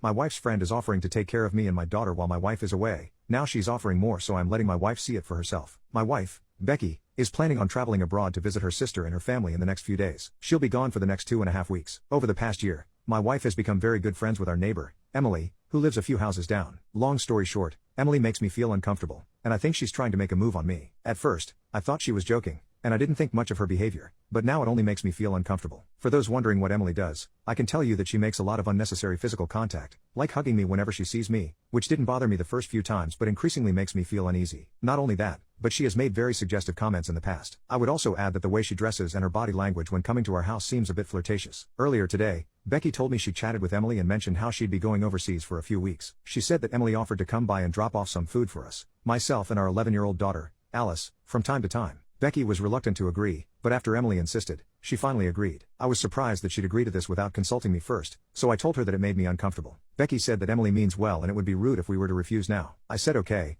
but that she shouldn't be surprised if Alice and I forget to open the door every time Emily comes knocking. Becky said that I was being a jerk to someone offering us kindness. Update: early this morning, I spoke to Becky about my concerns regarding Emily's behavior. She said that Emily doesn't have any ulterior motives and only means well. She also brought up how Emily has her own husband and always tells Becky how great he is. For some more context, Emily is married, but her husband isn't home too much as he works in the military. When I asked if she could tell Emily that we don't need food deliveries, she said it would be awkward to mention it right before her trip and that it would only be once or twice a week. Another thing Becky mentioned that has only increased my uneasiness is that Emily had given her a spare house key just in case of emergencies or anything like that. For those wondering, my wife is leaving a few hours past midnight tonight. Emily gave my wife her own house key, but doesn't have the key to our home. Update 2. I would like to thank everyone who responded to my first post. I really appreciated your insights and support. I've taken the advice suggested in the comments and installed a doorbell camera the day after my wife left home. Fortunately, nothing had happened so far, so I didn't see much need for an update until recently. Without further ado, here is the update. For the past few days, things have been pretty quiet. I've been enjoying spending quality time with my daughter, Alice. She attends a summer day camp during my working hours, but we've been spending every evening, and the past weekend, together watching movies,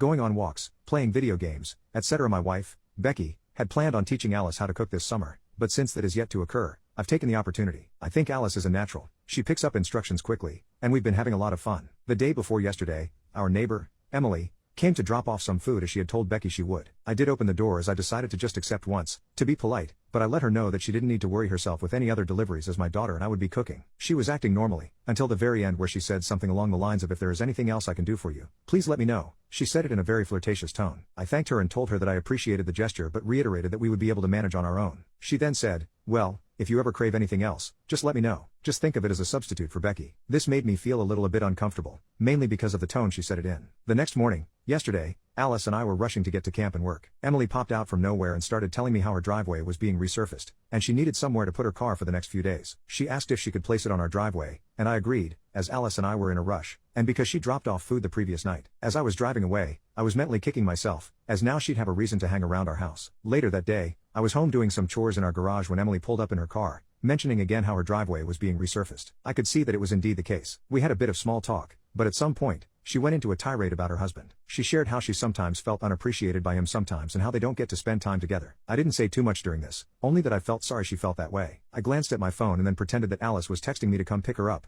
It was close enough to her time anyway. I said goodbye and locked up my house. Yesterday evening was largely uneventful, and I'm looking forward to spending some more time with my kid. Update 3. I wanted to give a quick update on what's been happening since my last post. Becky will be back in a few days, Friday night, and I didn't want to disrupt her trip or make her worry, so I've spared her most of the Emily details until she arrives. From speaking with Becky, however, I have learned that her sister does not like Emily at all. Becky told me that she was pretty upset about the arrangement and that she thinks Becky is overly trusting. Aside from that, things have been largely quiet this week. Emily's driveway has been completed, so she has taken her car back. I haven't seen much of her since then. Update 4. Since Becky was coming home last night, Alice and I spent most of the day tidying up. In the late afternoon, I decided to mow our lawn as it was about time to do so. In the past, I have occasionally mowed Emily's lawn, shoveled her driveway, etc. I do this because her husband has done this for us before, so I've always thought that this was just paying them back. Becky has also asked me to do this a few times in the past. However, because of what's been going on, I figured it would not be a good idea and I purposely mowed our lawn when her car was away so that I could return to my house discreetly. After putting away our mower, I saw Emily's car pull into her driveway. Just as I was about to go inside, she called out to me. She asked when Becky would be back. I told her that Becky's flight was scheduled to arrive tonight, and she seemed happy about that. It was a humid day, and I was sweating a bit. She mentioned that I looked hot, may not have meant it that way, but with her, I never know, and suggested that Alice and I should drop by for drinks. I thanked her for the offer but explained that I couldn't, and the conversation mostly ended there. Becky arrived home last night, a few hours after midnight, and was very exhausted from her flight. After I brought her some food, we were only able to talk a bit about her trip before she went to bed. I planned on discussing Emily and showing her the video the next day once she had rested,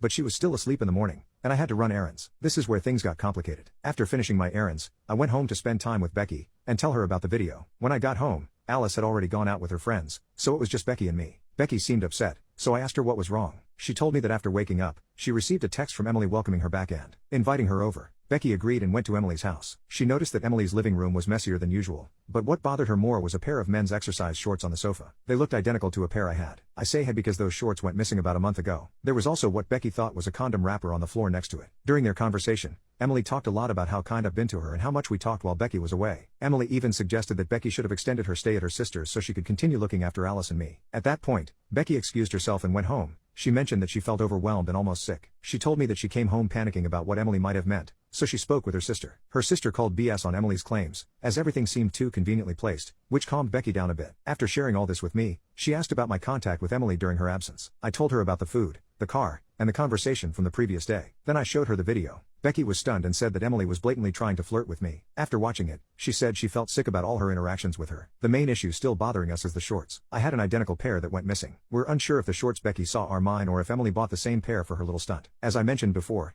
Emily has been to our house, so it's not impossible for her to have taken them. However, we lack proof of this. Considering how Emily gave my wife her own house key before she left, it all seems very well thought out. Also, we're increasingly starting to suspect that her husband may be okay with what she's been doing. Becky plans to return the key in the next few days. My wife's friend tried to start poop between us, so my wife and I are getting revenge together. My wife, Elise, was out to lunch with some friends without me and they were talking about their husbands. One of them told my wife she made a good choice marrying me, and she laughed and said it wasn't a choice. I never would have chosen him. One of her friends, Claire, got all offended on my behalf and immediately texted me what my wife had said, thinking it would piss me off, I guess. Look, maybe what Elise said sounds pretty terrible until you know our story. Because of effing course she wouldn't have chosen me. I was the worst. I was her boyfriend's bag friend who was getting high all the time, gambling all his money away, and being a horrible influence on their relationship until they eventually broke up. Elise showed up at my house to tell me off about how I'd corrupted her boyfriend, which I had, and one thing led to another and we had some very angry, very good intimacy. She got pregnant. I had family money and we both wanted the kid to get it, so off to the altar we went. By the time the wedding came around we could pretty much tolerate each other. I was starting to get my poop together and Elise was starting to laugh at my terrible jokes. All of this was 15 years ago and we've been together since. I've completely changed my ways. We have 2 more beautiful children,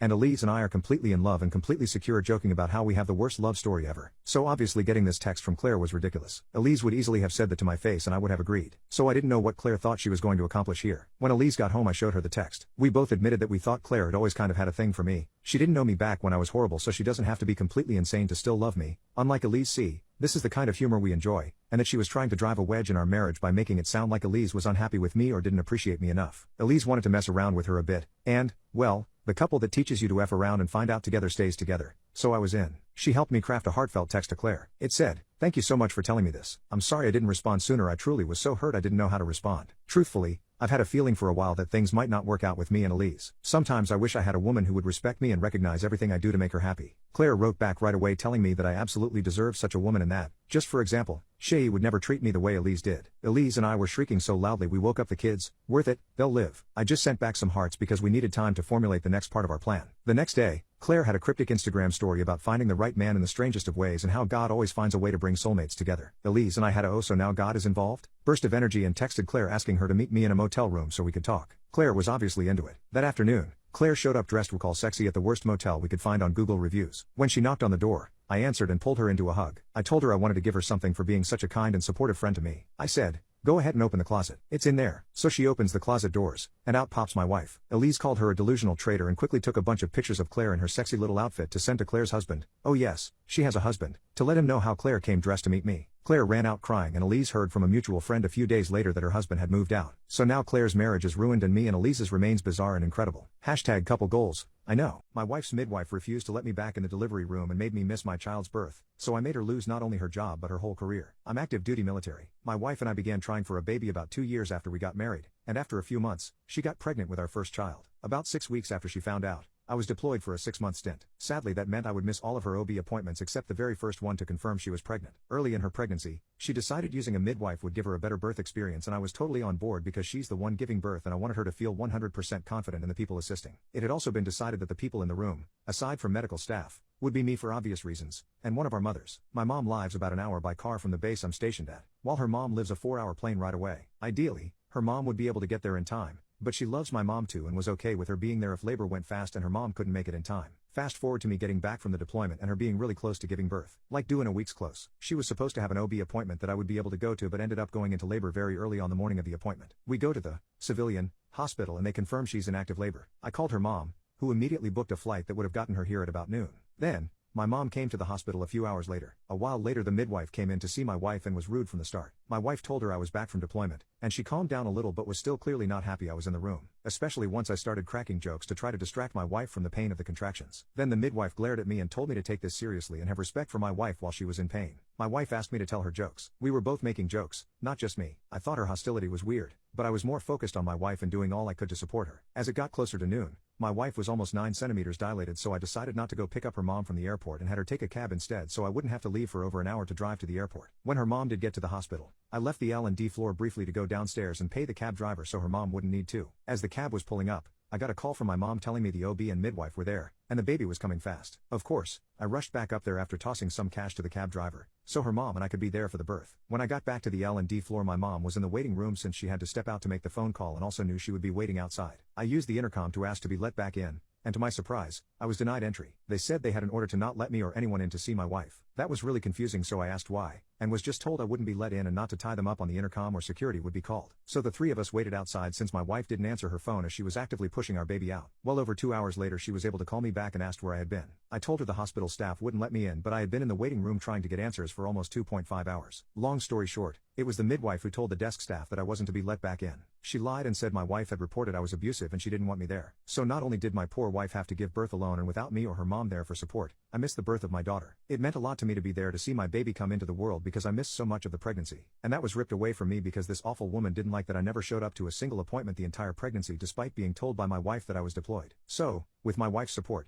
I filed a formal complaint about the midwife, and she ended up getting fired by the OB's office. Update, we met with the JAG attorney on Monday, and it seems like I have a good case for going after her license, as well as a possible defamation lawsuit. She's a certified nurse midwife, so she has a license that can be revoked or suspended. I'm not convinced it needs to be revoked altogether, but I do think she should be suspended for a while and forced to get more training in her field. The attorney JAG assigned to me as a parent herself and seemed genuinely appalled that someone would have to miss the birth of their child because a member of the medical staff used their influence to deny entry back into the maternity wing, especially for a made-up reason that could have gotten me in a lot of trouble with the Navy. My wife could come with me to the meeting and have a brief conversation with the JAG. On the drive home, she told me what they spoke about, and basically, the attorney just needed to confirm that everything the midwife said about me being abusive was false and unfounded. When my wife told her I had never and would never lay a hand on her or my child, she asked if my wife felt any sort of emotional distress about me not being there for the birth. She confirmed that she does, and that's when it was decided that we would try to build a case for more than just possible medical malpractice. We don't care about any monetary gain. If we were awarded anything, it will go into an educational account for our daughter, or be donated to a charity. We are in agreement that the midwife should have to answer for what she did though. She took away a once-in-a-lifetime experience for me. Even if we have more children,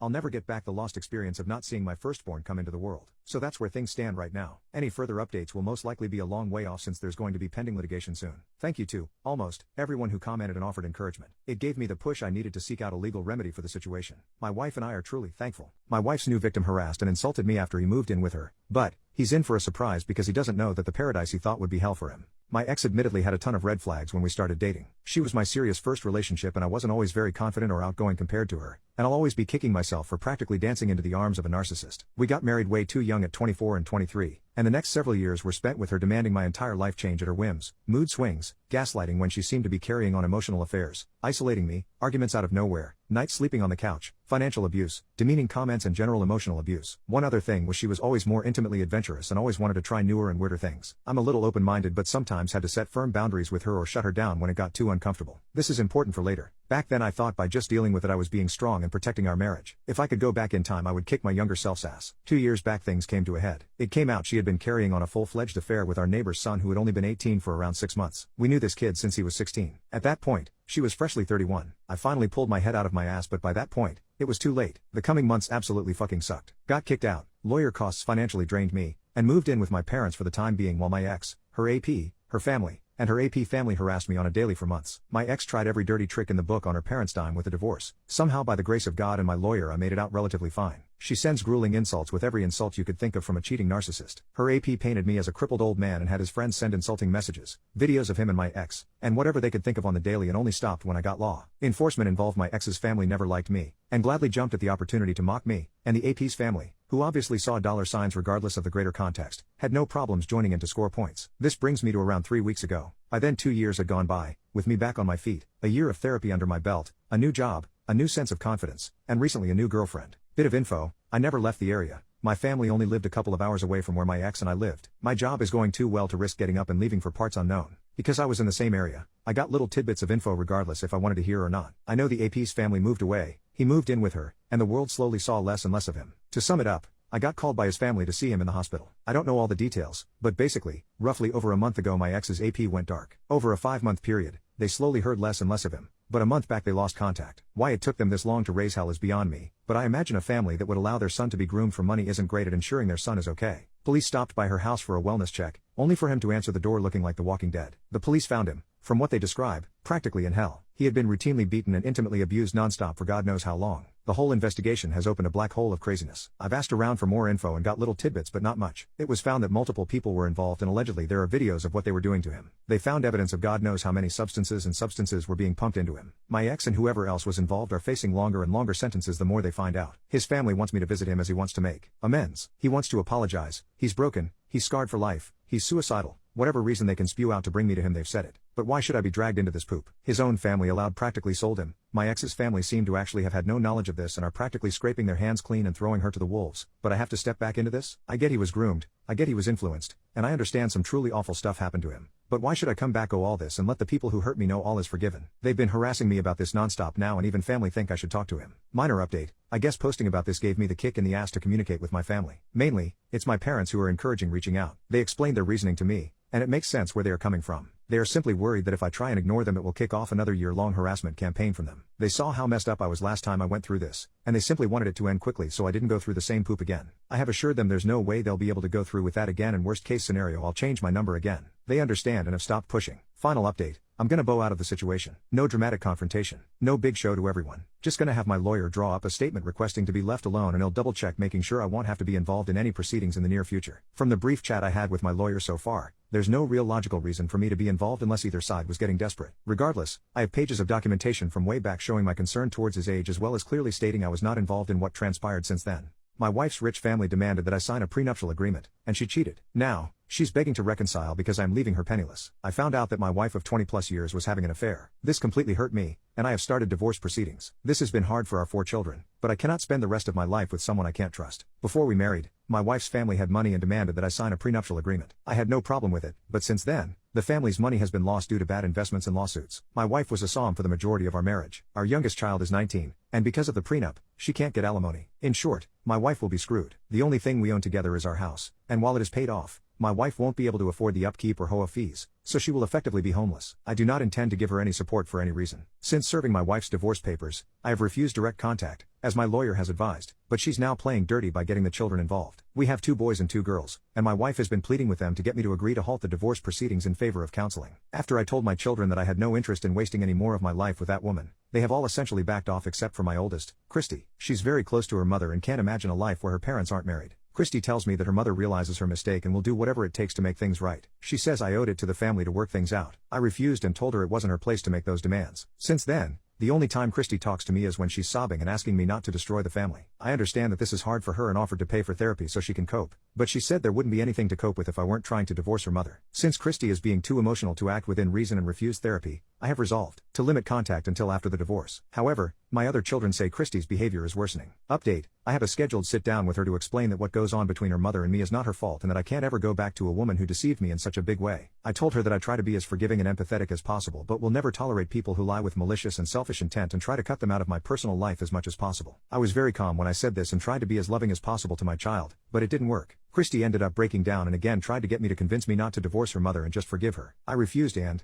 in the end, went NC with Christy for a little bit. I only spoke to her again 2 days before my other daughter's, Jane, birthday through a text asking her not to bring up the divorce since this was going to be the first time my wife and I would be in each other's presence since I filed. I sent the same text to her mother and didn't hear anything from either of them. Things were a little tense and awkward on Jane's birthday, but I thought it was going well. Until my wife decided to be passive-aggressive and spoke about how good it is to have a family together during important events. Everyone saw through her crap, and my son, Jack, called her out on it and said that she was selfish to bring this up on Jane's birthday. Christy started defending her mother, and Jane, understandably upset, revealed that the only reason Christy was on their mother's side for reconciliation was because she didn't want the fact that she not only knew about the affair but helped her mother cover it up. There was a big fight that wouldn't get resolved right then and there. I ended up leaving and was even more heartbroken all over again. Not only did my wife betray me, but my daughter too. I knew she was closer to her mother than me, and I was okay with that. But this? I don't know what I did to make my eldest daughter so disloyal to me, but I am now resolved to go full NC with her until after the divorce and possibly for the rest of my life. Nobody in my family showed up to our wedding because my boyfriend won't ask my dad for my hand in marriage. Now everyone is banned from our lives. I've been with my boyfriend for 3 years. We both just finished school,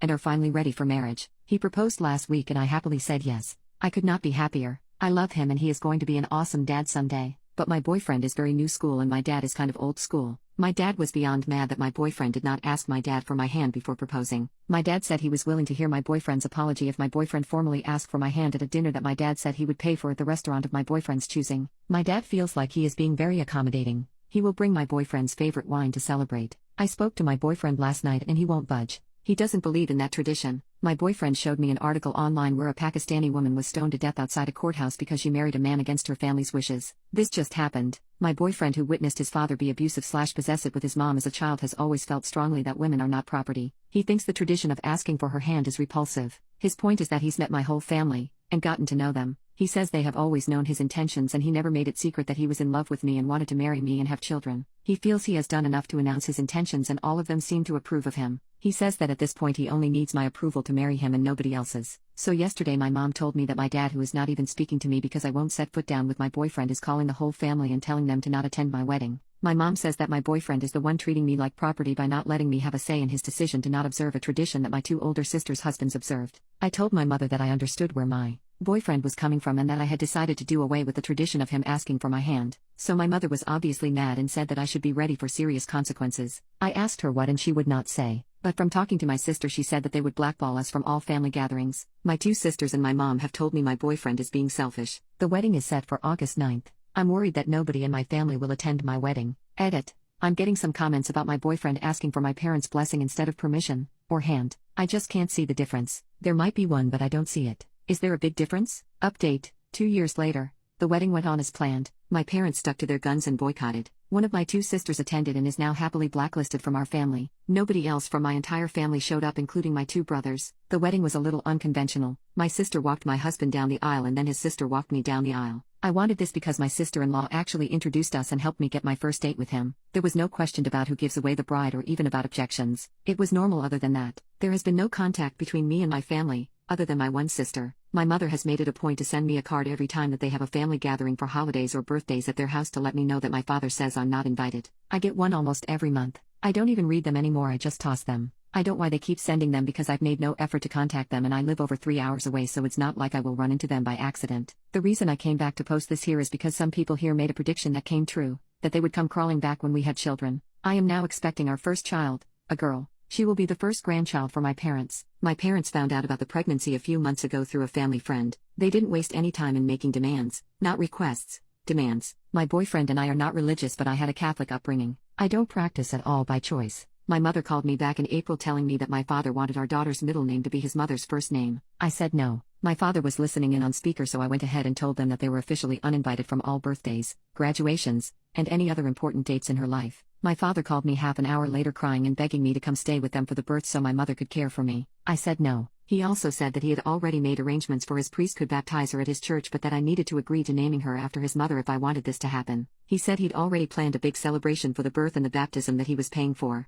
I said no to all of it. He went from meekly trying to sweet-talk me to raising his voice at me and I hung up. He called a couple of more times to apologize for losing his temper and again begged me to reconsider giving birth at a hospital near them so they could visit us. He denied having any knowledge of my mother sending me cards to uninvite us to any family functions and even said that he specifically asked her to invite us, but he was told I declined every time. He lets my mom do the dirty work so he can later hide behind her and deny he had any knowledge. He's done this since I was a little girl. He does this every time he wants to drop the hammer on somebody but be the good cop also. He'll never change. He denied having any knowledge of why anybody in the family missed my wedding. I told him our daughter would not be baptized, or Catholic at all. No offense to Catholics. I told him he was too manipulative and controlling and I didn't want my daughter exposed to that. He's too toxic and just venomous. Coincidentally, the day and for several days after that phone call I got tons of calls and emails from my brothers, their wives, my sister, and all my aunts. They all wanted to apologize for missing my wedding, and all had specific excuses and wanted to make plans to be there for my daughter's birth. I banned them all from her life until she was old enough to decide for herself to let them in. My husband was a little surprised and not sure about banning everybody forever. He's more leaning towards supervised visits if they want to drive to us.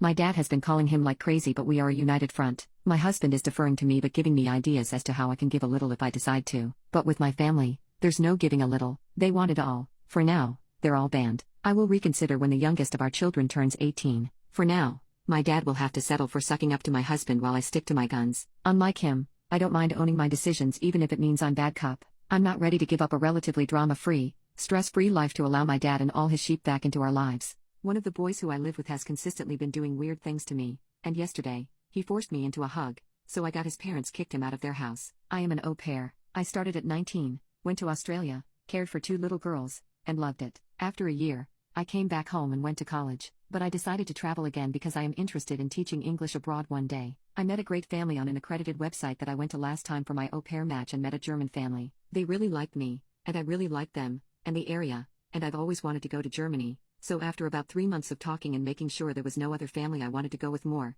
we went through with it. Now I am in Germany and have been here for 2 months. They have 3 children, all boys, a 1-year-old, who is the cutest thing on earth, a 14-year-old, who is friendly and sweet, and a 17-year-old, who I don't provide much care for. He kept to himself and didn't talk much with me, which I didn't mind because I was mainly there for the 2 younger ones. But some weird things started happening. I noticed he started staring at me often whenever we were alone or even at family dinner. He sometimes walks up to me, and it sounds like he's asking me questions in German, but I can't understand him. He just walks away when I tell him I don't understand him. I asked his brother once what he asked, and he said it was something bad. He told his brother to stop, but he wouldn't listen. Then, over these past 2 weeks, he's made accidental contact with me. Sometimes, he will brush up against me even when there's enough room for us not to bump into each other. 1 or 2 times, when this happened, I felt something on my waist, like his hand, but I thought maybe it was an accident. Now that they're out of school, we're alone at the house during the day while the parents work, and sometimes, when I'm playing with the baby, he will come and play with the baby, too, but he will be very close to me, like to the point where I have no personal space. I have had to tell him a few times to give me space, and his younger brother has even said the same thing. Still, for some reason, I thought maybe he had just been shy before and was starting to get comfortable with me. I didn't want to jump to conclusions or label him as anything, so most of this I've let go. I like hanging out with the baby, playing board games, and stuff with the 14-year-old.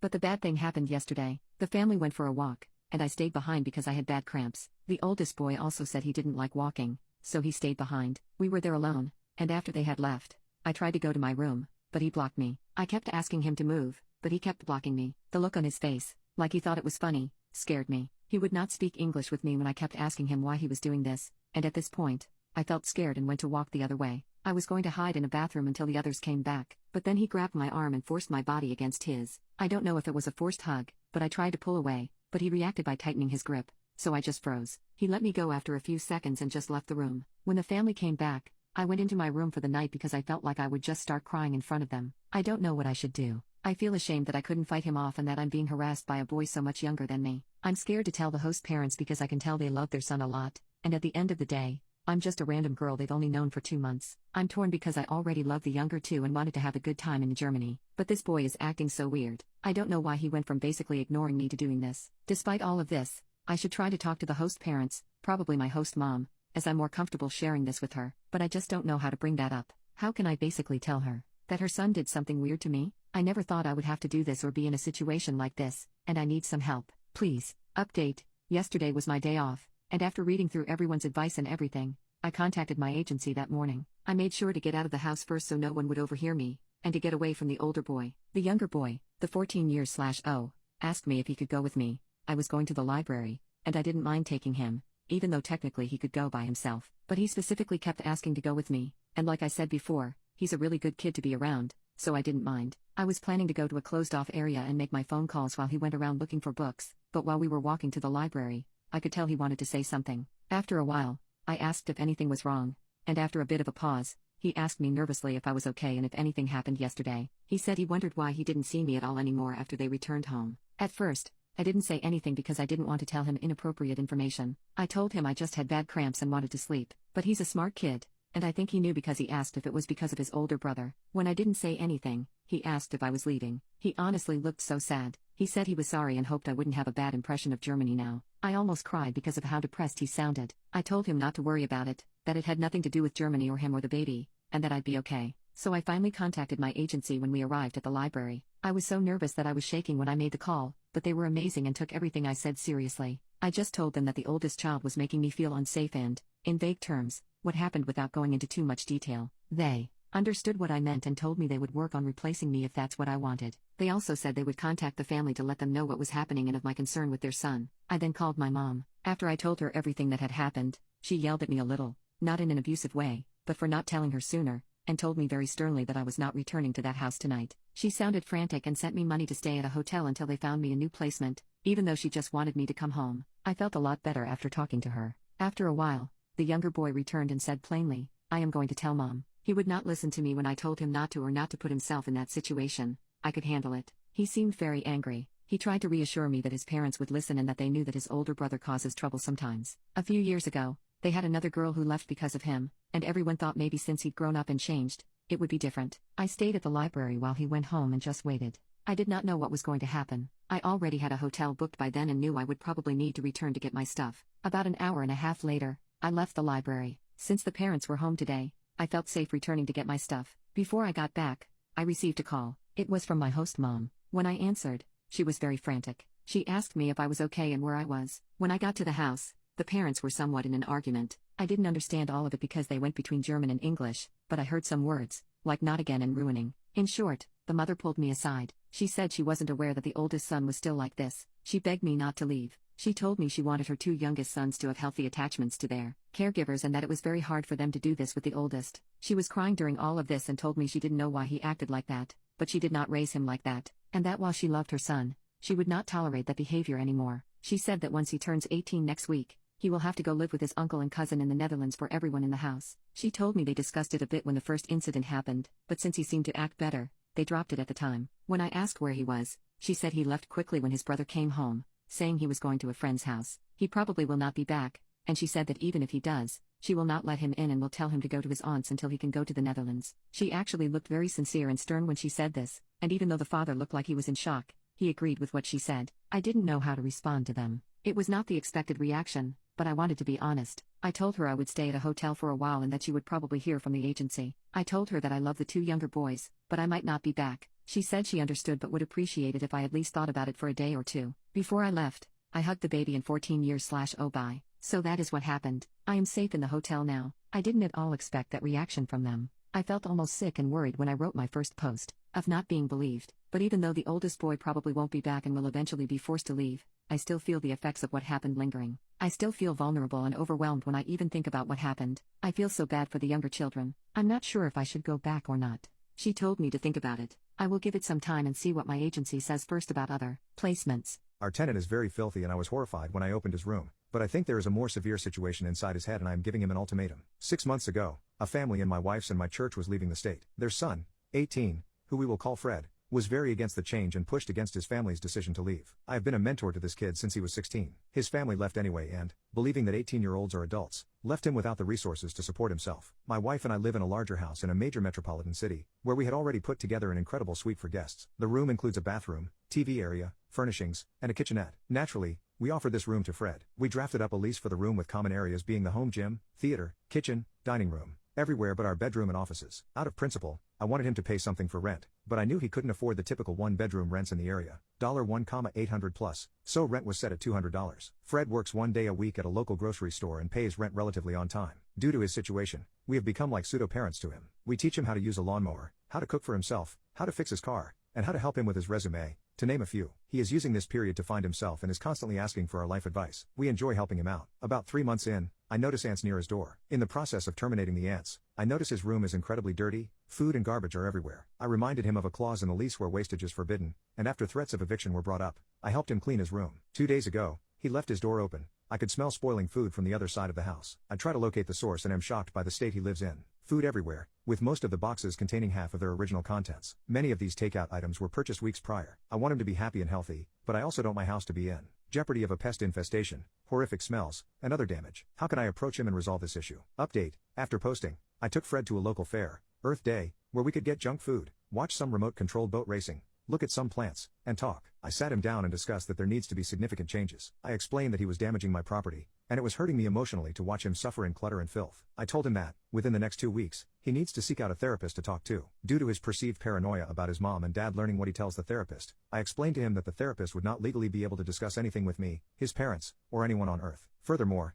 I told him that if he does this, I would be willing to waive rent completely. Fred agreed to seek therapy. 3 days later, he got into a car crash while texting and driving. Luckily, no one was hurt. Fred's car, however, was not as fortunate. Initially, I thought this may be good for him. He was working 1 day per week at a large chain grocery store 1.5 hours away from the house. Fred showed zero initiative to transfer stores, so I thought this would force him to get a local job. I also thought that, without the car, he could focus on himself. This thesis would be proven to be incorrect. 3 weeks pass, and the situation has gotten far worse. He doesn't leave his room, he hasn't gotten a therapist, no job, and he has stopped bathing. He only leaves the house to pick up fast food, where he will sit in the store for hours, simply watching people. A noticeable smell began to emanate from that wing of the house. To address this with him and further assess what I can do for him, I invite him out to lunch. As we get into my car to drive to lunch, Fred informs me that he has to go clean out his totaled vehicle within the next 2 hours or they are sending it to the scrap yard. I learn that the shop has been threatening this for the past week, but Fred didn't think that the repair shop was serious and stopped taking their calls. We change course, get to the repair shop, and drop him off near his car to let him gather his belongings. I spend about 30 minutes looking at the new car offerings and text him to see if he needs help. No, I'm almost done. I walk back to my car, watch a documentary for another half hour, and text him again, almost done. I turn on another YouTube documentary, it concludes, and I text him again, you can pull around so we can load the trunk. I pull into the repair parking lot and do not immediately see him by his car. I park only to find a group of mechanics talking with each other. I asked to see if they had seen Fred, and they pointed over to the curb where Fred was, in a fetal position, sobbing hysterically. I asked if he was okay, thinking he was hurt, but there was no response. I asked Fred if he needed help, and he asked me to move his belongings from his car to mine. What I found in his car was shocking. Food debris, half-eaten chicken nuggets, drinks, burgers, and other fast food items piled in his car to an extent that showed me exactly how severe the situation inside of his head was. The food was piled from the floor to the seats in the passenger seat and the rear seats, SUV. The mess continued into the trunk. The smell is what I imagine hell to be. Remember, these food items, most of which are months old, have now been baking in a car under the May Florida sun. I dug through the filth to find his belongings, clothes, a toolbox, anime porn, and the like. He was still in hysterics. After gathering what I could find, I asked him to double-check my work. He then approached the front of the car and took off one of the windshield wipers to remember the car. Fred then asked me to get him his socket wrench set so that he could take the spare tire. I put my foot down, explaining that the spare probably wouldn't fit his next car and that I would not allow a tire to be stored in my house. He sobbed more. I called my wife so that she could confirm I wasn't being an asshole, which she did, and I told him it was time to leave. We left and went to lunch in silence after the 4-hour ordeal. After picking up food and returning home, I sat Fred down and explained that he wasn't healthy. He hadn't found a job, he hadn't sought out therapy as he agreed to, even after I found a therapist for him and sent him the intake forms 2 weeks prior, and I suspected his room was in the same disarray as his car. He denied this. I notified him that I would inspect his room in 48 hours per the lease. What I found in Fred's room was horrifying. It was, as I suspected, trashed. Food containers were piled up over his bed, and a small path was made so he could get to the door. I told him he has a week to clean it up as well as drafted up a formal notice of the situation. Fred did not clean his room within the week, and I informed him that I would be reaching out to his parents and evicting him if he did not move out by the end of the month, May. He cried in response. His parents were shocked. I put quotes around this because I failed to believe they were not aware of his mental health and tendencies prior to leaving Fred to live here, especially when the issues are so substantial. As his father was coming down, Fred ran away. He took an Uber and was missing for 24 hours. Fred eventually came home 2 hours before his father's arrival, and, as anticipated, his room was barely packed, so his father and I cleaned out his room. As it turns out, I only saw about half of the debris in his room. His dresser, nightstand, under the bed, the closet all were packed with food. I will never eat Popeye's chicken ever again. The 4-month-old barely consumed chicken bucket in the dresser is too much of an experience for me to handle. There were 2 liters bottles of urine. My wife had purchased Vera Bradley towels for the bathroom he was using. I didn't have the heart to tell her that a few were just thrown away as they were covered in biological waste. The carpet, new to the room, crunched under the feet and was covered in pizza toppings, sauce, and similar drippings. His father cried through the process. I puked twice. Fred frantically packed his belongings, including had a secretive box he didn't want us to touch or lift to the van. A mystery I will never know the answer to. The eviction was successful. I offered to pay for his college if Fred began therapy. His parents kicked him out soon after he returned home, and he is living alone in a trailer in the rural Ohio woods that his parents bought for him. College started a few weeks ago. I didn't have to pay as he still has not attended therapy. We have since cleaned up the room and replaced the bed and much of the furniture. The carpet had to be specially treated and probably would have been better if replaced entirely. Thousands of dollars, emotional trauma, lots of learning, and an absolute repulsion to fast food or my takeaways. He doesn't respond to my texts and I can only assume that I am now a bad guy in his life story. I wish him the best and my heart breaks for him when I think about the situation. Early this month we received a misaddressed Amazon package for him. A massive package of sauce concentrate for restaurants. Our daughter died in an accident and we found out that our son was making dark humor videos of her death on the internet, so we kicked him out of the house. I think we lost our son as well. My daughter, 16, died 7 months ago in a car accident. The other driver was speeding and weaving in and out of traffic like a maniac on the highway, ultimately hitting my baby girl. The driver died on impact, but she died 6 hours later in the hospital due to her injuries. My wife and I attend individual therapy, as well as marriage counseling. It's been extremely hard for both of us,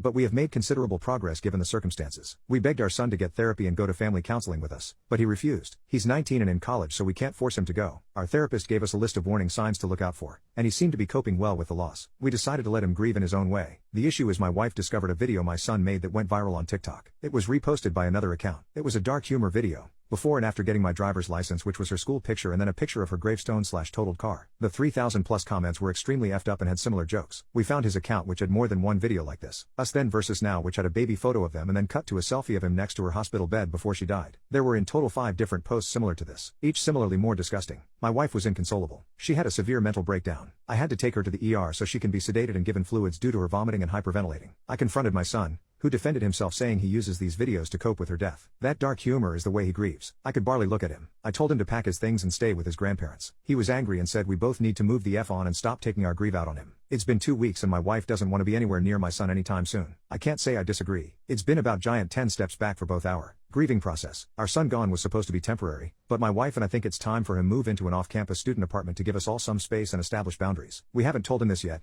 but plan to when he returns home next week. While he was away, he did apologize in a text to both my wife and I. However, he still insists it wasn't wrong for him to post those videos publicly for millions of people to see. He believes we are being too dramatic and taking it too personal. It took me threatening to disown him before he took down the videos. A few of my friends thinks we are going too far by essentially abandoning him and kicking him out of our home. They said to keep in mind he's still a stupid kid, and he's digging in his heels because he wants attention. We'll be paying for his rent, but he will have to cover the other costs himself, food, gas, since that's the most we can afford right now. He will have to get a part-time job while going to class. We still love our son, but neither of us can handle this right now for the sake of our marriage and mental health. Honestly, I think I need to put my wife first here, and if that means he needs to leave, then I'll do that for her. Plus he's 19, turning 20 soon, so it's not like he's a child. Final update. This is a very dark and vulnerable time for my family. We are lost, confused and battling with a grief that has consumed us so entirely it hurts to physically breathe most days. Secondly, my son is a good man, son and brother. He loved and cherished his sister deeply, and I know in my heart that it was never his intention to make light of her death, nor would he ever intentionally hurt his mother, myself or anyone. It's been an emotionally exhausting and draining last few hours for both my family and I. However, I am happy to provide a bittersweet update. I called my son on the phone. I asked him why he posted those videos. He said he was just hurting. We were quiet for a while. His voice broke when he asked if me and his mom still love him. I failed my son. I failed him. What he needed was a father who gave unconditional love, support and protection. He needed his dad. I was too stupid, selfish and angry to see he was hurting more deeply than any of us. We lost our daughter, but he had lost his sister. We needed him to be the strong,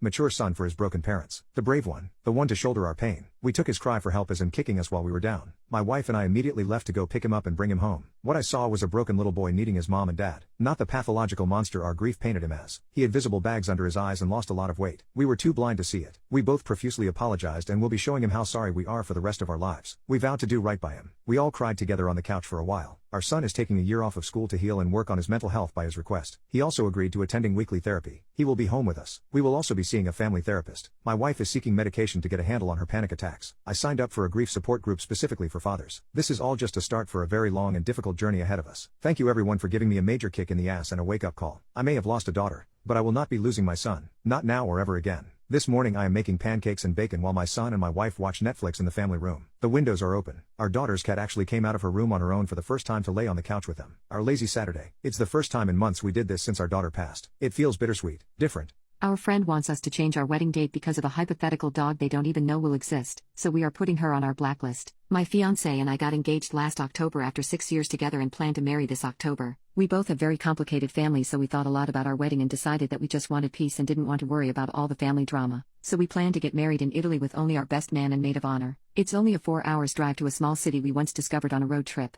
We invited my maid of honor, his best man, to the wedding, call him Mike, and told them they could also bring their significant other. The trip would be fully paid, and Mike has been my fiancé's best friend since kindergarten. Mike's girlfriend, Courtney, and he have been together for 3 years. We were very welcoming towards her and I befriended her also. We did a lot of things together, helped them move and built their home. Mike and Courtney are getting a dog, hopefully in September, so Mike told us he needed a different hotel because the one we chose is not dog friendly, and at the time of our wedding, October, they would probably have the dog. We apologized and looked for another hotel. Then he texted that Courtney thinks the dog wouldn't make the long drive, which we understood. We said that there are probably a lot of friends and family who could take the dog, but Courtney doesn't want that. Mike told us that Courtney would probably stay home with the dog, and he would travel alone. Note that the mama dog is not yet pregnant. Here comes the drama. The following day Mike wrote us he would not come to our wedding because Courtney didn't want to be alone with the dog for the weekend, and she also wanted to attend the wedding. Courtney wrote to me that we could change our wedding month or the place, maybe just a wedding in our hometown, so that they could come. I said no. If we married in our hometown, the families would want to attend and all the drama between parents and siblings would stress us out.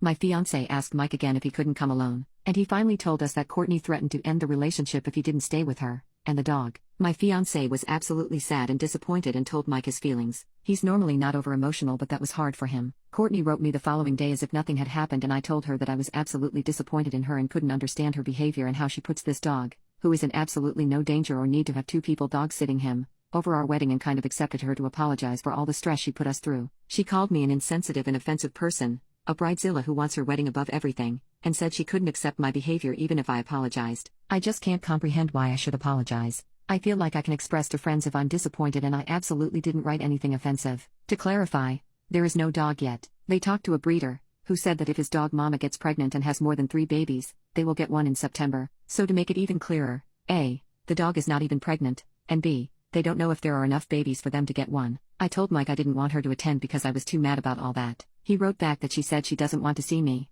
or my fiancé, for the next months, even if I apologize. So I guess not seeing her will be an easy thing. Update: my fiancé and Mike met in secret yesterday. Courtney was at work, and Mike broke down crying. It's been super stressful for him. He had asked his family, especially his mom, to dog sit, but Courtney declined. His mother was furious that he would miss my fiancé's wedding. She loves him, but Courtney told her that she had changed her mind and decided to let Mike go, but that I then wrote her an offensive and mean message, so they decided against it. Mike lost it at that and told his family that she had never allowed him and that my message wasn't mean at all. He really told her that he wanted to go and she should just live with that. She cried a lot and he felt bad. My fiancé told him that he asked another friend of theirs, who has a little child, to come, and he said yes. His wife even asked us if we wanted her and the baby to come, but we were happy to also invite them. Mike cried after hearing this and realized that he would not attend our wedding now because of Courtney. Today Mike wrote my husband that Courtney told him that she was overreacting because she had the feeling he wouldn't value the dog and that it's a good practice thing for a baby. She doesn't want to apologize to us but would accept it if he goes to the wedding. I think Mike's family made it very clear that they think she's crazy for this and she wants to be viewed as a good person. My fiancé said that he won't change that back and that Mike sadly will miss the wedding because we can't be sure that there is no more drama with Courtney.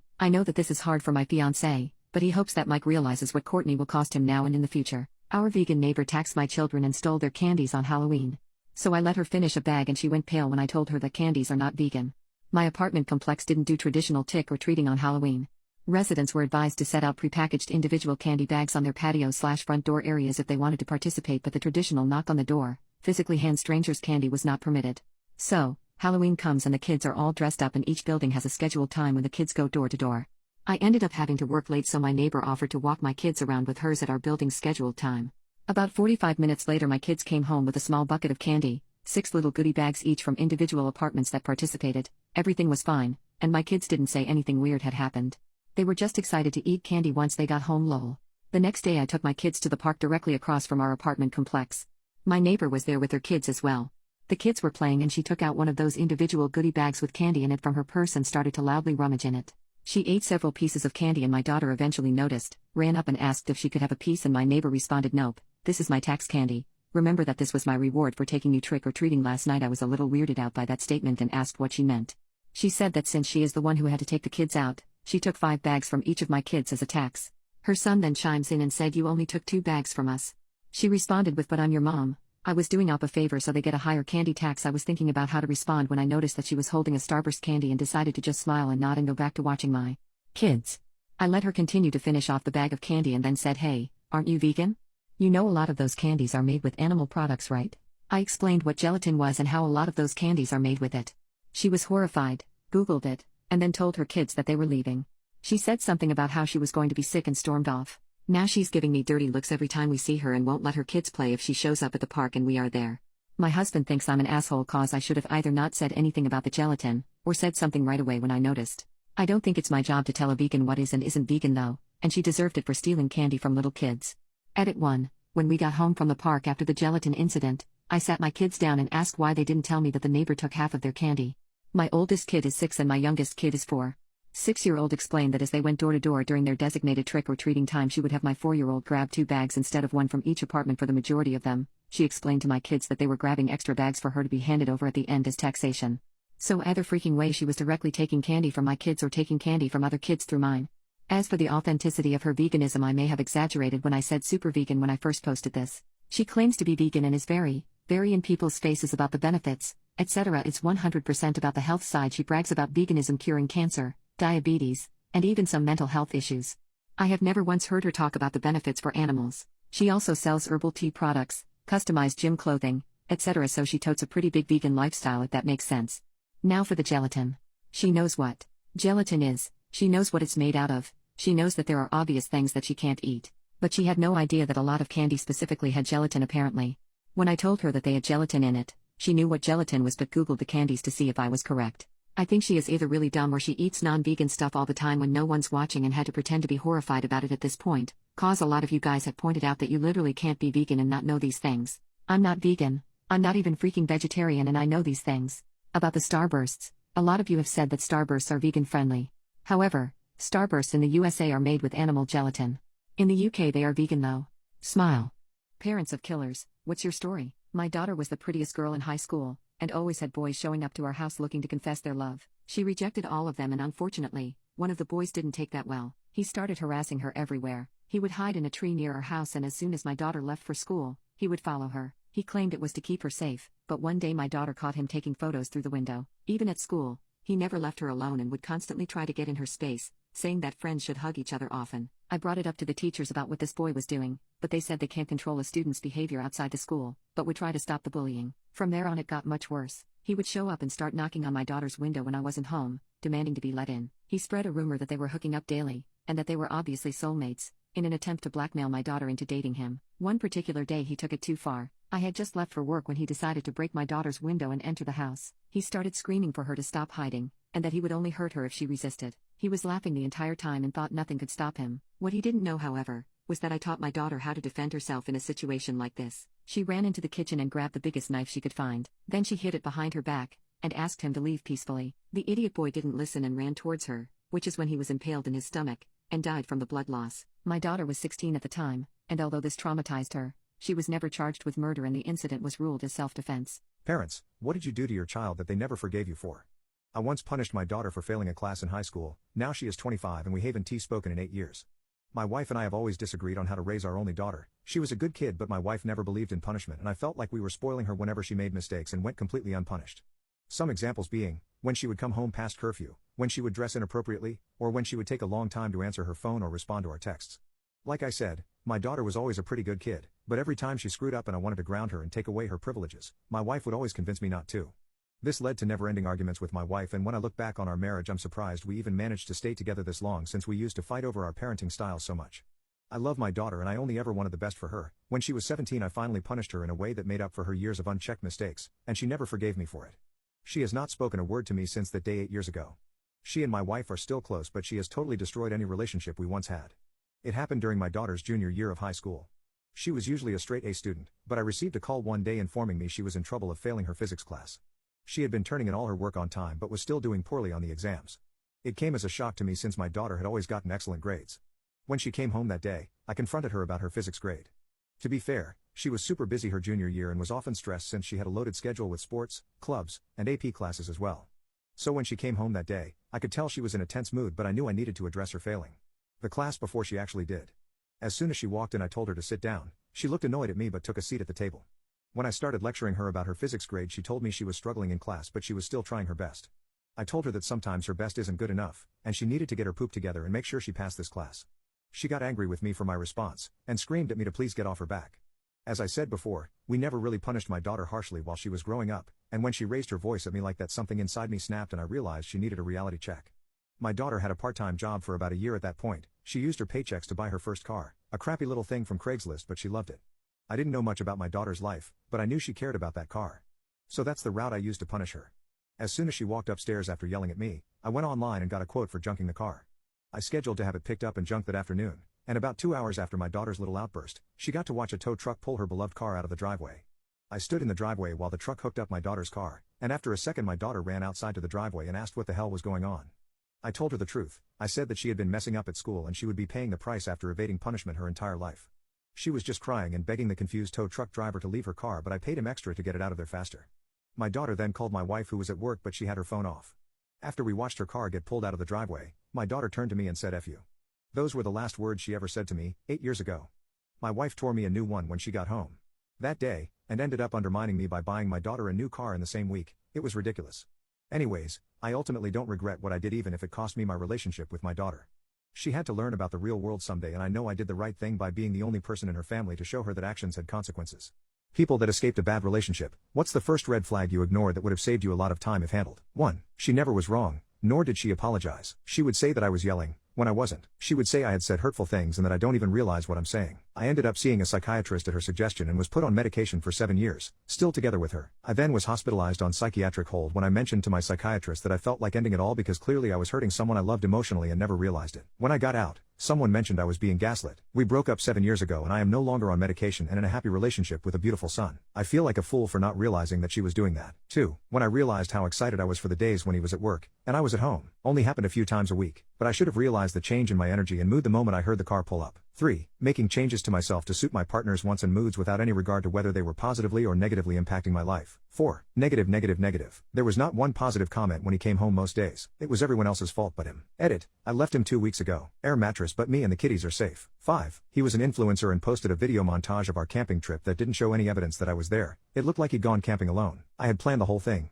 driven the whole time, and prepared all the food. 6. Sentences starting with "I let you F and run if you hear that ever." 7. The constant jokes that were actually just hurtful comments disguised as humor. Brushing them off early on set the tone for disrespect to be normalized. 8. The first punch to the face. Thought it was normal for girls to do that when upset. Only took me 8 years to understand it wasn't okay. 9. How they talk about the people in their life. Avoid people who blame others for their lives. If you don't, you're going to be the next one on the receiving end of that blame. 10. When I told her sometimes it seems like you don't care about how I feel, you just want what you want, and she started crying and yelling instead of taking about things. 11. She was always angry with me about something. Some ways that she felt mistreated, unseen, etc. It was so consistent that I realized it had nothing to do with me. She just needed someone to be the target of her anger, and I wasn't interested in being that someone. We were young. Hope she's doing better now. 12. Mine was on our second or third date. She told me she washes her shoes every weekend. I said that sounded crazy. She was stone-faced and murmured, "Don't ever call me crazy." But she said it like she was a ventriloquist. His lips never moved. People who have hired a private investigator. What did you find out? 1. I was a private investigator for a little bit. Most work pies do is searching financial/court records and serving documents. But one time I was paid by wealthy parents to stake out their college senior who had stopped returning their calls. They were worried about her. These parents paid like $40,000 for round-the-clock monitoring just to find out their daughter dropped out of school and was a full-time ski bum. 2. My sister, mid-30s, is adopted and hired to find her estranged biological father. They came back saying that not only was he still alive and nearby, but he had a daughter, meaning she also had a biological sibling. Further digging from the pie uncovered that they weren't just similar ages either. They were exactly the same age. The evidence suggested that my sister had a twin and her birth father had taken the twin and vanished. Huge, life-changing news. Eventually, through more incredible detective work, the pie realized that the daughter was actually just my sister. There was no other sibling and they had just been investigating my sister the whole time accidentally. Needless to say, we asked for the money back. 3. I had a girlfriend that worked for one for a while. She said that the majority of their work was insurance scams. She took a lot of pictures of guys who said they were hurt on the job playing golf and surfing and such. 4. Not me, but a friend hired one because he was suspicious his stepdad was being unfaithful to his mom. So, he asked me, and I put him in contact with a guy I knew. At 15,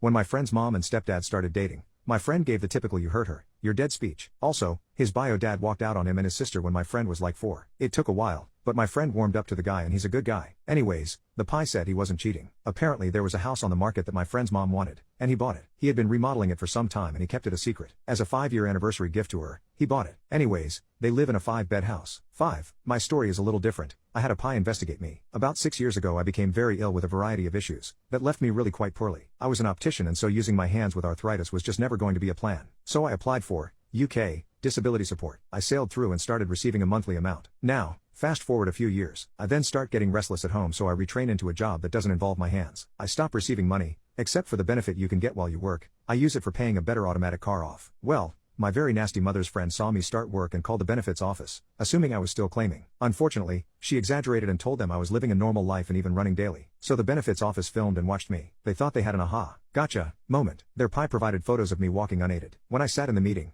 with a lot of smug fraud officers and my solicitor, I felt sick to my stomach. I really couldn't work out what the F was going on. They were trying to make it look like I had been running and jogging, but I knew I walked never any further than 5 meters to my car. Anyway, the solicitor pointed out the photos were screenshots of a video. Asked for the videos. Videos were of me, struggling to walk. One of them I rest on my car before opening my door. Another I was going into a supermarket and had replaced my cane with a trolley to lean on. You get the picture. So, the fraud team basically said oops and I never heard from them again. I spent a lot of my time trying to appear normal and it bit me in the arse. And never trust these fraud TV shows now either. 6. Had a babysitter we thought was stealing from us. Luckily our neighbor was a pie couple and they ran a background check for $10. The babysitter had a string of DUIs and a few days before a large fine was due, my camera disappeared. He also stole money from my kids' piggy banks. He sort of disappeared but was also really into Instagram, so I surreptitiously followed him. He started babysitting again for a single mom, easy target, and posted a lot of fun pics with his family. I tracked down the mom and sent her a long email detailing his whole scam. She said we were right and it was clear he'd been stealing from her business. He has since gone underground but I still Google him regularly to see what he's up to. He's been able to avoid arrests for a while now. 7. My parents hired a private investigator to find out who my online boyfriend was when I was 13. The pie came back and told us he was just a fat-ass 13-year-old. 8. My grandmother's first boyfriend after my grandfather died said he was a retired cop and a veteran. They enjoyed dancing to country music together, and bought a new car, in her name though, even though she can't drive anymore. My uncle hired a pie. Turns out,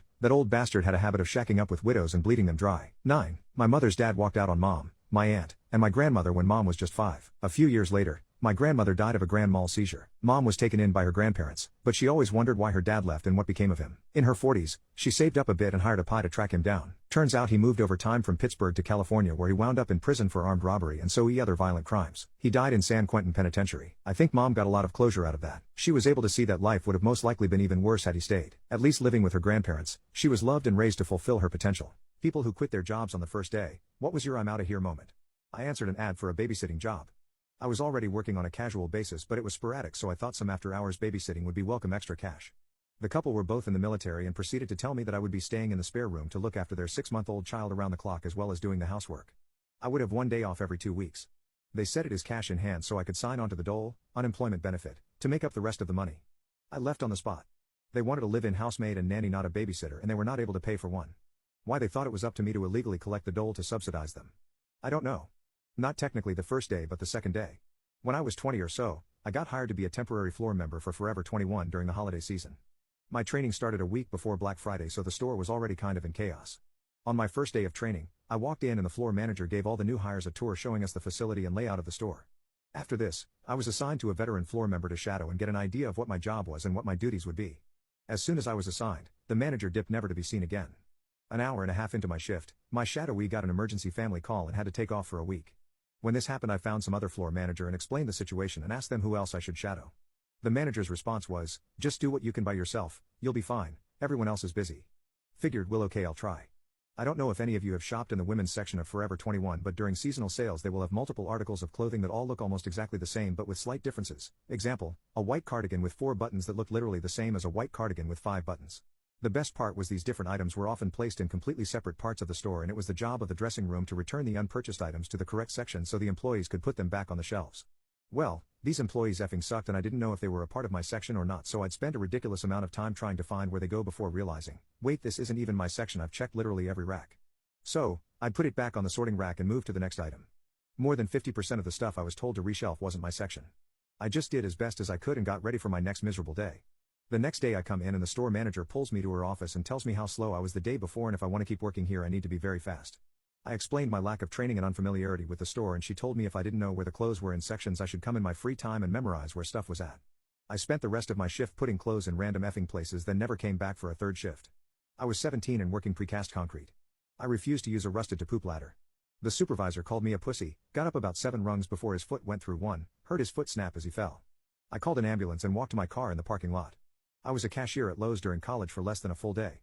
I made it through the multiple day training but there was so much stupid poop going on I almost thought I was on a hidden camera show. All of the employees complained about how hard they had to work while simultaneously not getting enough hours. Nobody understood why they were hiring like 4 new people. I was one of those 4.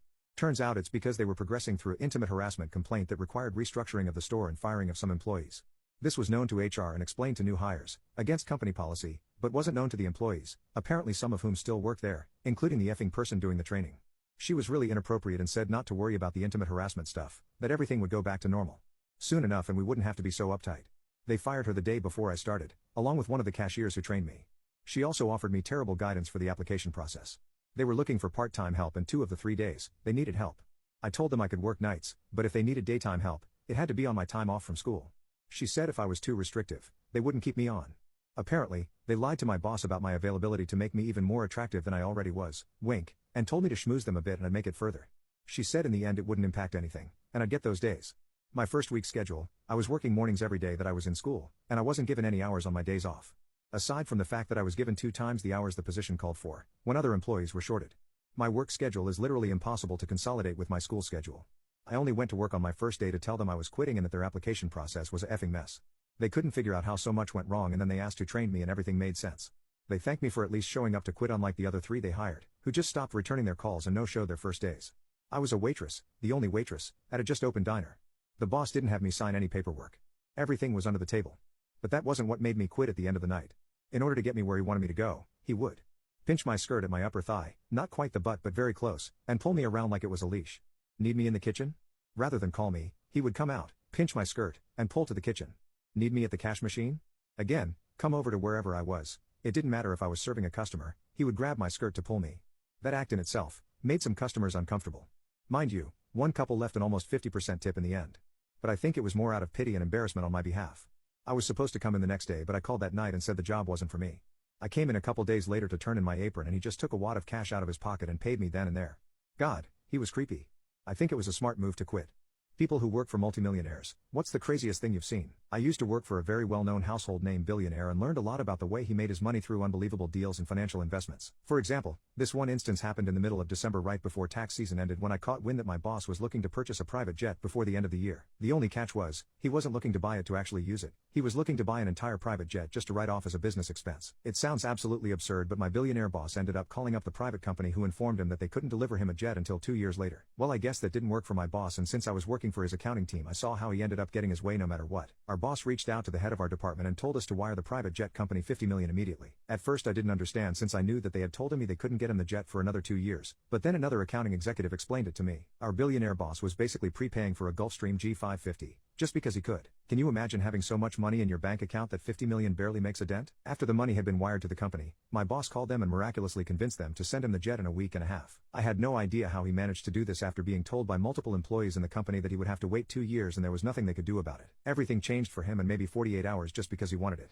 And he made it all happen so easily. We kept following the situation in the accounting department and I learned that he was due to IRS code. He was required to take a short business flight to prove that the jet was a business expense that he could write off. Well, even though my boss sounds like this cutthroat businessman, he still was a pretty solid, friendly guy to work for. He ended up taking not only his family but a few members from the accounting team on the business flight. I have worked for a few more millionaires and billionaires since then but it was the first and only time I've ever been on a private jet. Just sitting in the same seat that a billionaire sits in during a casual week of business was a completely surreal experience that I don't think I'll ever find myself in again. People who work in it, what's the wildest thing you've discovered / had to do while at work? 1. Back when I first started ages ago, a woman called in and said my mouse isn't working. I asked her if it was wired or wireless. I don't know. Why would I know that? What do you mean? Is it wired or not? Is there a wire on it? I said I don't know. This isn't my job to know, it's yours. So I asked her if she picked it up and walked away. How far would she get? I was the one that got in trouble. 2. One time I started suspecting that a machine wasn't plugged in the power outlet. I didn't want to ask them directly to double check as I could easily see that escalating and the person becoming aggressive, as I heard stories before. So I said I think your power outlet may have problems. Could you unplug this machine and plug a phone charger and check if it's charging consistently? That's when the line went silent for a long time until I hear an embarrassed voice apologizing because the machine wasn't plugged in. 3. Big company, couple of hundred users, each with their own network drive, hot desking scenario, so they could get their docs, no matter where they sat in the call center / rest of building. The server that housed the home drives as we called them, was running low on disk space, so we sent out emails to everyone saying the shared drives were for work docs only, and that we could see images, MP3s, move files, etc., and that these should be deleted if not work related. Fast forward a few weeks and the disk usage has gone down,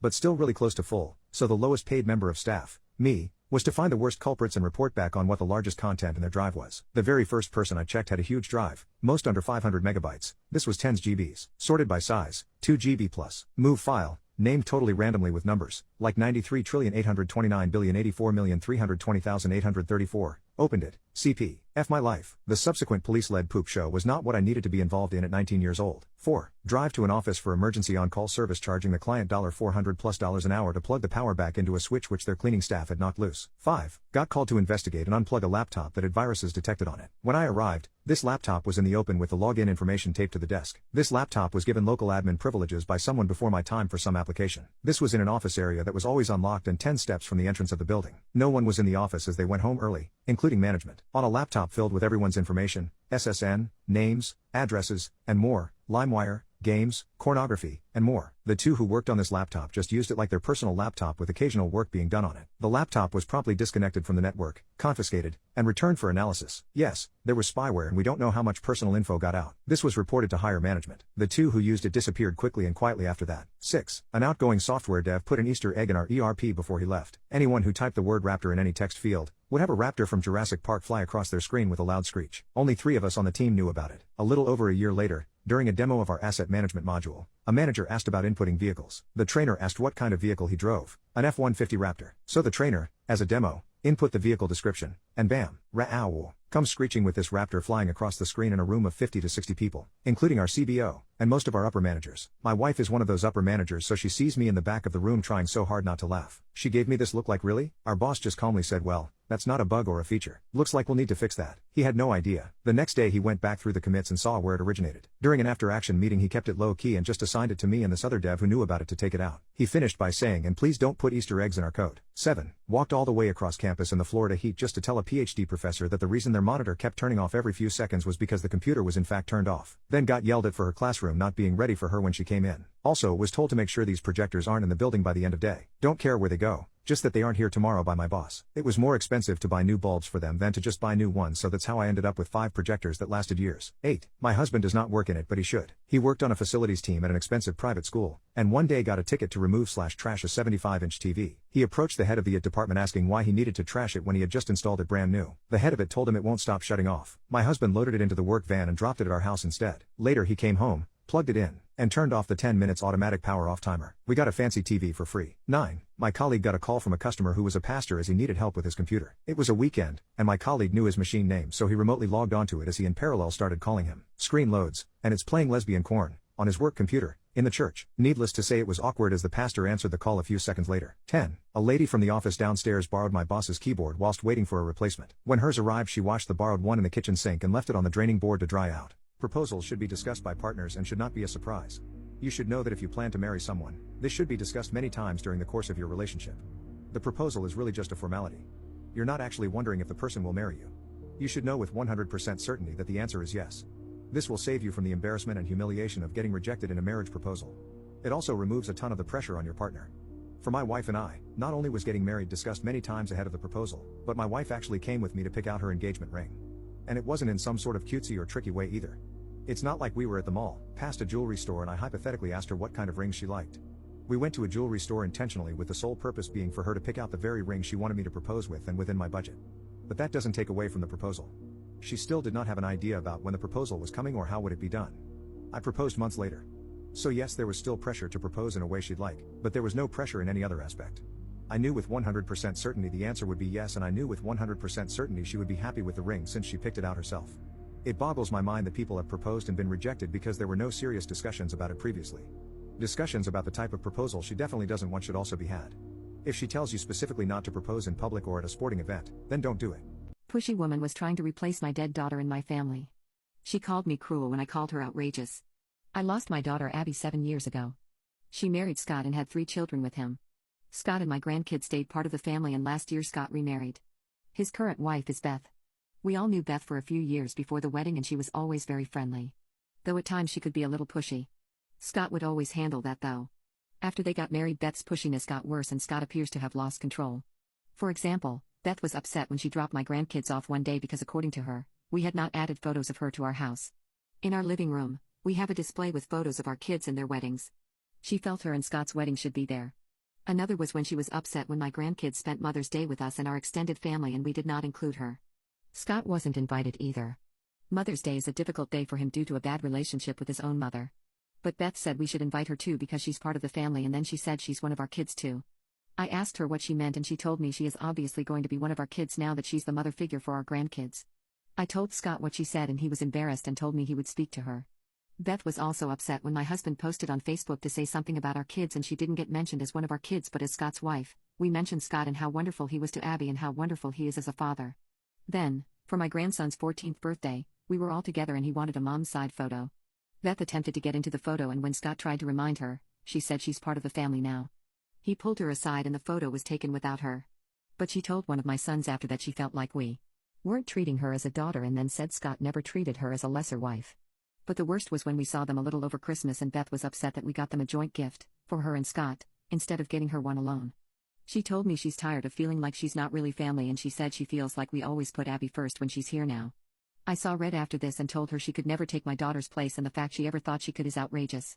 She told me the kids call her mom and they think the world of her, so why wouldn't we? I told her the kids have always called her Beth when I hear them. She turned around and said that's our fault because the kids should be calling her mom but they don't. She lost it from there. Beth stormed out and I explained what happened to Scott. He apologized and left the kids with us so he could speak to her.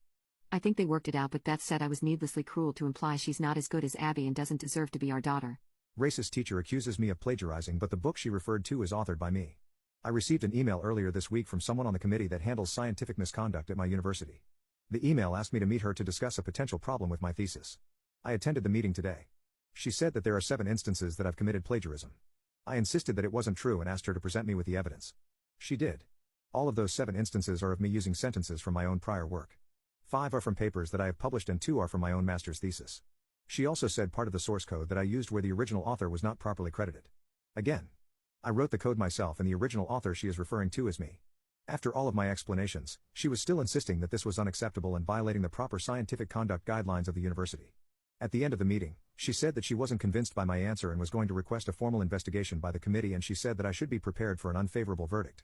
I should also add that I recovered the entire conversation and listened to it again.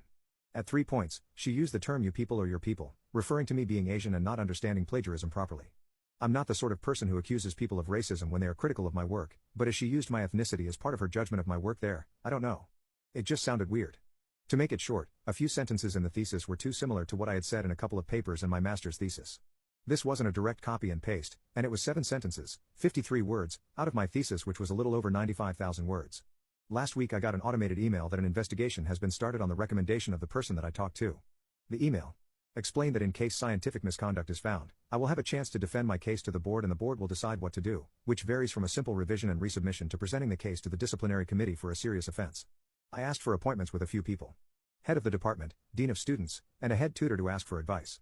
I haven't managed to see any of them yet. Today, I received an email that the investigation is over and they have found no evidence of misconduct or plagiarism.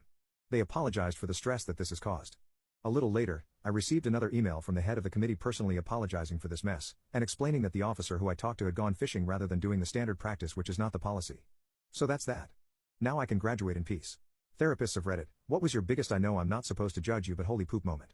I was counseling a 13-year-old girl for anxiety and she reported intimate abuse from her stepdad. I called her mom and told her mother I needed to call Child Protective Services. Turns out that CPS was already aware and the abuse was first reported around the patient's age 7. Mom was aware of the abuse and stayed with her husband anyway. It was a complicated situation, and it wasn't. How could she not do more to protect her daughter? My professor once shared what a patient said that made her quit her job. I didn't rope my daughter, she liked it. The daughter was 6. She couldn't take it anymore. She worked in a rehabilitation center for people who have been sentenced for serious crimes and were forced to get mental help. Really difficult job, and this pushed her over the edge. I work at a residential group home. We had a kid who we had admitted about 4 months prior. When in a family session, they mentioned they had parasites. I'm like, what? Mom goes, oh yeah, our whole family has them. We don't believe in getting rid of them since they're part of our biological ecosystem, and I'm just dumbstruck. We spent 3 weeks afterwards convincing this family it was an infectious disease concern, as other residents have fecal eating behaviors and various other unsanitary issues that could cause a unit spread. 3 weeks of education, planning, and worst of all convincing this kid and mother that their IQ wouldn't drop because they had agreed to irradiate the parasites. Lots of CBT work, but Jesus, it took way longer than any of my team expected. I've had clients whose father made them help him dismember their mom's body after their dad murdered her in front of them. And clients under the age of 8 who have been intimacy trafficked.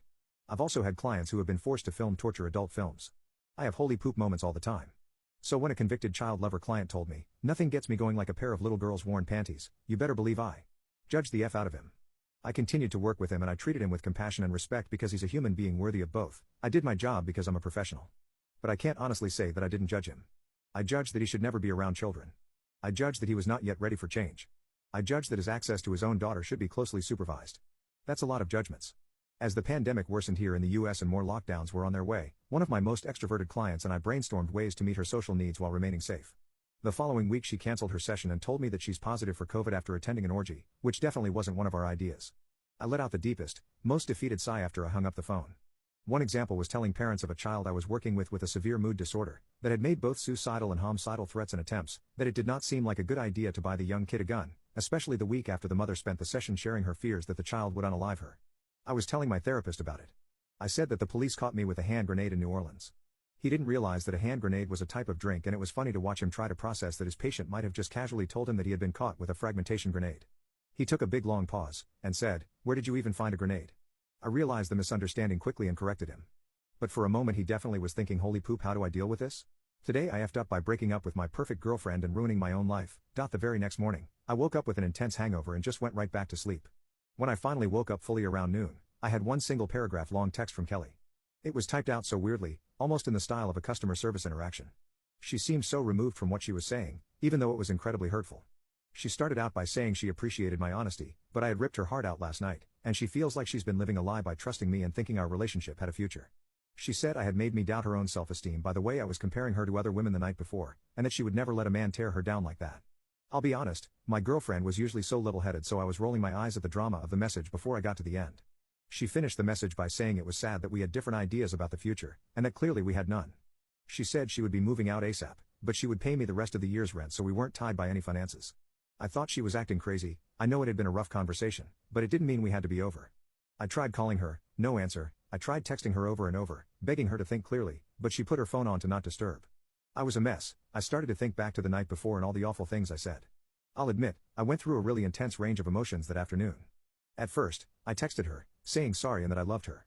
Then after she kept ignoring me for basically the entire day, I started getting upset and reminded her that this was what I wanted anyway and that I was sick of her, and I would get a new chick with a better body than hers. I was just hungover and upset, and I never had expected her to give up on me so quickly. Well, the next few months did not go as I thought they would. After we had been broken up for a couple of days, Kelly came to our apartment while I was at work and cleared it of her stuff. Coming home that day was depressing, and I hadn't realized just how many things in the apartment were hers. She even took the couch, and our place went from a warm hangout spot to an empty bachelor pad. Whatever, this is what I wanted, right? The day after she cleared the palace of her stuff, I made a Tinder. I was horny and excited. I didn't like sleeping alone, and I was looking forward to seeing what kind of girls I could get now that I had a place of my own.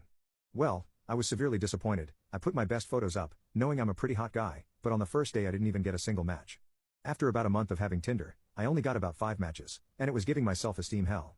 Then one night I got desperate. It had been about 3 months since Kelly and I broke up, and I just needed some sort of attention. I ended up messaging a really unattractive girl who had messaged me a few times. She responded immediately and didn't even complain when I said I just wanted to hang out. I didn't want to take her out on a date. I invited her to my place, and when she got there, things instantly went downhill. As soon as I opened the door, her smell hit me, and it was obvious she didn't wear deodorant. I wasn't attracted to her at all, and if my ex had been a 10, the girl in front of me was a solid 2. I just ignored my disgust and forced myself to try and hook up with her. I kept my eyes closed the entire time, and it took forever for me to get it up. As if things couldn't get worse, I called out Kelly's name in the middle of it and started crying. This ended up freaking my Tinder date out, and she quickly got dressed and made an excuse to leave. I had never felt so alone and unwanted. I just laid in the bed Kelly and I used to share and cried myself to sleep. It's been another 3 months since then, and I've had exactly one other Tinder date. It went just as awfully. The girl was ugly as F, and the intimacy was awful and uncomfortable. I kicked her out right afterward and she called me a PP. I really didn't care. I wasn't even thinking about this girl when I was inside of her. All I could think about was Kelly. At this point, Kelly and I had been broken up for about 6 months, and my life only got more depressing every day. I made the dipshit mistake of stalking Kelly's Instagram, and I saw that she had accomplished her dream of opening her own veterinary practice. She looked even more beautiful than ever in her recent posts, and again, I cried myself to sleep over thoughts of her. The next day, I tried to reach out to her. I texted her a few times. My first couple of texts went through, but then they stopped being delivered. I started to get emotional and desperate, and I called her and left her this long, crying voicemail where I just begged for her back. She never contacted me again, and eventually, I became certain that I was blocked. My mental health keeps declining, and I almost lost my job this month because I kept no calling, no showing. I keep having crazy thoughts. I never thought I would become a stalker, but I find myself regularly driving past Kelly's new animal hospital just to try and get a glimpse of her. I should have never let her go, and I guess I'm writing this to warn any other guys that are in my situation. If she's a keeper, effing keep her. My pro-Trump neighbor parked their motorcycle in front of my driveway, and is suing me for destroying it. Part 2. After my neighbor decided to repeatedly park their new motorcycle in my driveway, I complained to them. However, they did it once more. And it was even worse that I was trying to rush my son to the ER. I told them that if I ever saw their motorcycle in my driveway that there would be consequences. I took my son to the ER and luckily the doctors were able to get his condition back to normal. It was an excruciatingly long time at the hospital. I was there waiting for 7 hours, and it was already 3 a.m. As I was heading back, I hadn't checked my phone, but a couple hours earlier, my husband texted me that the neighbors had parked their motorcycle back in our driveway. And I swore to God that if I came home at 3 a.m. and saw that motorcycle in my driveway, I would wreck it with a hammer. Not surprisingly, it was there, and I immediately went inside and got a huge sledgehammer from our garage. Despite the siren going off like crazy, I continued smashing that motorcycle until it was beyond repairable. At 6 a.m. I woke up to someone banging loudly and rapidly on my door. I didn't have to look to know who it was. The neighbors got furious and called the cops on me for breaking their motorcycle. I opened the door and had the following conversation. Police officer, good morning, ma'am. Sorry to bother you, but we had a report from your neighbor. He is stating that you wrecked his son's motorcycle by having it towed from the street, and we need to talk to you about this issue. Me, good morning, officer. My neighbor is only telling you half the story. I had his motorcycle destroyed this morning from my driveway when I returned home from a minor emergency. I couldn't get into my driveway, and I have already told him twice that he and his family can't park on my property. Police officer, so, you are saying that the motorcycle in question was on your property without your permission and that you had it destroyed? Me, yes. Last Tuesday he asked if I would allow his son to park in my driveway. I told him no, and he got mad at me and flipped me off before leaving. Then Friday evening, when I was leaving, I discovered his son had parked in my driveway and I couldn't leave my garage. I went over and demanded they remove the vehicle, and I told them at that time that I would have the motorcycle towed if they parked on my property again. I came home late this morning and the motorcycle was in my driveway, so I had it destroyed. Police officer, I just want to confirm, you are saying that it wasn't parked on the street but in your driveway. And you have proof of this? Me, yes sir. After that the police officers had me sign a report and then were on their way. My neighbors are yapping about trying to sue my family and I, but I don't have the will to deal with them considering they have no grounds for that. Today I effed up by breaking up with my perfect girlfriend and ruining my own life, part 3. The very next morning, I woke up with an intense hangover and just went right back to sleep. When I finally woke up fully around noon, I had one single paragraph long text from Kelly. It was typed out so weirdly, almost in the style of a customer service interaction. She seemed so removed from what she was saying, even though it was incredibly hurtful. She started out by saying she appreciated my honesty, but I had ripped her heart out last night, and she feels like she's been living a lie by trusting me and thinking our relationship had a future. She said I had made me doubt her own self-esteem by the way I was comparing her to other women the night before, and that she would never let a man tear her down like that. I'll be honest, my girlfriend was usually so level-headed, so I was rolling my eyes at the drama of the message before I got to the end. She finished the message by saying it was sad that we had different ideas about the future, and that clearly we had none. She said she would be moving out ASAP, but she would pay me the rest of the year's rent so we weren't tied by any finances. I thought she was acting crazy. I know it had been a rough conversation, but it didn't mean we had to be over. I tried calling her, no answer. I tried texting her over and over, begging her to think clearly, but she put her phone on to not disturb. I was a mess. I started to think back to the night before and all the awful things I said. I'll admit, I went through a really intense range of emotions that afternoon. At first, I texted her, saying sorry and that I loved her.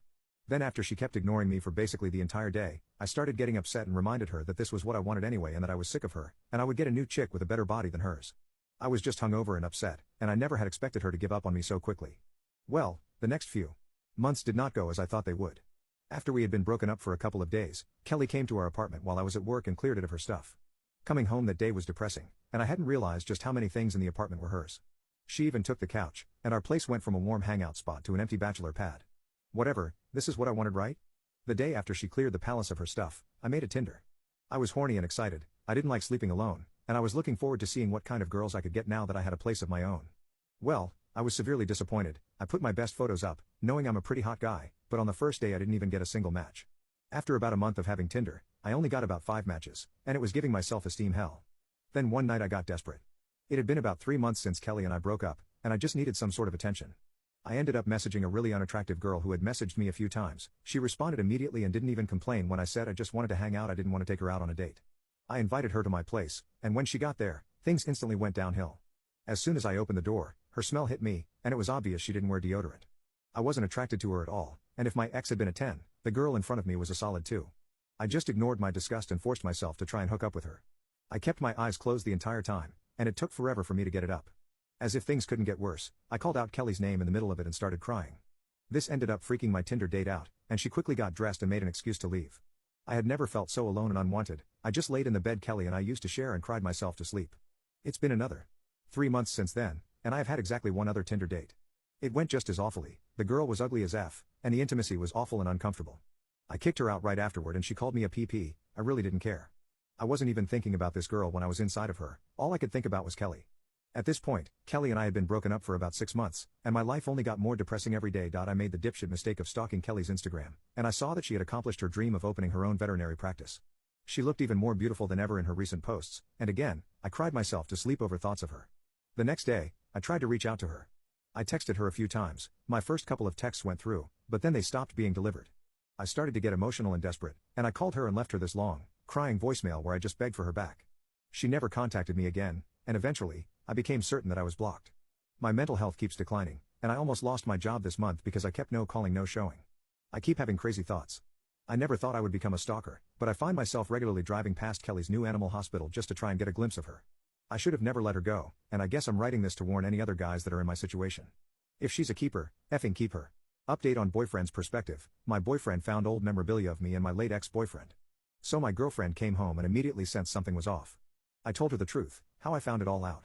How angry I was, how sad I was, and how I was struggling with the situation. I made sure to tell her not to blame herself because none of this is her fault.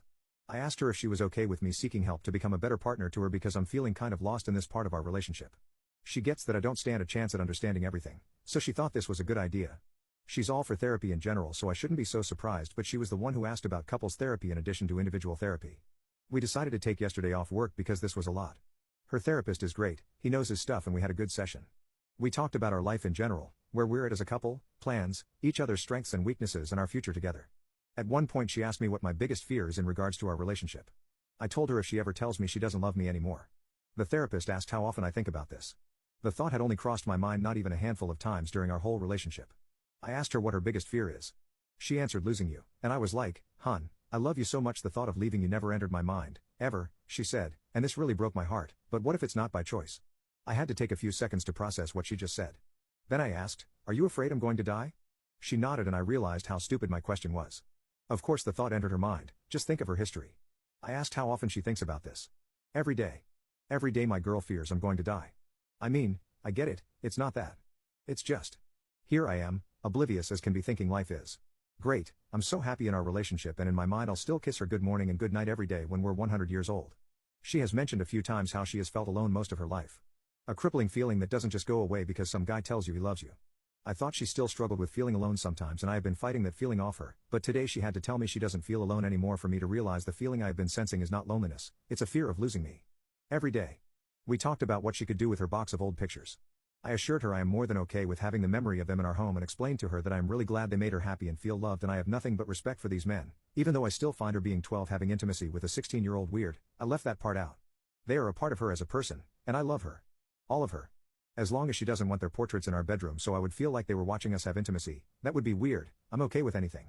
And it's not that I mind the box, and I didn't know if the box itself has sentimental value, but I wouldn't mind bringing her shopping for a couple of photo albums for the pictures. We did that after our therapy session, and while she took her time browsing in the store, looking comfortable, relaxed and safe, I caught myself getting a little teary-eyed while watching her. During our session we talked about the necklace, and she told me she took it to a jeweler the same day her ex broke it. She was told it was broken beyond repair, so she didn't think it was possible to get it fixed. I asked if she would be okay with trying again or asking somewhere else. Maybe the tools are better nowadays or something, I don't know. She agreed to this. We went to the jeweler after shopping for photo albums, but when we got there it became too much for her. She couldn't handle another no and asked if I could go in while she waited in the car. Good call, because I got the same answer as she did. The lady was really nice about it, and I asked if she knew anywhere on earth I could take this necklace and have a small chance. She recommended a place about 40 minutes away that might have some connections. It was 30 minutes before closing time, so I didn't make it yesterday. I asked my girlfriend out to dinner spontaneously, and while we were looking at the menu I had a great idea, if I say so myself. We ordered dinner and I told the waitress no desserts. I excused myself to go to the bathroom and went outside, called her grandmother and told her granddaughter had a rough day and asked if she could help me comfort her a little by making her favorite pancakes. My girlfriend's grandparents' pancakes are very sentimental to her. Her grandmother jumped on the bandwagon and I told her when we would be home. When we drove home my girlfriend asked if I wanted ice cream. "Girl, I'm trying to surprise you." I told her no, my stomach felt a little off. When we got home even the front yard smelled like pancakes and she sent me a deadly look. "You don't feel off." I had to admit I didn't and we both laughed. She had a genuine smile on her face for the rest of the night. Before her grandmother went to bed, she laid her hand on my shoulder and whispered, "Thank you." I put my hand on her hand and whispered back, "Thank you." I don't know how to explain it, but it felt powerful, like in a movie. Like we accomplished something beautiful together for my girlfriend. I really appreciate this old gal. She has been nothing but nice and loving to me since day one. This morning before work we went to this jeweler 40 minutes away. I went in first for the same reason as yesterday. They called this guy on video and I explained the situation and sent him pictures of the broken necklace and a picture I took of one of her old pictures where you can see the necklace clearly so he knows what it's supposed to look like. He was optimistic about the possibility but told me it will likely take a few hours of work, hinting that it will be a bit pricey. I really don't care about that and asked him not to mention anything about money to my girlfriend. I'll take care of that part. I asked my girlfriend to come in and these people were really sweet and explained the process again to her. She was a little overwhelmed, so I thanked them and told them I would call them when she had decided what she wanted. We went to work and during lunch she came over and told me she wanted to do it, so I called them. We'll hear back from them within 2 to 3 weeks. I'm really looking forward to it and I hope she will be comfortable enough to wear the necklace whenever and as much as she wants. Edit, we just got the necklace back. My girlfriend cried of joy and we held each other for what felt like years. Update 2, I was fired over a false rope accusation. The company tells me I can't sue them. I found out exactly what happened and why I was accused. I pulled one of my subordinates, Deborah, into another room to discuss a few mistakes she made, but did not discipline her further. After this, she went to Joyce, one of the managers above me but not in my direct line of report. Equal to my boss in terms of reporting structure. When Joyce heard that I had taken Deborah into another room without any witnesses, she said to her that it was unprofessional. Apparently her exact words were, you could accuse him of being inappropriate with you, and I would have no choice but to believe you. This was repeated several times, with a strong emphasis on no choice. Joyce then asked Deborah if I had been inappropriate with her, saying, it will only happen again if you don't speak up now. If you do now, we can take action. Taking the not at all subtle hint from Joyce, Deborah accused me of exposing myself to her, accused me of trying to effing rope her. I also found out that when I wanted to take the new job, Sandy, an employee in Joyce's department, broke protocol and talked to HR at the new company, told them I had tried to rope a subordinate, and cost me the job. I was sick of the defamation at this point in my attorney and I launched a civil suit against the company and Deborah. The reason I found out why I was accused was because Joyce said she'd protect Deborah if she came forward. Unfortunately, that only extended to her job. So when Deborah was named individually in this suit, the corporation told her they would not be providing her an attorney. After realizing that she'd be putting her house up for collateral, she was all too willing to throw Joyce under the bus. Joyce went to Paul, the IT guy, who was one of her reports and gave him a list of footage to be procedurally wiped as part of an archive clearout. He pointed out that the incident with me was on that list and part of an ongoing investigation. Joyce told him that it was no longer needed and to go ahead and wipe it. He refused, citing the fact that it would still be requested in the event that the suit moved forward. She told him to pack his things as he was being terminated for insubordination. He called the company attorney and informed her what had happened. The aftermath, several things happened at once, so I'll try to keep them as chronological as I can. Deborah's attorney contacted mine stating that, conditional on me dropping the suit, she would admit that she lied and explain what went on behind the scenes. Dana, the company attorney, got the call from my attorney with the details from Deborah shortly after she finished talking with Paul about him being terminated for refusing to destroy evidence. Deborah and Joyce were terminated for cause that day. Paul was told that his job was safe. My attorney received a call, and it was made clear that the company didn't want this to go any further and wanted to talk about a settlement. I was offered my job back with a very fair increase, I received back pay from the date of suspension, and a public apology was offered from the very top. I gave my fiancée an ultimatum to cut off her gay best friend before our wedding because he touched me inappropriately twice. She thinks I'm a red flag. After being evicted from his apartment, my fiancé let Gregory live with us. I went into my room to pack some things to leave and I heard my wife encouraging Gregory to go talk to me alone in our bedroom, but he wanted to do more than talk. He came in and locked the door. I immediately shouted at him to get out, but he said we were going to be roommates now, so I needed to be nicer. I told him that was never going to happen. As I talked, he kept walking closer to me until eventually he was close enough to push me down on the bed. I tried kicking him off me, but this time, his grip on me was strong. He tried to give me head and it still haunts me to this day. I screamed for my fiancée to come in and help me, but he said she let him do this. I eventually managed to get him off of me and I punched him. I beat him up so badly and left him with bruises. He also called for my fiancée and she actually came running to help him. She was banging on the door and yelling at me to stop, but that only angered me more. I'm not going to say I'm proud of beating up Gregory, but he deserved it and I don't regret it. When he was out cold, I opened the door and my fiancée was a crying mess. She saw him on the floor and slapped me before running to help him. She screamed that she was going to call the police, but I didn't care. I told her she had to pick between me and him because I wasn't going to stick around if he was always with us. She said I couldn't make her choose because she loved us both. I shouted that he had just assaulted me and honestly, she didn't deserve this last chance I was giving her. Gregory had said she let him come do this to me. So, I called off our engagement right there and she didn't seem to care as much as I thought she would. She was more saddened by the fact Gregory wouldn't be part of our wedding anymore. I said I was sick of Gregory and because I own the house we live in, she was going to have to move out. She said I couldn't do that because Gregory was supposed to live with us. There was no reasoning with her at that point and I could tell she just wanted to help him out. She never really cared about me. No matter what, I would always be second to Gregory. I said my decision was final and I needed her out by the end of the day. She told me I was showing so many red flags and she's sad she missed them before. I couldn't believe she had the audacity to say that as she was holding a literal assaulter in her arms. I let her know that I would be gone the whole day and if her stuff wasn't packed by midnight, I would have her thrown out. I left after that and went to my friend's place where I told him everything that happened. He said he was willing to let me stay the night if I wanted and was really angry for me. Even after beating up Gregory, he still thinks I underreacted. He didn't think my fiancée would ever react like this. He asked if he could call her to tell her off and I didn't stop him. Mostly because I wanted to see how she would react this time. She answered and went on a whole tangent about how he's friends with an abuser and he shouldn't trust me. He said that was rich coming from someone who was defending a predator. She started calling him a bunch of bad words and mentioned that he deserves to be sexually assaulted for calling Gregory a predator. I cut the call right there and we kind of just sat in silence. He took one look at me and I immediately started crying. Whoever this woman was, she's no longer my fiancée or my future bride. She's a horrible person and that single sentence got rid of any feelings I had for her. I didn't take my friend's offer to sleep at his place because when midnight came around, I went to my house. My fiancée's car was still in the driveway and all the lights were on. The door was unlocked and when I went inside, nothing had been moved. All my fiancée's belongings were still all over my house. I could hear talking coming from the kitchen and when I went to see what it was, my fiancée was there with Gregory.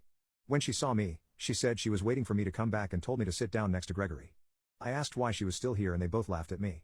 She said there was no way I was serious about kicking her out or calling off our engagement and she was willing to let my tantrum slide this time. That's when I knew she had lost it. I told her that if she didn't leave right this instant, I was going to call the police. She told me to go ahead because she was just going to tell them that I beat up Gregory. I asked why she was defending him and she said it was because she loved him. I asked in what way and she said it didn't matter because at the end of the day, he didn't rope me so I should just go ahead and forgive him. Gregory agreed with her and I got the strongest urge to punch him again. But I didn't. Instead, I pulled my phone out and called the police on the spot. My fiancée asked what I was doing and she looked really worried. I stepped out of the kitchen and ran back to my car. I told the police that there was somebody trespassing on my property and I needed their help. Honestly, I wasn't sure if that was the right move because I had beat up Gregory and he had bruises all over his face. Still, I was willing to risk some jail time if it meant those two would leave my house. The police showed up and I told them that my ex-fiancée was in my house with an intimate assaulter and I feel unsafe in my own home. They went in there but a police officer told me I couldn't go see what was happening.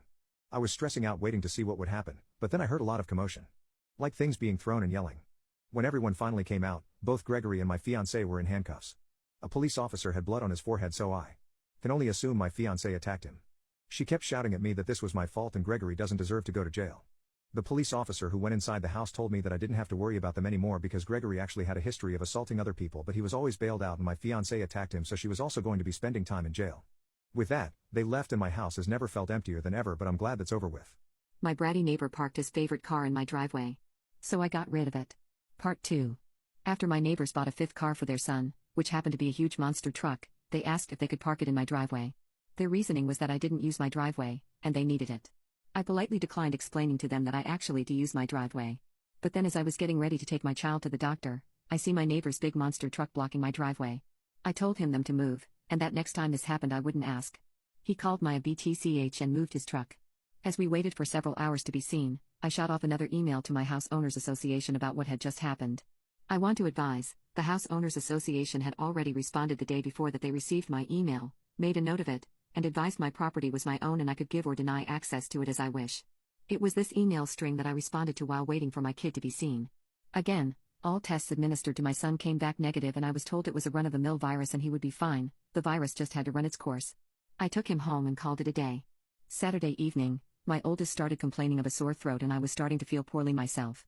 My youngest appeared to be getting better so I figured that whatever he had, that we were getting so we stayed in all day Saturday and Sunday. Sunday evening at about 5:30 my oldest son spiked a fever and while it came down a little, it didn't come down enough so I loaded him in the car and off to minor emergency we went. The only one I could find that was open on Sunday at this time was on the other side of town so I had to drive 20 minutes just to get there and we ended up waiting for 3 hours to just get in the door and then another 45 minutes till we saw the doctor. After a few more hours and all of his tests come back negative the doctor did state that she could hear some wheezing in his lungs and so she prescribed an inhaler for him to help him but basically told me the same thing that he is a run-of-the-mill virus and to let it run its course. I had to drive even further to the only 24-hour pharmacy available to pick up the inhaler and we did not get back to the house until almost midnight. Let me set the scene for you. My son is half asleep in the passenger seat and complaining that he just wants to go home and I am exhausted and feeling drained and having coughing fits myself and I'm just looking forward to going to bed when I rounded the corner and saw that truck sitting in my driveway. I couldn't even pull in because he was blocking me and I also noticed that he was parked partially on my lawn. I was so mad I could hardly see straight. I googled and found a 24-hour tow truck service and explained that I had an unauthorized vehicle on my property that I needed towing. The woman said it would be about 30 minutes before they could get a truck there and I said that was fine. In the meantime, I walked my kid to the house and put him to bed and then quickly went outside and took a picture from the street to show how much of the driveway he was taking and that he was also parked on my lawn. I couldn't understand why they would park in my driveway again after I had told them no, and the only thing I could come up with is that since there had been no activity at my house for hours, that my neighbors probably assumed I was in for the night and wouldn't notice the truck in my driveway. This is pure speculation, but it's normal for me to be in for the night, especially after 6 p.m. I don't know if they missed me leaving or just saw me leave, but figured I was home, but it really doesn't matter because I told them they couldn't park on my property. It was about 12:30 a.m. when the tow truck arrived, and I half expected my neighbors to come running, but there wasn't any activity from them, and the driver left with the truck without incident. I went in, shot off another email to my house owners association along with pictures and an explanation that I had towed the vehicle, and then went to bed. At 6 a.m. this morning I woke up to someone banging loudly and rapidly on my door. I didn't have to look, I knew who it was. I grabbed my phone, hit the video record button. Before I opened the door, I looked through the peephole and saw the dad and his son at my door. I opened the door and following is the conversation: "Dad, very angry and yelling, 'Where is the truck?' Me, as calmly as I could state while coughing, 'It was towed. You can call such and such company to make arrangements to get it back.' Dad, you didn't have the right to tow it. You're going to pay to get it back." Me, I had every right to tow an unauthorized vehicle on my property. I told you not to park on my property and you did it anyways. It blocked me from getting in my driveway last night. I told you I was going to have it towed after the last time you parked without my permission. And I won't be paying anything to get it back. Dad, you stole my truck, you F&B, and I'm calling the police. I'm going to sue you. Me, having enough of this, go ahead. In the meantime, I'm sick and I'm going back to bed. I closed the door and stood there for a moment. I looked out the peephole and they were still there. The dad started banging and was also ringing my doorbell nonstop. He knocked and rang my doorbell for another 4 minutes before he gave up. I am still recording all of this and I didn't turn off the video. He was gone. I turned and saw my kids standing there. The noise had gotten them up and I just advised that if they were still feeling ill, to just go back to bed because that was where I was going. Now I will honestly say that I didn't think he would call the police, but he did. It was about a half hour, I really wasn't looking at the clock, that I heard the doorbell ring. I got up and looked through the peephole and a police officer was there. My wife has been peeking at me from around corners and behind furniture. It's gone from weird to terrifying. I waited for Chris to get home and after a very long and exhausting conversation with him and Rebecca, I convinced them that Lynn truly needed psychiatric help. I didn't tell them everything. I wasn't prepared to go into it yet, but I told them about our last encounter. How she'd hidden in the bathroom, peeking at me from the closet. They were shocked, but thankfully they believed me. They too just wanted to help her. Still, they didn't think it was all that serious. Weird, maybe, but not dangerous. They just kept saying that Lynn had to be playing some kind of weird joke. Maybe for YouTube? Rebecca offered, if only half-heartedly. Chris didn't think we should involve the police just yet. He offered instead to go with me, and I readily accepted. He reasoned that calmly talking to her, trying to coax her into going willingly was the best recourse. I agreed to do it his way. At least I wouldn't be going into that house alone. We drove over this morning, just after breakfast. There was no way I was going at night. When we pulled into the driveway, my stomach began doing somersaults. Her car wasn't there, but I still didn't let my guard down. The front door was ajar, and for a split second, I thought we'd see her eyes staring through the gap. I was shaking and starting to sweat. Chris, however, was fine. He waited for me to open the door, his hands in his pockets like he was going on an effing stroll through the park. I envied his ignorance. I pushed the door open and was immediately hit with the stench of rot. Chris smelled it too, and he walked into the house behind me with his nose scrunched up. "What do you guys use to clean the floors around here, poop?" Chris mumbled. "Shut up," I said, my eyes darting around for any signs of Lynn. The house was deadly quiet and dark despite being 10 in the morning. All the curtains were closed up tight, refusing to allow any sunlight inside. If I hadn't left it just 2 days prior, I'd have thought the house to be abandoned. We moved through each room, carefully checking any place that she might hide, occasionally calling her name. "Why the F are you looking under the couch?" Chris asked eventually. "Aren't we looking for your wife?" He was looking at me like I was a moron. "Let's just go upstairs," I whispered. He shook his head but followed me up the stairs to check the bathroom and spare bedroom. On the way up, my shoes crunched over pieces of glass that looked to be littered over a few of the steps. I noticed that one of Lynn and my wedding portraits that hung on the wall along the staircase had been smashed. The frame hung crookedly, all the glass removed. I stared at the picture, a lump forming in my throat. We had taken the photo just after leaving the church, after saying our vows. She looked so beautiful in her white gown. I looked at Lynn's beautiful face. I never dreamed her face would ever be a source of terror for me. We climbed the rest of the steps and checked the spare bedroom, but it looked completely untouched. I was hesitant to go into the bathroom, my fear from that night coming back to me all at once. Chris noticed and offered to go in by himself, but I couldn't let him do that. So we walked in together, checking the closet and the shower. The bathroom looked as if it hadn't been touched since the night I left. "I don't think she's here, Ben. Why don't you pack some clothes and we'll try coming back tomorrow or something," Chris said. I nodded and went into our bedroom and shoved some clothes into a duffel bag. When I checked inside our closet, I came across the source of the smell and gagged. Chris took one look and lost all color in his face. He had to go stand by the stairs to get away from the sight and smell. I gazed down in shock at what lay inside my bedroom closet. Soaking into the rug were at least a dozen eyeballs, all carefully laid out in pairs. Some were as large as a quarter while others were as tiny as a marble. I stared down at the eyes she'd collected from small animals and I wondered how she'd gotten them, and shuddered at the thought. Man, I thought I had it bad with Becca's shoe addiction. But F me. Your wife's in here collecting eyeballs, Chris said, gagging.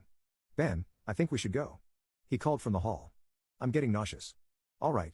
I grabbed my duffel and shut the closet door on my new nightmare. I stepped out into the hall and took a deep breath of air. I could taste the rot on my tongue and I couldn't help but gag. Who the F lines up eyeballs in their closet like that? Chris mumbled. I tried to tell you she needed help, I said. She doesn't need help, Ben. She needs a effing exorcist, he said. You coming or what? I can't stand the smell. His words died in his throat, and his eyes grew wide with fear. I didn't ask him why. I could feel it. Someone was watching me and I didn't think it was the eyes in the closet. I turned around, my eyes slowly scanning the bedroom. Christ, I whispered, as I finally saw what we'd missed. Under the bed, curled on her side, watching us with the excitement of a kid on Christmas morning, was my wife. She held her hands together just under her chin, and they were shaking eagerly. Now that she knew she'd been found, I could hear the quiet noises she was making. A sort of hiccuping sound in her throat, as if the excitement was just too much for her. It was unnerving to say the least. Wide eyes, and that same huge smile. Everything in me told me to run, but I forced it away. This was my wife. No matter how twisted, she was still the woman I married. I had to help her. Lynn, I said softly. She didn't respond, but her head bobbed back and forth in two quick little movements as if she were nodding. Baby. I just want to help, okay? Can you let me do that? I asked. I had taken a single step forward, approaching her. Like some kind of dangerous animal. I love you, Lynn, I said softly, taking another step closer. She let a tiny moan escape her wide open mouth and I had to resist the urge to run. Her shoulders were starting to quiver, and her eyes grew as large as saucers. I crouched down so I could see her better, and immediately saw the blood. Her hands were covered in it. They trembled more the closer I got, as if she was barely able to contain herself. Lynn. Are you hurt? You're bleeding, I said. She bobbed her head again, her bloody fingers moving up and down as if playing an invisible piano. They occasionally grazed her chin, leaving smears of blood on her skin. I wanted to recoil in disgust. The smell that was coming off of her was revolting. I could feel the vomit trying to climb up my throat. Her lips were dry and stretched thin, blood seeping between the cracks. I knew she wouldn't come out on her own, but I didn't want to leave her in the state she was in. I scooted closer and reached out to her. The excited hiccuping sounds got louder and her hands shook, fingers flexing. It was then that I could see the blood oozing from in between her fingers. Oh my God, Lynn. You're bleeding, I said. Instinctively I reached out to take her hand, but before I could even touch her, her hand sprang out towards me. A sharp pain shot through my arm, and I fell back on my SS. My arm burned, and I could see the blood dripping down onto the carpet. I looked back at her in shock and saw her grinning madly, her fingers clutching a large shard of glass. You all right in there? Chris asked from behind me. I turned my head slightly, and nodded to him, cradling my arm to my chest. When I turned back to face Lynn, I saw that her focus had shifted. She wasn't looking at me anymore. And she wasn't smiling anymore either. She was staring past me, her eyes glaring at Chris the way a hungry lion might stare at an antelope. Her mouth was still hanging open but it was twisted into a snarl. I got to my feet, and began walking backwards down the hall, afraid to take my eyes off her. Are you bleeding? Chris asked. The moment the words left his mouth, Lynn started fast scooting out from under the bed, the glass shard still in her fist. Chris. Run. Go, I yelled. He must have been too afraid to move because a second later I felt my back bump into him. He was still standing at the top of the stairs, staring at the horror that was my wife. Lynn had crawled completely out from under the bed and stood in the bedroom doorway, her face twisted in rage. Her whole body was visibly tense. Blood ran down her fingers and onto the floor. Jesus, Lynn, Chris said, you playing hide and seek? I reached back and pushed him towards the steps. Move your SS, Chris, I said as quietly but firmly as I could. Lynn bobbed her head in fast, sharp motions, and began to grin, stretching her mouth open wider and wider so that her chin seemed to touch her chest. I heard Chris mutter a prayer and then he was running down the stairs. I stood at the top of the steps, stuck between the love for a woman who clearly needed serious help, and self-preservation. I only want to help, I said, choking back tears. Her eyes focused on me once again as she slowly lifted the glass, holding it out in front of her. And then she started sprinting towards me, grinning with utter excitement. Thankfully my body took over and I flew down the stairs, skipping 2 or 3 at a time. I made it to the front door before I felt her leap onto my back, wrapping her arms around my neck, her open mouth next to my ear so that I could hear those terrible hiccuping sounds up close. I shook her off me, knocking her to the floor. I felt a searing pain in my back as she went, but I tore open the front door and bolted to my car. Chris was standing in the front yard, talking on the phone with the police. I didn't say a word, I just ran to my car and jumped in. Chris took the hint and followed me, still on the line with 911. I watched the rear view mirror, sure I'd see her there, running after us. But I never did. I went straight to the ER and got 11 stitches in my arm and 3 on my back. The police asked a lot of questions and went back to the house to do a search, but of course, Lynn wasn't there.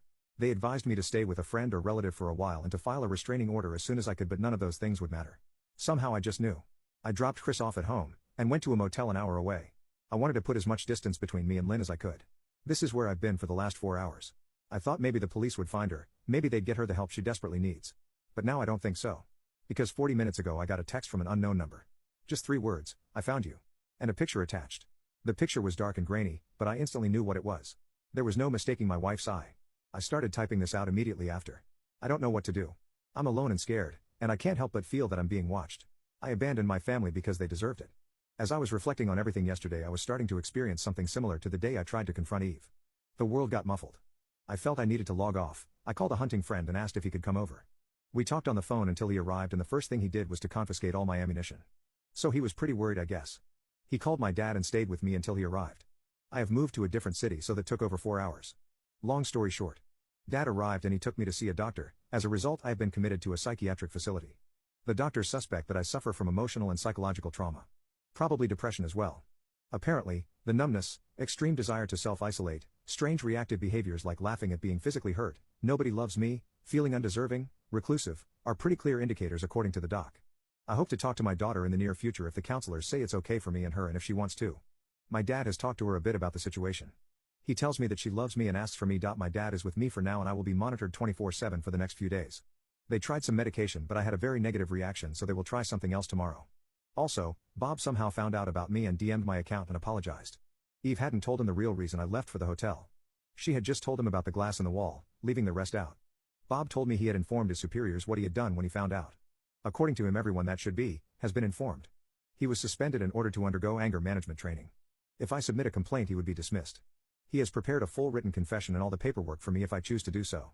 All I needed to do was read it, and if I agreed to sign it, he would be dismissed. I decided to call Bob's employer and plead in Bob's case that he continues as a cop. Bob visited me on Thursday. He had prepared all the paperwork for me to file a complaint against him. He made no excuses. He admitted his behavior was completely out of line. He apologized for losing his cool, and that it was entirely his fault. He pushed me pretty hard to file against him actually. But I have been thinking about him. I have seen him throw himself in the path of a punch to protect an old woman being attacked. I know a lot of his colleagues, and they always talk about how he will always go that extra mile to help someone. I found out why his wife divorced him as well. Bob doesn't make much, but he donates 10% of his salary and volunteers 3 days a week to help the homeless. Apparently his ex found this to be unbearable. Bob refused to stop helping, so she divorced him. Bob is a good man. He lost control one time. I lost my way for over 6 months. Edit. I have been out of the psych ward since Friday morning. I have been getting a lot of therapy and I am doing much better. I have daily treatment, but I no longer need to be committed. I suffer the after effect of emotional trauma and have mild PTSD. My behavior has naturally been off as a result of this. I have been in intensive therapy and I am getting some medication. I only take the meds now and again at this stage if I feel overwhelmed. Some of my behavior, especially the isolation, probably made things even worse for me. I have talked a lot to my daughter. She tells me she has forgiven me. She never meant to make me feel unappreciated. She loves me. The first few days I didn't actually believe her. But once I got some perspective, I realized this doubt was all on me. I have apologized more times than I can count. She started telling me to stop apologizing actually. She has moved away from her mother and is living with my brother and his family at the moment. She gets along really well with his kids, and my brother has told us that she can stay for as long as she wants. I am in no condition to be a full-time parent at the moment, so for now, she will stay with them. My brother has arranged therapy for her and I will do my best to be the best father I can be from now on. My wife, Eve, has also moved out of the house, and is living with her parents. My father has been paying the mortgage for me, without me knowing. So the house isn't sold yet. I am not looking forward to going back there to all the memories. I have decided to sell the house and downsize to a tiny home and live a life closer to nature with less stress. I will try to rent or buy a plot of land and live as simply as possible, at least for a while. My daughter loves this idea and has been researching tiny homes like a pro. Adam, the affair partner, is trying to reconcile with his wife and has cut Eve off completely. Eve has been to my dad's house almost weekly begging for him to contact me and let her talk to me. If what her mother tells me is correct, Eve lost her job and is in a terrible way. Barely leaving her room at her parents' house, she is shunned by pretty much everyone according to her mom. I have found a lawyer today and will start divorce proceedings ASAP. I bought a whole case of my hunting buddy's favorite whiskey and spent Saturday night there, thanking him. He is a true friend. He probably saved my life. My wife's affair completely broke me and my family. I was so broken I couldn't even see it myself. Up until then I was sort of holding myself together by convincing myself that I was doing better. But the truth is I was hanging on by the tiniest of threads. My husband wanted to open up our marriage, so I started dating his boss. Now he wants to close it. That it didn't take me long after my husband called from the police station to make my decision. I hung up my phone, sat down, and stared at myself in the mirror for a while, thinking about what I should do. I looked into the mirror, trying to see myself as my husband did, then trying to see myself as my boyfriend did. I realized my husband loved me for the things I could do for him, for the ways which I had served him during our marriage. He never loved me for my personality or my accomplishments. On the other hand, after we told each other we loved each other for the first time, my boyfriend listed the specific things he loved about my personality. My boyfriend would hold my face in his hands every time I saw him, and thank me for my time and for my existence. I started to cry when I realized my boyfriend had been giving me the love I had been searching for my entire life. He made me feel more wanted and beautiful than my husband had ever made me feel in almost 10 years of marriage. I cried harder when I realized that I was watching the death of my old life. My husband had been slipping through my fingers for so long, but I hadn't been ready to let him go until this very moment. This was an intense moment of clarity for me, and even though I knew the decision was life-changing, I decided to go visit my boyfriend in the hospital instead of bailing out my husband. When I got to the hospital and saw my boyfriend with a large bandage across his head, I cried and apologized to him for his injury being my fault. He reassured me that this was my husband's fault and there was no way either of us could have predicted he would fly off the handle like that. I immediately told him I was leaving my husband, that I could never stay with someone so violent who had hurt him like this. At this point, my boyfriend and I had been dating for about 9 months, but when I thought about leaving my husband, I thought more about my own life than my boyfriend and I's relationship. Even if I didn't feel this strongly about my boyfriend, I would have always left my husband for attacking another man and making a scene like this at his job. If I learned anything from the past year, it was that I only needed myself, and that I deserved to feel valued and cherished in any relationship. I went home with my boyfriend that night and cared for his injury. The next day, I got right to looking for divorce lawyers. I knew my husband's family would be bailing him out soon, so I returned to our house and packed all my essentials before reserving a hotel room for the next week. I ended up barely staying in the hotel room since my boyfriend insisted that I would be more comfortable at his place. I wanted to be there for him as he healed, and things just felt so right with my boyfriend, so I ended up staying at his place after leaving my husband. I never left, and the last time I spoke with my husband directly was the day he called me from the police station. He tried to contact me after getting bailed out, even blowing up my phone when he got home and found half my stuff gone. But I didn't care. His mistakes meant nothing to me now, and a month after he was arrested, he was served with divorce papers. I could not believe my ears after I learned that my ex-husband had returned to his old job to confront my boyfriend in the parking lot on the day he was served with divorce papers. Luckily, my boyfriend was able to defend himself against my unathletic ex, and he was arrested again. Apparently, the police had found a knife on him, and he had been screaming at my boyfriend for ruining his life. I was so scared for my boyfriend when I heard about this. He could have easily been seriously injured, and I thanked God for sparing him. Yet I wasn't shocked that my boyfriend had been able to defend himself against my husband. Though he is older than my husband, he is much more fit and agile. At this point, the court granted us both restraining orders against him, and all this evidence made our divorce speedy. The next thing I knew, my ex-husband was serving jail time, while I was selling out house and splitting the profit between us. Even though everything that happened was so stressful and traumatic, after a couple of months, things slowed down, and I found myself enjoying a peaceful life with my boyfriend. He welcomed me into his spacious penthouse apartment with open arms. He had told me he didn't expect me to give him all my time after my marriage had just ended, but he loved having me around and told me I never had to leave. Every day when he came home from work, he would give me a deep kiss and a tight hug and tell me how much he loved coming home to me. It's been about a year since my divorce was finalized, and I have started thinking seriously about my future with my boyfriend. He has spent every day that he's known me and treated me like a goddess, and I'm so grateful that we found each other despite everything. He has told me that he would love to make me his wife one day, but only when I'm ready. He always prioritizes my feelings, and I can't believe I accepted anything less than this true love for so long in my life. Update 2: My boyfriend broke up with me cause he was scared of marriage, but I found out that he proposed to his new girlfriend. Now he's trying to get a hold of me because he learned that I had his baby. I planned on contacting Jeff after a couple weeks. I wanted to take time to gather my own thoughts and figure out what I wanted to say. Instead, I got phone calls from his number about a week after I returned home. He left a voicemail asking me to call him so we could talk.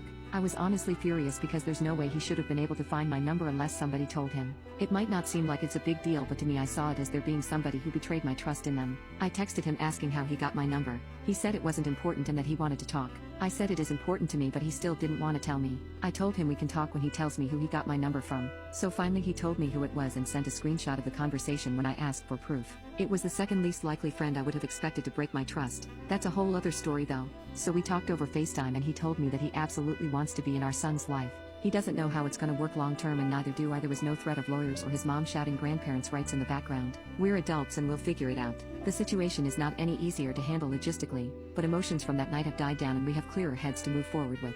He did however have the audacity to tell me that he hates that I didn't tell him much sooner and that I wasn't planning to tell him at all until Tanya found out because he thought we meant more to each other than that. I told him I thought we did too until he told me not to contact him unless I was dying. That shut him up quickly because he knows now that it was an extreme and unnecessary thing to say even if he wanted to cut contact with me. He's apologized for it and I apologized for not telling him about the baby myself. That's all we can really do. We're about to co-parent a child together so we don't get the luxury of holding a grudge with one another over past slights. He also told me that he and Grace are no longer together. He claims that it was a mutual decision, but that sounds too easy to me. How do you go from newly engaged to broken up in 18 hours with it being a completely clean process? I'm guessing he's just sparing me the ugly details on what must have actually happened. I do feel bad for Grace. Other than incorrectly assigning blame for her ruined engagement party, she didn't do anything wrong. I don't know her personally, but her proposal night should have been one of the best nights of her life, and it was ruined. I wouldn't want that for any woman. And because I know what everyone is gonna say, no, I'm not seeing this as an opportunity to get back together with Jeff. Honestly, my focus is on my son right now.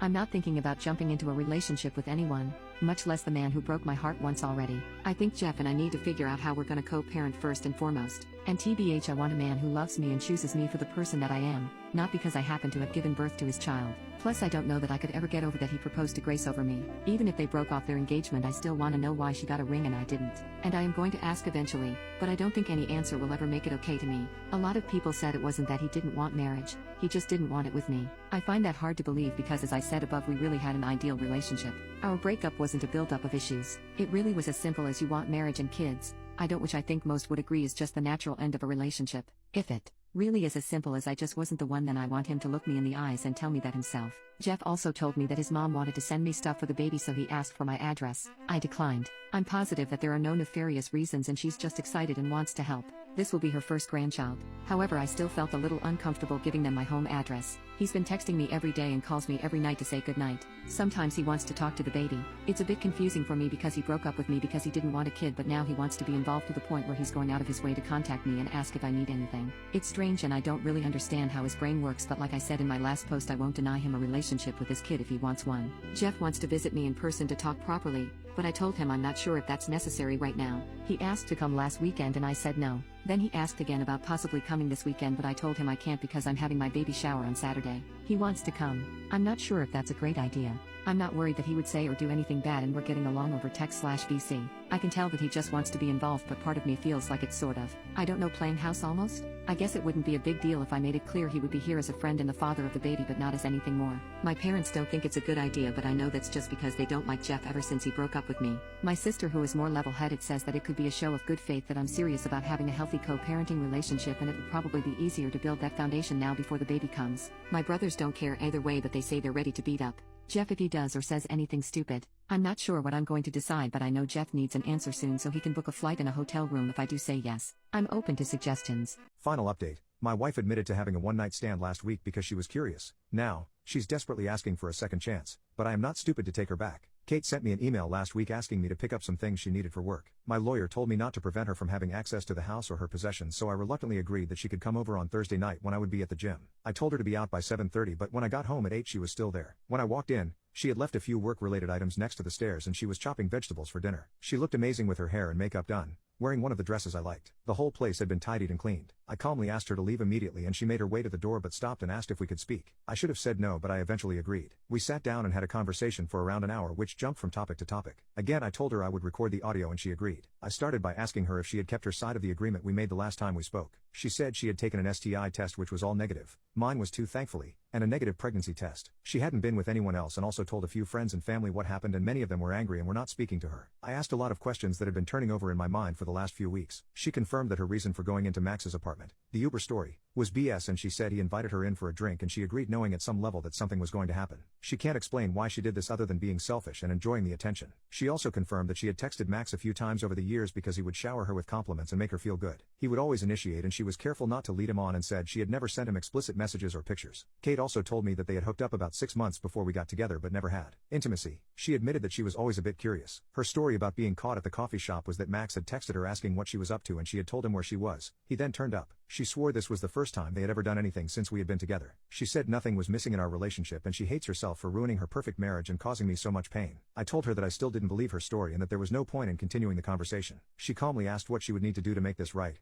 offering up her phone, location sharing, not going out without me, etc. I said that I had no plans to become her prison guard. especially when I would never get over the betrayal. Things then took an unexpected turn which caught me completely off guard. She asked me to turn off the audio recording because she had something private she wanted to discuss and didn't want other people to hear it. I refused and she reluctantly continued. She asked if I had been involved with anyone else intimately since all of this happened, making it clear she was fine with it. I told her no and she said that I must be going crazy. We used to have intimacy almost daily, and started talking dirty about all of the things I could do with and to her. This involved a lot of kinky things that I had wanted to try or had only done a few times. She said she wanted to meet my needs, even if we did not get back together. She said we could have as many threesomes as I wanted from now on, or we could be open on my side only, and she would even find partners for us/me. She was trying very hard to turn me on and I stayed silent until she asked who I wanted to have a threesome with. For some reason, I mentioned the name of her coworker who is 5 years younger than Kate and a total knockout. This surprised her, but she was in too deep and asked me what I wanted to do with her. I went into detail about a pretty hardcore scenario and Kate was encouraging me until I said that she would just be watching. This again caught her off guard, but she went along with it. Later on, I realized that I only said all of this as a petty attempt to hurt Kate, which I don't feel good about. She was obviously convinced that her plan was working, so she pulled up her dress and got into my favorite position on the couch, begging me to have intimacy with her. I'll admit that for a few seconds, my body reacted even though my head was not in the game. Everything suddenly came into focus and the content of her email came flooding into my head. I can't explain why, but I started to laugh. Not just a chuckle but a full-on belly laugh. She looked hurt and moved away, then started to cry. I told her it was time for her to go and she left quickly, probably due to the embarrassment. I also said she needed to hurry up and get a lawyer because we were getting divorced. The post-nut clarity after she left confirmed that I had dodged a bullet. I have a meeting with my lawyer later this week and want to move forward with the divorce as quickly as possible. Final update: the last few months have been tough and I have only seen Kate in person a handful of times. After a few weeks of no contact, I decided that we should discuss things with a clearer head. We went for lunch and had a calm, respectful conversation about everything that had happened and what reconciliation might look like. Kate said she would do anything to get things back on track and I believe her, but didn't commit to anything. After that, Kate asked me to go with her to see her therapist, who is also experienced in dealing with married couples. I thought about it for a few days before agreeing. The session was tough with a lot of tears, but I didn't get a straight answer on why Kate had decided to cheat. The therapist was surprisingly fair to both of us and was not judgmental. We again discussed reconciliation, but I told her that I thought it was best to proceed with the divorce. Last week, I drove up to her parents' house to drop off some tools I had borrowed from her dad. We had arranged for Kate to be there and for her parents to go out for a few hours to give us a chance to talk. I spoke with her parents alone, who were heartbroken, which was hard, but they were both very supportive. During the conversation with Kate, I told her clearly that I had given it a lot of thought, but I wanted to move ahead with the divorce. It came down to the fact that, in my view, we would never get back to where we were and I realistically can't see myself ever getting over the betrayal. Even if we could regain the trust, it could take a decade of hard work and that is too big of a risk for me. Kate finally accepted this and we had a calm discussion about how we would divide assets, sell the house, etc., and wrote an email to our respective lawyers. We left each other on good terms. The divorce should be finalized by the end of the year and the house will be put up for sale soon. In the meantime, we will go no contact and agree not to start dating until everything is finalized. I have had a few casual hookups and it feels strange to be going back to being single after all this time. I have been hitting the gym, spending a lot of time with friends and family, and getting back into my hobbies. I'm optimistic about the future, and although I'm still devastated by the loss of my marriage, I feel that this has made me grow as a person. Today I effed up by breaking up with my perfect girlfriend and ruining my own life. Part 2. The timing was really SHT all around. I realized I didn't want to get married around the time of our 6-year anniversary. I had been trying to think of the best way to tell her, but it always seemed like a bad time. Kelly had made dinner reservations at a nice restaurant for us on the night of the anniversary, and I figured that it might be the best time for me to drop some heavy news on her. At first, I decided I was going to wait till after dinner so as not to spoil her night, but then I ended up having one too many glasses of wine at the restaurant, and I guess everything just came out. We had been having a lovely time, Kelly looked gorgeous, and even though we had been together for 6 years, our spark never died, and we always had a good time together. We were both laughing together over something she said when we finally had a quick moment of silence where Kelly was wiping happy tears from her eyes. I thought this might be the best moment, and I told her as much as I loved her, there was something important we needed to talk about. I admit, I didn't get right to the point. I was nervous and a bit intoxicated, so I rambled for a bit about nothing in particular before Kelly asked me to please get to the point. I just came out and told her that I had thought about what she had said about marriage, and I had come to the conclusion that I wasn't actually ready. It was incredibly painful to watch her face fall. It was like I had stabbed her in the chest with the butter knife. She looked down at the table, and just asked me why in a quiet voice. I wish I had drank less, because I feel like I wasn't explaining myself as well as I could have. I should have focused more on my own freedom, but instead, I ended up talking to her mostly about other women. I told her that I wasn't ready to give up my chances with other women when I was still in my prime, and even though I loved her, I missed the single life. I know it sounds awful, but I was doing my best to communicate honestly with how intoxicated I was. She looked like she was trying her hardest to fight back tears, and she asked me what about her specifically wasn't enough for me. I don't know why I even answered the question. I was acting like such an A. I told her that I still wanted to explore sexually, and it wasn't anything she could do differently, I just wanted to try different women still. After I said that, Kelly cleared her throat and threw some cash on the table. At this point, a single tear had made it down her cheek, and she looked up at me and said she wouldn't stand in my way if that's what I wanted. Then she just stood up and walked right out of the restaurant. I'll be honest, I know I hadn't gone about the conversation in the best way, but I was still annoyed that she stormed out like that and just abandoned me alone in there. She had driven, and I was left to call my own Uber home. My ride took forever, and by the time I got home, Kelly was nowhere to be found.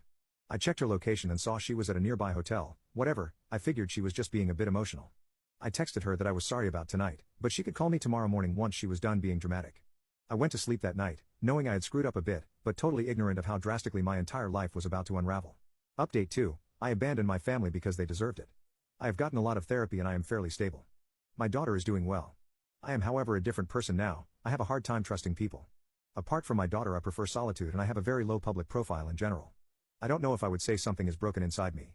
I guess you could say I am broken compared to who I used to be, but I am not unhappy. I am perfectly okay as a partial loner. I am just different now, I guess. The house is sold and I bought a tiny home where me and my daughter live. It's not a tiny home like you see on TV. It has 2 separate bedrooms and a combined living room kitchen. It's in a secluded location on a forested hillside and it has a porch outside as big as the house and a wonderful view. I absolutely love the tranquility and the close proximity to nature in our new home. I am divorced, or almost divorced. It's just waiting for the formalities now.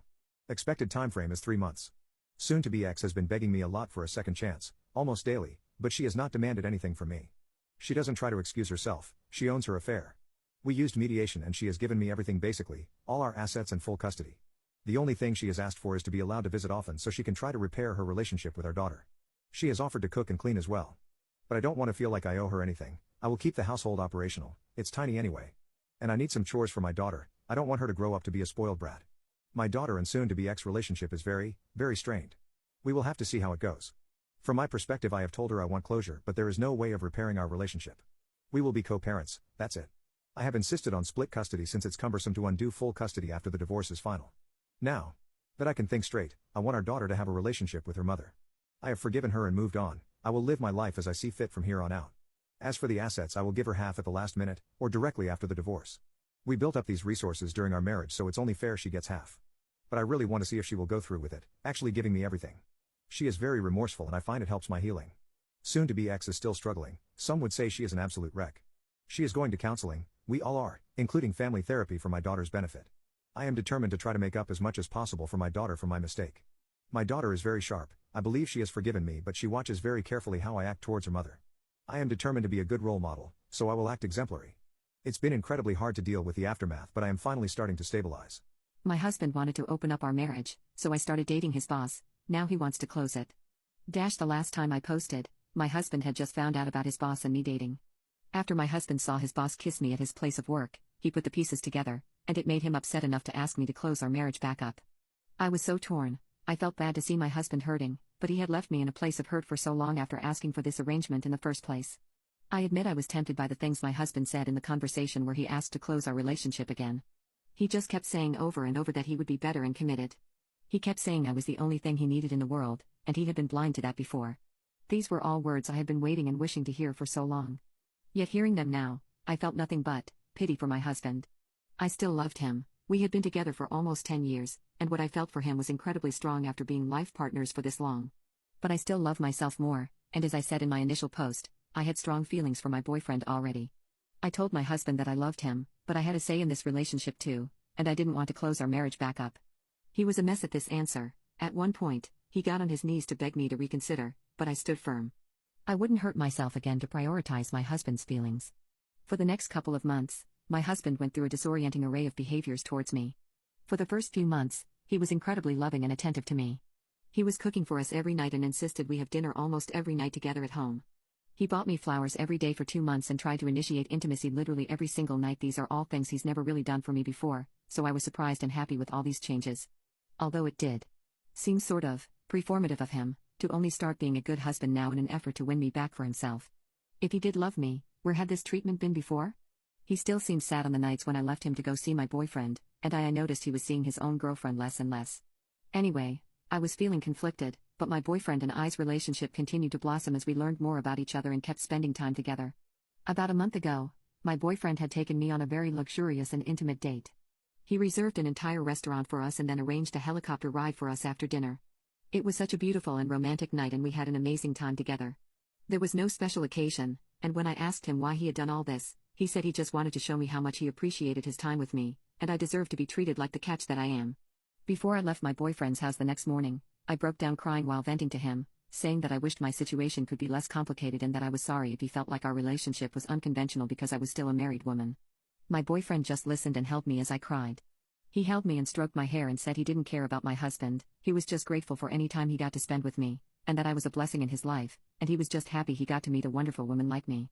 Then he got up to make me my favorite flavor of tea. He had found out my favorite brand of tea a month ago and kept it stocked at his apartment since then.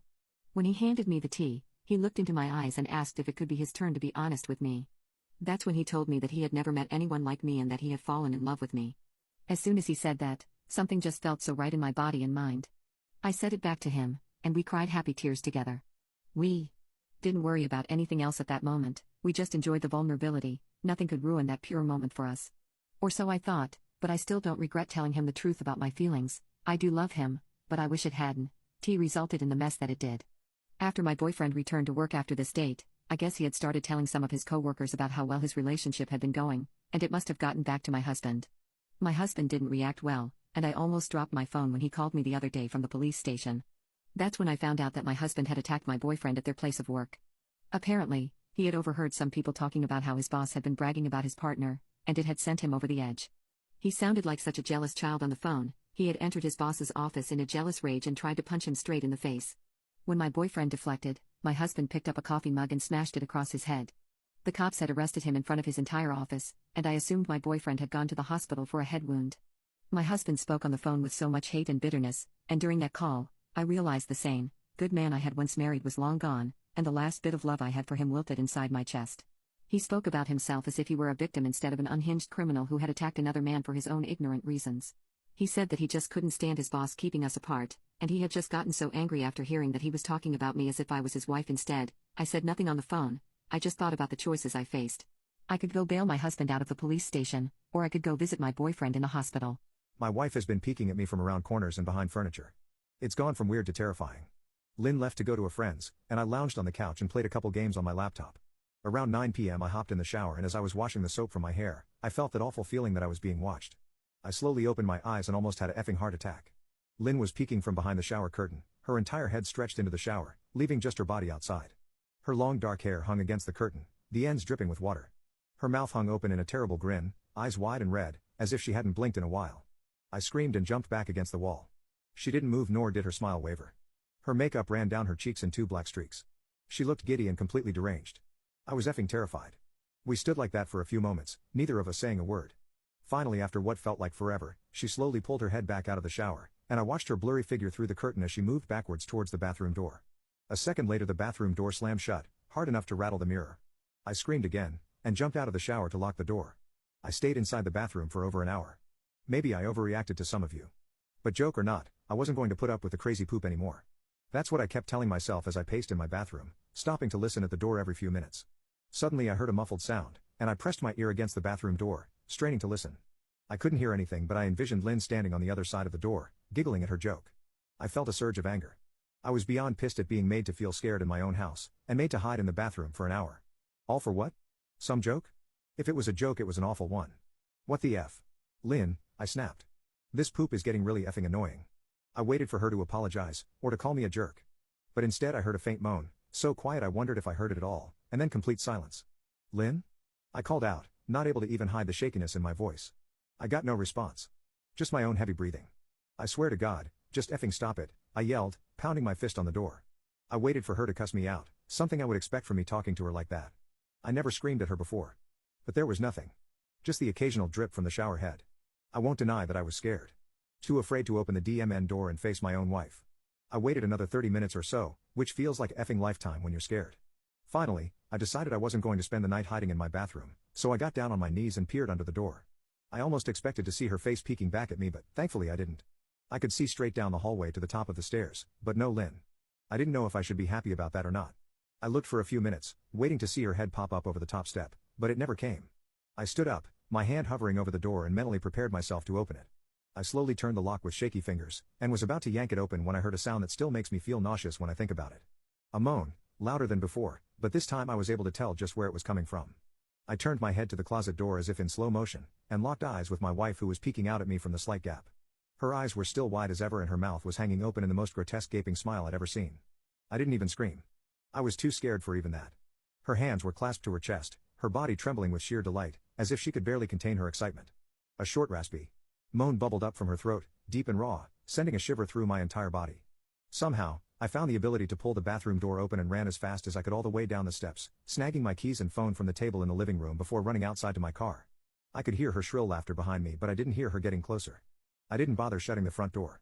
I drove away from the house faster than I legally should have, shivering the entire time, either from fear or the cold. Maybe a little of both. I hadn't grabbed a coat or even a pair of shoes. I was still in my boxers and my hair was still damp. I drove straight to my brother Chris's house about 40 minutes away, ignoring any and every call and text I got. I didn't check my phone until I was safely parked in my brother's driveway. Lynn had called 4 times and sent a flurry of texts, all wondering where I'd gone and why I left like that. I threw my phone at the dash in a rage, furious at her nonchalant attitude. My brother and his wife were surprised to see me, especially dressed in just a pair of boxers, but told me to stay as long as I needed. Chris lent me some clothes and asked me what happened. I told him Lynn and I had a fight, but didn't get into the details. I didn't want him to think I was overreacting, leaving my wife over a prank, even if it was a strange one. I mean, hadn't I encouraged her for years to lighten up instead of being so serious all the time? I had wanted her to relax and loosen up, but this was definitely not what I had in mind. I tried to sleep on their sofa, but my brain wouldn't let me sleep. Every time I closed my eyes I saw Lynn's face staring at me from inside the closet. Knowing she'd been in there with me the entire time made my skin crawl. She'd never left the effing bathroom at all. Instead, she slipped inside the closet and slammed the bathroom door shut to fool me. The mere thought of going back home gave me anxiety. I tossed and turned, unable to sleep. Chris ended up giving me a sleeping pill so I was able to get a little rest. My sleep was filled with terrible dreams. All of Lynn's smiling face. I woke up just as the sun started to rise. My sore body ached from the sofa, and I felt drained. I knew I'd have to call Lynn at some point, but I didn't know what to say to her. I wouldn't be going home unless she gave me her word she'd never do any more creepy poop. I just wanted my wife back. Her normal serious self never looked so good to me. I was contemplating calling her and telling her that, when that familiar feeling came over me. I was being watched. I was staring at the ceiling, my heart in my throat. I didn't want to look away, but the longer I ignored the feeling the worse it got. My eyes drifted away from the ceiling almost on their own. Her face was pressed up against the window beside the couch, staring down at me with that same gaping smile. Drool dribbled down her lips, leaving 2 long streaks down the glass. I didn't know how long she'd been there, but something told me she'd been there quite a while, possibly all night. I didn't bother screaming, though I was afraid anger trumped any fear I felt at that moment. I jumped up from the couch and pounded my palm against the glass. Lynn. Are you crazy? What the hell is wrong with you? Just go home, I shouted. Now. She didn't move, and her ghastly expression never changed. If anything, her smile only grew, as if she had never been more elated. I could hear Chris and his wife moving around upstairs. As if Lynn could hear them from her place outside, her head twitched slightly in their direction, and she began to close her mouth slowly. Chris called my name from upstairs, obviously concerned. I turned to see him and his wife Rebecca hurrying down the steps. When I turned back to the window, Lynn was gone. The only sign she'd been there at all was the 2 streaks of drool still dripping down the glass. Second update. I discovered the group chat where my family hides my fiancé's affair with my best friend, so I one-upped them by hiding my big revenge. My aunt and cousin are at my place getting some of my things and my cat. Alex is there begging them to not take my things and to have me just talk to him. I don't know what he thinks a conversation will do. However, things have escalated heavily. Once I woke up and took a long hot shower, I turned my phone back on. I couldn't even unlock it or clear notification before I got a call from one of my bridesmaids. I answered and she immediately started screaming at me about how could I ignore Peach and Alex in their time of need. At first I was confused, seeing as I don't give a damn about them anymore. I asked her to not yell at me, but she continued anyway. She screamed that Peach self-harmed. When she sent me the images, they were very top surface level, enough for the scar to appear and a little blotted. I wanted to scoff on the phone because at this point I know she was doing it to rally people on her side since I won't respond to her text. Yet she also told me Alex tried to odd. His friends found him at my apartment all groggy. They took him to the hospital where he was cleared since they didn't have to pump. They are keeping him on watch for the next 72 hours, which is good. Just because I hate his guts doesn't mean he needs to DE. After this, my friend group has been split very heavily since I didn't respond to either of them before they did this. I still have no intention of talking to either of them. I don't really care what they do for attention, just as long as they leave me the hell alone. During the initial confrontation with my egg donor, Tony, father, found out my egg donor lied to him and said Peach could take my ticket to go with them for the trip. They got home and started arguing more because Tony brought up the suspicions he had about my mother cheating. She started screaming at him and confessing everything. She told him my half-sibs aren't his and a lot of other very hurtful things. He had to call the police on her to escort her off his property. Tony followed up with me this morning. Yes, he is divorcing her. His lawyers are drafting up his papers within the next week or so, and told me that my mother confessed that I was the product of a long-term affair she had with his best friend. Yet after finding out Tony is getting papers, she has tried to backpedal. She has been calling my aunt begging for her to convince Tony not to do this or else she will be homeless. She has been trying to call Tony and his family, but they all have been ignoring her. Yet, this wasn't enough for my egg donor. She knows my aunt's schedule and tried to come over to assault me. My cousin was with me still, so she couldn't get in.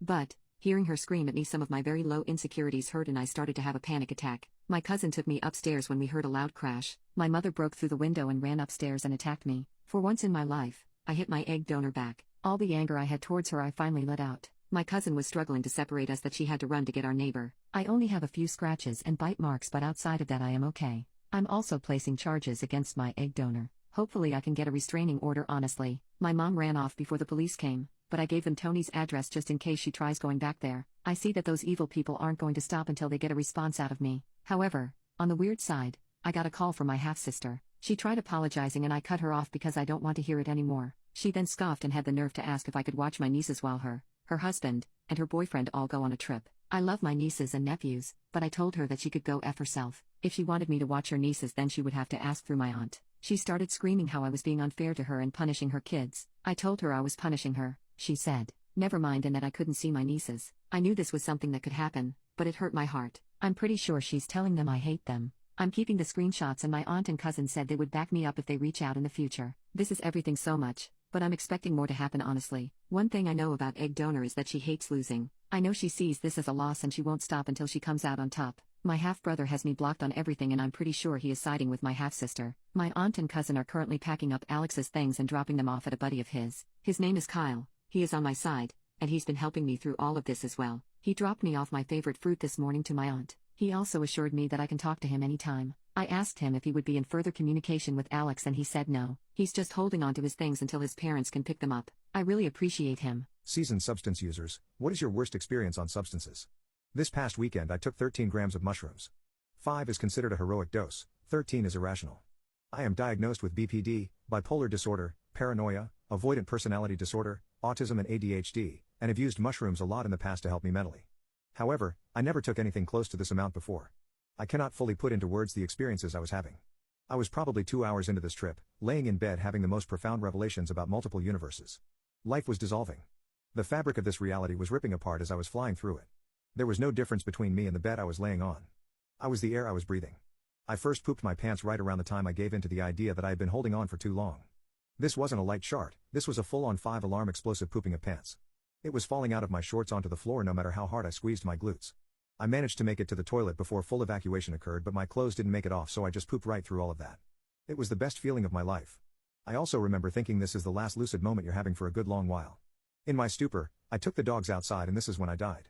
I slowly, finally, and completely let go, and the 1 hour I was out there was eternity. It started off with me thinking I had finally fallen into permanent psychosis. I was upset because my family and anyone in my sphere of influence would never be able to shake me. It quickly devolved into me fully believing I was dead. Everything was looping, good to bad, bad to all right. Initially, I was sad and scared. That melted into acceptance of where I am, letting go of where I've been, and forgiving myself for my failures, which also led me to forgive everyone who I felt had wronged me. It was the single most profound hour of my life. Unfortunately, for my wife, bless her beautiful soul, this was anything but profound. She had already been awakened by my yelling outside and was cleaning the bathroom and bedroom. She came out probably 10 times trying to get me back in. At first, she thought I was having a mental breakdown or a stroke, or had taken too much medication again. I thought she was part of the eternal loop. Eventually she got it out of me what I'd taken, and, though she was apoplectic, she managed to get me back inside. I distinctly remember her saying several times that she was going to call the police. I'm glad she didn't. I'm not sure I'd be actually alive if she had. Once she got me inside, things only got more intense for me. Believing fully that I was dead, I let it all go. I went from intense spells of sweating to shivering cold. I spent the next 4 hours writhing around the bed, bedroom, bathroom, and closet, unable to control my bowels. I pooped for 2.5 hours. There was poop everywhere. On her clothes in the closet, on the walls, under the bed. I literally pooped on my wife. I rolled in it.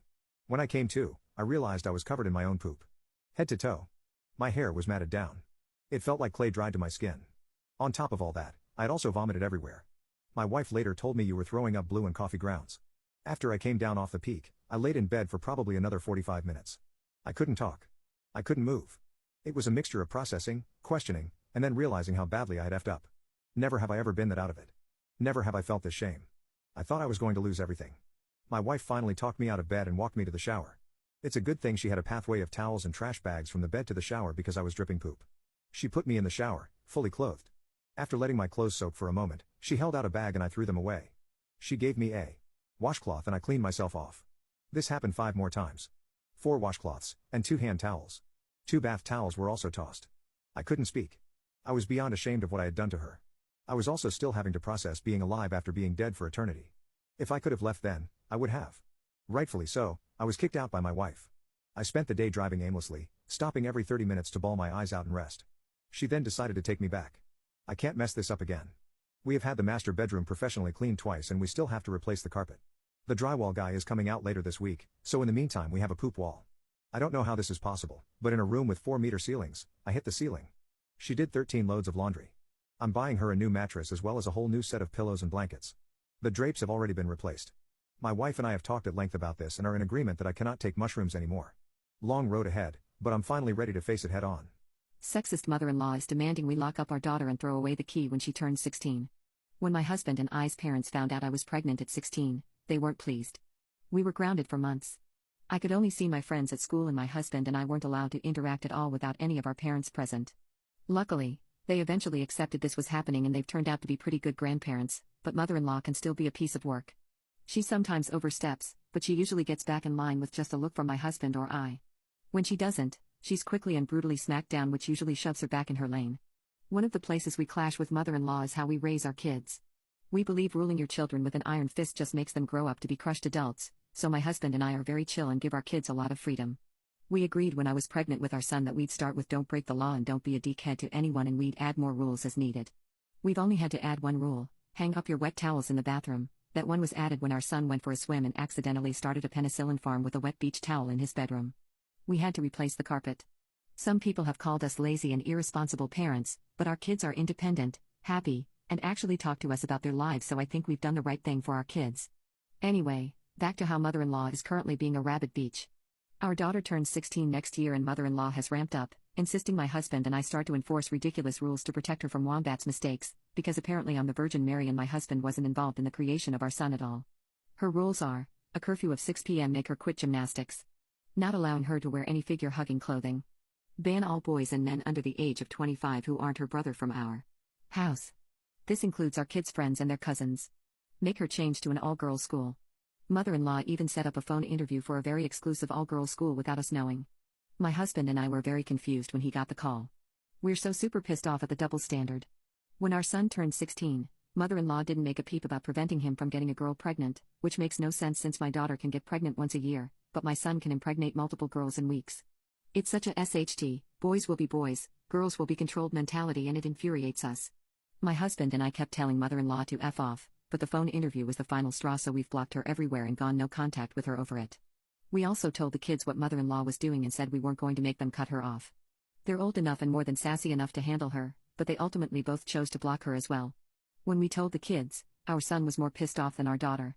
He wanted to go to mother-in-law's house and give her a piece of his mind on the sexism bullshit. Our daughter just thought the idea of mother-in-law trying to control my husband and I was hilarious. Sister-in-law's daughter unwrapped and destroyed gifts that were not hers, so I came up with a precaution that made her parents furious. Every year my siblings and I, alongside our families, spend Christmas with our parents. We stayed at their house for a few days. Everyone opens gifts together. It's hectic but a lot of fun. The kids enjoy having one big sleepover with their cousins. My mom likes having everyone home again. We all pitch in. It's a win-win. Last year, my brother married Sally. She has a 7-year-old daughter, Mindy. This was their first Christmas with us. It seemed like they were having a fun time. Christmas Eve, all the kids went to the finished basement to sleep. We told the kids to not open up gifts without us and to wake us up when they did. This was repeated several times. Once the kids were asleep, we put all the gifts under the tree and eventually went to bed ourselves. The next morning, around 6 a.m., I wake up early and head downstairs. I find the living room a mess. Half of the gifts were unwrapped. Several of them had been ripped from their boxes. There was Mindy, playing with some of the toys. Most of the ones weren't even hers. She knows how to read and they were all labeled, so she knew this. I was in shock. I went and got my brother, Sally, alongside the rest of the adults. Sally was super embarrassed. My mom was very upset. The other kids weren't up yet, so we tried to salvage what we could while Sally talked to Mindy. Not everything could be fixed and she had broken a couple of toys completely. The broken ones weren't even her own toys. Luckily, not everything was damaged and even the boxes that were, the kids didn't notice. But my nephew, sister's son, had one of his big gifts destroyed and he was sad when everyone else got theirs while he was told he'd have to wait for a new one to come back in. Sally and my brother reimbursed everyone. Mindy didn't get to open gifts with everyone but joined the festivities later. She apologized, but kept making excuses. She said she didn't want to wait and she wanted to see what everyone else got. Because I know it'll be asked, Mindy doesn't have autism or ADHD, and even if she did, my daughter has ADHD and both my sister's kids are on the spectrum. They knew better. I don't think Mindy was malicious. She was only 6. But I do think precautions should be made.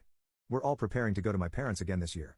I put in the group chat that we should either lock the door to the living room this year or put a gate around the tree so no one can get to it. I didn't even name names, just specifically said no one. Sally and my brother got mad, accusing me of treating Mindy like a baby or an animal. I said I'm not, but this is a precaution so none of the kids are tempted. They said this isn't necessary and I'm holding a mistake over Mindy's head. I said no, I'm not, I'm trying to make sure we have no repeat. Snooty bridesmaid showed up with a black gown, and when I asked her to change she told me to F off and called me a beach, so I kicked her out. My wedding was back on Saturday, December 31st, and I'm still getting backlash from this, so I want to know if this was an move. In the country I live in it's currently winter, and we get a fair amount of snow, so my wedding was a winter-themed wedding. The color theme was forest green and gold. My dress was obviously white, and I chose the color of my bridesmaids' dresses to be forest green as well. My maid of honor's dress was black, and everyone was to wear gold accessories. I have this friend, we'll call her Kat, that I asked to be one of my bridesmaids. When we went dress shopping and I told them the color theme I was going for, Kat immediately expressed that she thought forest green was a bad choice. She said that thinks it's not a flattering color, and thought I should choose something different and more girly. I said no because my wedding was winter themed and I thought the color would go perfect with the theme. She suggested a pink, blue, even a red. I said no, but thanks for your opinion. She found out my maid of honor's dress was black and asked if she could wear black too. I said no, only my mo is wearing black. I paid for all the dresses. Fast forward to wedding day, everyone's getting their hair and makeup done and Kat show up 30 minutes late holding a bag that looked like it had a dress inside. I asked her what this was for.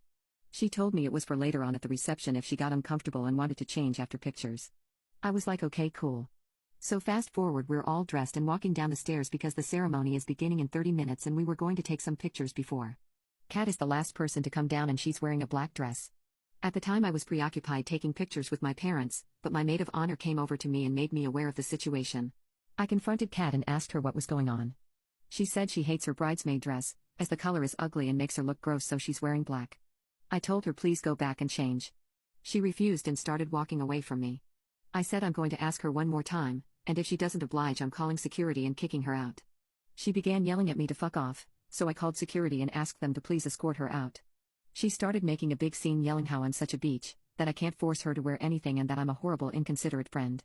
The wedding went on and it was truly amazing. Ever since the wedding, Kat has been blowing up my phone with texts saying some really nasty things and asking for the money back she spent on the black dress, since it was a waste and she didn't get to wear it. I had to block her number. Someone bit me at work and everyone is acting like it's no big deal. I feel like I'm losing my mind here. I'm the office manager at a law firm. The other day I needed to get one of the partners' signatures on something. We generally get along well and have kind of a jokey work relationship, but I wouldn't say we're actually friends. We don't hang out outside of work or anything like that. I went to her office to get her signature and she was like, later, I have to rush to this meeting. I told her it would just take a second. The deadline on the paperwork I needed her to sign was today, so I really wanted to get this done and off my plate before I went to lunch. She once again told me she'd do it later, so I put my arm across her doorway to block her from getting to the meeting and said I wouldn't move until she signed it. I was being obviously lighthearted about it, like I said it with a smile and stuff, but I did really want her to sign it. But I guess she was really serious about going to the meeting because she bit my arm that I had braced on the door frame. I was so surprised that I dropped the arm immediately and she just walked right past me and, presumably, went to her meeting. I had a jacket on, so it's not like she broke the skin or anything, but she absolutely, definitely bit me. You could see her teeth marks in my jacket. I was so stunned I just stood there for like a full minute after she was gone, trying to process what the F just happened. I have a friend who works in finance, so obviously I immediately went to him and was like, dude, you will never believe what just happened, and showed him the marks on my jacket and reenacted it for him and stuff. He thought it was hilarious and immediately started texting some other friend in the office about it. I was like, this is not okay. And he told me if I really have a problem with it I should talk to HR, but he didn't really see what the big deal was. I was still deciding the next day if I wanted to talk to HR when they called me into their office, because I guess by then the rumor had gotten around. Several people had already made like mock biting teeth at me that morning and then started laughing. HR sat me down and asked me what happened and then immediately started making excuses like, oh, I'm sure she was just playing around, you shouldn't have gotten in your way, she can be a bit feisty when she's on a deadline, stuff like that. They were super casual and didn't seem like they were taking it seriously at all. It really seemed like a meeting that was just to shut me up and make sure I didn't cause any trouble about it. But the incident is still coming up at work and everyone is still laughing about it. I was in the break room today and this guy said, bite me, to another guy and then was like, oh, sorry, I didn't see you there, Alice, at me, and then they both cracked up. It's just this running joke in the office that the partner bit me and apparently I tried to make a thing out of it. My friend in finance said I have a bit of a reputation now of being a drama queen. But hello,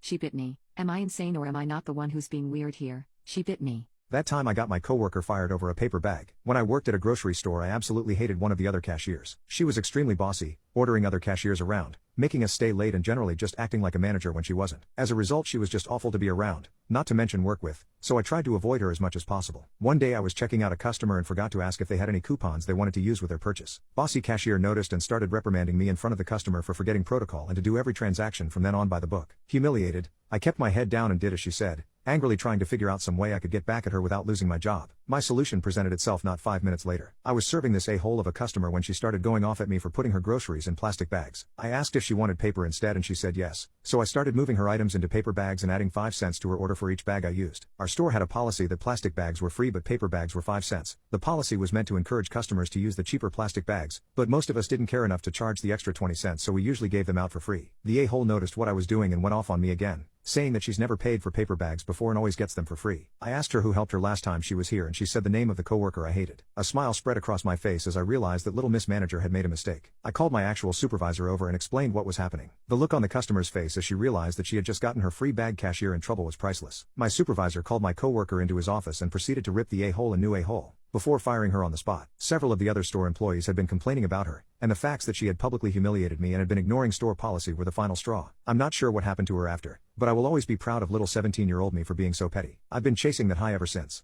The apartment manager doesn't take cash for the 2-cent bill and refused to write it off, so I set up an automatic monthly bank payment to my apartment complex, for 3 cents. In 2019 I moved from an apartment complex in Celebration, Florida, to a condo. As usual, when you move out of an apartment, you get a final bill, which includes your last month's prorated rent, deductions for damages, security deposit refunds, and the like. We paid it. The next month, I got a call from my wife, who said we've got a follow-up bill in the mail from the apartment management company for 2 cents. We're both in the tech field, so we laughed that this company's department didn't catch the edge case of spending 50 cents in postage to collect 2 cents in revenue. But it happens. My wife prints out a copy of the bill. I grab 2 cents from the change jar. The apartment complex is on my daily drive, so I swing by the office. I walk in and tell the manager that I want to pay my last bill. I say, it's 2 cents. Here's the bill, and I have the 2 cents if you want it. The manager says, we don't take cash. Nothing else. There was an awkward pause. I say, I don't expect you to take cash. I expect us both to laugh at how silly computer systems are and for you to write off the 2 cents because it cost you more to process the payment. She says, I'm not going to do that. Again, there was an awkward pause. I say, so you want me to write you a check, for 2 cents, and mail it, and you're going to process that check? The manager says, yes, send us a check, and we'll process it. Then, she walks back into her office to end the conversation. So, I go home and set up an automatic monthly bank payment to my apartment complex for 3 cents. Because I'm a programmer, I write some code to send a letter once per month saying, I'm so sorry, I've overpaid my bill. Please send me a check for the overpayment. I also use an online service that sends postcards in ridiculous sizes, up to around 18 by 24, figuring that'll be my escalation strategy. On the 1st of the next month, I received a call from the apartment company's regional manager. After introducing himself, the next 2 minutes were the most sincere apology anyone could have hoped for. Oh God, we made a mistake. Please don't do this. We'll never contact you again. I stopped the mail and never heard from them again. Did I spend several hours on MC for 2 cents? Yes. Was it worth it? Absolutely. The cops arrested me because my sister showed our new neighbor pictures of me and said I was her stalker, so I left her alone and made her finances suffer. I, 25, live with my sister, 23, in a shared apartment. I had initially moved to this city for work and lived alone in a rental for 6 months. When my sister relocated to this city for a job, we decided to move somewhere between our offices. The lease is under her name because I sublet my previous place to a friend, since I still had 6 months left on my contract. At first, the pranks were minimal and it didn't bother me so much. Think somewhere along the lines of hiding my toothbrush or tickling my feet while I was sleeping. It was also new because she never really did things like this when we were growing up. A few weeks later, the pranks started escalating. She would pour water on me when I was sleeping to see my reaction. She rearranged everything in my drawers. It took me hours to clean it up. She even lit a piece of cloth on fire and then burst out laughing when I began panicking. My final straw was last week. She showed new neighbors who hadn't met me yet pictures of me and said I was her stalker, told them to keep an eye out. A few days later, the new neighbors spotted me walking to my door. A few minutes later, 2 cops knocked on my door and arrested me for breaking into the place because that's what the new neighbors told them. I had to wait at the police station for hours until my sister came in to clear things up. I was so angry, I just started crying. I couldn't take it anymore. I didn't feel safe in my home anymore. And my sister still thought it wasn't that big of a deal because I didn't really get arrested. I called in sick to work the next day, waited for my sister to leave, then packed my clothes and checked into a hotel for the night. Came back the next morning to get the rest of my belongings and some furniture I could stuff into the back of my car and moved out. I'm staying in my old apartment now with my friend while I sort things out. Texted my sister to let her know I'm done and that she could keep whatever I left behind. Now my sister is bombarding me with calls and texts. At first, it was just tears and apologies. She said she had gone too far this time and swore up and down that she would stop. When I didn't respond, she turned hostile and started calling me an a-hole. My dad stepped in today and called to tell me that while he disagrees with her pranks, I shouldn't have left my sister high and dry, especially with the rent payments, now that I won't be contributing to half of it anymore. My sister thinks I'm an a-hole for putting her in this situation and making her finances suffer. Am I the a-hole here for just leaving without a heads up? My dad says I could have at least given her a month's notice so she could get things in order. Update: I have spoken to some friends and they are all in agreement that this may be a TikTok thing. However, I can't find anything on the app when I search for her common usernames. Dad did not know I was in the police station. She conveniently left that part out. He is fully on my side now and is refusing to help her with the rent. To clarify as well, the police did not arrest my sister for wasting their time as she has nothing to do with the complaint. Neighbors are the ones who called it in. The demanding bride called me mean and insecure because I left her without a bridesmaid. The wedding was cancelled because there was a full-on thunderstorm with hail. I was asked in April to be a bridesmaid for my friend on July 1st. We went to school together and lived together for a year in college. She announced the engagement in December of 2022 and I already planned to take time off for it. When she asked me, she was clear that it was because one of her other bridesmaids was pregnant and due in August. It's an outdoor wedding in the Midwest with an outdoor reception as well. Ashley's original bridesmaid was already having a difficult pregnancy. I was the most similar in height to her. I said I could do it. The next day I get a PDF itinerary for May and June. Bridal shower in X town for Grandma 1, bridal shower in Y town for Grandma 2, bridal shower in Z town for future in-laws. Memorial Day party, dress fittings number 3, and number 4 were also scheduled in May. June had 2 bachelorette parties, one with her mom's family, and one with her stepmom's and half-sister's friends.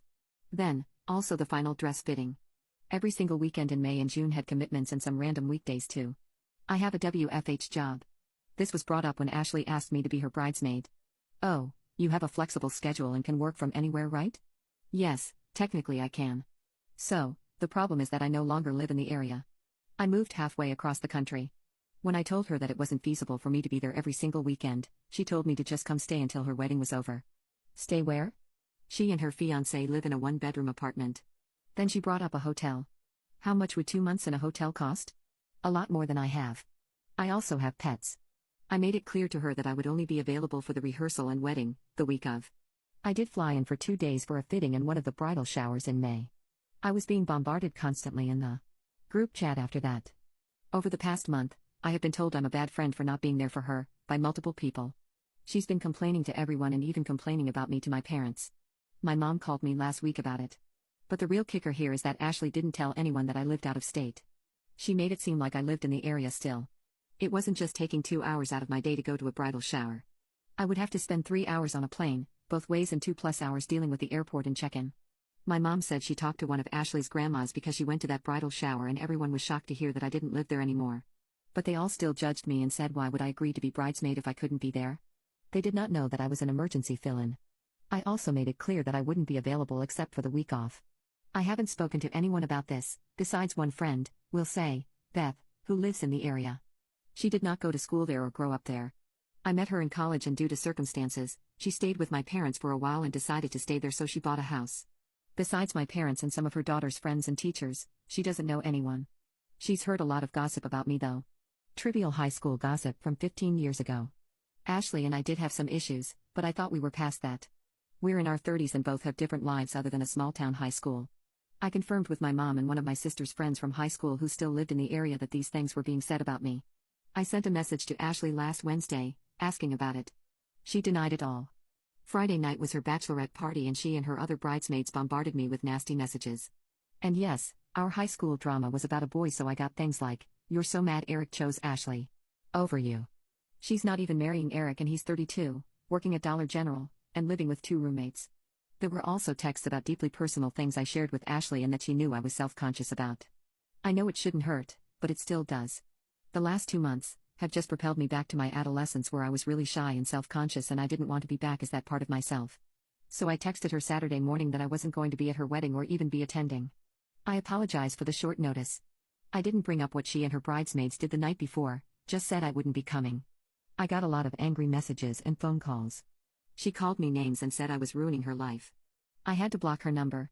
The disembodied laughing man tortured me every night until I punched him in the face. When I was in foster care I had a lot of nightmares, but a repeating one was a man with only a head and 2 hands floating beside him. Almost every night I would wake up, feeling someone touching me. Sometimes I would slowly open my eyes, taking in my surroundings, and there wouldn't be anyone else around, but the feeling of someone's touch would linger. Other times I felt like I couldn't open my eyes because I could feel someone watching me, and I didn't want to see who. The worst times were when I felt brave enough to open my eyes, even though I knew someone was watching me. When I opened them, floating right above my head was this gray ghost thing with bulging eyes and a smile that took up half his face. His two floating hands would be inches away from my body, as he locked eyes with me, and refused to look away. Then he'd start to laugh. His gravelly laugh was so loud I thought everyone in the house would wake up. He'd float upwards and fly past me a few times, trying to grab at me. Every time this happened, I was unable to move or speak. All I could do was cry. I told a friend in school about it once, and they called me crazy, so I didn't tell anyone else about it. One day I decided I didn't want to be the crazy foster kid. I just wanted to be able to sleep in peace and have normal nightmares. That night I went to sleep with a completely different mindset. So when I felt something touching me that night, instead of slowly opening my eyes, I forced them open quickly. I saw the disembodied man off to my side,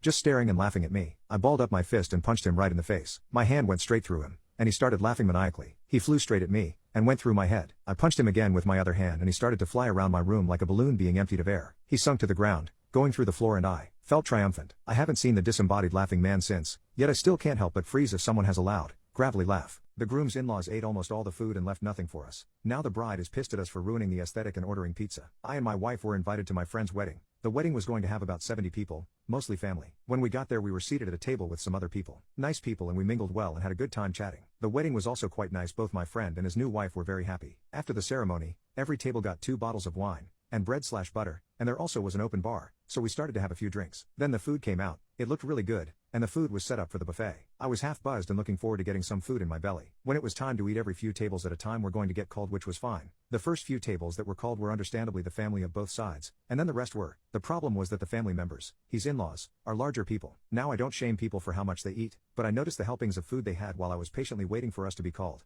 I also noticed that they went for seconds before all the tables were called and no one stopped them. I didn't say anything, though I thought that was rude. I just assumed that there was just a lot of food. To my surprise, by the time we were called, there was nothing left. I asked if there was more coming out, and apparently, that already occurred. So we grabbed the little we could and went back to sit down and eat the scraps. We were all still pretty hungry, and a bit pissed off, so we kinda bashed and talked that the first few tables ate all the food. Someone mentioned that they could go for some pizza, and then I had the drunken idea of ordering some lol. So that is what we did. We all pitched in and ordered 4 large pizzas and some chicken wings from a local pizza joint close to the venue, so it didn't take long to be delivered. I met the guy outside and brought the food to our table and we started to eat. Some of the other tables noticed and asked where the pizza came from. Apparently, some of the other tables close to ours didn't get any food either, so we shared with them. This caused some commotion because other people were looking for and asking the wedding party if there was pizza available. I guess there were others who didn't get to eat either. We did share with anyone who asked us. My friend came to talk to me about why I ordered the food. His bride was not happy about it. It ruined the aesthetics, so I told him that we didn't get to eat and that the food ran out long before our table was called, and we were really hungry. He then asked why we didn't just step out and eat then come back. Though annoyed about that, I respectively explained to him that we were all drinking on an empty stomach and that it probably wasn't the best idea to have drunk people walking around looking for food. I don't think he liked that,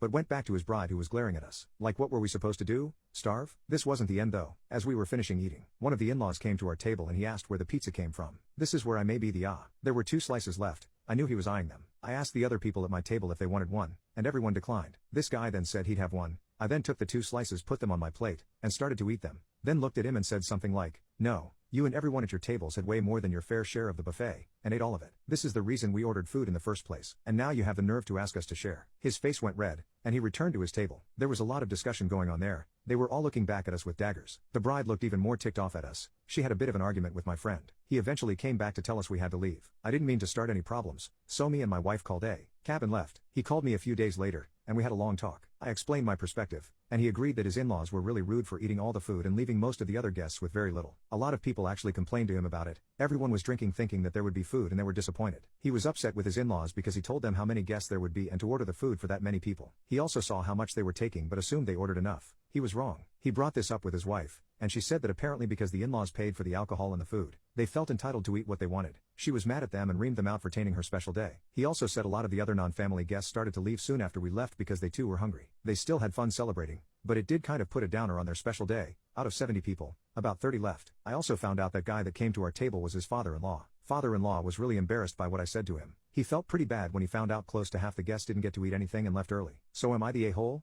The guy I hated thought he had a chance with me, so I did some digging and found out that wasn't the only thing he thought he could get away with. Tagging along to a party seemed like a good idea at the time. After all, the more the merrier, right? Wrong. I should have known something was up when I felt the urge to cover the top of my red cup with my hand and stay sober. I tried to keep myself entertained by thinking of 20 different ways of unaliving myself, and 20 turned to 30 when I saw Mason, the glorified alcoholic king of frat boys. He was worshipped for no reason other than being tall, ran through and having a dad whose name was plastered on buildings around town. You get the idea. His staggered walk and slurred words as he said, "Hey, you want some company?" made me wish I was blackout drunk. I couldn't understand how this was a line that worked for him before, and when I gave him a death stare, he probably took it as a challenge since he closed the distance between us, with a cocky smile still plastered on his stupid face. "Come on, don't be like that," he said, and I tried not to gag. From the entire whiskey factory he'd apparently drunk. Then, just like that, he leaned in for a kiss I absolutely did not want. I stepped sideways, letting him stumble and catch himself against the counter, which resulted in him spilling his drink and basically throwing his phone on the counter. I swiped his phone for revenge, figuring that as my revenge, at least he'd wake up tomorrow and have to spend a couple $100 on a new phone.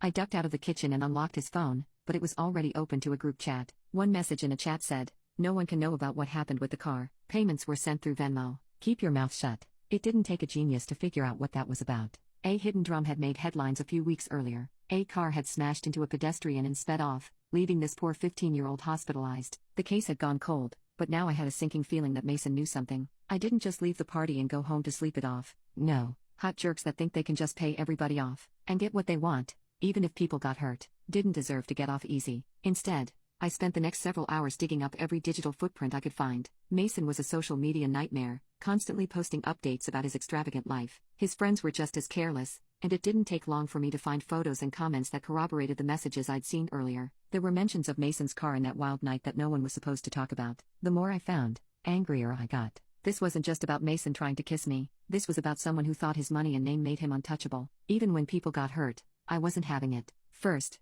I made sure the evidence was solid. Screenshots, saved photos, everything backed up. Then I sent an anonymous tip to the police, complete with all the details they needed to reopen their investigation. Next, I contacted the dean's office at our university, letting them know one of their students might be involved in a criminal cover-up. And just for good measure, I forwarded the information to Mason's dad's company, knowing the last thing they'd want was a PR disaster. Within days, Mason's life started unraveling. The police came knocking, the university launched an inquiry, and his father's company released a statement condemning any behavior that puts others at risk. Mason went from golden boy to campus pariah overnight, and his dad's lawyers were working overtime to clean up the mess. A few months later, my friends told me that Mason's dad had cut him off and that he had been suspended pending investigation. My friends asked me if I knew anything, but I just shrugged and sipped my coffee. I'm not usually vengeful, but even I have my limits, and Mason had crossed the line.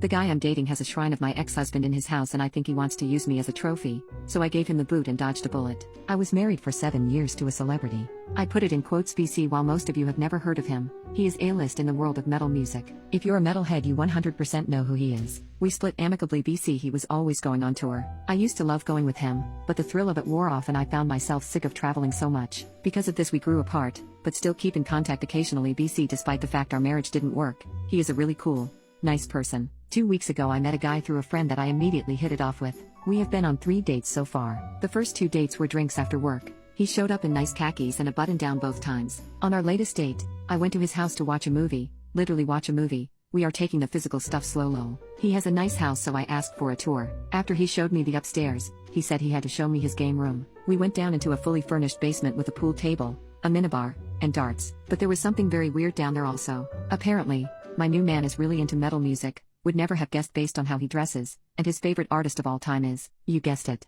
my ex-husband. He had framed posters of all of my ex's bands, autographed signature guitars, every record he has ever released were framed on the walls. He even had magazine articles about him and some of his bands framed. Every wall in his game room was covered with my ex's face and his signature guitars. So, I may have messed up here, but I kept my mouth shut and didn't say anything. He knows I'm divorced, but he definitely doesn't know it's from his idol. We are seeing each other tonight for our 4th date and I know I need to tell him, but how? I really like this guy, but I'm afraid if I tell him he will freak out and run. What should I say? Where should I tell him? I just don't want to damage our relationship BC. I can really see it becoming long-term. I know I should have told him at his house, but honestly I was in shock. Anybody know how to approach this? Update, 8 days later, I decided to give the new guy the benefit of the doubt and go ahead with our dinner date that night. Our 4th date. So I met him at the restaurant and we had some wine first. We were just talking and chatting and I realized that I had to bring up the ex-husband thing. So while we were both 2 glasses of wine and I decided to just ask him flat out if he knew that I was previously married to his favorite musician. He laughed nervously and said yes, I knew.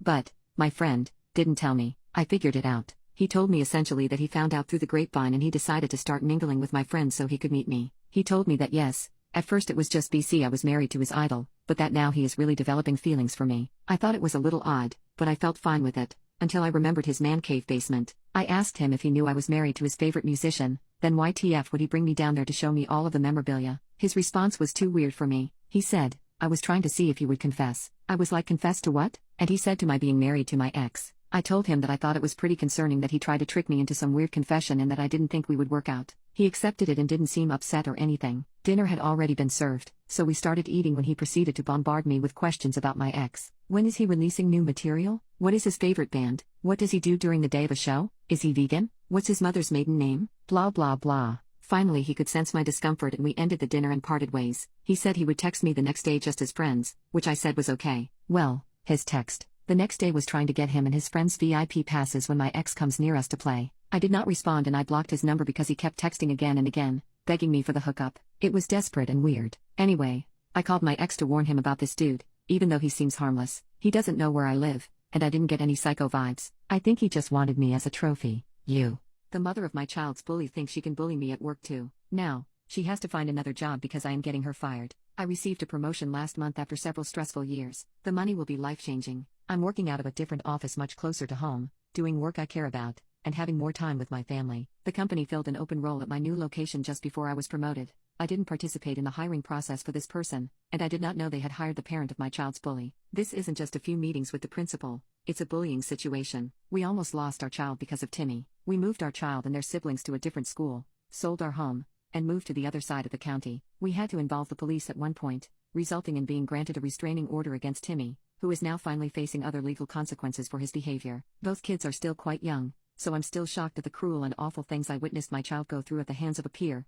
feeling helpless and out of control while we begged the school and his parents to intervene. Our family life is finally settling down, and this new work opportunity felt like a new start for us after the pain and fear we've gone through. My child is finally beginning to heal and regain their life and joy. We're all in treatment as a family and individually to help recover from all of this. The company hired Timmy's mother, Jane, to fill this role, and I will manage her. On my first day meeting the team, she went pale when she saw me. I'm sure I probably did the same. I know everyone else on this team and have a great rapport with them. I don't communicate with Jane unless I have to, and it's in writing. At a certain point in the last year, she behaved just about as badly as her child did, and the judge considered including her in the restraining order but was instead issued a warning on the record. I checked, and the two of us working together isn't a restraining order violation, but it does open up the possibility. I'm just so stunned I don't know what to do. We don't speak or interact unless we have to, and some team members and a few of my colleagues in management have noticed but have not said much about it. I'm at such a loss. I have no idea how to handle this. Update: I should have gone to HR on my first day as Jane's manager, but I was not thinking straight.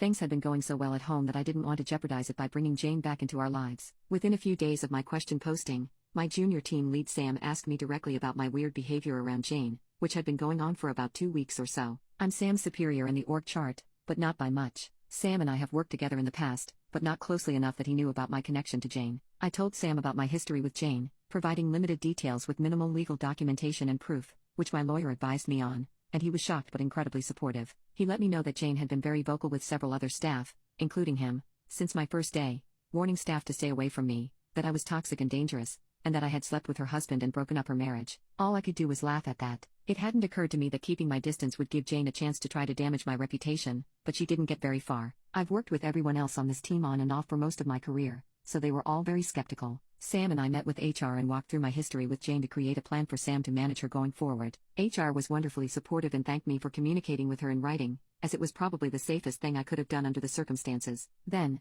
we learned a few things we didn't know. HR had been planning to reach out to me because when my predecessor hired Jane, he had done so without putting in the paperwork for a background check. This is one of the many reasons I replaced this manager. Our company requires us to use a fingerprinting service run out of the sheriff's office for a full background check before starting employment. My predecessor let her start without one and marked passed in her employee profile without adding the appropriate documentation. When pressed, he said he lost it. HR was able to confirm Jane had never gone. Before I started as her boss, Jane had been given a 30-day grace period from HR to get fingerprinted, missed multiple appointments, and pushed back on it with my predecessor's support. He'd left no documentation for me or record of this issue, which didn't surprise us, and now there was only a week left in the grace period. HR needed to discuss terminating Jane if she didn't get fingerprinted for her background check within the next 10 days. This is based on state regulations and company policy and, thankfully, had nothing to do with me. There was no other job or department she could be moved to that didn't require a background check. Sam took over from there, and all I know is they met with Jane, explained that Sam would be her manager going forward, and made an appointment for her to get fingerprinted that day. She enthusiastically agreed to go, and didn't.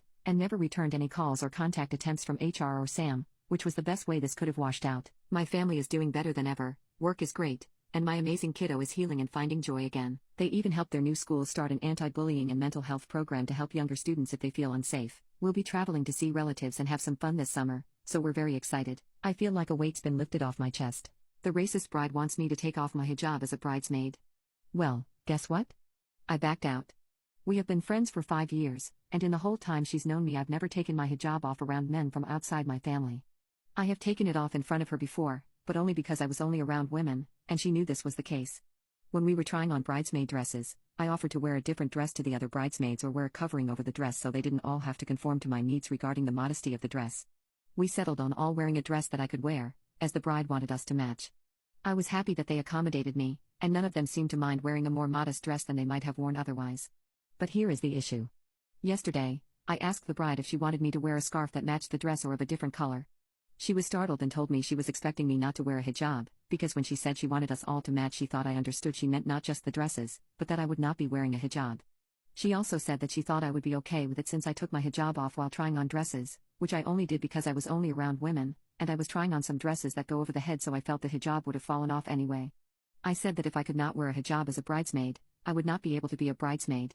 My friend is now frustrated as some of the other bridesmaids have made alterations to the dresses and cannot return them, and she would have wanted them to wear a different dress if it were not for my modesty needs. She's also annoyed that I have backed out, as now there is an uneven number of bridesmaids and groomsmen. She says she tried her best to make a compromise with me, the modest dress but no hijab.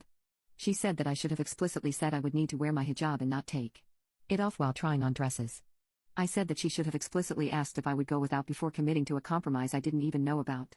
The time I lost my rich roommate's bike. If anyone in NYC knows how expensive rent is, you also know how crucial it is to have decent roommates. No one wants to live with pricks. Personally, I hate living with people I don't know, but sometimes, you don't have a choice. My last roommate seemed like a decent enough guy. There wasn't anything particularly wrong with him, except maybe his borderline obsession with work. He wasn't much of a conversationalist during the week because his hours were insane. Late nights, early mornings, it was like he never stopped working. But weekends were a different story. He'd loosen up, and we'd actually hang out. Oh, did I mention he was loaded? He'd go clubbing every weekend, and the few times I went with him, it was like stepping into a different world. Bottle service, tables reserved just for us. It was like rolling with a celebrity. Unfortunately, that kind of VIP treatment didn't extend to his personality outside the club. Here's the truth. My roommate was a nightmare when it came to basic living. He put his name on everything in the fridge but still helped himself to everyone else's food. He threw out anything that looked bad, even if it wasn't, and never, ever did his dishes. It was a mess, literally and figuratively. So, when he finally decided to move out, there was a collective sigh of relief. We were all pretty happy to see him go. Now, this is where the story gets interesting. He wasn't just moving out,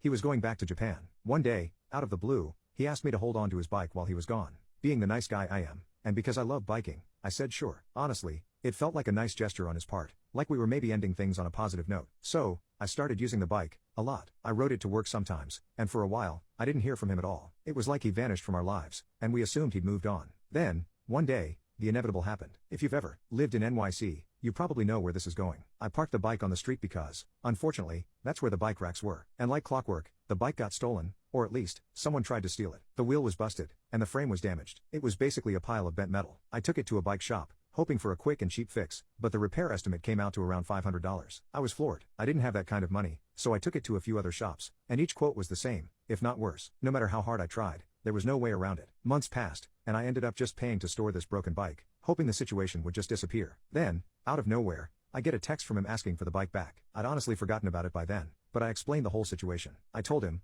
look, I didn't mean for this to happen. It was an accident, an act of God. Bikes don't come with insurance, after all. I offered to slowly pay him back for the repair and even showed him the quotes I got from the shops. I figured he'd understand. After all, this guy spent hundreds of dollars on bottle service every weekend like it was nothing. But nope. Instead of being cool about it, he said I had to pay for a whole new bike. No consideration for the situation, no room for negotiation. He just laid down the law. I tried to reason with him, but it was like talking to a brick wall. He wasn't interested in hearing my side, and honestly, I should have known better. He was always the type of guy who decided what was right, and that was the end of the conversation. I even asked around, talked to my friend's dad, who's a lawyer. Unfortunately, there wasn't much I could do. It was a crappy situation all around, and everyone agreed it sucked, but there were no legal options. Still, I offered to pay him back over time, but he wouldn't hear it. He stopped talking to me, cut ties with all of us, and just moved on. Then he went further. He started texting the rest of us, claiming we were all ganging up on him. I couldn't believe it. He played the victim, like he always did, acting as if we were all conspiring to screw him over. It was classic him. He had this way of flipping situations around to make himself look like the innocent party, even when he was the one being unreasonable. He conveniently forgot how he treated all of us in the apartment, like we were beneath him. The guy couldn't even take responsibility for his own dishes, but now he was trying to spin the story to make us the villains? It wasn't just about the bike, it was about his inability to see things from anyone else's perspective. He had money, sure,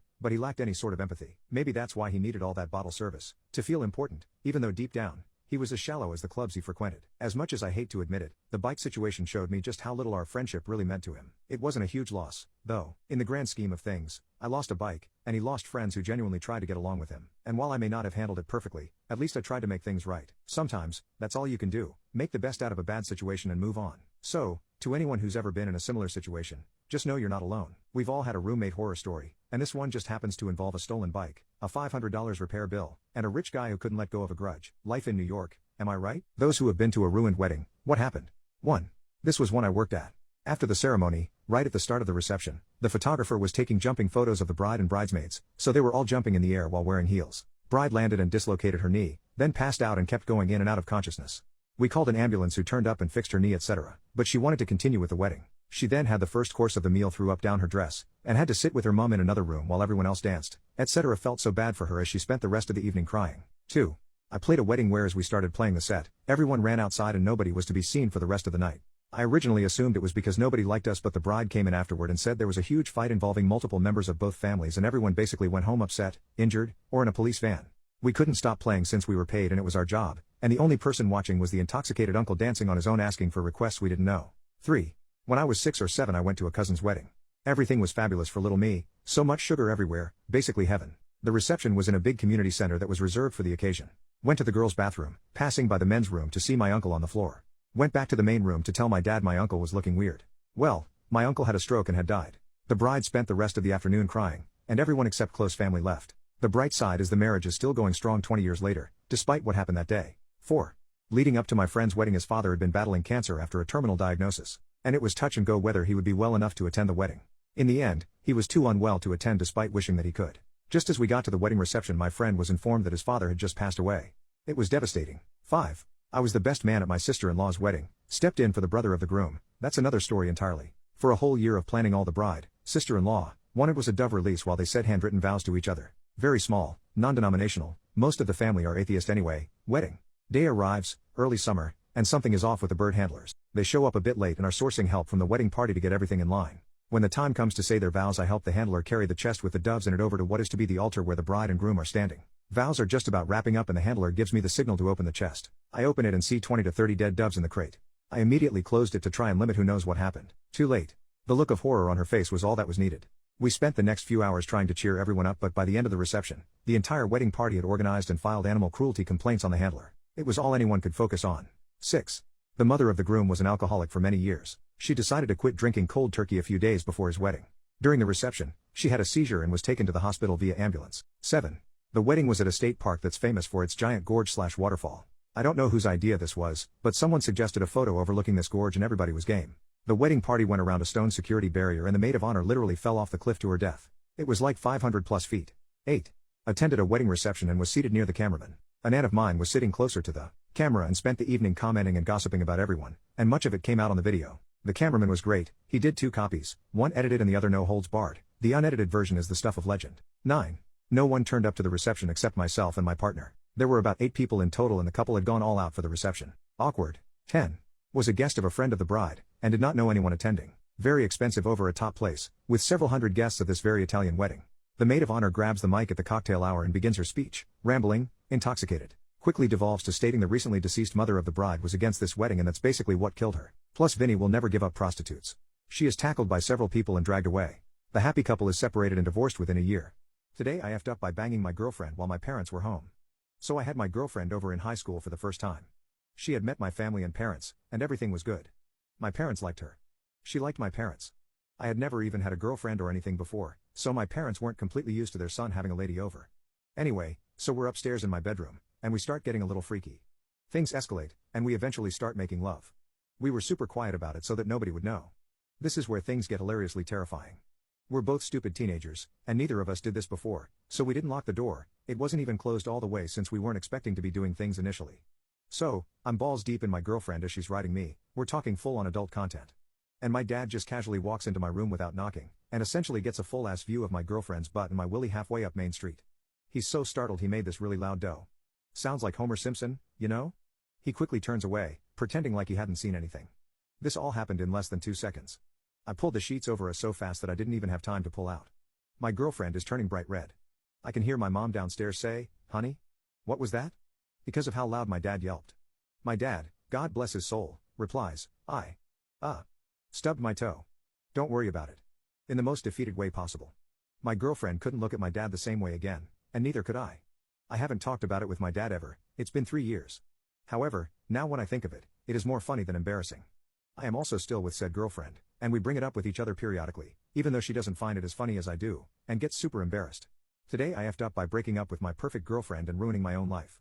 I have never felt like more of a selfish idiot. I'm not posting this to get sympathy, I just don't know where else to turn.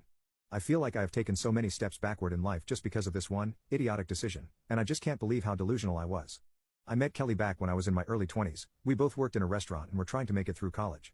Kelly was an animal science major, and she had dreams of becoming a veterinarian and opening her own practice. I was just pursuing my degree in computer science because my high school counselor said it was a good idea, I really didn't have much direction. It wasn't until after I met Kelly that I started believing in myself and wanting more of my future.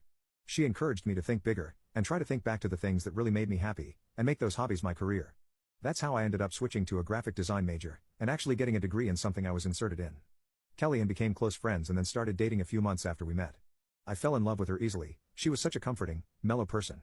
She was wicked smart and incredibly organized, even though she worked long hours at the restaurant she never dropped her 4.0 GPA and graduated at the top of her class. We both graduated and managed to find well-paying jobs in our fields. We left our serving jobs and signed a lease for our first place together. It was one of the happiest parts of my life and now I find myself constantly reminiscing about those days. I can't believe I had such a perfect woman and I let her go because of my own idiocy. We had been living together for about 2 years, and had been together for almost 5 years when Kelly first brought up the topic of marriage. I hadn't really thought about it before, and all she asked was that I saw it as a possibility in our future. I liked that. She used the word possibility instead of directly pressuring me.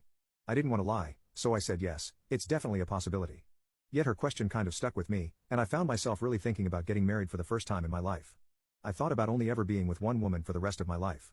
Our intimacy life was incredible, but it made me sort of uncomfortable to think about never effing another person again for the rest of my life. I loved Kelly, but I started to get anxious about giving up all my freedom and being attached to her forever. I was only 34, but I felt like I was still young and handsome, and I didn't want to waste my younger years tied down. The more I thought about it, the more wrong marriage started to feel. About a month after she brought up marriage, I decided that I needed to come clean and tell her I wasn't ready and I wouldn't be ready anytime soon. I knew it would be hard to hear and even harder to come out and say it, but I could have never guessed just how wrong things would go for me. Today I effed up by making a joke about my famous influencer ex and my stand-up routine and getting sued. I dated a famous Instagram and TikTok influencer and she broke up with me about a year ago. It was a rocky relationship and we didn't treat each other well. She had this online persona about being health conscious and staying positive, but behind closed doors, she was an extremely negative and cruel person.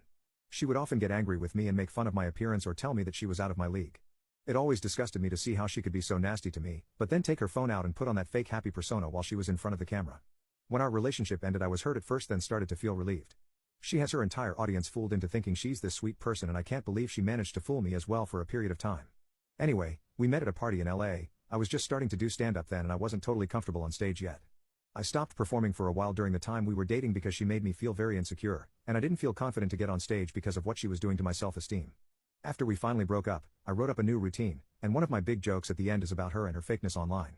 Just to be clear, I do not use her name in the routine, but my ex is a huge influencer with loads of followers, and the times I have performed this routine, some people shouted guesses and got it right.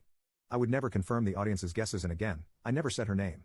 The joke was a hit every single time I performed it. I started to build a lot of confidence in my stand-up skills and I've been performing regularly for a couple of months now. Now, I knew better than anyone what a petty person my ex was, but I never saw her going this far. About a month ago I received a cease and desist in the mail from her lawyer. I ignored it since I had not been using her name and I hadn't revealed her identity at all in my routine. I kept the joke in my routine and performed it at all the shows I had booked for that month. Well, about 2 weeks ago the clip of the joke ended up going viral on TikTok. I got a bunch of new followers and I was happy. However, like I said, my ex is popular on TikTok, and in the comments of my video a lot of people had connected the dots. I was happy my clip was doing numbers and growing my platform until I got another letter from my ex's lawyer yesterday. This one said that she has decided to move forward and sue me for defamation. I was so pissed that she was this mad about my success, so I've decided to fight the case since I know I'll win anyway. I have proof of her treating me awfully during the time we dated. I also have proof that backs up the story I tell about her in the joke. At the end of the day, I'm kinda happy to get under her skin and I hope people keep guessing correctly about who my ex is. She deserves to get exposed for being the hateful bitch that she is. Today I effed up by telling my new boyfriend that I was in love with him. My boyfriend and I have been dating for 9 months. He seemed like such a good man, I would have never thought he could destroy me like this. All my past relationships were pretty toxic and I always seemed to get involved with insecure men with anger issues. When I met my current boyfriend, I couldn't believe how kind and patient he was. He was so sensitive and understanding and we talked about our feelings and our past all the time and he was always open about how he felt about me. He would text me sweet messages every single morning and night, and said that he had never felt this way about anyone else and that he wanted to spend the rest of his life with me.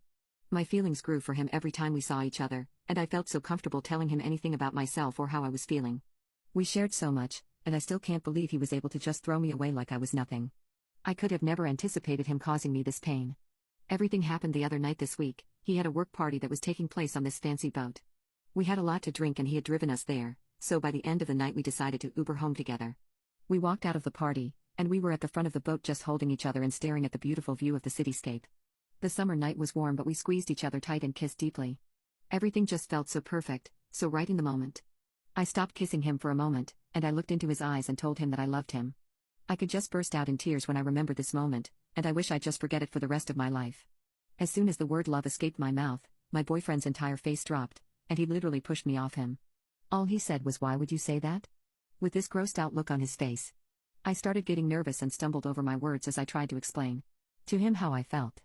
I told him I was sorry if I made him uncomfortable. He made a grumbling noise and said that it was manipulative for someone to say I love you before the other person had said it. He asked me why I was trying to make him look like an a-hole. At this point I felt like crying. I was humiliated and I said I'm sorry I said it in the first place. I shouldn't have said it. I did love him, but I didn't know what he wanted me to say in that moment. That's when he started to get really upset and even raised his voice. There were a couple of other partygoers on the boat deck near us, and they turned to look at his outburst. He started yelling at me that I shouldn't have even said it if I didn't really mean it. I just cried and kept my head down as he went on to call me crazy, weird, and a liar. He said I could take the Uber alone and to leave him alone for a while. He then stormed off, and left me there alone and crying with a bunch of strangers staring at me. It was one of the most humiliating moments of my life and I don't even know if it's worth it to reach out to him. I'll never tell another man I love them again for as long as I live. To my piece of crap husband, go use your left hand for your blue balls. You've posted several times in this sub complaining that I don't F you enough. You post that I shrink away from your touch and you just do NTKN out what to do and why more?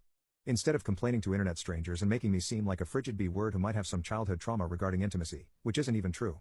What is wrong with you? Maybe you should try looking inward. Do you think it's maybe because you refuse to help me clean? Do you think it's maybe because of the fact that whenever I ask for your help you tell me well you do it better than me or maybe later? Or the fact that at least once a month you yell at me for not making the food correctly? Do you think it's due to the fact that you never once woke up at night for the babies and would yell at me when one of them woke you up crying? Or because of the fact that across 3 kids you've changed maybe 5 diapers total? Do you think it's because you refuse to spend any time at all with me and the kids? I can't even remember the last time you took me on a date night. I stopped asking 2 years ago when you didn't even get me a card for my birthday. You actually woke me up on my birthday to yell at me that our son had thrown up all over his bed and I didn't clean it? If you were awake and I wasn't, maybe just do it yourself? Do you think it's because the only time you try to F me is after I'm already asleep? Do you think it's because of the fact that over the last 3 years you haven't even tried to make me cum? Or that you threw away my vibrator because I shouldn't have anything except my husband inside of me? Or maybe because you keep asking me for certain intimate acts you know make me extremely uncomfortable?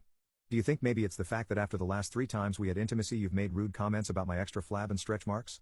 Or maybe was it the time that I bought lingerie and you laughed and said I should have gotten a larger size? Or maybe last year for Christmas when I said it would be fun to go to a cabin in the snow just us for my birthday you instead got me personal training sessions and told me this will help with my attraction? Do you think it's because of the fact you constantly talk about how hot your new coworker is? Or the fact that you go to a club almost every Friday after work instead of spending time with your wives and kids? Please explain to me why I would want to have intimacy with you. Why? When the only times we do have intimacy it lasts 3 minutes and afterwards you just roll over and tell me to get myself off. How can I when you throw away my vibrators? Maybe instead of coming to Reddit and making me seem like the bad guy, fix yourself first. EFF you.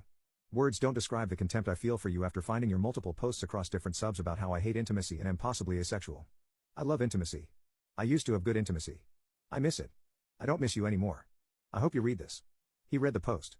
He disagreed with everything I said and we have been living apart since he screenshot my post and asked if it was about him. He turned into a monster. He was yelling at me hysterically until he got a dark look in his eye. He said that I needed to give him intimacy. It is my responsibility. That it has been too long for him to wait. He started grabbing on me and even managed to rip a piece of my clothing off.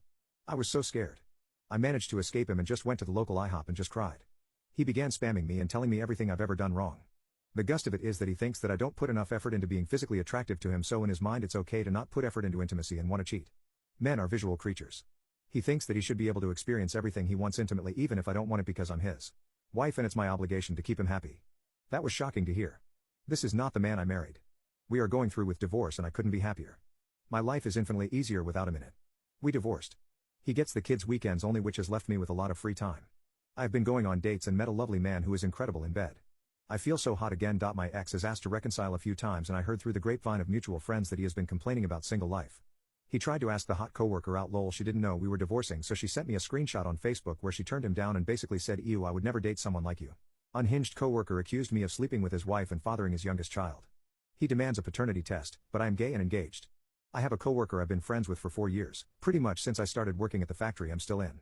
Robert just had his first daughter Chelsea, 2 mo, after 4 boys. The boys are dang near carbon copies of him, bleach blonde straight hair, freckless skin, and I swear to God they were just born with tans.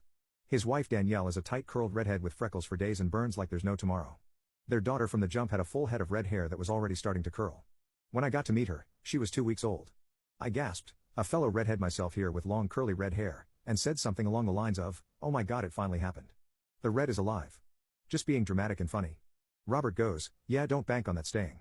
My genes are strong after all." Danielle rolled her eyes and I shrugged it off as a weird joke at first, but the entire time I was there, he pretty much kept going on about how his genes would prevail. Jump forward, Chelsea is now 5 weeks old. For 3 weeks, every single day, Robert would be complaining about how little of himself he sees in his daughter, how much of a stranger she is for it, and that some days he thinks he's looking at another person's baby. He only ever seemed to want to complain to me about it as it was. After the 5th day in a row, I started trying to explain how genetics work, pretty much saying genes aren't going to always drastically go one way. 3 days ago, Robert came into work just itching for an argument with everyone. Our mutual friend Jesse asked him what the F his deal was on our break after he shouted at another friend for asking a work-related question. He blew up saying he knows Chelsea isn't his, that his cheating WHRE of a wife just won't admit it, and he knows exactly who she was effing around with. He then looks over, points, and yells at me to get my SS outside. I asked, why? And he starts screaming he's not stupid, he knows I've been trying to kiss SS to avoid this beatdown. But the truth that makes this so bizarre is I'm gay and I have a male fiancé. I also have pride stickers all over my car. Outside of work, I am a parrot of colorfulness. I just couldn't help but laugh at him. It was just so insane, and I know I wasn't the only one looking at him like he was crazy either. I told him Chelsea is literally half of Danielle's genetics, that Danielle isn't an incubator for his genetics, and asked him why he was so obsessed with their kids needing to look exactly like him. What's the point of that? He wouldn't answer and just kept telling me to get up before he dragged me out to the parking lot. I told him I was not going to fight him on something this ridiculous and asked him if he was trying to get fired. He started demanding I take a paternity test, and I again asked if he was completely serious. He said he was because I spent so much time with Danielle. He's not necessarily wrong, but she's a part of the girlfriend group I'm a part of. There are 5 of us in total and we do artsy stuff, try new places, just hang out and do whatever, but never stuff like that. I told him to go take a paternity test for himself. He argued that he was not paying for a test he knew the truth about. I told him, well, I'm not paying for a paternity test, and then asked which redhead in the factory was he gonna accuse next. The exchange ended when our shift manager came in for her break. I texted Danielle and told her exactly what happened. The next day was my day off, so my phone was on silent and I slept in. Woke up to Elliot, my partner, getting off the phone and telling me I should check my phone. I'd been bombarded with dozens of messages and missed calls / threatening voicemails from Robert because Danielle had kicked him out. He'd decided to get Elliot's number out of Danielle's phone to tell him his version of events. I'd already told Elliot the night before, so he was just baffled how certain Robert was. Danielle did text me a few times, apologizing on his behalf and then updating me they were getting a paternity test and she's filing for divorce. She has no idea why he'd think such a thing. My partner thinks it's hilariously sad Robert destroyed his marriage like this. This morning while getting ready for work, Robert texted me saying he has the money, and when the test comes back with the truth he'd F me up in court for what I've done, how I've ruined not only his life, but his kids' lives and everyone in their families' lives too. The idiot really has gone around telling everyone I'm the dad. I agreed to the test and told him he may as well quit his job and just vanish after this because it's gonna be really embarrassing when I walk in with the paperwork and wave it around saying I'm not the daddy to his red-headed child. Then he has to explain to everyone, including his own children, what an absolute idiot he is. Update: the demanding bride called me mean and insecure because I left her without a bridesmaid. The wedding was cancelled because there was a full-on thunderstorm with hail. Context: my friend Ashley wants me to fill in as a bridesmaid because her friend was pregnant. I made it clear to her that I would only be available for the rehearsal and wedding because I live out of state. At her bachelorette party, she and her other bridesmaids bombarded me with nasty messages. So I texted her that I wasn't going to be at her wedding or even be attending. Now, it's the morning of the wedding. I didn't want to be around town because I was informed through the grapevine that everyone was peeved when I didn't show up at the rehearsal, so I went to a movie and shopping with my sister and her family today. I was an hour away from the events. Ashley's mom tried to contact me last night, but I just ignored it. She also called my mom at midnight last night. Apparently, Ashley did not tell anyone that I was not going to be at the wedding. Instead of just being like, oh yeah, she's not coming, she acted like she had no idea why I wasn't there. My mom told her mom what happened and even showed her messages. I got messages from some of the groomsmen and extended family members saying I was causing drama on Ashley's wedding day. I still have Ashley and the bridesmaids blocked. When asked by people in my family, I just told them that I informed Ashley a week ago that I wasn't going to be there. I've sent, Ashley knew a week ago text to at least 4 people today. One of my family members was like, I don't believe that's true. She seems really upset. I sent a screenshot of my last text to Ashley before blocking her, which basically said, I'm done. I can't do this anymore. I won't be at your wedding. Sorry for the short notice.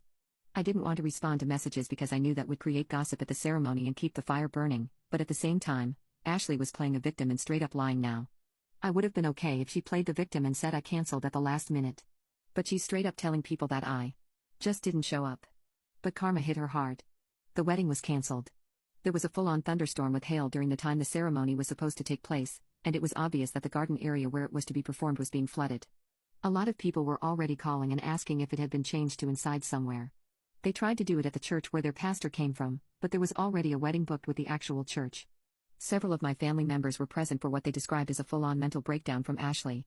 She even threatened the pastor and said that if he was not going to officiate the wedding, he wouldn't be officiating any more weddings from then on. She went on a rampage and people were even trying to be helpful by offering their homes as a smaller venue to get married. All of the community board members were invited, so they even got our town's community building for the reception and said they could just do the ceremony there too. But apparently, the community building wasn't good enough for her. Nothing was good enough for her. There are videos of her rampaging and screaming.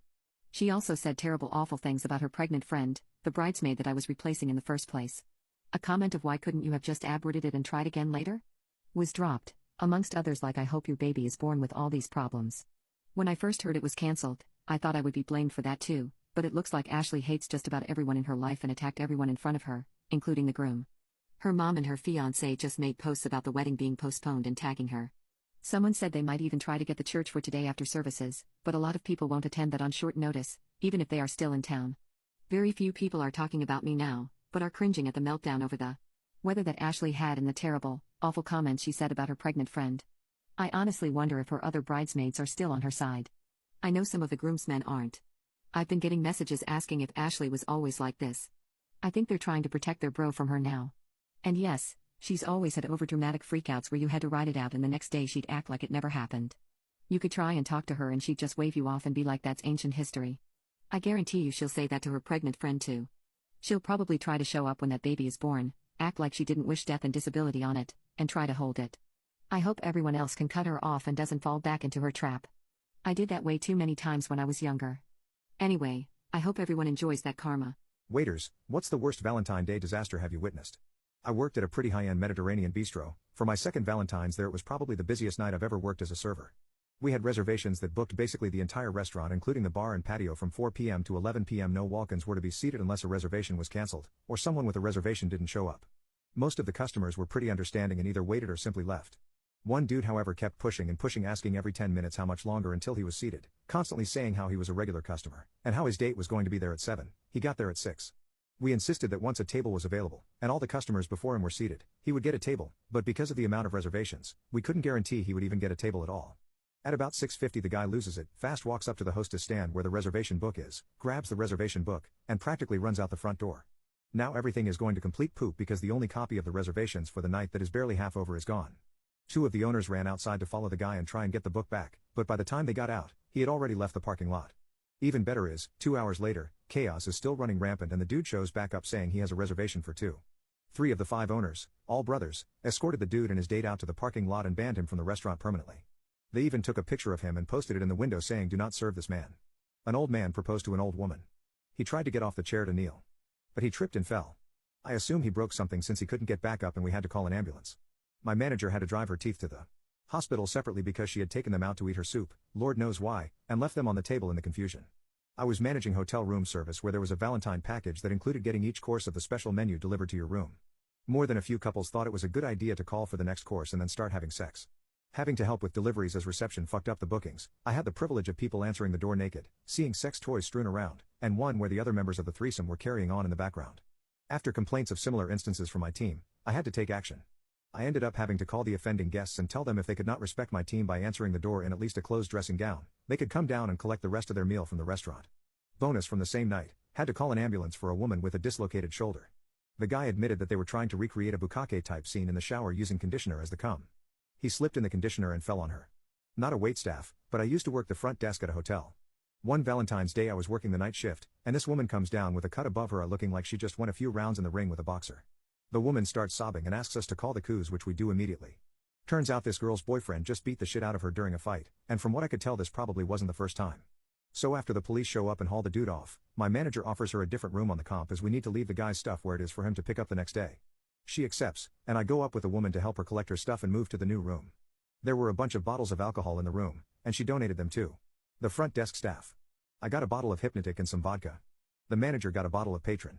The cherry on top of everything, the dude's wife called later that night saying someone had stolen his card as he was out of town on a business trip. Never one to defend an abuser, I told her where she could find her husband. Fun times. Older woman, probably in her upper 90s with her teenage grandson at a semi-classy restaurant. She was dressed to the nines and the grandson was in a nice button-up and dress slacks. As they got seated at their table, the grandson placed a framed photo of what my friend assumed was the boy's grandfather and husband of the older woman. Found out it would have been their 70th wedding anniversary, but he had passed suddenly but peacefully a few months back. The grandfather had always wanted to take her to a nice restaurant but never had the time or money to do it. So the grandson saved up his pay from the last couple of months and even got some donations from other relatives and took her to the restaurant. They ate dinner remembering all the good times with the man. They had my friend to take a picture and she did. They tipped my friend very well. By happenstance, my friend ran into the young man some weeks later to find out the grandmother passed away a few days after that night, peacefully in her sleep holding a photo of her beloved husband. He was so happy he could make that night special for her. Said it was the only day he saw her smile since his grandfather passed away. He got the picture they took at the restaurant printed in wallet-sized and carried it around with him in his wallet. We found out that my brother's girlfriend has an altar of a 3-year-old with the name of my daughter. She then tried to kidnap my daughter, so we filed for a restraining order. My brother has been dating his girlfriend for about a year now. She's a nice girl, but at times her behavior is odd and erratic. She asked over and over again to babysit for my kids, girl and boy, 3 and 5. My wife and I have always said no. This weekend we had a barbecue and she was acting extremely strangely, only speaking in a baby voice, not talking to any of the adults, running around with the kids. My wife pulled me aside at one point extremely upset. She has found her in our 3-year-old's room, in her playpen/ball pit area, sucking her thumb covered in our daughter's blankets with all of her stuffed animals. My wife was completely confused as to what was going on, and when she asked my brother's girlfriend what she was doing, she responded in a baby voice that she was tired and needed nappies. My wife came immediately to get me and we both confronted my brother to ask him what the hell was going on. My brother got extremely embarrassed. He said that his girlfriend has dissociative identity disorder and one of her alters is a 3-year-old girl. My wife and I don't know anything about this disorder, so we didn't really say anything, just told him to please go get her and keep her out of our kids' room. He went to get her, but within 15 minutes he still wasn't out. I went to go see what was going on and his girlfriend was extremely upset, insisting that he calls her Evelyn, our daughter's name. That was the last straw for my wife. She told her to leave, and the brother's girlfriend started straight up sobbing using her baby voice, saying she's confused and doesn't understand why everyone is being mean to her and calling her the wrong name. That night my brother called and admitted that not only is one of her alters a 3-year-old, it's very specifically our 3-year-old. He said he can't talk to her about this because when she's not her Evelyn alter she doesn't remember anything, and when she is her Evelyn alter she isn't rational. My wife and I told my brother, she's not allowed at family functions anymore, and she's not allowed around our kids. My wife was extremely upset and told my brother that his girlfriend was psychotic and that she wouldn't understand why he was still with someone like that. My brother is upset that my wife said those things about her and said he understands we would be upset about her having an alter of our daughter, but she can't help it and we should be more understanding because it's a disorder due to childhood trauma. Did my wife and I handle this the right way? We know nothing about this disorder, and doing research into it, the medical definition doesn't seem to match the way my brother's girlfriend is acting. Update 1. My wife and I have heard from my brother after the party. He still thinks we owe his girlfriend an apology. We told him that he owes us an apology for not telling us about his girlfriend's erratic and psychotic behavior. I'm not using the term psychotic to be insulting. I really do think she's experiencing some sort of psychosis. My wife told him that due to his extraordinary lack of judgment in bringing her around our family and our kids, when he knew about this, we didn't really feel comfortable having him around our children without one of us directly there either. We encouraged him to get her to see an actual doctor and get checked out. We told him we'd be willing to help her look for doctors in the area if she needed support and didn't want to involve her family in this for whatever reason. But we also told him under no circumstances will she be allowed around our children again unless she goes through intensive therapy, realizes what she did was wrong and apologizes for it. Update 2. We have since cut off all contact with her and my brother, and are in contact with the police. She refused to get inpatient psychiatric help willingly, but her family put her under a $5,150. Long story short, she approached our child while she was at the park with the nanny. Luckily, the nanny knows about the situation and removed our daughter immediately, contacted the police, and then contacted us. She tried to tell our nanny that we had told her to pick up our daughter and take her to her grandmother's house. She waited until it was close to the end of our nanny's shift to make it more believable. Luckily, the nanny didn't even engage with her. She just picked up our daughter and walked away,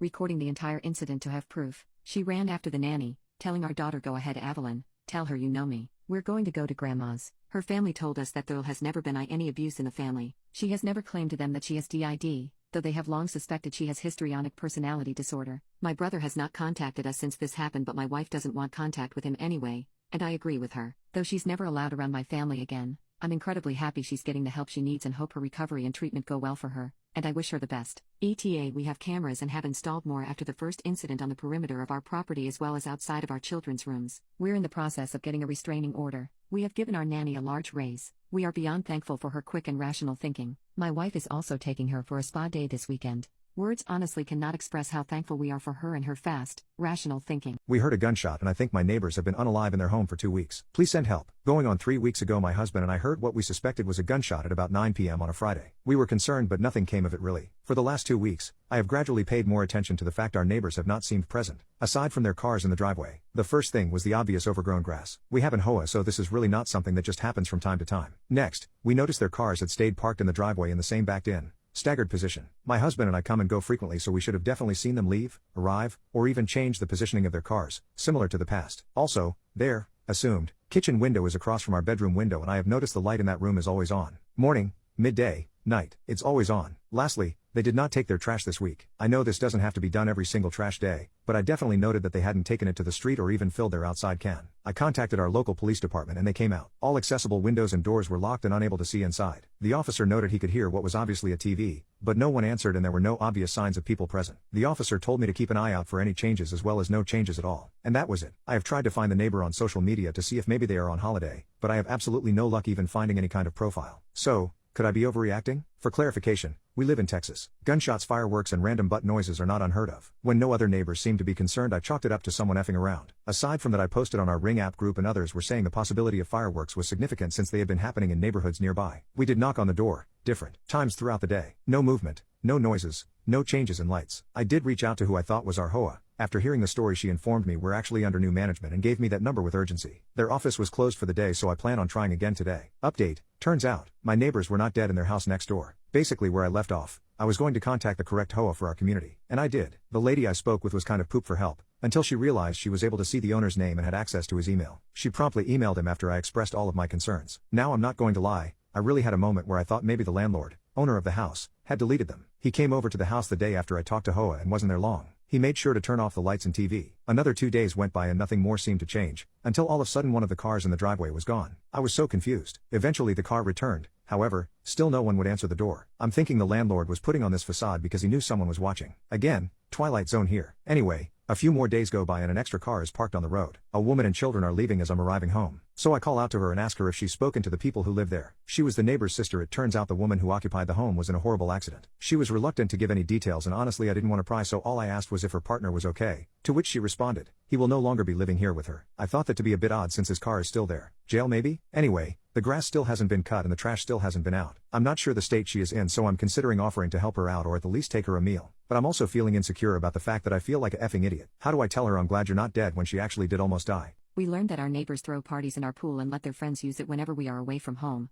so we are installing cameras to catch them in the act. A few years ago my husband and I purchased a house with a pool. Now we are acquainted with most of our neighbors but not close friends with any of them. They all seem nice, but we don't have much in common besides where we live. Next door to the right is a family of 6. Normally, we open the pool in early May and keep it open until the end of October. But this year our weather was off, and we had a very cool and very wet month of May, and then June went straight to 100+ temperatures. I am currently on a medication that makes it difficult for me to tolerate being in the sun and heat for an extended time. Plus, we have been helping 2 extended family members with health issues, so because of this, we haven't had our pool opened yet this year. Normally, we go to the family lake house for a week during the 3 major holidays, but we didn't go for Memorial Day because there was flooding around the lake this year. Also, because a family member was just discharged from the hospital yesterday, and July 4th is a Thursday this year, we decided to stay home this week and be available to help this family member. Several times in June, the little girl next door saw either my husband or myself outside, and she asked when we were opening the pool. We first told her maybe later, but the last time, yesterday,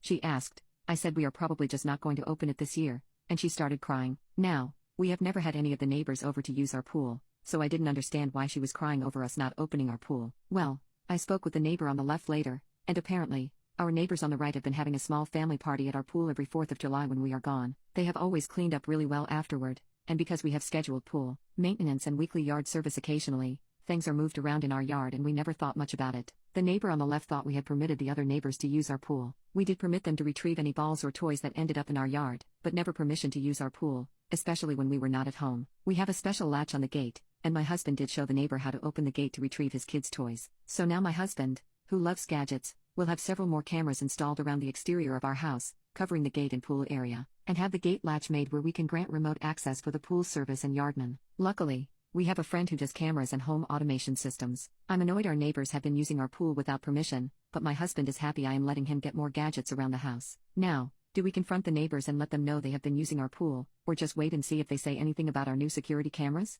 Update. First, we don't want to hurt anyone or alienate our neighbors. We just don't want people using our pool without permission, and we don't want the liability associated with this activity. There are a few things I feel I need to clarify. Yes, our backyard is fully fenced in with 2 gates. One in the back is double locked from the inside, and the side gate on the side of the garage nearest the neighbors in question has a double latch that you have to reach over the top and find not 1 but 2 releases to open the gate. There is also an auto close that automatically closes the gate and latches it. I personally can't open the gate from the outside of the fence because I can't reach over that far to reach the 2 latches. We do have some cameras, a doorbell camera and a camera over our garage area. The garage camera picks up if someone goes towards the gate from the front, but we didn't want to invade our neighbors' privacy by recording their side garage door and gate to their backyard. We even shared the camera angle with them because we didn't want them to be concerned about us recording their children or their coming and going. I guess we were more concerned about their privacy than they were about ours. Anyway, the update. Thursday, July 4th morning, I was loading a few things in my vehicle to take to my cousin who just got out of the hospital. My neighbor's husband, who has been gone a lot for work recently,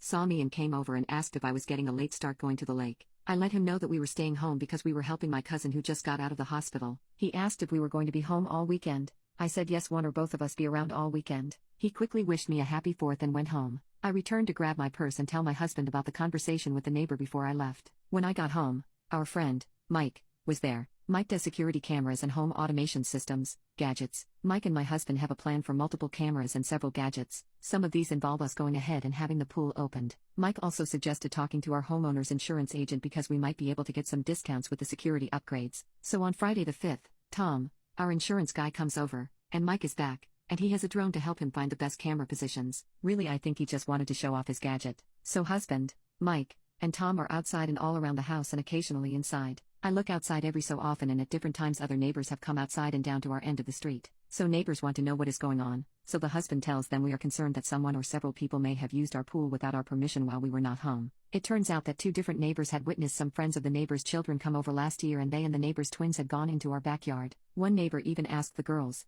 and they claimed that we let them come over all the time and use our pool. So at this point, husband and Tom discuss this, and Tom says we should send a registered letter to the neighbors rescinding our permission to enter our fenced-in backyard. So before Mike and Tom left, the neighbors on the right, pool party neighbors, came home, both husband and wife. My husband asks to talk to them, and with Mike and Tom as witnesses, he tells them that for insurance reasons we are rescinding our permission for them, or any member of their family or guests, to enter our fenced-in backyard. We will send a registered letter stating this as our insurance company requested. My husband never accused them or their children of using our pool, but said we had reason to believe that in the past, our pool had been used without our permission. He did say that we had reason to believe that their older children might be friends with someone who has been in our pool. Husband also told them we are changing the gate to have an automated lock and cameras will be installed around the pool area. He also assured them that we avoid the cameras pointed at their windows or backyard. My husband indicated we were taking these measures to lower our homeowners' insurance rates hopefully. The husband said that they exchanged a few looks, but they said they understood and appreciated the heads up. So hopefully, this saga is over, but if there are any other updates, I will try and post them. We were attacked by a pit bull, but my husband ran away and shut the gate behind him. Now, I am thinking of shutting this whole marriage off. My husband, his niece, nephew, and I were in our backyard. I will assume our gate was open, but I can't remember. The pit bull, came out of nowhere and latched onto his niece. Niece screamed. I turned and kicked it with all the force I could manage. I was lucky enough to hit it in the jaw somewhere, making its jaw dislodge. My husband, who had been a few feet away, shouted something along the lines of "Whose dog this?" I told him to get our bear spray from the house. I was in a panic. I am an animal lover, but it was so insane the pit bull seemed almost rabid. I don't think it was in hindsight. It wasn't foaming at the mouth.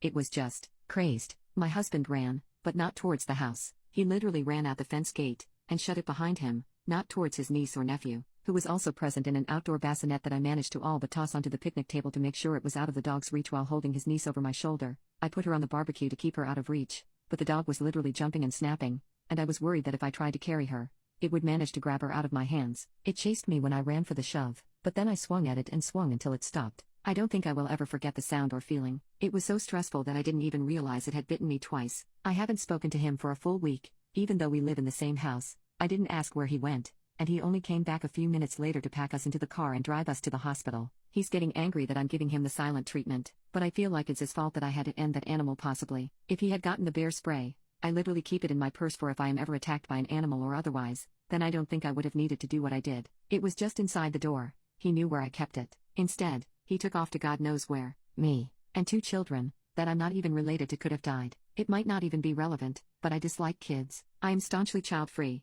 and he is the one who offered to babysit us for the weekend. I don't know. Are these grounds for divorce? I'm not sure I can even look at him. Any attraction I had to him is pretty much gone. He tried to touch me yesterday, just to move me so he could pass, and I smacked his hand away without even thinking about it like he was some stranger at a bar because it was jarring. He's just been skulking around trying to talk to me, getting frustrated, and skulking more. I wasn't expecting him to be macho and fistfight the freaking dog, but at least follow instructions? At least not leave me in a life and death situation with a toddler and an infant? Should I be able to chalk this up to in-the-moment panic? I don't even know if I want to hear him out. What are some interesting proven and tested psychological tricks that work? 1. Singing reduces anxiety and depression. So even if you're monotoned and can't hold a tune to save your life, it turns out that singing any tune at all can help you. 2. A liar avoids eye contact. This could be in the form of looking away or increased blinking. 3. People appear more attractive when they speak confidently and truthfully. However, if you are confident but dishonest, you appear arrogant instead. 4. The best way to grab someone's attention would be to start by saying I don't want to tell you this but. People tend to listen more closely to anything they feel they're not meant to hear, like a gossip or secret. 5. Eating chocolates makes you feel like you're falling in love. It literally makes your brain produce the chemical serotonin and oxytocin,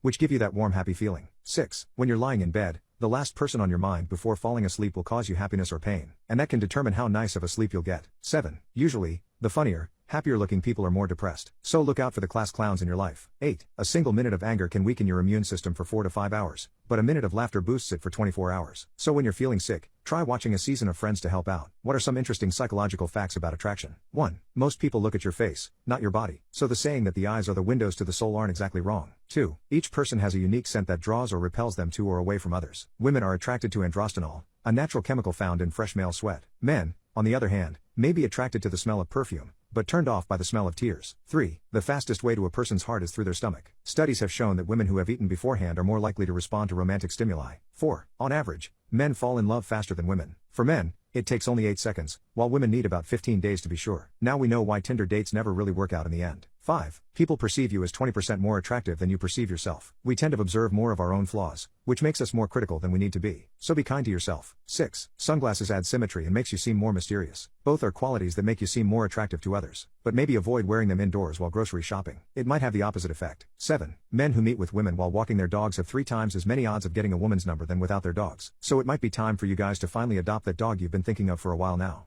What are some real-life examples of never confuse education with intelligence? You can have a PhD and still be an idiot. My ex-boyfriend's mother was a linguistics professor and knew over 10 languages. She was also one of the dumbest people I've ever met. Some examples: she believed that in case of emergency, stewardess is catapulted out of the plane. She was also convinced donating blood causes some blood disease and you can die because of it.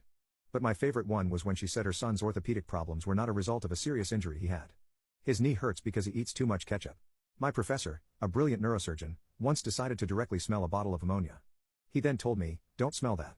I did not plan to. Me, master in cybersecurity and can't help my 5th grader with his math homework.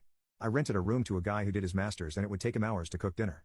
I watched him one day and he just couldn't wrap his mind around cooking things that take different amounts of time. Like, he'd start cooking potatoes and wait until they were done before moving on to the next thing he was going to eat them with. My first call at my first IT job was in a medical laboratory. There was a doctor who had been in the job for years and she called saying her computer would not power on. I walked her through some troubleshooting and nothing worked. Is the computer plugged in? Okay. Is the monitor on? Okay. When did the problem start? Type of questions were asked and she answered them all. I go up to her office and indeed the computer is plugged into a power strip which is plugged into itself. The cleaning crew had deep cleaned her office and never plugged anything back in. The doctor plugged the power strip into itself thinking that as long as it was plugged in, that's all she needed. I had a boss who was an engineer who put a couple of $100s in change in a bank's pneumatic drive-through tube where it got stuck and they had to use a jackhammer to get it out. He was upset that the bank was charging him for this because he didn't know this would happen. They had large signs saying not to put change in the tubes, including on the tubes themselves. I went to 3 ERs when I felt something was wrong with my arm. It felt like a bug bite on day 1 and by day 4 a bungee cord from my elbow to my wrist. 3 doctors said it was a skin irritation or dermatitis. I kept telling them something was wrong. I have no medical degree. I work in property management. Day 5 I walked into another ER and said I don't care if I have to pay out of pocket or sit here all night, but something is wrong with my arm. Finally, after many rude looks and comments, I was given an ultrasound of my arm. Then rushed to an MRI. Then told I was being admitted. A 3-inch blood clot in my upper arm, 2 in my chest area, and 1 had passed my lung already. Diagnosed with factor 2 gene mutation 22 days later, blood clotting disorder. I have a PhD, and I work with a bunch of PhDs. A lot of them think that because they succeeded in one area, they are an expert in every other area of life. And they always have strong opinions about everything. I think it's also called a PhD syndrome. My ex-wife with a PhD in neuroscience driving my car around with the handbrake on, calling me to ask about the noise and smell. My wife's stepfather was a chemist who currently has diabetes. One night he went to the ER because his blood sugar was dangerously high. He claimed he was eating well, so there's no reason why his blood sugar was high. In his car was a 2-liter bottle of ginger ale mixed in with grape juice. He said that the two canceled their sugars out and we didn't know what we were talking about because he was a chemist and he knew how to combine things. I worked IT for a hospital. I was speaking to a doctor who forgot his password. While he was spelling his name phonetically over the phone, he said, Z as in xylophone. Needless to say, my eyebrows raised. What are some unethical financial hacks that you know of that won't land you in prison? When I park at the airport, paying for the lost ticket is cheaper than 3+ days of parking. So if I'm there for longer than 3 days, I just say I lost the ticket and pay the fixed price. Make a profile of a hot woman saying you want a sperm donor, but it has to be done the old-fashioned way, and the person has to have specific ancestry and no genetic issues. To prove this, the donor will have to submit a genetic test, and link to 23andMe. The link will be, of course, your referral link that gets you $20 per person you refer. Setting up an emergency fund to collect emergency donations, then keep 90% of the dollars. I've made tens of thousands of dollars opening bank accounts for the sign-up bonuses. Some banks like Chase, I've had 7 accounts over the years. Roth your kids. Tax code says they have to do age-appropriate work, so they can't do bookkeeping, but they can be models the day they are born. License their image and likeness for $6K or W2 them if you have a small business that does payroll, put the money into Roth, and invest in an index ETF. My wife's mom goes to the dollar store and buys hundreds of books for $1, then she sells them all on Amazon for $15, $20 a book. Secure a conservatorship of a lonely elderly neighbor. Then pay yourself a conservatorship fee to manage them until they pass away. The betting apps have sign-on bonuses. Something like bet $5 and receive $150 in bonus bets. Bet your $5, then put half of the $150 on one team, half on the other. That's a free $75 for you. Become a televangelist and get poor people to send you money to buy a mansion and a private jet because that's what God wants. If you work from home, run an LLC and write off everything imaginable. A quarter of your home is your office. Write it off. Lunch out? Put it on the business card. Anything you buy that's tech-related. I've even known people who write off vacations, with the idea that if they got audited they'd just say they were meeting a potential business partner. Go to hotels for free breakfast. Never had a hotel check that you're a guest, unless it was a nicer one with a legit restaurant. Research step up in basis loophole if you have any assets. Also, set up trusts to protect your assets. Also, if you're an independent contractor, look up all the legal tax deductions to lower your taxable income, for example, business expenses, solo 401k contributions, HSAs, etc. The rich get richer because the rich usually have financial advisors/lawyers that know all the legal loopholes to stay rich and get richer. If a parent dies with not huge credit card debt, they never bother to go after the estate for repayment. It just isn't worth the trouble. Eventually the executor will get a 1099-C for forgiveness of debt, but the IRS doesn't have time to pursue the matter either. So it just goes away. Start a bogus GoFundMe campaign. The amount of gullible people that get ripped off is amazing. My aunt was a tax accountant and said if you donate a car to charity, the IRS will never audit it if you claim a value under $5,000. What are some useful psychological tricks? 1. People seem more attractive when they speak with full confidence and truth. 2. Singing reduces feelings of anxiety and depression. 3. If a person is continuously avoiding eye contact, there are fair chances that he or she is lying. 4. If you want someone to listen to you carefully, then you should start your sentence with I don't want to tell you this. 5. Chocolate discharges the same chemical into your body that is produced when you start falling in love. 6. The very last person you think about before you go to sleep is either the cause of your happiness or pain. 7. Generally funny and comedic people are more depressed than others. 8. 1 minute of anger weakens the immune system for 4 to 5 hours. 9. 1 minute of laughter boosts the immune system for 24 hours. 10. The smell of orange relieves stress. Smelling an orange or eating one can reduce stress by over 70%. What are some psychological facts about attraction? 1. For people who are looking for a long-term relationship, the face, not the body, is the most common determinant of attraction. 2. If someone isn't for you, your nose will likely know.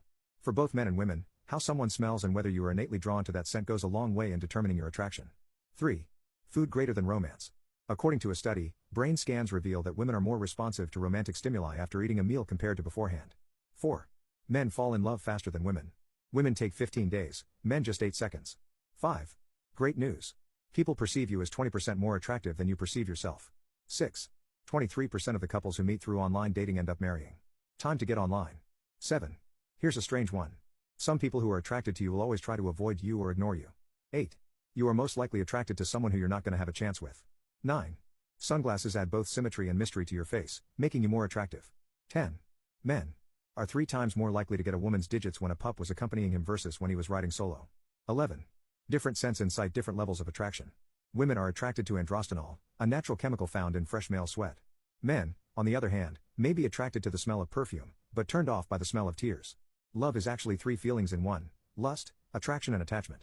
What are your worst experiences dating a narcissist? My ex-boyfriend was a manipulative narcissist, and the worst part of it all is that he was extremely charismatic. My ex-boyfriend, Lucas, and I met at work, and we hit it off quickly. His true colors were always there, but I didn't notice them until it was too late. I started working at a bar/arcade and I was the new girl there, so Lucas took me under his wing. He would flirt with me a lot and show me the ropes of everything, and every time his shift ended before mine, he would hang around waiting for me to help me close. At first, I thought it was a nice notion, but by my second month there, I found it redundant. I knew how to handle the spot myself, and I told him that as well, but he would always find some reason to stick around. One evening, he waited until midnight for me to get out, and he told me he wanted to show me something. He asked me to follow him, and I did, and he led me to the back alley of the building to where the fire escape was located. He then led me up and held my hand as we climbed the stairs to the roof of the building. We could see the whole city from there, and I'm not going to lie, Lucas was an extremely endearing guy, so this moment felt very romantic. Well, next thing you know, he scooped me off my feet and held me in his arms and started walking to the edge of the building. My heart was beating hard out of fear because he was 1 foot away from the edge and I had no control over anything, so I was just yelling at him to stop and let me down, and he completely ignored me while holding me nearly over the edge of the building. Eventually, he placed me back on the ground and told me he loved me and that he would do everything he could to protect me. I ran away from him, but unfortunately, that is just one of many occasions in which he acted like that. Another time, he was supposed to feed my cat while I was at work, and he told me that when he came to the apartment, one of the windows was opened and the cat was nowhere to be found. I spent a whole day crying and he was with me, comforting me and consoling me, and the following day, he set out to find my cat. He came back to my apartment after 30 minutes of looking, saying he found my cat running along the street. It wasn't until we broke up months later that one of his roommates told me that Lucas had stolen the cat from my apartment and kept it at his place for a day. He then acted like the hero and claimed that he found my cat on the side of the street. Everything I ever knew about this guy was a lie, and my last straw was when he ended up cheating on me with my old best friend. He claimed that she slid into his DM, and he told her to stop talking to him because it was messed up, but it wasn't until I went through his phone and saw that everything he claimed to be true about that interaction was actually a lie, and he was the one who hit her up first and got her into his bed. When I broke up with Lucas, he cried for days and would not leave me alone. I eventually had to get a restraining order against him because I feared for my life, and even with that, he would try to text me from different numbers. I am currently in a healthy and loving relationship and am so happy to have found love in this form. What company secret you can share now that you don't work there? Health insurance dude. When you file a claim, it is often denied because they're counting on you not escalating it. Once you do, your case goes to a medical management group, which ought to be called the We Don't Want to Pay group. Keep escalating and involve your doctor.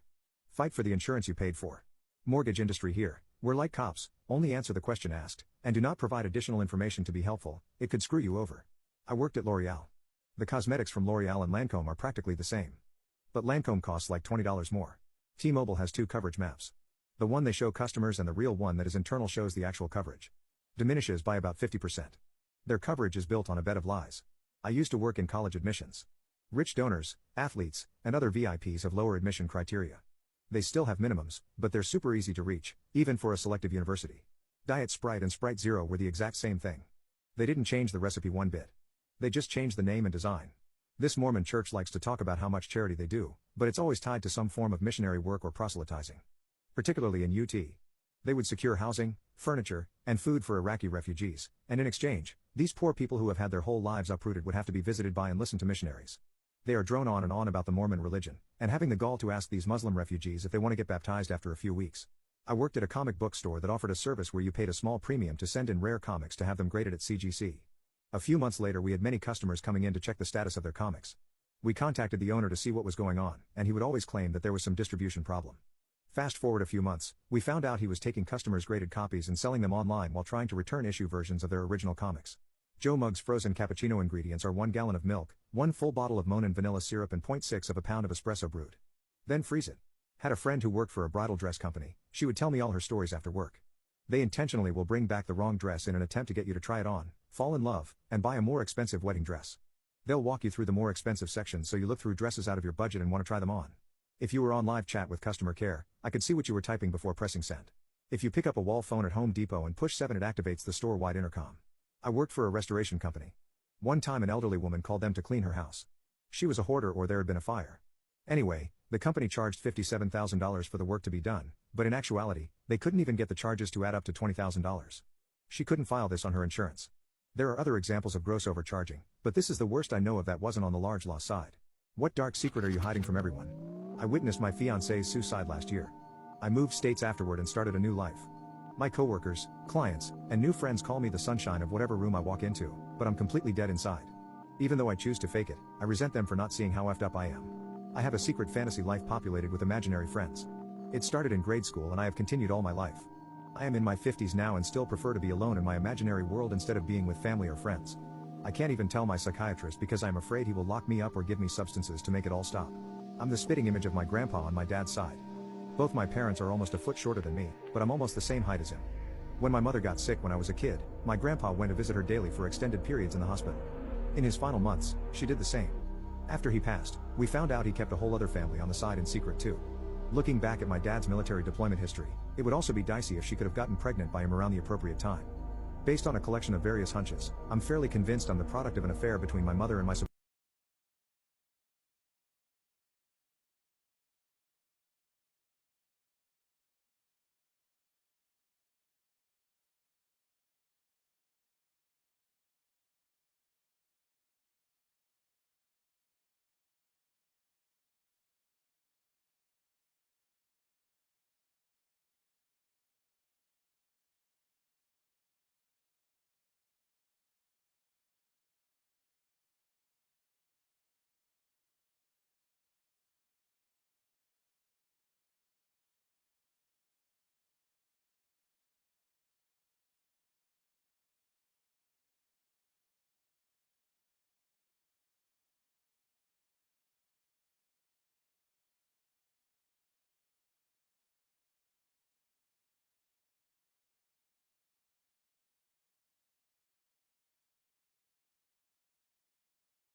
What does the richest person you know do for a living? 1. He owns a piece of code that a multi-billion euro company needs to run and licenses it out to them. 2. Owns a company that goes in and strips down stores that have shut down for whatever reason. Removes any product left behind, all the display racks, all the equipment, etc. All that's left when his crews are through is the walls, floors, plumbing, and wiring. Not only does he get paid to remove all of that, he then gets to auction off the stuff he removed for more money, and sells off any scrap metal as well. 3. My ex-girlfriend from when I was 16. Her parents came from nothing and are worth about 50 million. All from houses. They bought rundown house, moved in and renovated, sold it 6 months later, then rinse and repeat. They have 200 plus houses and a 3M mansion with pools, plural, horse riding fields, tennis courts. They build a recording studio in one of their outhouses for one of the kids. Crazy money. 4. Pastor of a megachurch. The dude has a 10-bedroom home, a dream kitchen both inside/outside the house, a theater, and every other luxury that I could imagine. Has guest pastors to cover up going on expensive vacations every couple of months, etc. He is the sole reason I became disillusioned with the church that I grew up in. 5. She banged my dad and had both kids written out of his will. 6. She lives off the interest alone of multi-generations of inherited wealth. She will make more money in an afternoon by renting out a vacation condo in Mexico than most people see in a lifetime. Yet, she will invite you out to the most posh restaurant in New York or Chicago and then at the last second, split the tab,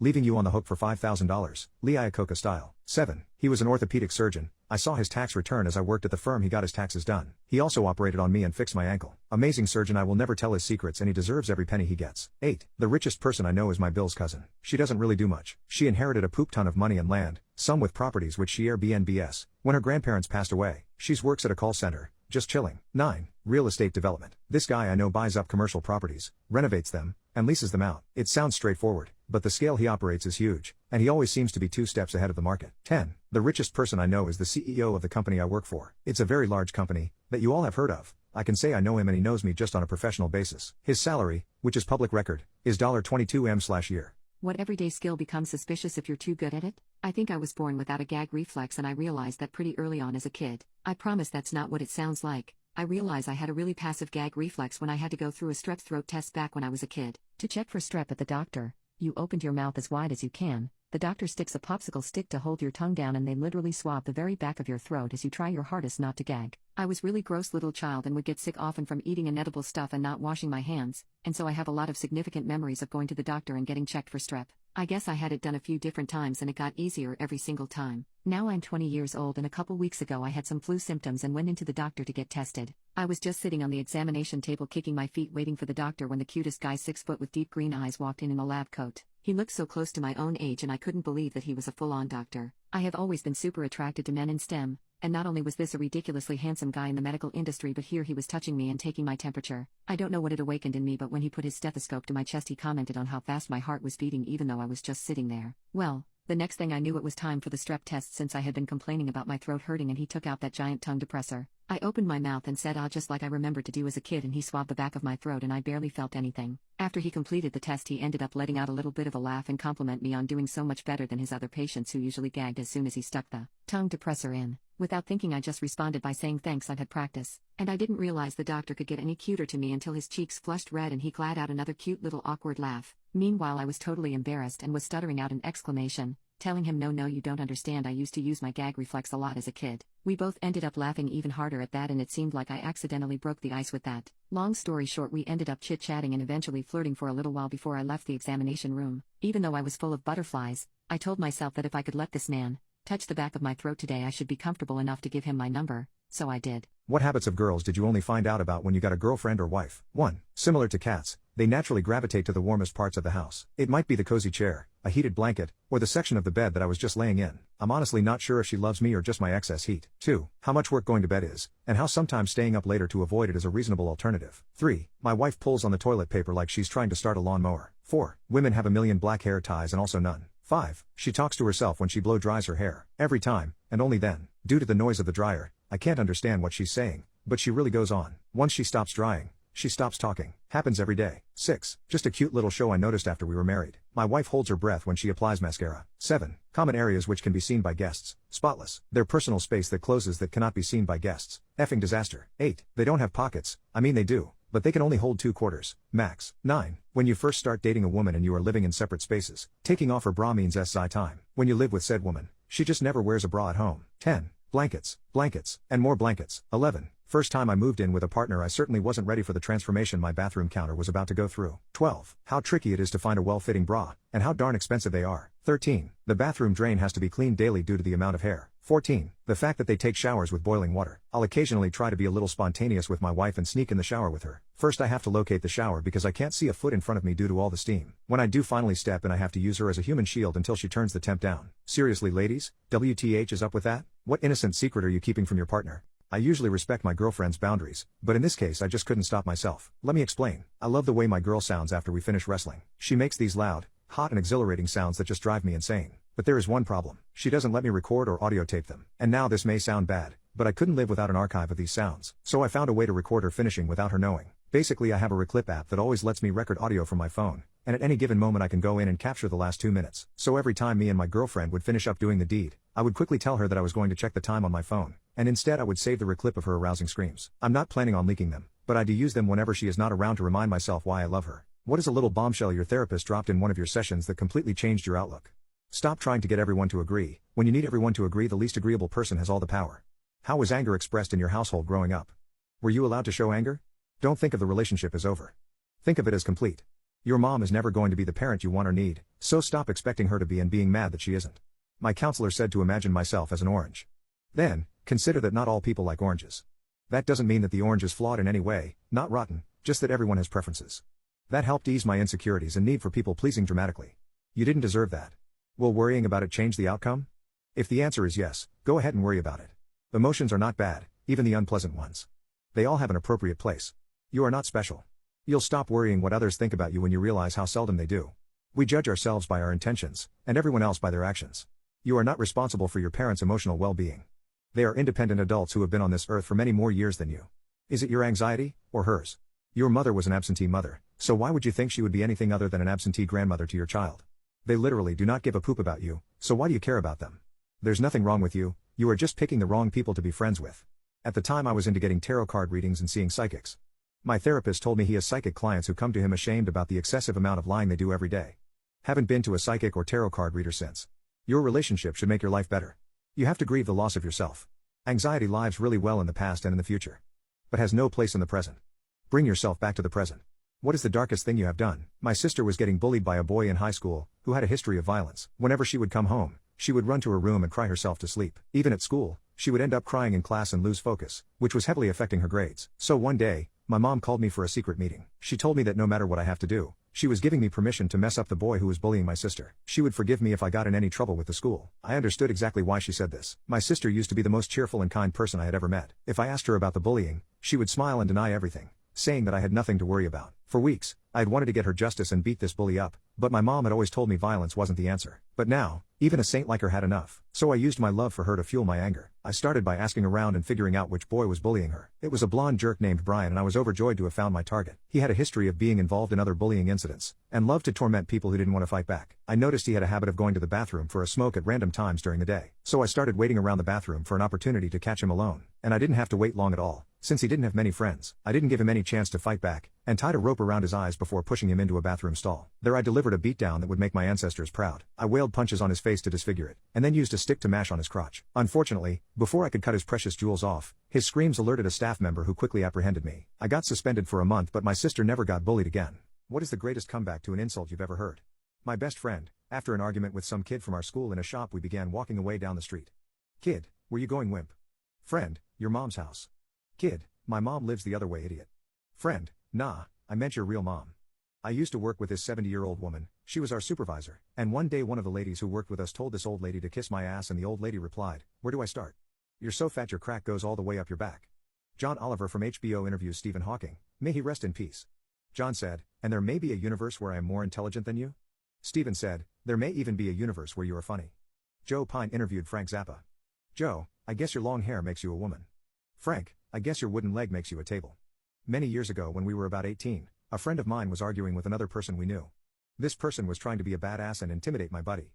He says my feet are registered. He meant that he was an expert martial artist who had to register with law enforcement because his feet were lethal. Without missing a beat, my friend replies, "Where? Health and sanitation?" 40 years later, I still crack up at this when it comes to mind. A guy makes fun of his bald friend by rubbing his head and saying, "Wow, your head is as smooth as my wife's bottom." The friend also rubs his head and says, "Wow, you're right." I asked my mother why she always wears makeup despite being in her 40s. She told me she wears makeup so she doesn't look like me. Someone yelled out in a Walmart, "I'm not ashamed of who I am." Another voice echoed back, "That's your parents' job." During World War I, Switzerland had a tiny standing army, but they were very skilled marksmen. Wilhelm II of Germany asked what 250k Swiss troops would do if he decided to invade with 500k German troops. The Swiss said, "Shoot twice and go home." 18th century British radical politician John Wilkes was told in Parliament by a political opponent, "Sir, I do not know whether you will die on the gallows or of the pox." Wilkes shot back with, "That depends, my lord, on whether I embrace your lordship's principles or your mistress." "If you weren't so stupid, what would you be?" asks the husband. The wife replies, without even skipping a beat, "Single." My grandma got into a fight at the grocery store with a guy who told my 9-year-old brother to move the F out of the way.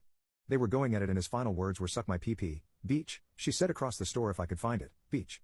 Saw a clip of a stand-up comedian the other day, and he says something along the lines of, "The first time I had intimacy it was terrible." The first time I had intimacy, and a woman chimes in with, "You mean yesterday?" Crowd laughs for a while, and while the comedian is waiting for them to calm down, you can see the gears turn in his head. Once it gets down to a few chuckles, he just says, "Glad you remember," and the crowd just lost their poop. Overheard by me, the school bus driver, one 5th grade student was belittling a 1st grader. When it was time for a comeback, the 1st grader shouted out, "Congratulations." The bewildered 5th grader had nothing to say and went to sit down with her friends in the back of the bus. Air traffic control doing a poor job of vectoring an Airbus A330 in for a landing. Pilot, You've left us too high, I don't think we can approach. ATC, you've got speed brakes on that thing, don't you? Pilot, after a noticeable pause, yes, but those are for my mistakes, not yours. A friend in high school on our way to a track meet. He was staring at a car in the parking that was nice. When this kid saw him. Kid, why bother looking at that when you know you'll never be able to get one? My friend, the same reason you watch porn. The entire bus erupted and it's still one of the funniest things I've ever heard. A dude in my class called out a friend of mine, saying that people are talking behind his back. That wasn't the case, as far as I know, and that guy said, well, you know what they say about you? Nothing, nobody effing cares. Two girls were fighting and one of them looked at my sister who was minding her business and said, you go to hell too. My sister said, do you want me to say anything to your mom? English class in middle school. Kidda said, yo, your mama waited on me at McDonald's last night. Must feel like poop having a mom that works at McDonald's. Kid B said, at least my mom gets out of bed to go to work. The English teacher, far louder than he realized, said, damn. The rest of us were laughing so hard, that the teacher next door popped her head in to see what was going on. What is the secret reason boys break up with their girlfriends that they would never admit? My boyfriend of 2 years broke up with me a few months ago and I just found out the real reason. When we broke up, his reasoning didn't make any sense. I was very confused about the whole situation and at the same time my heart was shattered. It was also unexpected. I didn't understand how a person can change their feelings overnight. That's why I went out to find the real reason why he broke up with me. A few months passed by and I had the perfect plan. I knew that my ex-boyfriend was going to a Halloween party. I asked one of my girlfriends, who was also going, to stay besides and give him hints that she's into him. My ex didn't know that I am friends with this girl. He had no idea. I knew it was the perfect plan because my ex likes to drink a lot at parties and when he drinks, he gets much more honest. He says everything he has on his chest. Only a day before the breakup we had a date and it went very well. When he broke up with me, he told me that we are not the right person for each other and that it didn't make sense for us to stay together anymore. I was in love with him and I hoped that he was also in love with me, but apparently it was not the case. After the breakup, we stopped talking to each other. It felt like a piece of me came off. The next day after the party, I met up with her and she explained everything to me. The night was going well. They started talking and he really thought that she was into him. She didn't do anything with him, but apparently he tried kissing her a couple times. That's so funny, because the night we broke up, he told me that he wants some time by himself and that he's not interested in any other girls. He is such a liar. Now, I am very happy that we actually broke up. I was so in love, I couldn't see any of his flaws. After some time he got pretty intoxicated. He explained to her the real reason why he broke up with me. Apparently, he gradually lost interest in me. Day by day I was becoming less attractive in his eyes. This broke my heart. How can a person stay with you while losing interest in you? Why wouldn't he tell me right when it started? I finally found out, but it was the worst thing that I've done. I should have just moved on. He was faking the relationship for almost 2 months. I didn't tell him anything. Should I text him and tell him all of this stuff? What is your neighbor from hell story? Me and my husband have 2 autistic and 1 neurotypical child while living on housing assistance. Our oldest son, who's on the spectrum, has issues with boundaries and emotional regulation. Just after we moved in, he climbed over the neighbor's fence, thinking it was part of our yard. He's still learning social boundaries, and he didn't fully grasp property lines. We explained this to the neighbor when we apologized, thinking he'd understand that our son didn't mean any harm. But Joshua made it clear he wanted nothing to do with us. He seemed annoyed just by our presence and made little remarks about keeping our kids in line. He'd complain about the noise anytime the kids were playing or had a meltdown, as if we weren't already doing everything we could to calm them down. Parenting autistic children is challenging, and their outbursts aren't something we can just turn off. They're kids trying to navigate a world that often feels overwhelming, and we're still learning how to help them through it. My oldest becomes violent and nonverbal when he's feeling too overwhelmed, so we do everything we can to help him regulate his emotions. About a month ago, we noticed that every time one of our kids started having a meltdown, our neighbor would go into his backyard and crank up loud, harsh music. It was this aggressive, pulsing noise that seemed designed to push our kids further over the edge. I thought it was just an unpleasant coincidence at first, but it started happening every single time. If the kids screamed, the music started, like he was waiting for it, and then the hitting from my kids would start. After a few days of this, I finally went over and asked if he could lower the volume, especially when our kids were struggling. I tried to explain their needs, hoping he'd understand that this wasn't something we were ignoring. We were actively working on it with therapists and specialists, but he didn't care. He told me that, if I couldn't control my kids, it wasn't his problem, and maybe we shouldn't have moved here in the first place. During that argument, he started using the terms that only parents with autism know, and when I told my husband about it,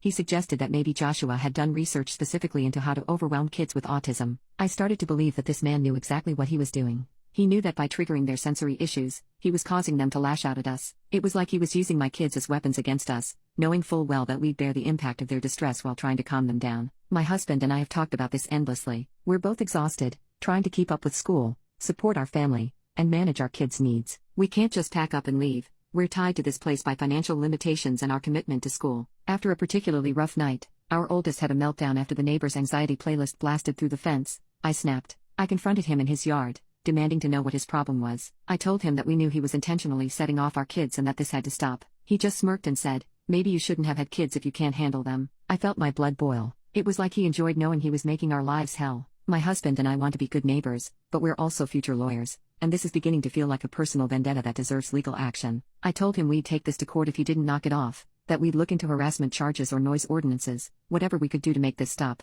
He laughed and said he was within his rights to play whatever he wanted on his own property and that I should learn a thing or two about the law before making empty threats. That was it. We've started documenting every interaction, recording the music, taking notes on the timing and the triggers he's using. We're gathering everything we need to make a case. I've tried to be patient, to educate him, to ask for understanding, but he's clearly made up his mind to push us to our limit. We don't have the money to hire a lawyer right now, but we're not going to let him bully our family or make our kids' lives harder than they already are. I don't know if a lawsuit is too extreme, but we're out of options, and I don't see why we should have to keep suffering in silence. What is your craziest hostel story? Does it beat a threesome invite from Pikachu? Backpacking through Asia sounded like a dream, until we stepped into our first hostel. Oh my god, we didn't know what we had gotten ourselves into. Picture a kitchen sink with a miniature Mount Everest of dirty dishes, and cockroaches hosting a rave on top of it. I'd never seen a cockroach in my life before that moment. Turns out, this cockroach rave palace was the best hostel we stayed at. The second hostel? Oh boy. Every day the cleaning staff would leave rubber packets neatly placed on our pillows. Cute, right? Very encouraging. And in the kitchen there was a literal bowl full of rubbers. We called it the party bowl. But the third hostel? That's where things got wild. I woke up in the middle of the night to the door creaking open. Light from the hallway hit my face and for a second I thought I was dreaming. This huge, shadowy figure lumbered into the room and first I couldn't quite make out what it was. A bear? A very lost mascot? No. As my eyes adjusted I realized it was a guy in a full Pikachu costume. Before I could process that Pikachu had just entered our 6-person dorm room, a girl popped her head in behind him. She was definitely not a paying guest. He slowly removed the giant Pikachu head and locked eyes with me. He smiled at me and said sharing is caring. I couldn't help myself and hisses you better not. Guess what he does next? He walks over and hands me his headphones and says, "Seems like you will need these more than me, unless you want to join?" He winked and turned around to his date. I was speechless. Did this just happen? Spoiler alert. Yes it did. And believe it or not this was not the craziest thing that happened to us. 3 days later, my friend woke up to something even more bizarre. A girl was sitting on her bed braiding her hair, like full-on Disney princess style braiding, at 3 a.m., and my friend hadn't asked for this magical makeover session. All of a sudden the cockroaches didn't seem too bad. What made you realize that keeping your cool was just a way to let people destroy you? A hot douchebag tried to kiss me at a party so I reported him to the police after finding out about his little hit and run. I'd been at the party with some friends, nursing a drink that tasted like someone had just squeezed a lemon into battery acid and left it on a windowsill to ferment. The house was packed, the air thick with the smell of cheap cologne and spilled beer. We just finished a round of who can embarrass themselves the most on the dance floor, when I decided to take a break, scrolling through my phone in the kitchen. That's when Mason showed up. Mason was one of those people everyone at school knew. Tall, rich, painfully arrogant, with a dad who had his name plastered on more than a few buildings around town. He had this perpetual smirk, like he knew he was untouchable, and the worst part was that he was hot. Like, so hot, more than one of my friends had ended up taking the walk of shame back from his place. I knew to avoid that hot creep. So when he slouched into the kitchen, already a couple of drinks too deep, I knew I wanted nothing to do with him, but Mason had other ideas. "Hey," he said, leaning against the counter. His eyes roamed over me in a way that made my skin crawl. "You're looking lonely. Want some company?" I told him I was fine, trying to keep it polite, but started to head out of the kitchen and back to my friends. He didn't get the hint. He closed the distance between us, that cocky smile still plastered on his stupid face. "Come on, don't be like that," he said, and I tried not to gag. From the entire whiskey factory he'd apparently drunk. Then, just like that, he leaned in for a kiss I absolutely did not want. I stepped sideways, letting him stumble and catch himself against the counter, which resulted in him spilling his drink and basically throwing his phone on the counter. I swiped his phone for revenge, figuring that as my revenge, at least he'd wake up tomorrow and have to spend a couple $100 on a new phone. I ducked out of the kitchen and unlocked his phone, but it was already open to a group chat. One message in a chat said, "No one can know about what happened with the car. Payments were sent through Venmo. Keep your mouth shut." It didn't take a genius to figure out what that was about. A hidden drum had made headlines a few weeks earlier. A car had smashed into a pedestrian and sped off, leaving this poor 15-year-old hospitalized. The case had gone cold, but now I had a sinking feeling that Mason knew something. I didn't just leave the party and go home to sleep it off. No, hot jerks that think they can just pay everybody off and get what they want, even if people got hurt, didn't deserve to get off easy. Instead, I spent the next several hours digging up every digital footprint I could find. Mason was a social media nightmare, constantly posting updates about his extravagant life. His friends were just as careless,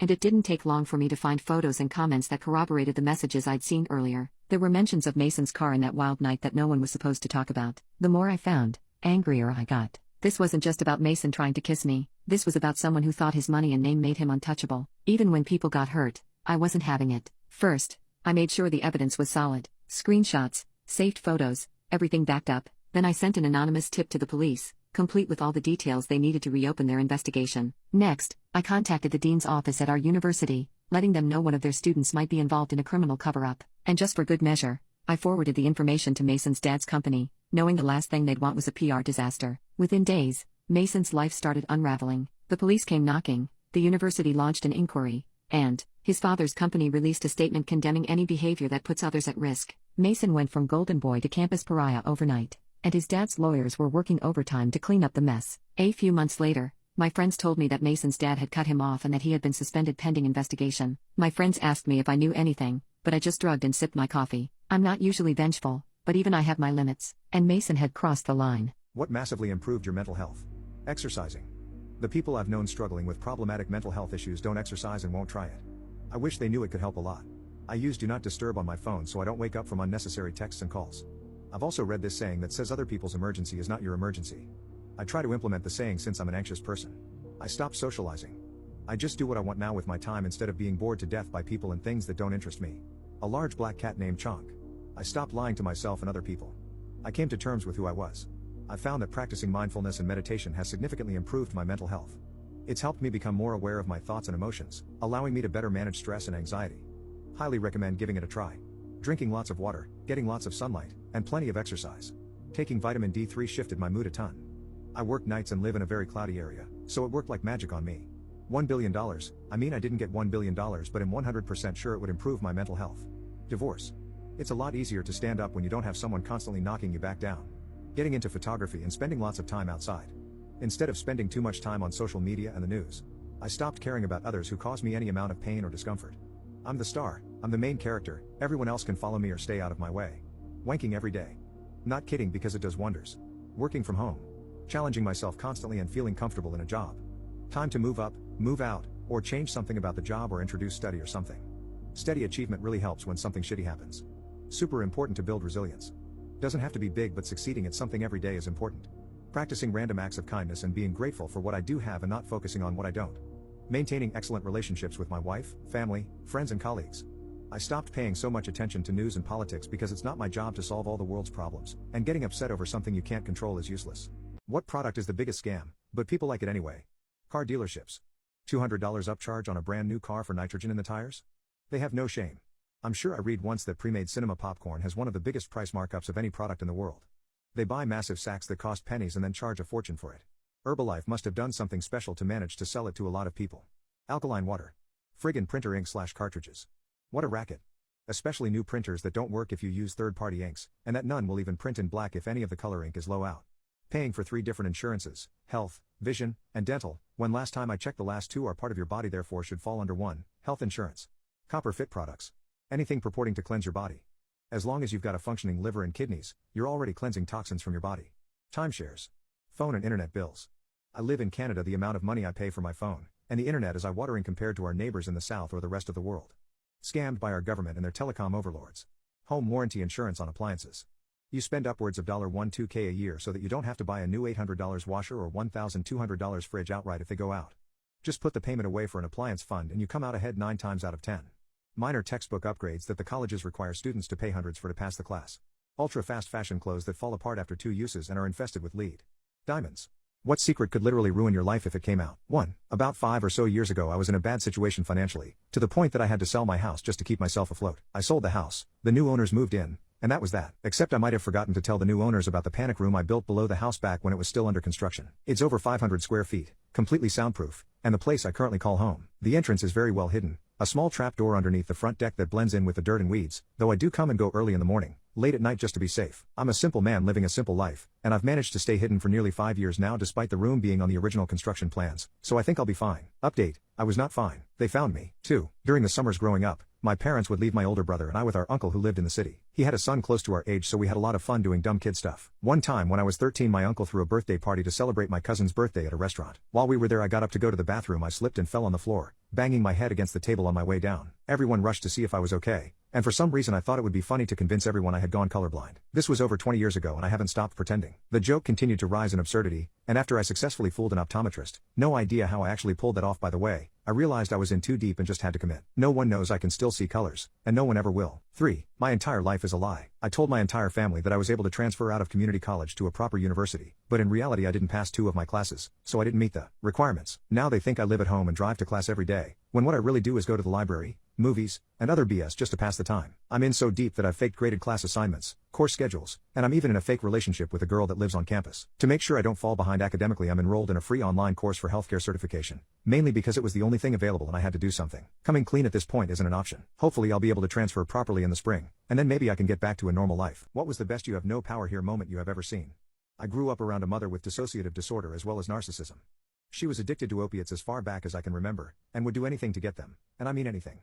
Growing up, it wasn't rare for her to have a tantrum during one of her highs and beat the poop out of me, break me down by picking apart every little thing she knew I was afraid or self-conscious of, and actively sabotage my relationship with my father and siblings. She would be up for days at a time, pass out standing up with her eyes glassed over and back hunched, and when she festered once again start moving and otherwise destroying everything in the house. There were times when I'd leave and the house would be clean, and come home and it would look as though a pissed-off tornado had run through the house. Broken glass, animal feces, dirty clothes, roaches, empty pill bottles, ground-up pill residue, and other miscellaneous things littering the house. On particularly bad nights she would hallucinate, and during those times it wouldn't be uncommon to find pools of her blood on the ground from running through glass. I remember being up for days at a time because she and my father would scream at each other for days at a time without stopping, actively trying to get me to pick one side or the other, even if it meant barging into my room at 4 a.m. to begin their screaming match where I could watch. She manipulated me, abandoned me at times in the middle of nowhere when she'd meet up with her various sugar daddies in order to pay for her opiates. She was still with my dad during this, and never once apologized during her brief moments of mental clarity. If anything, she would blame everything but herself. In her mind she was infallible. Money was always a big issue since she couldn't work in such a state. She sold some of her pills, yes, but ultimately those funds were used to buy more substances anyway. Because of this, we were homeless frequently, without power and water for literally years at a time, and barely ever had any food. It was almost every night I went to sleep with the only thing I'd have eaten that day being a school lunch. On weekends, sometimes I didn't eat at all. The rest of my family had no clue this was happening. During the summer when I was 16, my aunt, whom I hadn't talked much with since I was a lot younger, got in touch. She asked if I'd like to come to stay with them in Texas for a few weeks during the summer. Of course, I said yes, and I was absolutely ecstatic. I didn't bother asking my parents since I'd be very much surprised if they even noticed I was gone, so they were unaware. My aunt drove up to Iowa and stayed the afternoon with us. My parents seemed to lack the cognition to recognize she was even there out of the blue, so they didn't come out of their room. As I stated before, this would happen frequently. When she arrived our house was fairly clean. We left for a bit to go get food, and when we returned the tornado had already passed. As she told me when we were on our way to Texas, the thing that bothered her the most wasn't that our house had suddenly gone to hell, it was that I didn't even react to it. Instead, I tiptoed around the debris and started packing my things without a word. This deeply unsettled her, and ultimately she asked me if I was safe where I lived. I said yes, as it was all I had ever known. She told me that what she saw frightened her, and she wanted me to come live with her in Texas. Thinking that she was joking, I brushed it off. After a few days down there though, I knew I had to do it. They showed me love, compassion, and care that I'd never even known existed before this, and it shook me to my core. So we decided, I was going to get emancipated from my parents and move in with them. Of course, my parents disagreed. They had a big fight with my aunt telling her that she is greedy WNCH for trying to take someone else's son. Ultimately, this involved sitting in a courthouse across from my parents and their lawyer. The judge asked why I wanted to leave, and I explained the above. I expressed the love and compassion I'd experienced for the first time in my life, and that I wanted to, for once, live in peace. Their lawyer rebutted, to me, it seems as though you have no respect for your parents. Is it because of their financial situation? It looks as though you're attached to the perks of living in a family that makes a reasonable amount of money, and not that you want to leave because they're unfit parents. My mother and father joined in, hooting and hollering, actively trying to break me down as they have so many times before. I let them speak and I held my tongue until it was my turn. They tried to goad me on, tried to break me as they had so many times before, but I wouldn't let them. Finally, the judge asked me to speak. With as level a stare as I could muster, I looked at my mother, my father, and their lawyer across from me and said, if you're asking me if I have no respect for my parents, then you are correct. However, to say it's simply financially motivated is incorrect. I no longer have respect for them because they have. As I was nearly finished, my mother, as she had so many times in the past, began to squirm and scream at me from across the table. He's lying, a little bastard, as you, until the judge slammed his gavel down and cut the room. My mother stared up at him in complete and utter disbelief. I looked at her, keeping the tears I knew were right behind the corner at bay, and said, for once in your life, for once in my life, behave as an adult. You can't stop me by simply yelling over me anymore. You have nothing to hold over me now. You can do nothing. As I spoke, the judge motioned to his officer, who moved towards my mother. Her expression was still frozen in complete bewilderment as the officer aggressively told her to get up out of her chair and escorted her out of the room.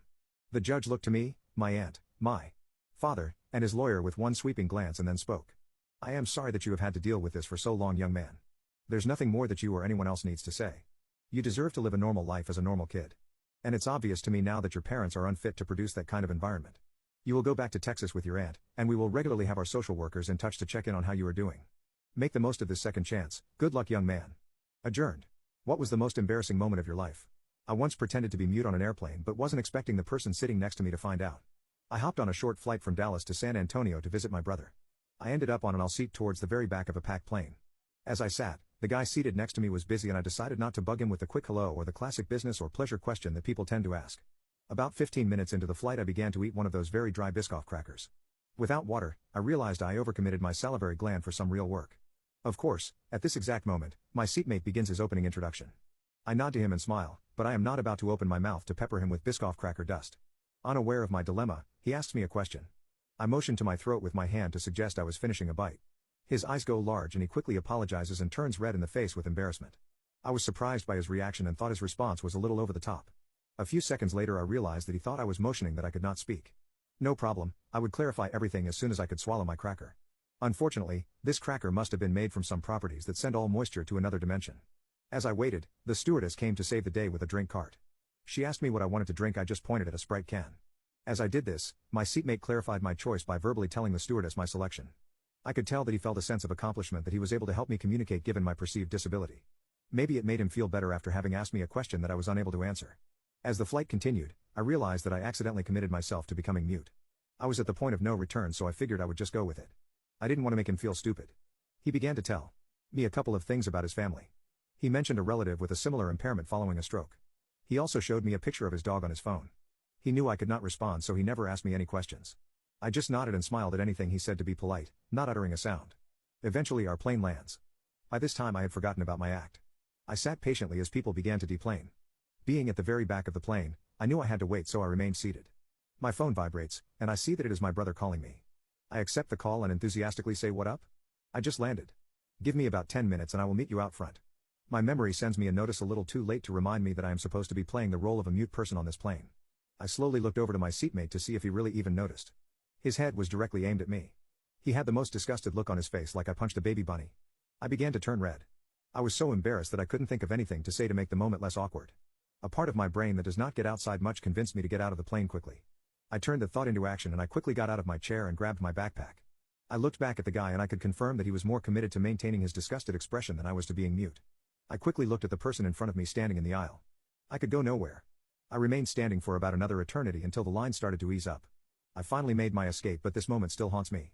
What was the most satisfying revenge you've gotten on an ex? I was engaged for 3 months when I found out my fiancée Lizzie had been cheating on me for well over a year. I found this out by complete accident when I had to use her iPad to Google something. She has her iMessage sync, so all her texts were on it, and I saw everything. There were texts of Lizzie talking to another guy about how happy he makes her. They were sending pictures and videos back and forth, and I could feel my heart crack bit by bit. The worst part was that the guy was Sean, someone I wanted to ask to be my best man. Ever since I proposed to Lizzie, Sean had been texting me nonstop asking if he can do anything to help with the wedding. Turns out, he was a snake in disguise and was an A-class manipulator. Lizzie had even been sending him money from our savings so he could buy a bigger apartment. I was devastated beyond belief, and cried so hard I thought I'd throw up. But what really sent me over the edge were the things they said about me. They were mocking me and belittled my entire existence. They joked about how I was an oblivious idiot who didn't know his fiancée likes another man. Sean would text me saying I was lucky to have Lizzie, and then send the screenshot to her with laughing emojis. Lizzie would tell me she loved me and I am her world, and then send the screenshot to Sean with a gross emoji. There were even talking about how I didn't know what Lizzie liked in bed, and likely never will. There was even more vicious stuff that made me feel betrayed, used and thrown out like trash. It felt like I was Jeffrey Dahmer in my past life, and the universe was punishing me for those crimes. I was confused too, because who was this person pretending to be my Lizzie? Did she really spend 3 years without showing this side of her to me? Sean has been actively pushing Lizzie to dump me. He wanted her to do it after last year's Christmas, after we returned from visiting her family. Apparently her family liked me and hated Sean, so she didn't want to bring him home. When I read that, something just snapped. Not only were they using me as a clown to fund their jokes, using my money to fund their new apartment, they were also using me to deceive Lizzie's family. I had moments in high school where I was snickered at, ridiculed for being dumb in a school for geniuses, but not again. Not like this. So I thought ahead and decided to go nuclear. Lizzie was out of town when I discovered the messages, so I had a few days to pull myself together. During November, I pretended everything was fine and made excuses to not go on dates with her. Every time I saw her on her phone, My feelings of love hardened until my initial devastation was gone and replaced by a clear desire for revenge and justice. I would wait to read through her iPad when she was at work to gather evidence, and then put it back in the same position in her top drawer. She never suspected anything or thought to change her passcode, so I collected an insane amount of evidence. The explicit messages, the vicious belittling of me, the messages about stealing my money, I sent all of them to myself and covered my tracks. My lawyer loved that, by the way. Anyway, Christmas arrived and we went to her parents' house with plans to stay the night. I spent the day watching that cheating, mocking, money laundering woman enjoy a lovely Christmas. At night she kissed me and said how much she loved me, and I had to hold back my laugh. The next morning I made my move when everyone sat down for breakfast. I sent each piece of evidence to her mother, her father, her 2 siblings and her cousins. Every family member that I had the contact for had the pleasure to read her texts. Lizzie's family is pretty phone addicted and checked their emails immediately. I wished you could have witnessed that scene. Not missing a beat, her sister slapped her across the face. The wild snake couldn't even look her family in the eye as they berated her for her actions. Her father tried to apologize to me after kicking her out, but I reassured her family this wasn't their fault. I thanked them for everything and left. Outside the house, I encountered Lizzie, who had ruined her makeup by crying. She told me she was sorry, and asked me to forgive her and take her back home. But I laughed in her face and said, I thought I was a weak idiot who didn't understand anything? I don't deserve to take a sweet lady like you to my house. I also know Sean's mother, who he still lives with by the way, and sent her the texts. Safe to say she kicked him out and the cheating duo can't afford a hotel. What was the strangest thing a doctor has ever said to you? I had a female doctor bend me over and stick her finger up my butt to check my prostate. When she was done she said, your prostate is absolutely wonderful. No enlargement at all. It's fantastic. Good for you. She did this with the same voice and look on her face that one would give to someone who just performed a symphonic masterpiece. I felt so accomplished. I broke my arm in 3 places in 4th grade. The doctor asked me if I wanted to have any pain meds before they set my arm and immediately warned me that it'd be through a huge needle that would hurt as much as setting my arm.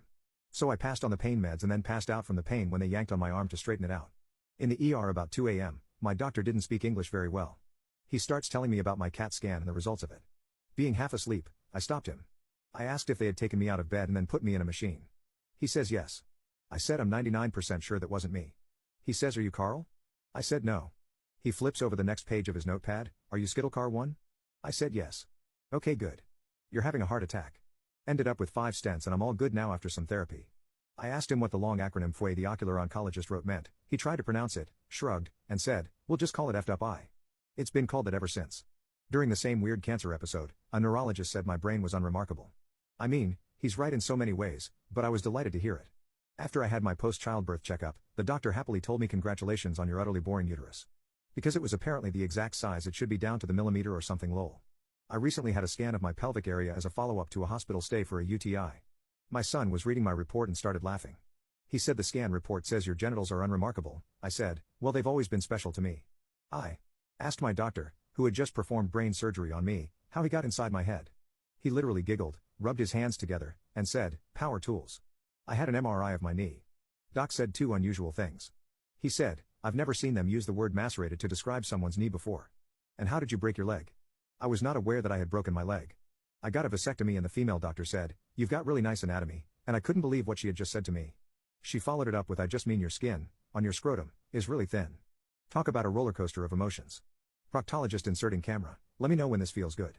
I told my doctor that I was concerned about my drinking. He asked why. I said I drank alone. He said well so do I, that's pretty normal. Then I went on to explain how I did it quite often and always to the point of getting drunk, to which he replied, well what's the point of drinking if you're not going to get drunk? I was in my early 20s and left there relieved thinking that my habits were fine and carried on. Almost 10 years later I really wish he'd taken me seriously.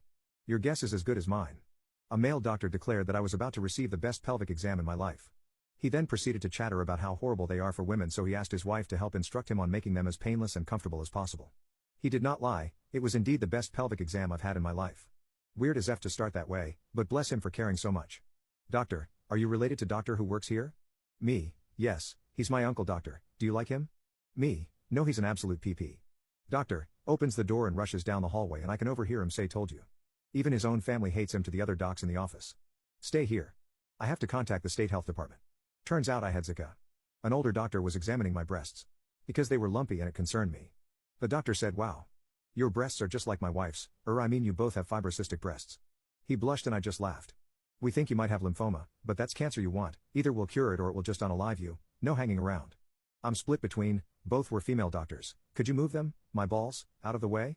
Or sorry to lay on you, but I have a better access in this position. Told me my vertebra looked like someone put a saltine cracker on the floor and stepped on it. He was right, but that's not exactly something I wanted to hear at that moment.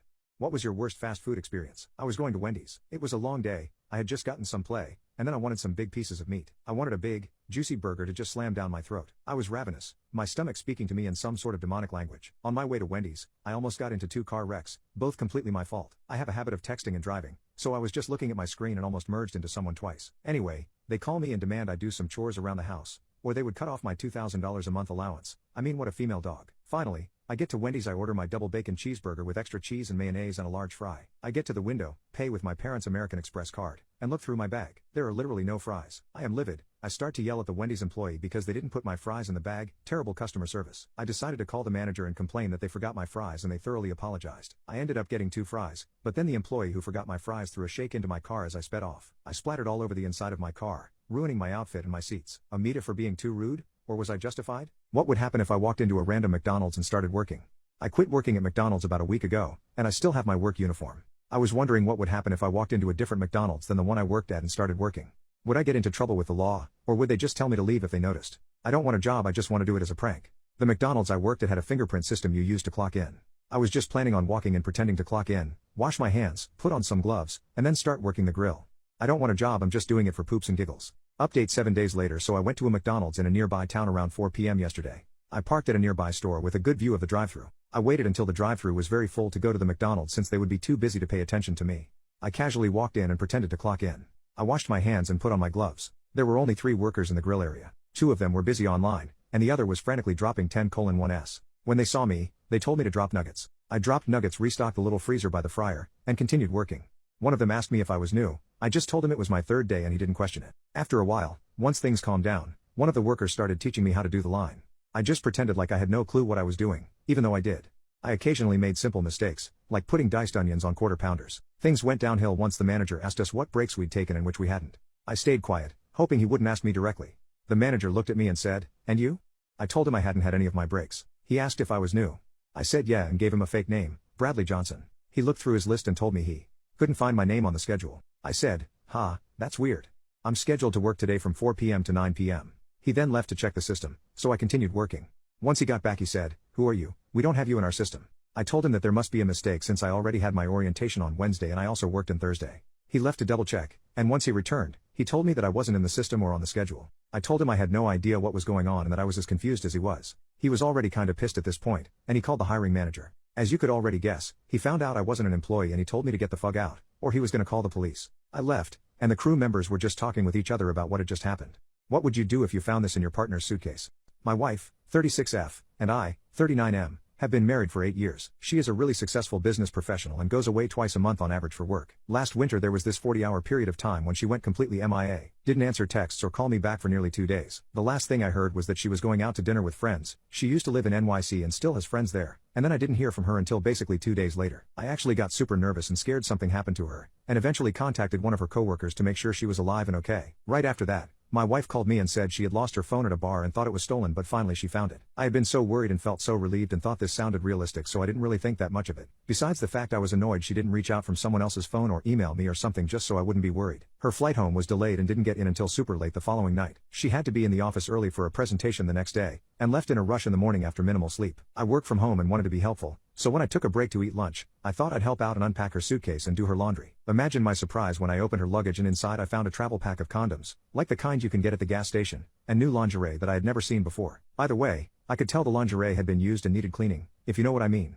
but all 3 condoms were still in the 3-pack. Magnum XL by the way, homie. The only time I'm wearing XL condoms is in my wildest of dreams. I ended up putting everything back where I found it, zipping it back up, and pretending I'd never opened her suitcase. I never said anything. This happened months ago. Recently, she sent me a few sexy photos in that exact same lingerie. You can't exactly tell where she is in the photos from the background, so you can't tell if she took them in a bathroom at home or somewhere else. But she doesn't realize that when you save a photo that someone sends you, it will save chronologically into your photos from when it was taken. And when I recently saved the photos, I saw that they are from the date when she went radio silent for 40 hours. She has another work trip to NYC in 2 weeks and I'm trying to figure out if I should confront her or just go straight to getting a lawyer or play Sherlock Holmes and gather more evidence and see if I can catch her or something. I'm not crazy, right? Do you think she is definitely cheating? What's a crazy body life hack everyone should know? 1. If you have lower back pain or sciatica, try gluteus medius burnouts. Use a chair or table to steady yourself. Raise one leg straight out to the side as high as you can and hold that until it feels like your hip is on fire and trying to cramp. Repeat on the other side. It sounds crazy, but it can eliminate lower back pain instantly. 2. If you feel lightheaded as you stand up, Orthostatic hypotension. You can squeeze any muscle as hard as you can and it will quickly raise your pulse and blood pressure so you don't black out and fall. 3. Stretching. Every morning when waking up. My grandpa taught me. He's 94 now and still does everything as if he's 50. He's even able to run. Of course, it's also genetics, but a life filled with stretches every morning definitely doesn't make your body worse, even if it's just for a couple of minutes every morning. 4. When you brush your teeth, close your eyes and stand on one foot. Alternate feet. Your balance will improve a lot. 5. If you're prone to anxiety attacks, keep some really sour candies on hand. I normally take medication for anxiety attack onsets, but sometimes I forget to pack it. It works. 6. To quickly relieve a cramping calf, usually happens while sleeping, stand on your feet. Feels counterintuitive, but standing up forces your leg muscles to stretch and stop the cramping. 7. If you can't sleep, just start thinking up a dream in your head, and out you go. 8. He 20-20-20 rule for eye strain. Every 20 minutes look away from your screen, focus on something 20 feet away, and do this for at least 20 seconds. 9. Scientists studying hiccups theorize that they are a leftover mechanism from when humans were fish and had gills. Simply remind yourself that you are not a fish and they will go away. Regardless of whether the reason is true or not, your brain will stop them. Try it next time. Say I am not a fish, I don't need to use this anymore to yourself, and they will go away. 10. If you have a stuffy nose due to a cold or allergy, try doing push-ups, jumping jacks or any form of intense sudden activity. It's near instant relief. What's something people think is great that's actually horrifying? Immortality. Everyone's terrified of death, so the idea of living forever sound like a dream. But let's unpack that, shall we? Say a genie appears in front of you right now and offers you eternal life. First, you better ask some follow-up questions. Are we talking eternal life, or eternal youth? Both are actually terrible, but we'll get to that in a second, because if you just say yes to eternal life without reading the fine print, there's a good chance you'll spend the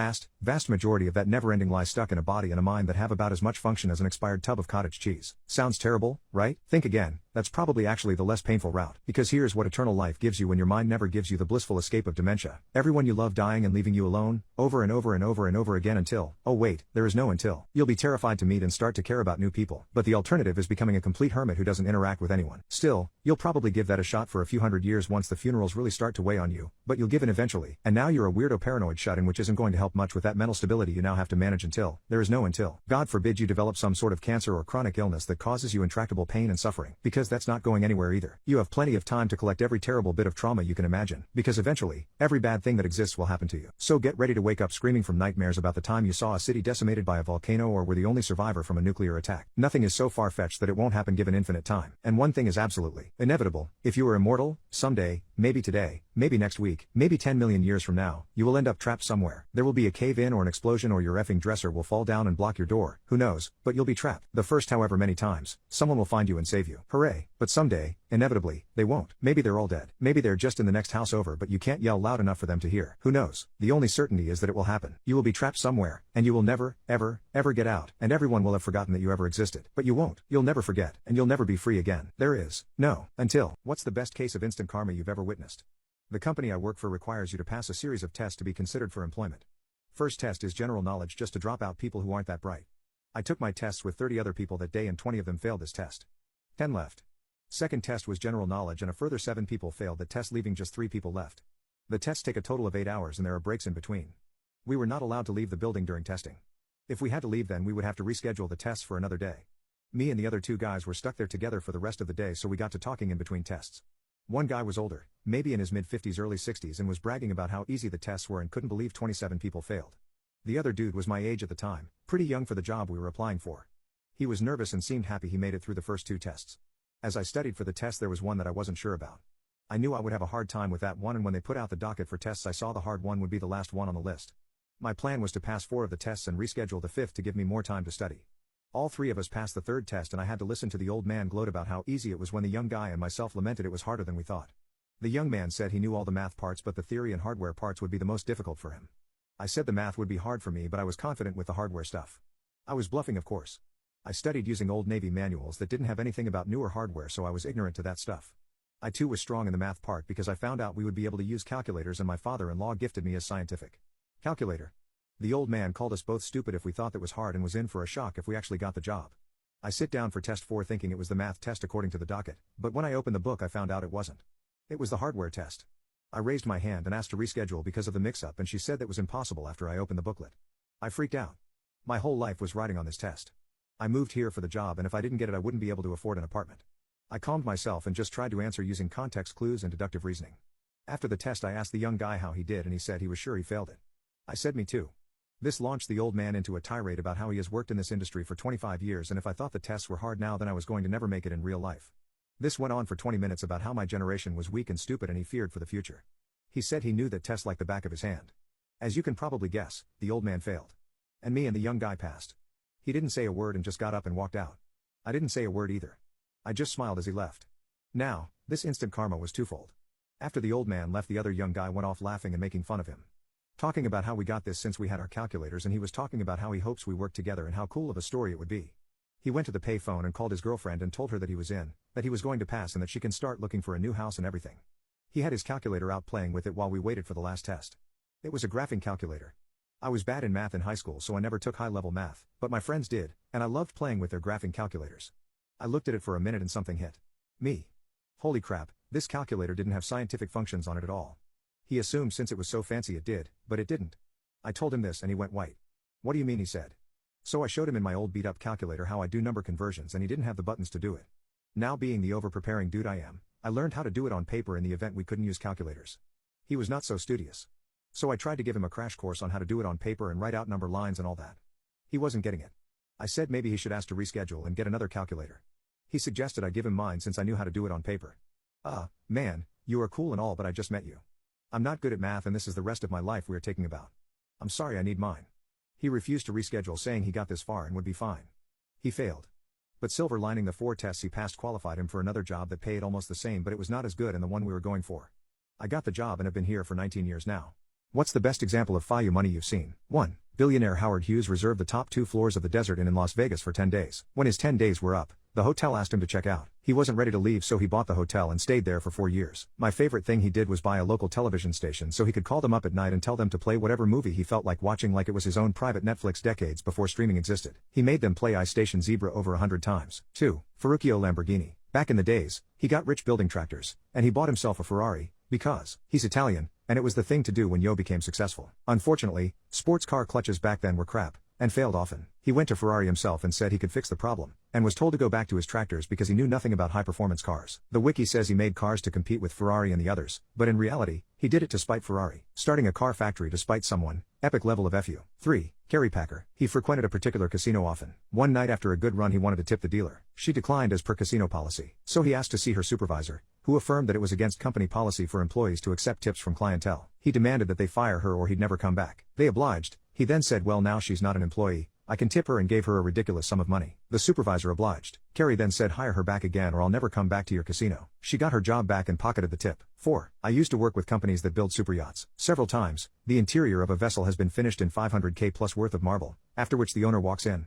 decides he doesn't like the color in hindsight, and requests it all be removed again. 5. The CEO of my company is actually a super solid guy. He hates one of our competitors so much he bought a billboard right outside the competitor's office and kept our ad up until they changed locations. 6. A guy I used to work for thought it would be funny to hire a limo to take a friend to lunch. The restaurant was literally next door to where they were. The limo company refused to rent by the hour and said he had to hire it for the entire day. The guy was angry, so just bought a limo. After lunch, he was still angry and decided to just buy a few more and start his own limo company. Month or two later he bought the company that refused him an hourly rental. 7. I'm an employment and contract attorney. In my younger days I was corp counsel for a large hospital. We were in the midst of a fundraising campaign and were a few million from our goal. Got a call from a wealthy, youngish guy, offered to cover the remainder plus 10% with 2 stipulations. He used to work at the hospital when he was younger and made it rich with a medical device company he started. So he wanted a voting member board seat, and he wanted to fire this vice president who was his supervisor when he worked there and had made his life miserable. He was the reason he quit and eventually into business for himself. Took it to the board and CEO. They agreed to the board seat. I couldn't advise they allow the firing for liability purposes. However, the CEO decided to reorganize certain departments and coincidentally this VP's position was eliminated. The new board member chaired the committee that made the call on the reorganization and informed the VP of the changes. That was the biggest FU, long-term grudge I ever saw. 8. My uncle bought a $900K small shop back in 2012.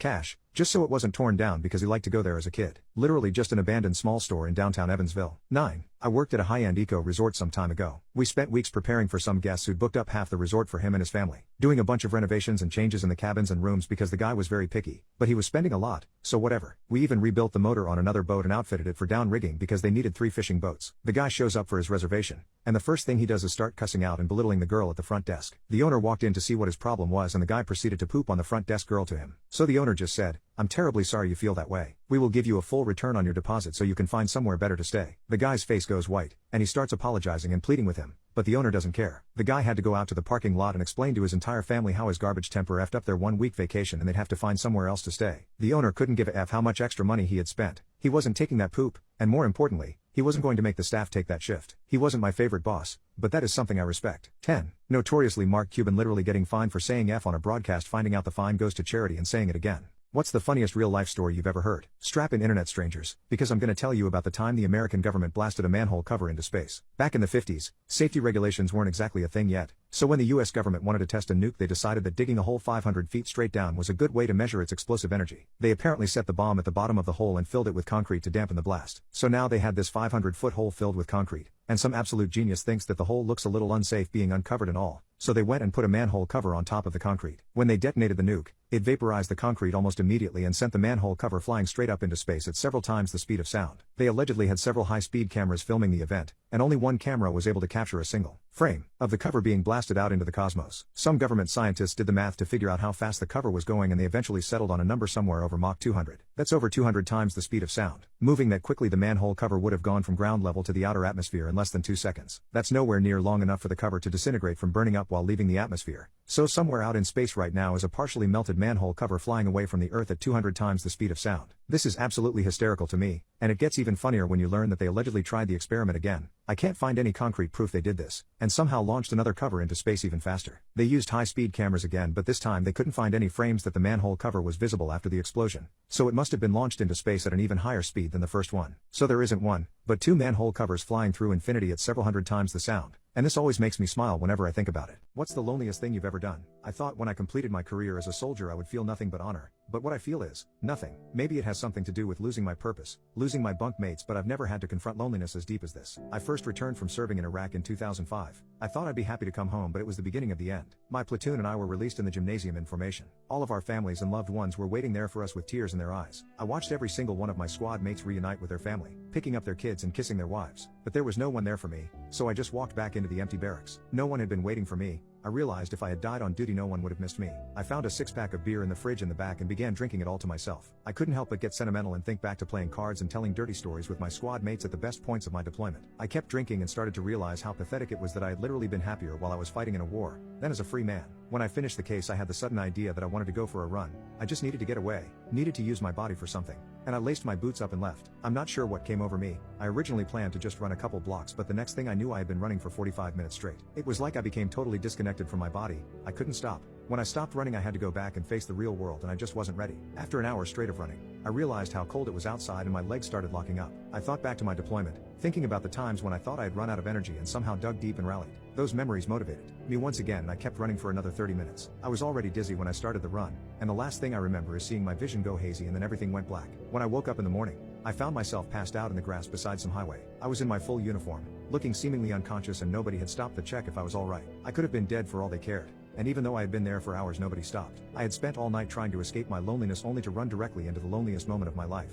What's the most ridiculous thing you've seen? I got sued in court because I wouldn't give someone a refund for a trip he didn't go on. For context, I am a huge Stranger Things fan, and have been wanting to witness the Stranger Things experience in Georgia forever. After a bit of research, I realized how much cheaper it would be for a larger group of people, so I made a group chat with a few interested parties, and told everyone upfront exactly how much they needed to pay and get to me before a certain date. It was a first-come first-served type of thing since the maximum was 6 people total. 5 people sent me the money, and I scheduled everything. Fast forward to 2 weeks before we are supposed to leave, and one of them, let's call him Mark, texts me saying he couldn't get off of work and can't go. I asked if he tried to get someone to cover for him, since him not going would really suck, especially when he already paid. Not even 2 minutes later, this guy is texting me paragraphs everywhere, even in the group chat, asking for his money back. Then he gets angrier with the more recent texts, calling me rude words for not answering him or understanding his situation. I chose to respond in the group chat, and explained how I made it very clear that once everyone had paid their portion, there was no I suddenly can't go refund. All of it was already used towards the trip for the Airbnb and ticket costs. He started complaining about how much it all was, but I argued that he had already agreed to the amount. I told him if he found a replacement person for himself that could pay him for his portion,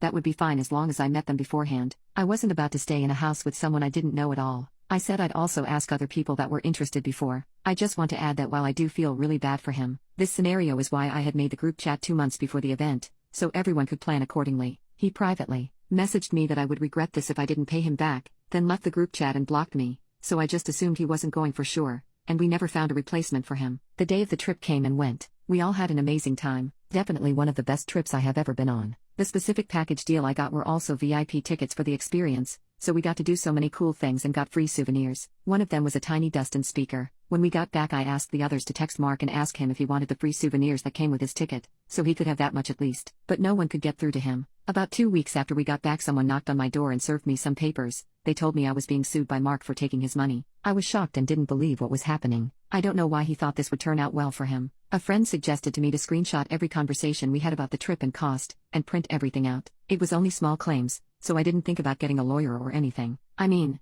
I had watched enough Judge Judy to know the gist of it. When the court day came, I showed up with a fat file and Mark showed up with a lawyer. Mark's lawyer spun this sad tale about an innocent guy swindled out of $300 so the evil person, me, could afford more souvenirs on the trip. When the judge asked for my side, I presented him with my folder, and told him they contained every screenshot between Mark and I in both private and group messages. They clearly lay out my specific instructions towards the trip, how much it costs and what every single dollar was going towards. How he agreed and told me he sent the money and was excited for the trip. Then the timestamp date difference between when he paid and when he contacted me to say he couldn't go. I offered him alternatives, like finding someone to replace him, but informed him I had already used the money on the trip. There was no loose pocket change. The judge smiled at me and asked if that was all. I told him no. If you keep looking, you'll find receipts for the ticket prices and Airbnb price. Every penny he sent me went towards those things, nothing else. The judge asked Mark's lawyer if they had anything to disprove what I had presented, and they had literally nothing. He then asked if they had proof I used his funds for anything other than what was agreed upon, and they said no. The judge ruled in favor of me, and told Mark he needed to let this go as life happens. After the case was dismissed, I went over to Mark, and handed him a bag with the free souvenirs given to each VIP ticket holder, and told him they belonged to him. He got upset and just threw them back at me. The judge saw, and yelled over at him that he had no right to assault anyone in his courtroom, and if he showed any more signs of aggression he would be locked up. I just grabbed the bag and left. Now I have amazing memories of a trip. I no longer feel guilty Mark couldn't go, and I have 2 tiny Dustin speakers. What's the most wholesome moment you've ever seen? A few years ago I was working long hours at a hospital, and barely had any time to spend with my daughter. She knew what I did at work and never made any demands, but I could tell that she wanted to spend more time with me. So I promised her a month in advance that I will take her to her favorite amusement park. She was ecstatic and kept talking about how excited she was to go. But when that day arrived, I got called in for an emergency and couldn't keep my promise anymore. I begrudgingly told my daughter that I can't take her, and my girlfriend will go with her instead. She cried and cursed at me, and said she didn't want to go if I wasn't there. I just wanted her to enjoy her day, so I handed her $50 and told her to win something amazing for me as a gift, which finally made her go. I couldn't really focus at work and kept feeling guilty about how I made my daughter cry. I even considered quitting, but the hospital was short-staffed and desperately needed my help. When I got home at night, my daughter was already asleep, so I just went to my room. To my surprise, she had taken my words seriously and there was a soft toy, a green frog, sitting on my bed. It was fluffy and almost brought me to tears, until I noticed a note beside it. My daughter had written, "I know Daddy saves lives every day, so it's okay that he couldn't spend the day with me. But in return, I want you to save even more lives. I love you, Daddy." Before you ask, grown men do indeed cry in their bed at night. What's the quickest way to ruin your life forever? I woke up to my bedroom window being smashed and a man landing on my carpet. I grabbed my bedside knife, I live in Philly, and stabbed him out of fear. But the carpet soon was stained red and I couldn't feel a pulse. I was still in shock when I made the call to 911, and the cops and paramedics arrived. Once they calmed me down, the cops told me I would need to be brought into the station for questioning. But there was no way I was going to prison. My daughter needed a father more than America needs a border. They didn't expect me to run, which made escaping easier. I knew the area pretty well, but I knew I had to hide. After all, it was just a waiting game. Luckily, because of my head start, the cop cars couldn't even find me. And eventually I made it to the local forest, thinking it'd be safe to take refuge there. But I heard a loud whirring sound and looked up to see a police chopper shining its light looking for me. So I spent the rest of the night on the run, paranoid of every twig crackle and hiding behind anything nature had to offer. After a few hours I was blessed to find a swamp-like body of water. It looked kinda gross, but I figured it was better than jail, so I jumped in till I was neck deep. I kept quiet, looking for the chopper whilst preparing to hold my breath and dive. Eventually, so much time had passed that the sun started to rise. The forest got super humid and I could feel myself sweating like crazy. When I got out, it was impossible to peel all the leeches off me, and I could hear the scurrying of rats. The sight of this cesspool in broad daylight made me so disgusted that I vomited. After I puked, reality hit. The cops were never here. I never unalived anyone. Everything I had seen and heard was all part of one of the worst schizophrenic episodes of my life. It had landed me completely isolated in an area humans were never meant to be, with no water, on a hot summer in Florida. God knows how far I was from civilization. I started walking and it only took 4 hours for me to return home. Turns out that the whole time I was running in a circle. What's the worst cousin story you've ever heard? I have a cousin who is a nurse. She rose to a small bit of TikTok fame by posting videos talking about how she would have no problem unplugging someone's ventilator at the hospital to plug in her phone. She was promptly fired from her job. I was dating this guy in high school for like a year. I have a feeling he's cheating on me, and long story short, we broke up. I'm catching up with my cousin a couple of weeks later. She's describing how she was seeing this guy and liked him until she found out the guy was cheating on his girlfriend with her. He cheated on me with my cousin. He also had no idea we were related, he just has a type, I guess. Doing a hike with 2 of my cousins and an uncle of ours. One of my cousins found a ball-shaped cactus, and wanted to take it with him for no reason. He didn't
What's the worst false accusation a woman could get? I agreed to be included in my father-in-law's will. Now my husband hates me for being a gold digger. So me and my husband have been married for 3 years. We have no kids with each other, but a few from other marriages. Recently, I got a phone call from my father-in-law, asking me to come over for lunch. For context, most of my husband's money does come from his family, as they are very well off. Anyway, when I met his dad, he asked me if his son mentioned his will. I told him that it had never come up before. He explained that a few weeks ago, he was discussing his plans for his will with my husband, and brought up how he planned to leave a good sum to me and my 3 children. My husband apparently told him I wouldn't like that idea, as I wouldn't want anyone to see me as a gold digger. This threw my father-in-law off, as he didn't understand what that had to do with anything. My husband said he would talk to me about it, but it was probably best to leave us out of the will, and put it towards his 2 biological children instead. He hadn't heard back from my husband yet, so that was why he had invited me over. I told him I knew nothing of that conversation. He asked if I felt the way my husband described, and I told him no. If he chose to leave money to me or my children, I would appreciate it,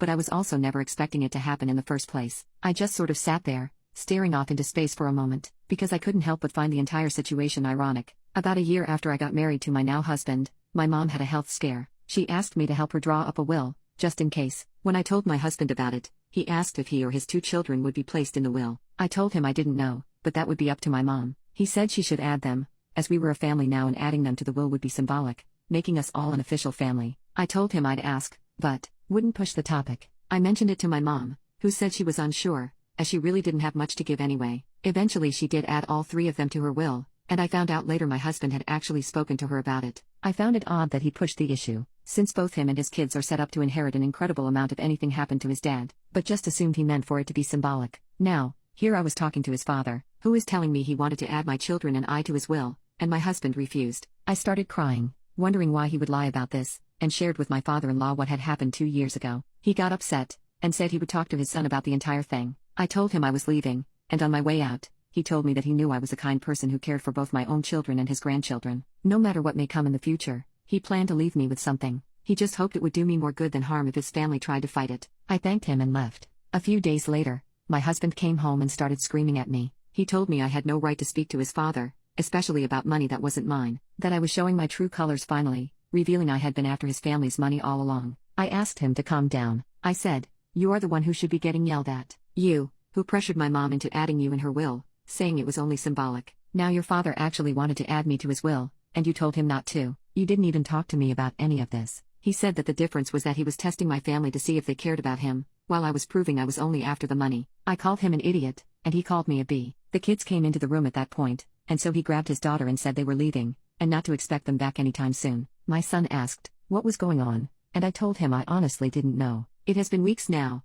and he hasn't answered any of my calls or texts. His mom has been leaving me messages non-stop though, saying I had no right to hurt her son, and she knew I was a bad apple from the start. Now it seems she has gotten more family members in on it, so I have a huge number of egotistical rich people harassing me now, for something I had nothing to do with. I left a message with my father-in-law, asking him to please remove me from the will in order to stop the harassment. It quieted down after I sent the text, but still haven't gotten a reply from him or my husband. I'm not even sure what is going on, but I do have a feeling I should get a lawyer soon, at the very least, to prepare for a divorce if my husband continues to ignore me. What's your worst encounter with a man-child? I used to date the definition of an incel a few years ago. He wanted to travel the world and told me if I can't go long distance, then he will dump me. I agreed at first, ignoring the fact that I never wanted this, and just a few weeks in, this guy calls me up and says he wants to live on an island he discovered. I absolutely should have broken up with him, but like an idiot, I didn't. Literally 3 weeks later he calls me up with a new tidbit of information. Yup, you guessed it, he cheated on me. When he started going into detail about what they did, I just hung up on him. I waited for him to call me back, to apologize, or say he still loved me. Nothing.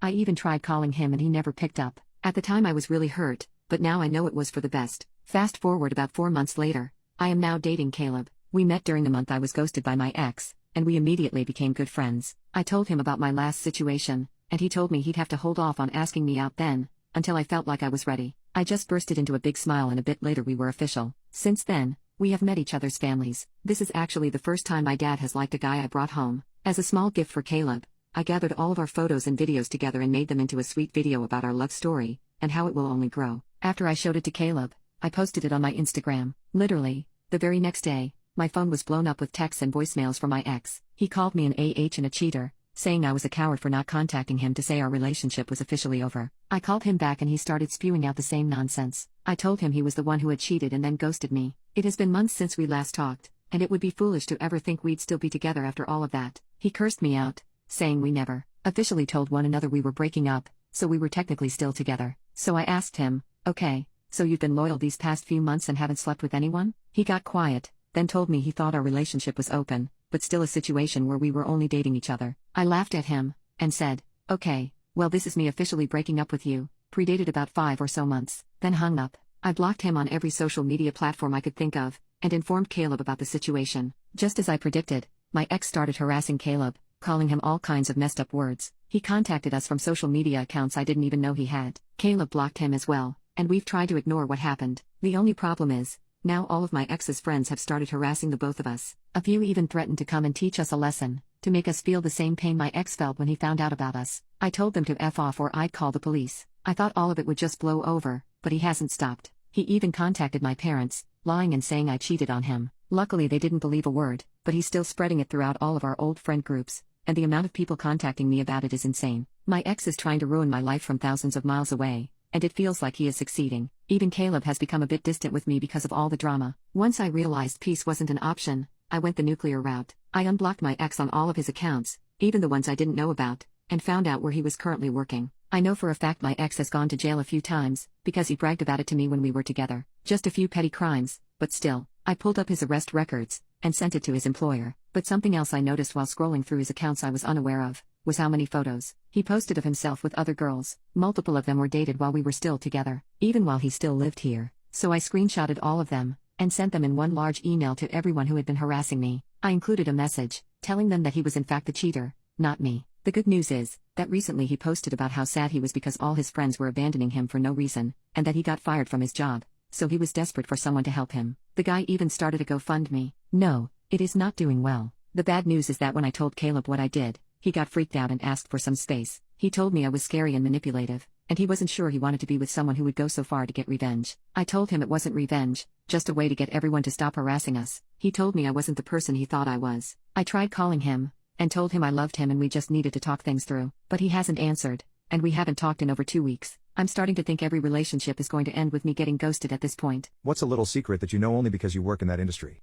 1. The person you strapped yourself to for a tandem skydive was up until 3 a.m. doing cookies last night. 2. The best time to buy a car is the second model year of its release. Year 1 it's patchwork to just get them off the line. Year 2 everything is fixed and has quality content. Year 3 plus OEMs give incentives to make parts cheaper and to decontent to improve margins. 3. Sometimes when a job is posted and the requirements are unrealistic, that's because they already have someone that needs to be promoted to that specific position and they simply tailor the job ad so only that person qualifies even if hundreds of people apply. 4. Political propaganda TV hosts and speakers don't believe that poop themselves and are very cynical about it. Like it's just a job like any other. 5. The signal strength bars on your phone don't mean anything real. Each phone manufacturer comes up with their own secret formula. It might change between software versions, and it's just a holdover from the old first-generation analog phones when received signal strength was the only important metric. 4G and 5G networks are way too complex to distill into one bar graph, but customers are used to it, so phones still have it. 6. Many therapists need therapy themselves, sometimes a lot of it. 7. The massive professional quality cinema projectors that movie theaters use. The ones that can project crystal clear 4K plus images. The ones linked to top-notch surround systems that make movies come to life. The ones so big they have a giant exhaust hose. They have regular HDMI ports on the side. 8. Utility construction.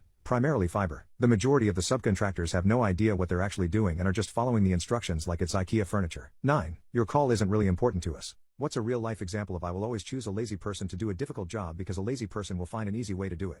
I was working as a stock boy in a supermarket and when we had to fill the milk cooler people would bust open a 12-pack of milk cartons and put them in one by one. On my first day, I just placed the 12-pack in the cooler, cut the plastic off on one side with my box cutter, and yanked it from under it. The look of the store manager and the other employee who was training me was pure bewilderment. From that day everyone did it my way. When Carl Friedrich Gauss, the famous German mathematician and physicist was in elementary school, around 1784, his class was assigned the busy work task of adding all the numbers from 1 to 100, 1 plus 2 plus 3 plus 4, and so on. This usually kept the class quiet for half an hour or so. 7-year-old Carl was sitting quietly with the correct answer, 5050, while the rest of the class was just starting, so the surprised teacher asked him how he came up with the solution. He replied that he added 1 and 100 and got 101. Then he added 2 and 99, and got 101, 3 plus 98 equals 101, and so on. He realized there was a pattern of 50 pairs of numbers with each pair adding up to 101. And 50 by 101 equals 5050. Start of the lockdown, my 9-year-old son was having worksheets emailed to complete at home. One day, left him at the laptop doing his maths while I made some dinner with my 3-year-old daughter. Walked into the living room with his dinner to find him asking Alexa all of his maths questions. Worked as a laborer at a nursery one summer. Daily tasks included manually watering 15,000 plants each day. Put together a back of the napkin plan to build an irrigation system and spent the next few weeks building it with some money from the boss. That system is still running 15 years later and does all the work now. I did automate myself out of the job and had to find another eventually. A couple of years later I got my engineering degree. I'm convinced engineers are inherently lazy people who will spend a disproportionate effort to make things easier. My brother-in-law spent a whole summer trying to figure out how to fix his sagging deck at the lake, which he could in theory crawl under and jack it up. It would have been a tunneling project. It's a 60 by 60 area all long 2 by 6 boards. Massive. I sat there long enough with enough beer in me to come up with the idea of just cutting a square out of the sagging area about 3 feet by 3 feet, jacking it up then re-screwing down the boards. He paints the thing every spring with a roller anyhow, so it's not like the square cut shows up. He thought I was a genius. I was just lazy. We had to hold a thermometer in water in chemistry class. It probably was only 20-minute experiment, but your arms get tired after a couple of minutes and you can't let the thermometer touch the bottom of the pan or it won't get an accurate reading. So instead of sucking it up and just holding the thermometer, my lab partner built a contraption out of lab books and paper clips to somehow hold the thermometer in the water without it touching the bottom. It was the stupidest looking thing you would ever see in a lab class, and our professor even walked over and said if it looks stupid, sounds stupid, but it works, then it isn't stupid. My lab partner and I joked that he wasn't talking about the contraption but the intellect of my lab partner. I was a paid intern at a large company during one summer back home from college. My work 95% consisted of using SAP, importing to Excel, cleaning data, and generating reports, occasionally creating some tool someone needed. In the first 2 weeks after getting a hang of my responsibilities, writing all the Excel formulas needed, and basically automating 99% of my work, I was chilling. I went from actually working from 9 to 5 to maybe 1 hour tops a day. Finding, importing, cleaning, and reporting usually took hours, but with all the formulas it took 2 minutes of clicking. I then helped the other cool intern get his shit set up so we could both just chill. We could take 2-hour lunches, paid for by the company, and nobody said anything because we were just getting so much more done than the other interns. Of course I helped with special tasks when asked, but those were simple 20 minutes tasks building something in Excel. Overall, was the easiest and stressless internship of my life. The clerk was asked to bring 145 white papers into the office. He doesn't want to count the papers manually, so he printed 145 blank sheets and took them in. One of my favorite examples is Andy Kim. And I'd like to preface this by saying that I don't think Kim is lazy so much as a genius. Andrew Yu Kim was a singer/songwriter who became famous under the stage name Andy Kim. He achieved success writing songs for bands like the Archies, possibly most notably Sugar. After his success, he coasted for a while until his record label dropped him for lack of output. At that point, he created his label and cranked out hits like Rock Me Gently. When they saw this, the big record labels then bought his label under the assumption that they would then profit from the songs he wrote and performed. He then very shortly stopped writing songs and largely lived off the sale of his label. Work smarter, not harder. What's the most disturbing thing you've overheard that you were never meant to hear? 1. My father-in-law died after a routine hip replacement. His O2 levels plummeted and he suffered heart failure. While he was brain dead in the ICU, a physician came to do his rounds, with a group of residents, and they asked us to leave the room. So we sat in the waiting area, outside the elevators. The group came out, and while they were waiting for the elevator to arrive, the doctor said to his students, "And that is why you never give Haldol to a heart patient. And that is why my mother-in-law got a $150,000 settlement from the hospital. And that is why they have those little signs in hospital elevators reminding you not to discuss patients." 2. I was at a dance club in Mexico once. I was headed to the bathroom, but there were a ton of people crowding the entrance and they were quietly talking in a single conversation with each other. I do not speak Spanish. I figured it was just a line, so I queued up behind the group. Another local guy lined up behind me and after a few minutes tapped me on the shoulder. He and I had the following conversation. Him: "Do you speak Spanish?" "Lo siento." "No, English." "These guys are planning on unaliving someone and are worried that you're listening to them. You should leave right now." So that was pretty scary. 3. I was traveling back home from a work trip last year, about an hour from boarding the plane. A woman in the seat behind me answered her phone and let out the saddest wail I've ever heard because the person on the other end told her that her son had died. It was extremely sad and weird to think that there were so many witnesses to probably one of the worst moments in her life. 4. My dad, probably drunk, told me over the phone how he was gonna unalive my mom's new boyfriend. He thought I was her. I was 10. 5. I was in the ER due to kidney stones and overheard a man next door wailing because his father suffered from a heart attack during a baseball game they were at. We were at the ball game, just having a good time. We were just having a good time. For a brief moment I didn't feel pain in my kidney. 6. I overheard the conversation between my mother/father when my father decided he was going to stop cancer treatment and was ready to die. I had stopped at their house on my way back from work and a really nasty storm rolled in,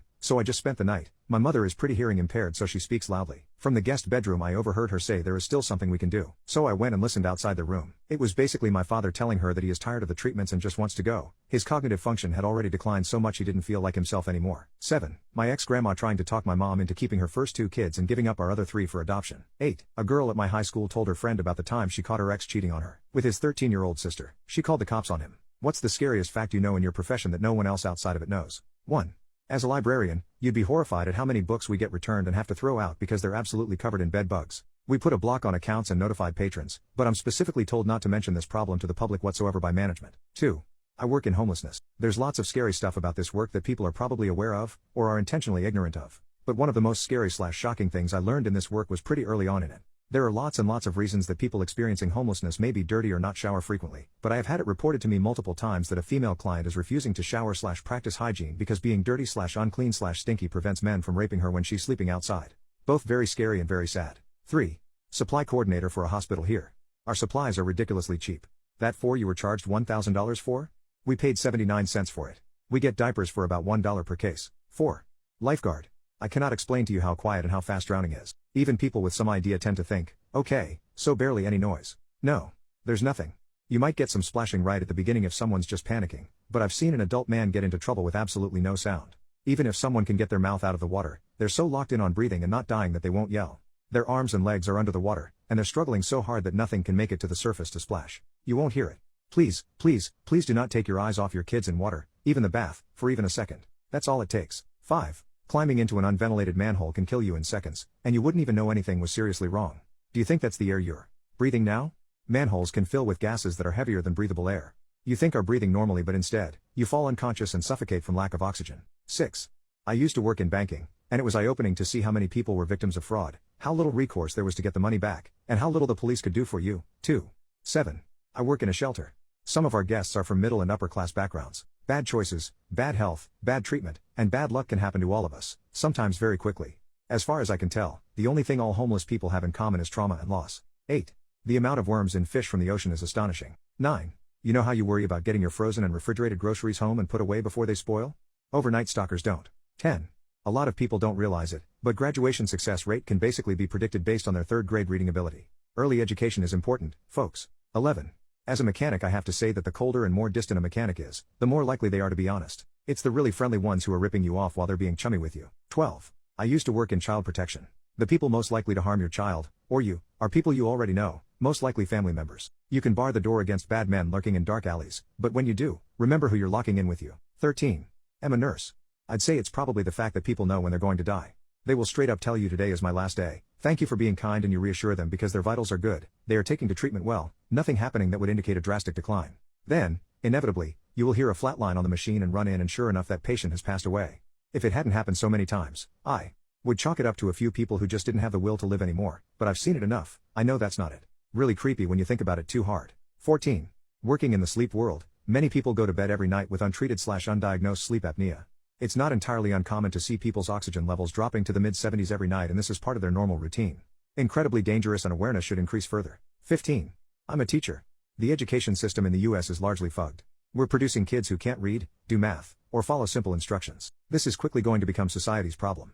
What's the worst I hate to break it to you moment you had with someone? 1. I used to work in a customer care call center for a major telecommunications company. A woman called in one day to inquire about $299 charges on her bill from Lava Life. She kept pressing about the charges, what they were, and I had to explain to her that Lava Life is a dating service and that the charges were legitimate. If she didn't make them, did someone else live in her house who might have? There was only her husband, and I heard her go from but he would never to I have to go now as it set in. That was almost 20 years ago now, and I still feel awful about it. 2. Having to tell a student who was almost totally blind that she likely couldn't be an ER nurse. She and her dad moved to our district, and at the IEP, her dad starts talking about how he can't wait for Sue to go to nursing school. I frantically scanned my brain, trying to think of how someone who was going to need Braille would be able to do that job. Then Sue piped up to say that her dream was to be an ER nurse. Her prior district told her she could do anything, including this. She had a degenerative disease that would eventually make her blind. I talked to my friends who are nurses. I talked to our career lady at the school. I researched, but there just wasn't any way someone who couldn't see could be an ER nurse. I reconvened the IEP and had to explain this. I know both were in denial, but I was not happy that the prior district pumped up this idea. I mean, sure, there is lots she could still do, but that just wasn't one of them. Then another student came from the same district with the idea she could be a CSI investigator. She was also nearly blind. 3. There was a rule at my job where only one of these two supervisors could be off at a time. One of them loved to take a full week off work during holidays, to get more bang for his PTO buck. One year, he had Thanksgiving week off, but the other supervisor had family come to town that week on late notice. The other supervisor asked him to cancel just one of his days so she could spend the day with family. He declined, even after she basically begged him,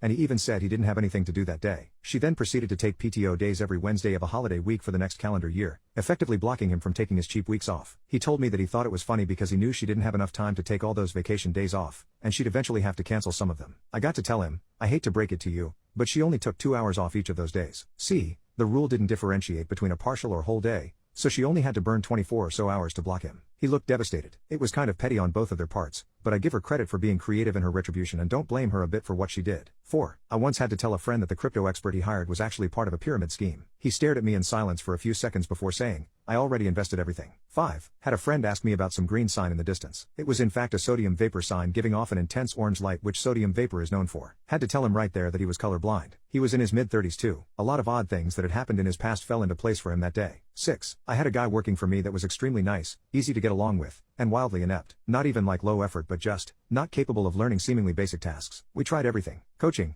giving him legitimate checklist instructions, having a team lead sit with him for a couple weeks to walk him through basics. Everything. Everyone said the same thing. He just couldn't do the job. Everything he did had to be double checked by somebody else, which meant that we might as well have somebody else do it. But everyone liked the guy. They thought he was easygoing and cool to be around. Everything. But still he just straight up couldn't do that job. So I had to find another place for him in the company that would better match his skills. The option would be for him to either take the lower job with lower pay, or he would be fired with severance. I was not looking forward to the conversation. I called him in for a one-to-one to break it to him, and the first thing he started with was, "Hey boss, before we start I just want to tell you that I really feel like I've been doing a great job here and I would like to talk about a raise." Yeah, that conversation was not a fun one. 7. I had to tell my friend that the online girlfriend he'd been talking to for months was actually a scammer using stolen photos. He was planning to send her money to come visit, and breaking the news to him was one of the toughest conversations I've ever had. 8. My best friend in high school was overweight and would sweat profusely. We would come in after lunch in Texas and he would smell awful. I think he would wear his clothes without washing them after sweating. We had English after and the AC sucked, so teacher put a fan in the window. He would sit in front of the fan and blow his funk over everyone. The class got together and voted that I should be the one to tell him. Well, I had to break it to him that for the last year he has smelled horribly. I felt pretty bad, but he never stunk again. 9. I came back from my first day of finals in my first semester of college to find 2 women in suits and a campus police officer waiting for me. The women were mental health counselors from the university. One of them tried to talk to me but started crying. The other one couldn't say anything either. It was finally the cop who told me that someone had broken into my mother's house that morning and murdered her, my mom. 10. I designed a simple device that solves a problem that has plagued our industry. I also came up with a few other ways to solve it, and I patented them all. I leased the manufacturing rights of the cheapest and easiest fix exclusively to the company I work for. The issue it solved costs our clients millions upon millions of dollars in losses per year. Ever since I essentially became a one-man department, I get to tinker and solve problems, write training manuals, and all around just help out. Every once in a while some corporate dum-dum thinks my position is superfluous. They don't know who I am, or the fact I'm solely responsible for our company's competitive edge. I had an upper management type guy try to explain to me, in a very condescending way, how a specific device works and how to install it. All completely wrong. I wrote the manual for it. I own the patent. It's named after me. In this particular case, I asked him to read what was written on the little sticker on the side, because I forgot my glasses. Then I incredibly subtly played with my ID badge, that the same name as that little sticker. 11. When I got the call that my mom had passed, they wouldn't say that she had passed, or that she had died. They kept saying medical things like, "She doesn't have a pulse, she is not breathing," etc. It took a long time to understand that they were saying she was gone,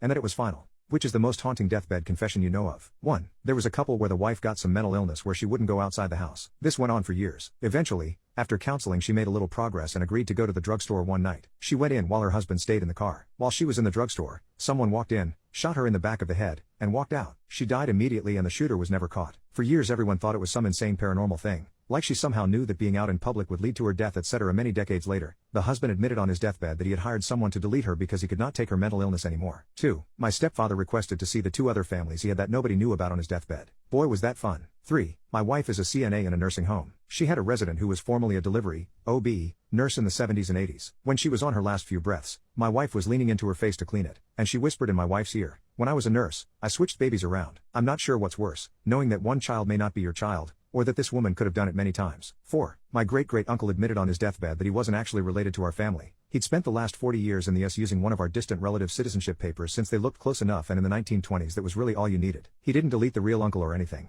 The guy had just decided America wasn't for him and went home. This dude was like, "Hey, since you don't want to go back, can I have your papers?" And that was that. Not haunting at all. But my family doesn't have very many deathbed confessions, so it's still technically the most haunting. 5. My grandmother confessed to me that I was adopted. What haunts me is that her dementia was so bad that she legitimately believed I didn't know. For context, I'm Korean, my sister's Mexican, and our parents are white. I spent the last few hours with her letting her act as if she were breaking it to me gently and promising I wouldn't be upset with my parents for not telling me, even though they had, and it was kinda hard to miss. 6. My grandfather revealed that my mother was not his only child. In the 1950s, when his longtime best friend was unable to impregnate his wife, my grandfather spent a week, in a remote cabin in the Ozarks having intimacy with this guy's wife in order to give them a child. He said they had intimacy over 20 times. His friend even walked in on them once having intimacy on the kitchen counter after he drove down for the day to check on them. No phone at the cabin. Well, The week of intimacy worked and she got pregnant. The couple then moved out of state to start a new life as a family. To this day it is their only child and she's not aware of her biological dad. The only communication my grandfather received from them afterward was a letter giving confirmation the child was born a healthy little girl. He never saw his friend again, but stated he often thought about that cabin in the woods. 7. When I was in hospital, the guy in the bed next to me just asked to stop taking his meds as he was ready to die. Last thing I heard him say was there's no one waiting for me at home,